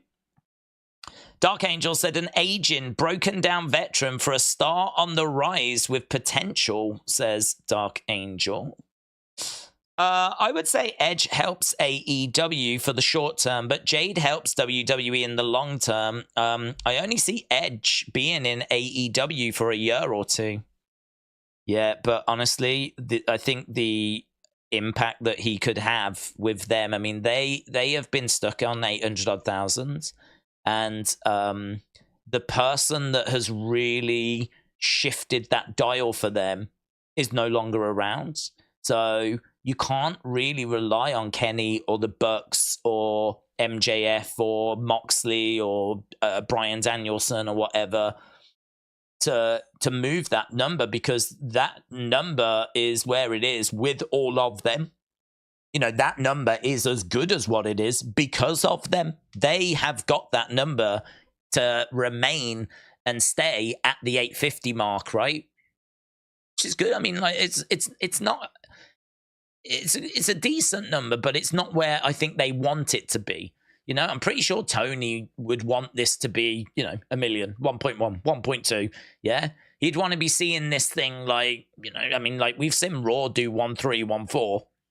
I have no doubt Tony would want to be knocking at the door of Raw right now. Yeah. So the fact that they have held at 850 is a credit to those people, right? It's not a knock at those people. It's a credit to those people that they have put the work in that they've put in. And, you know, through all the turbulence, through all the turmoil, they haven't seen like this massive decline. It's just held. It's just held. It's not gone down. Well, even if Edge only comes in for two years or whatever, it could be enough to see this company get to where it wants to be, the 1.1, the 1.2, whatever. And if you start telling a compelling story like him and Christian, I mean, Edge and Christian in a feud in 2023 with, you know, Christian being this monster heel and Edge being this monster babyface, like, God, what does that do to the rating? I don't know.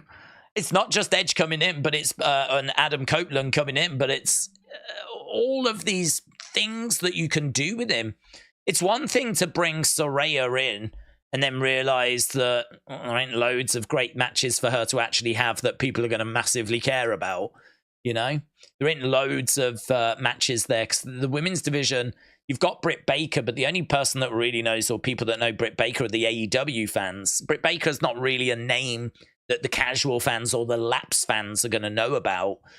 So you can do that match, but it ain't going to be a match that's going to really resonate with people. But Edge versus Christian, which I know you can't do that as the headline, but Edge versus Christian, Adam Copeland versus Christian Cage. I mean, you're tapping into the Attitude Era fans. You're tapping into the current WWE fans. I mean, you're tapping into a very vibrant audience there that are going to be engaged in that. They're going to be interested in that. It is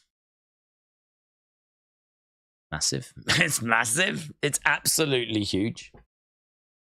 It's absolutely huge. Maybe Edge made a deal with Vince or Triple H so that he didn't have to wait to join AEW, said John. Maybe. I think all of this is going to be coming out, isn't it? All of this is going to be stuff we'll find out about. Brad said, we know that Triple H tampered with Malachi Swerve. Yeah, but Tony was very critical of that, wasn't he? Saying that like they were playing dirty, whatever. So either Tony's decided to join the dark side and, face fire with fire, or he has kind of contradicted himself a little bit. You know, I don't know. It's a bit weird. Edge versus Kenny or Edge versus Moxley is going to be lit, said Amy Jobson. But John said, I am the one who knocks Walter White on Breaking Bad. It's not gonna be right because he's gonna be inducted in the Hall of Fame and he'll retire in AEW. There's not a Hall of Fame for AEW yet. Nope. Brad said AEW sent WWE a warning last year after Malachi to stop tampering. It seems this time Cody did it for Triple H instead, from what Jade implied. Johnny said, I freaked out when I heard Edge would be in Utah and I get to see my favorite of all time. I finally got to hear the music at the arena. Johnny, shout out to you. Boomer said MJF is going to be overshadowed by Adam Copeland. I don't know. The MJF's reaction is going to be really interesting to this news because he is going to be a bit worried because this is some serious star power that is going to overshadow him. But equally, that is some serious star power that he can... I mean, can you imagine the promo segment when we get Edge in the ring with MJF? You know, MJF can continue to say he's the best wrestler in. That doesn't need to change now that Adam Copeland's here. And eventually they'll be on a collision course, I'm sure. And I would imagine MJF is excited. I would think excited.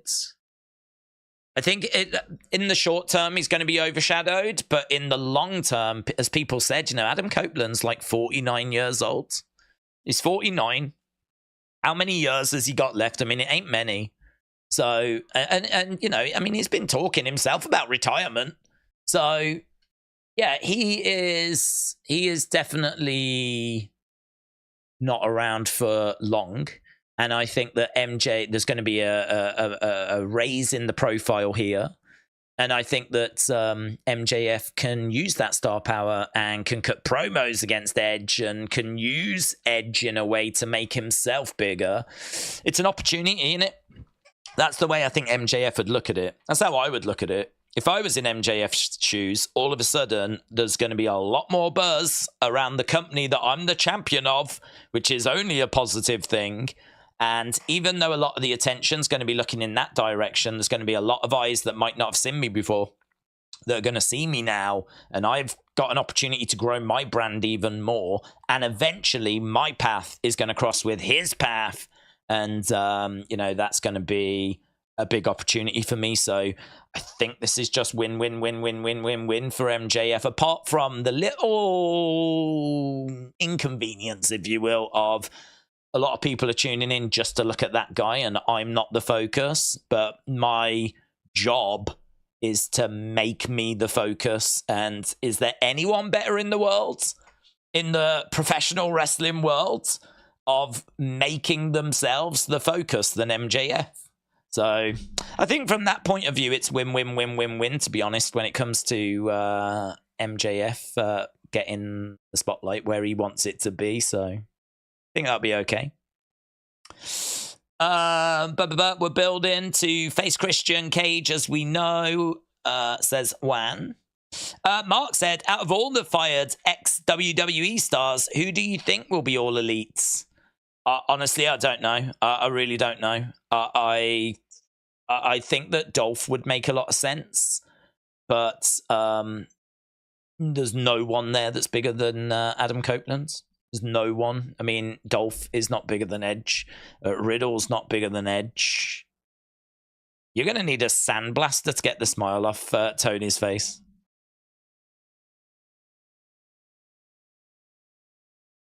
We're going to heat things up.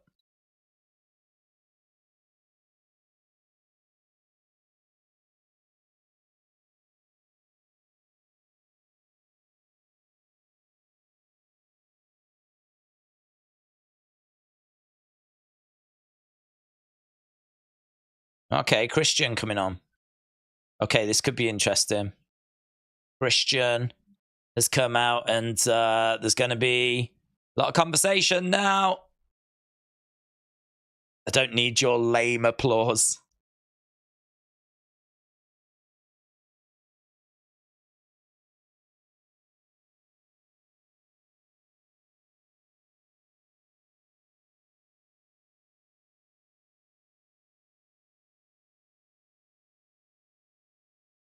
Your old friend showed up. What are you thinking?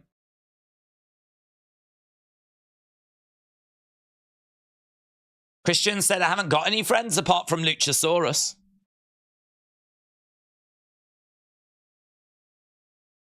Didn't care. Doesn't change anything. I'm still the face of TNT.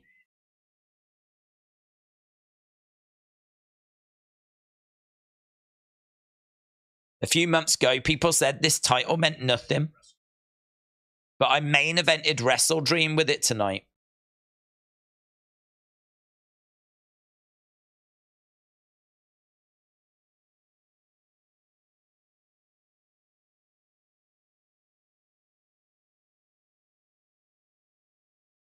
You have to give me my flowers now.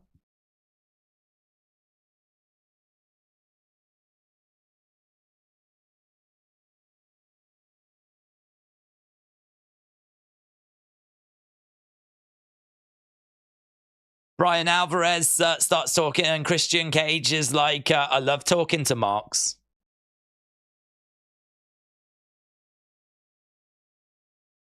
You wrestle.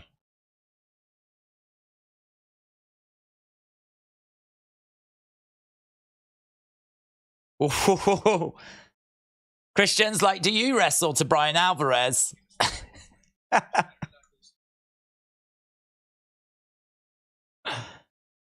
He said, did you wrestle? He said, I used to. He went, I'm sure you sucked, which is why you're here asking me questions now.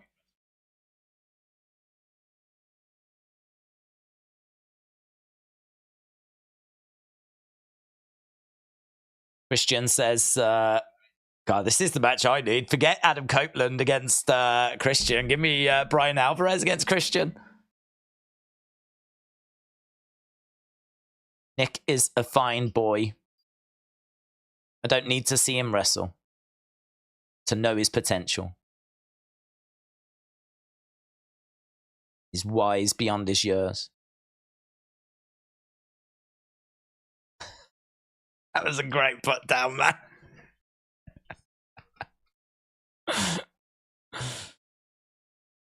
That is a great put down. So we've kind of moved on now to telling Nick the truth, talking about Nick Wayne and brainwashing and all of that. Christian burying Alvarez has made my night, says Brad.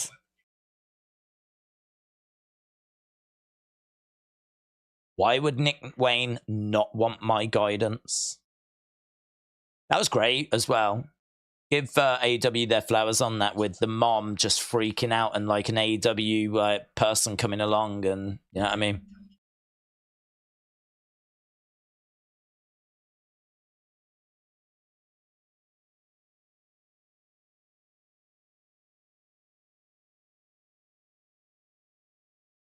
Real Tech Wrestling, they're really.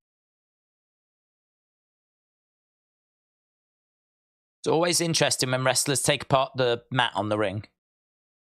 What was going through your mind? Wanted to hurt Darby Allin.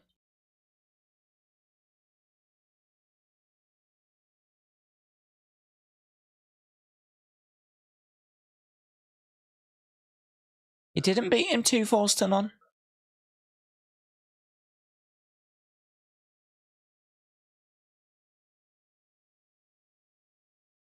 Tony having a few words there with Christian.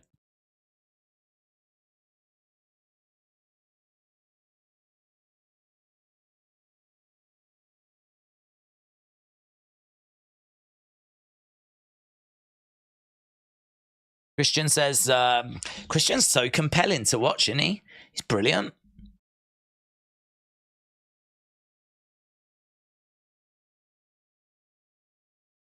I'm the biggest star in this company. People should be lining up to step in the ring with me, says Christian.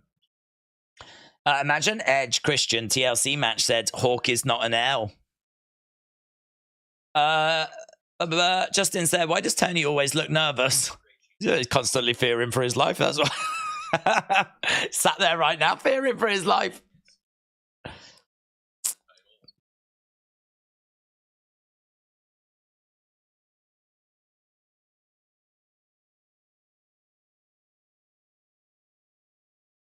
Going on 4 months that he's been TNT champion.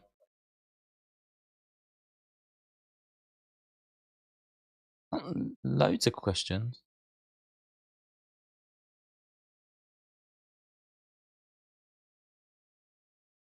There's a lot of lost souls in this company, says Christian.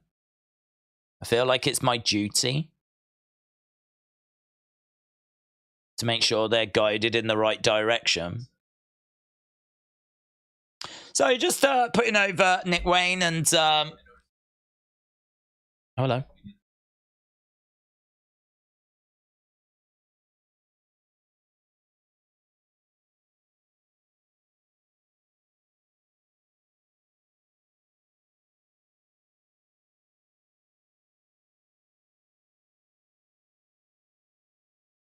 Bit weird little segment.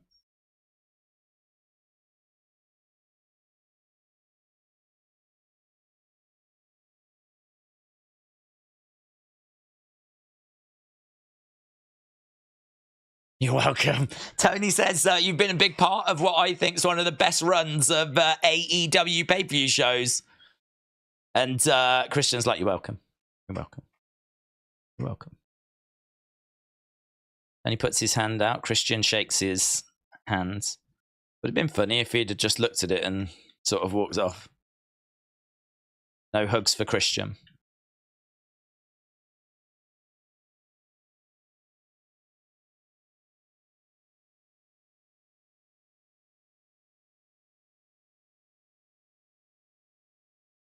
Swerve.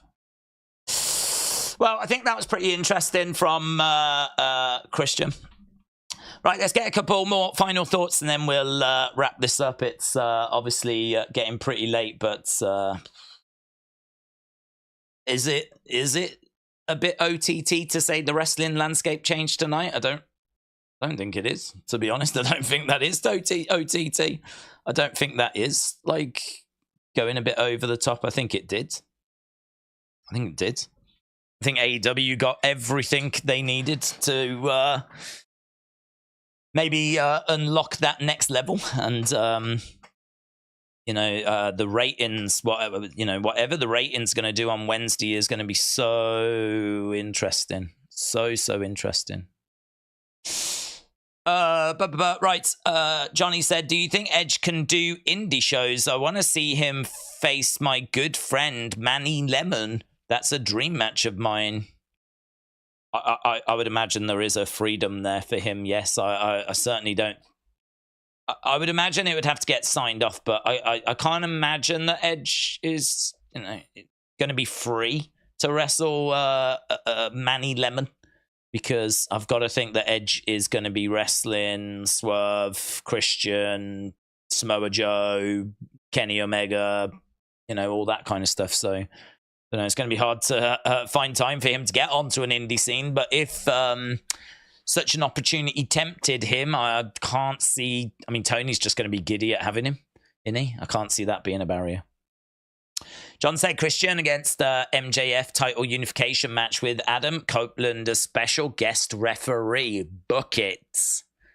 Dark Angel said, why do you think Tony has 2 bottles next to him ready to smash over someone's head because he's fearing for his life? Yes, that's exactly the reason. Tony, yep, shout out to you. Yeah, it's interesting idea. Adam Copeland as guest ref. He's such a menace. It's not like Roman joined AEW. Swerve in the house. Dark Angel said, will it be more viewed than The Rock's return? Will it be more viewed than The Rock's return? I don't think so. I think no. I think The Rock's return will get more views because The Rock's a bigger star, isn't he? I mean, The Rock. I haven't got his social media numbers in front of me, but I feel very confident that however many Instagram followers he's got, however many TikTok followers he's got, I bet it's considerably higher than Edge's. Because The Rock's one of the, not only a massive name, arguably a bigger name in wrestling, but a bigger name in Hollywood, a bigger name overall. So, no, The Rock, I think it's a bit unfair to compare it to The Rock, to be honest. A bit unfair to compare it to The Rock's. The Rock's maybe the biggest star, you know? So it's certainly not going to do those numbers, but I think it's, you know, what does Dynamite do? I think it was mental, them giving anything away tonight. I don't get that. There's a lot about this I don't understand. I don't get it. There's a lot about this I don't get. I am fumbling around in the dark when it comes to this one. There's a lot about this I just don't get. And I don't get why on a nothing media scrum, you would have Adam Copeland come out and give away as much as what he did, you know?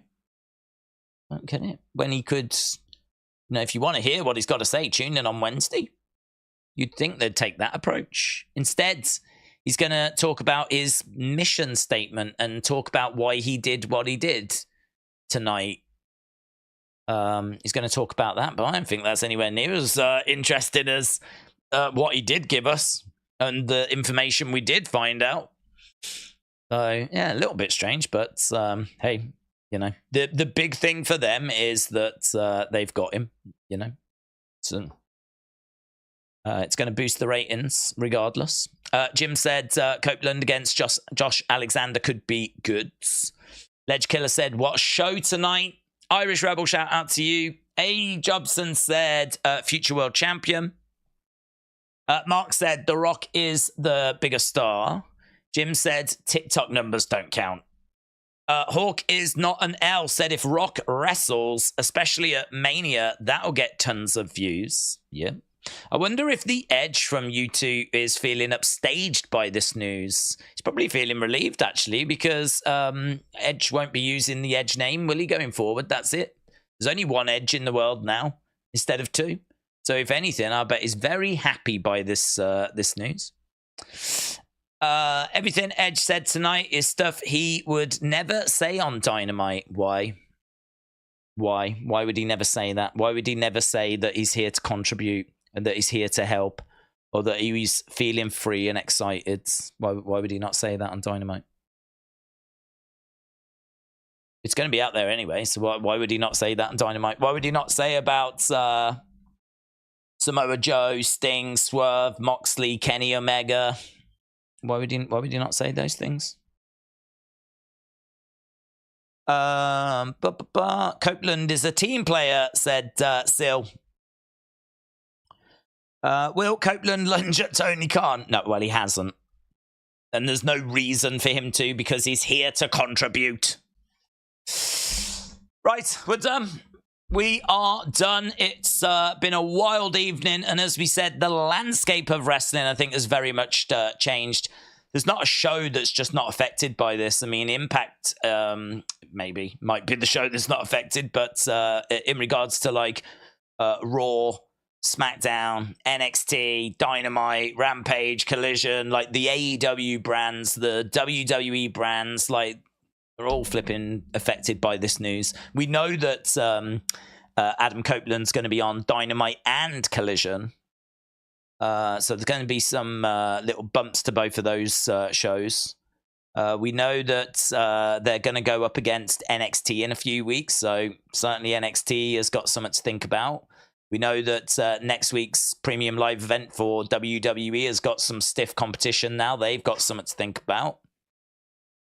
We know that WWE are going to... I don't know. I don't think they'll be shell-shocked by this news. I mean, I'm guessing that, yeah, they probably knew this was going to hit. They probably knew this was coming. It's interesting. If they knew this was coming, though, it's...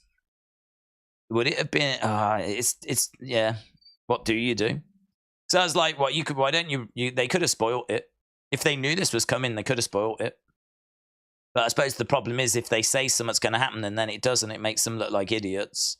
And Tony could have made the decision to have just held Adam back for, say, Dynamite instead, you know? So they could have said, oh, Edge is going to debut on whatever. And, you know, it's probably best they don't get involved. So it must have been hard, though, mustn't it? Because they know this is going to happen and they know this is going to have an effect on them and they just can't do anything about it. They've just got to sit there and grit their teeth, you know? Oh, God, that must... Oh. This must... I would tell you, Vince tonight must be having a hernia. He must have been having an actual hernia. And even Triple H, like, a camera in that room. A camera in the room to see how they reacted to it actually happening and it being out there now, you know? Fascinating. That's what I want on the network. Give me that. Jeez, that's what I want to see as extra content. I want to see a camera as Vince and Triple H and everyone watches Edge arrive in AEW. That's what I want. So yeah, let's see how this plays out. But there's no doubt about it. It's seismic. It's changed the landscape of wrestling. It's massive news for AEW. It's definitely a hit to WWE, and we'll see where we go from here. We'll take it a show at the time, and we ain't got long to wait because, you know, it's Sunday, and later on today, Monday at the time of recording this, and actually Monday everywhere, it's coming up to nearly 2 o'clock in the morning East time, but around the world, people will be waking up to, obviously, this news, and we've got a Raw episode later that is going to be very, very juicy in it. It's going to be very, very juicy.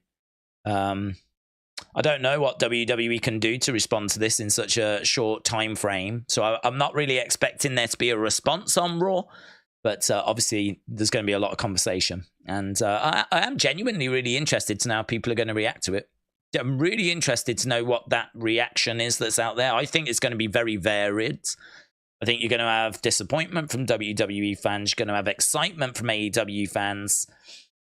And then you're going to have just those fans that just like to watch everything that I think are going to be just really dreaming about all these matches they can now see with Edge going over to AEW. So I think you will see a bit of a mixed bag. I think you're going to see a lot of people conflicted. I think you're going to see a lot of banter on social media, as well as the AEW fans like troll the WWE fans, who only the other day were trolling the AEW fans because of the Jade situation. So it's going to be a lot going on. Yeah, it's going to be a lot going on. I'd say get the popcorn, sit back and watch it all unfold. And my recommendation would be stay out the way. However you feel about this, stay out the way. Because there's going to be a lot of noise. And, I'd just grab some popcorn, sit back and watch it all play out. So awesome, man. Appreciate people joining us. It was certainly worth it. Hope you enjoyed it. Appreciate everyone hanging around as well. I mean, according to this, the stream has clocked in at nearly like 8 hours 40. 8 hours 40. I don't even know when the flipping show ended.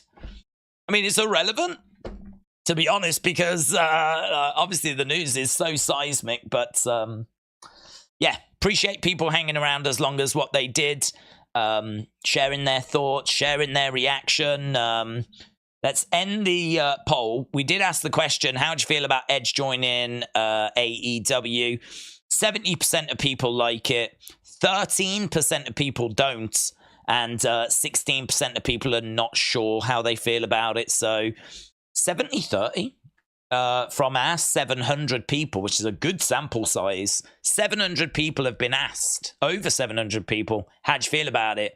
70% of people like it, 30% are either not sure or don't like it. So just gives you a bit of a snapshot as to what the feeling is out there. That's interesting. That's actually a really interesting poll. I'm glad we did that.